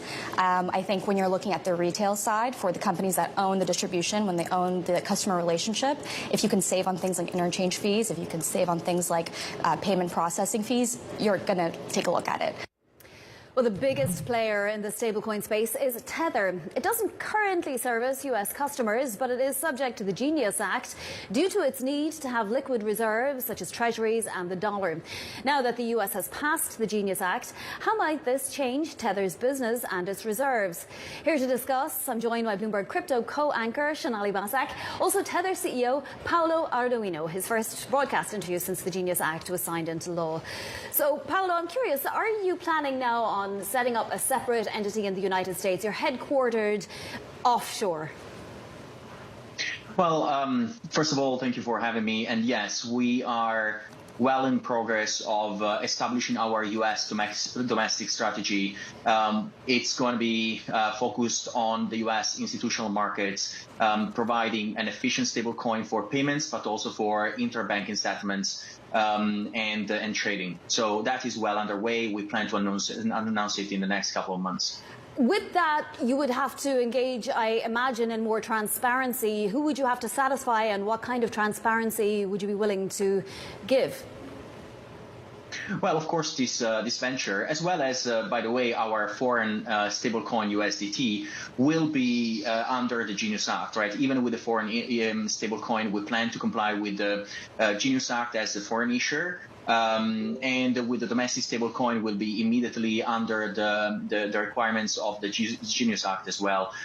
So that requires, audit of the reserves, as well as proper compliance with AML and KYC and anti-terrorism, which, by the way, Tether is already doing and is pushing the bar of this crypto industry higher every single day. Tether is the only company in crypto that has onboarded the FBI, the United States Secret Services. We work daily with, basically almost daily, with the Department of Justice.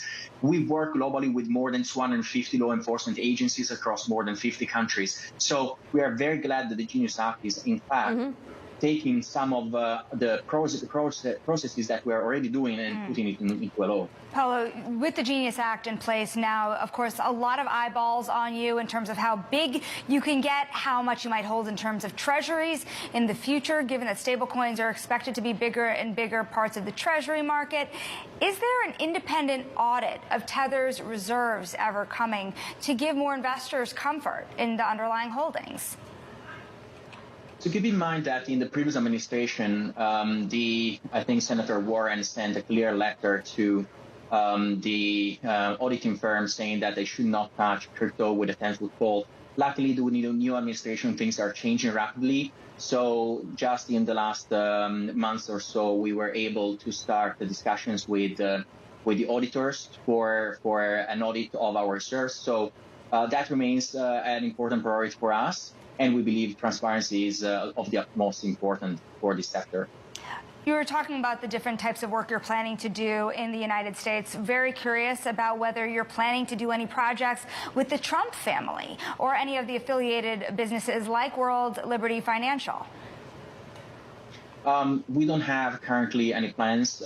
We had in the past discussions with World Liberty Finance, which I think they're doing an outstanding job in bringing stablecoins into both local domestic U.S. markets as well as in foreign markets. There is talk, though, Paolo, of a WLFI token, particularly since you've been working with Cantor to launch that Bitcoin treasury. Jack Mallers, the co-founder and CEO of that. Any WLFI token in the works, or can you put all of those rumors to bed? We are a Bitcoin company. Apart being a stablecoin company, so we have been driven by the Bitcoin ethos, and that's why we participated to the launch of 21 of that initiative. I think Jack Mallers is the perfect CEO representing and embodying the Bitcoin ethos, and so that will be our trajectory continuing in the future. So can you be just a little more specific? Any idea of a treasury company holding a WLFI token in the works? No. Not right now. Okay, thank you. Are you discussing any other ventures, given that you're sort of into everything from agriculture to football teams? What would be next? So we are big in technology. So recently we invested in artificial intelligence, more than $2 billion. We are the majority owners of a company listed in the German market called Northern Data. We believe that we can build with our forces and with our profits. Remember, all the investments that also you mentioned are outside of the reserves of our stablecoin are made through our profits, and they're placed in this vehicle called Tether Investments. And so we will keeping doubling down on AI and building AI products for the masses that respect the aim of freedom and the liberty that are very important to us and to the emerging markets that are the markets where we mostly operate in. Paolo, I want to talk to you about how big this market can get, because when you think about how much it could hold in the Treasury market, as we had just discussed a bit ago, there are estimates by Citigroup and others, Apollo, thinking this market can get to trillions. Certainly Citigroup believing that the bull case on this would be a $3.7 trillion market. Where do you see this going? Now that the Genius Act is passed, what is the scale you see the stablecoin market getting to, the holdings of treasuries that would underpin that, and the timeline at which you can get to that grand scale? So I think that, of course, the market cap, the maximum market cap, or the peak market cap is a very interesting metric, and I agree that could be in several $1 trillion. But what I do care more about is the number of users. The success of USDT is, of course, today is $162 billion. And so it's astonishing, but then definitely I believe that can grow easily tenfold on the current value. But what excites me more is the fact that today Tether USDT has more than 450 million users, predominantly in the emerging markets, developing countries. And I believe that we can grow in the next 5 years to 3 billion people that are all the unbanked or underbanked people that have been left behind by the traditional financial system simply because they were too poor of being of their interest. So the market, our ability as Tether to bring the US dollar, that is the best product that the United States ever built, to all the people that live in super high inflation countries like Turkey and Argentina is our focus and will remain our focus in the future. One question I have about this too, given how international your operations have been, the U.S. Treasury Secretary seems to believe that the stablecoin adoption could help the dollar stay prevalent. But how much competition is there to the dollar, especially as you look at China and a lot of investors becoming concerned that stablecoin can be used in a bigger way to bypass traditional means of payments, SWIFT in particular? Well, actually, the stablecoin industry and USDT in the specific is the best ally for the US dollar to increase its hegemony. We operate in Africa, we operate in Southeast Asia, we operate in Central South America. In all these parts of the world, the BRICS countries and China are pushing for the de-dollarization of these areas. And on the other side, USDT is a digital dollar and is bringing the digital dollar to hundreds of millions of people that were not touched by the dollar before. So the work that Tether has been doing for the last 10 years is extremely fundamental for the leadership of the US dollar going forward as well. Paolo, on the one hand, it's a boon to the industry that the Genius Act was passed. On the other hand, it's now open season. You have everyone from banks to American Express to some of the payment companies that aren't American Express, wanting to maybe launch their own stablecoin. So how does this land grab go from here? You're currently number one, followed fairly closely by Circle. How do you guys stay ahead? Well, I think that all these competitors that you named will focus on the United States and Europe probably as the markets where they are already in. The reason why USDT has been successful is because all the companies that you mentioned never wanted to touch the poor people living in the emerging markets, developing countries. That is much hard work, requires having boots on the ground, that requires having to build infrastructure from the ground up. That is something that Tether has done incredibly well for the last 10 years. And so it's going to be very, very hard to displace us in these areas, in these markets. Of course, they can compete and be probably maybe maybe better than us in the short term in the United States, just because it's a new market for us. But we have a better technology. We have a much better understanding of this market than anyone else. Paolo, I'm sure if you've been paying attention to Circle's stock price since it went public, it has expanded by more than sixfold. I'm wondering if you look at that and say an IPO makes sense for you too. Does it make sense to go public or sell equity in some fashion, given how large the company has gotten?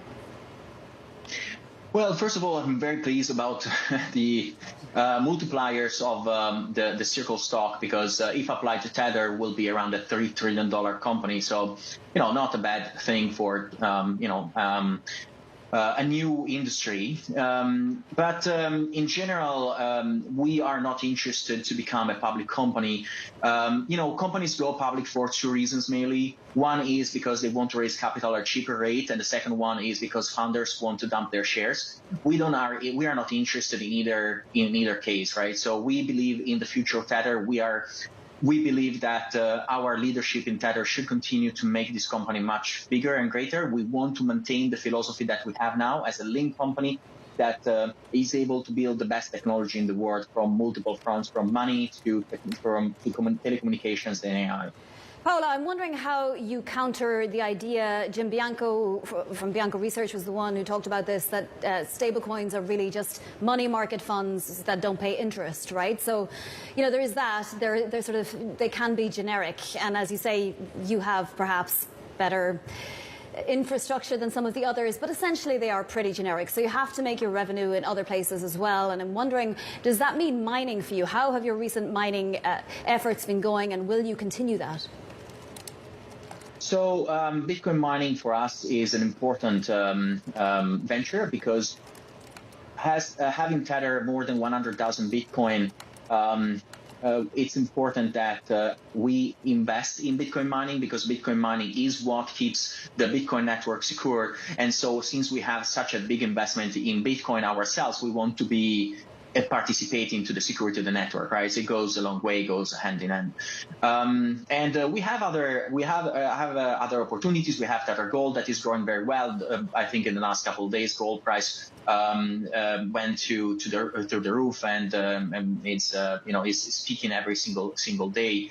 And so that's something that we will continue to work on. Diversification is very important, but we are a humble, simple company. So even if interest rates will go down, let's say 2%, and they will settle to 2% or 1.5%, for us would mean a minimum of $2 to $30 billion per year. That is not bad money, I would say, to build what we aim to build in the future.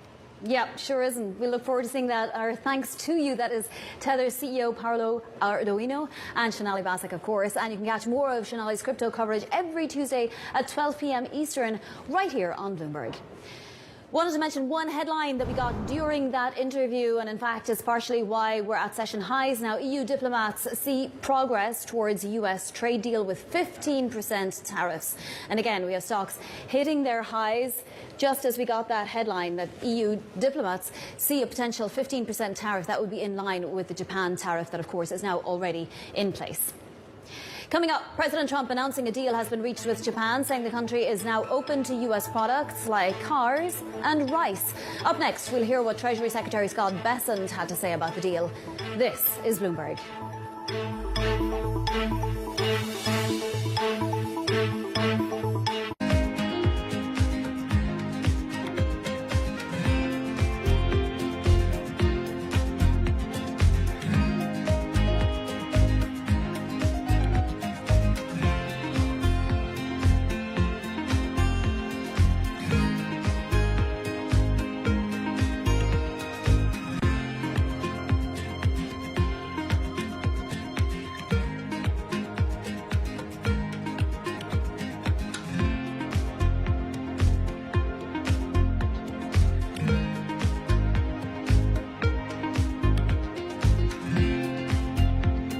Bloomberg's global financial correspondent, I get to meet the people shaping the way money flows around the world. And I want to bring you with me. Now we're playing. Yep, now we're playing. First and foremost, I am a capitalist. The capitalist system is the best system in the world. There isn't another one that works as well. Citigroup moves $4 trillion a day. 5. Wall Street used to be a place. I love all these new Wall Streets. Y'all Street, Wall Street South. Now it's more of an idea.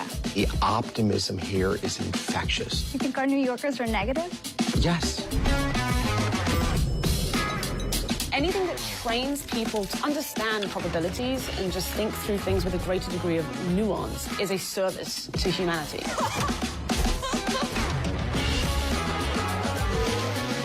I hope you survived the day. I did. It was a busy day.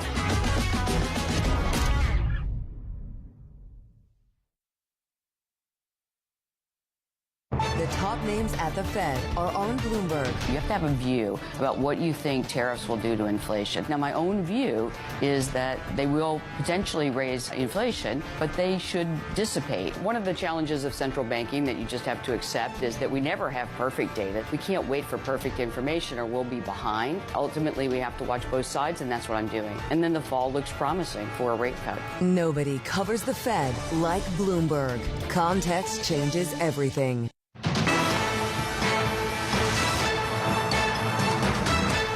This is Bloomberg Markets. I'm Bonnie Quinn. We heard in the last few minutes that the European Union and the US are said to be progressing towards an agreement that would set a 15% tariff on most products. Now, this is from EU diplomats. But it all comes after we learned that the Trump administration and Japanese officials reached a trade deal. Japanese auto stocks higher today. Names like Toyota, Honda, Nissan, Mazda. As you can see, some great moves for some of those ADRs. Earlier, Treasury Secretary Scott Bessent appeared on Bloomberg to discuss the agreement with Japan. Have a listen. 15% for Japan for reciprocal tariffs for autos. That is a different kind of deal, but because the Japanese proposed a very innovative solution. We've been working with them for months, the trade team, myself, Ambassador Greer, Secretary Lutnick, and they came to us with the idea of a Japan-U.S. partnership. And you can see that entire interview online and on the terminal right now. Coming up, it's our weekly segment on alternative investing. And some private equity-backed IPOs are helping PEs to test the waters again. We're going to bring you all the details next. This is Bloomberg.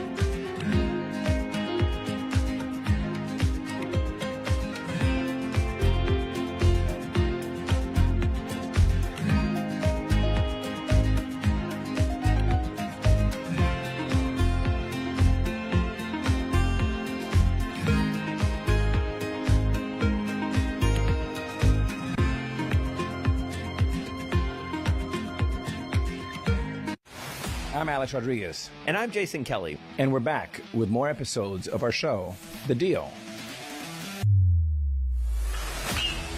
The theme of this season, On the Road.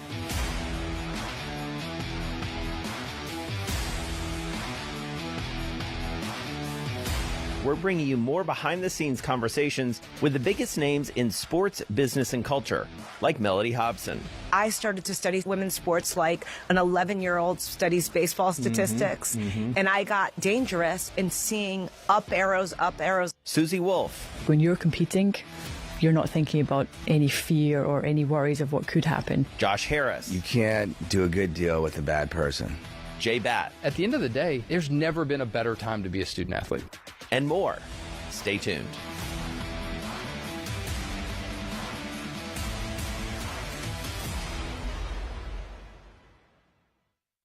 Join me each week on Wall Street Week for stories of capitalism from business, markets, economics, tech, and climate.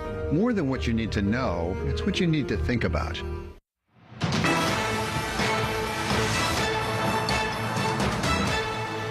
This is Bloomberg Markets. I'm Bonnie Quinn. Time now for our weekly alternative segment. An IQ Global Intelligence, backed by private equity, is expected to start trading soon. Its debut being closely watched as a barometer for the market, given how cautious PE firms have been about taking portfolio companies public. Let's bring in Bloomberg's Natalia Knieciewicz with more. So, Natalia, they've been cautious. This environment has been good to some companies. Just talking about a stablecoin company, Tether and Circle, obviously being the huge one this year. But what is the outlook for these PE-backed companies? Yes, I think the picture is a little bit mixed. As you mentioned, it's been a pretty challenging time for private equity-backed IPOs. So, for example, on the one hand, we see that PE-backed IPOs are up by 75% from a year ago, from the entire 2024. But when we look at the number of deals, it's still muted. We had 11 private equity-backed IPOs this year, 19 in 2024, and that compares to 142 deals in 2021. So again, it's a little bit challenging environment, and many PE deals are just still stuck in the pipeline. So what do sponsors or PE backers need to see in this market in order for them to give the green light? Yeah, so most private equity-backed companies, sponsors, companies, investors, they want to see, first of all, some stability in trade negotiations, but who doesn't want to see that, right? Then they want to see subdued inflation, lower interest rates, and it's really important because most of those PE-backed companies, they are a little bit slower in terms of growth. They are highly levered. They have a large amount of debt.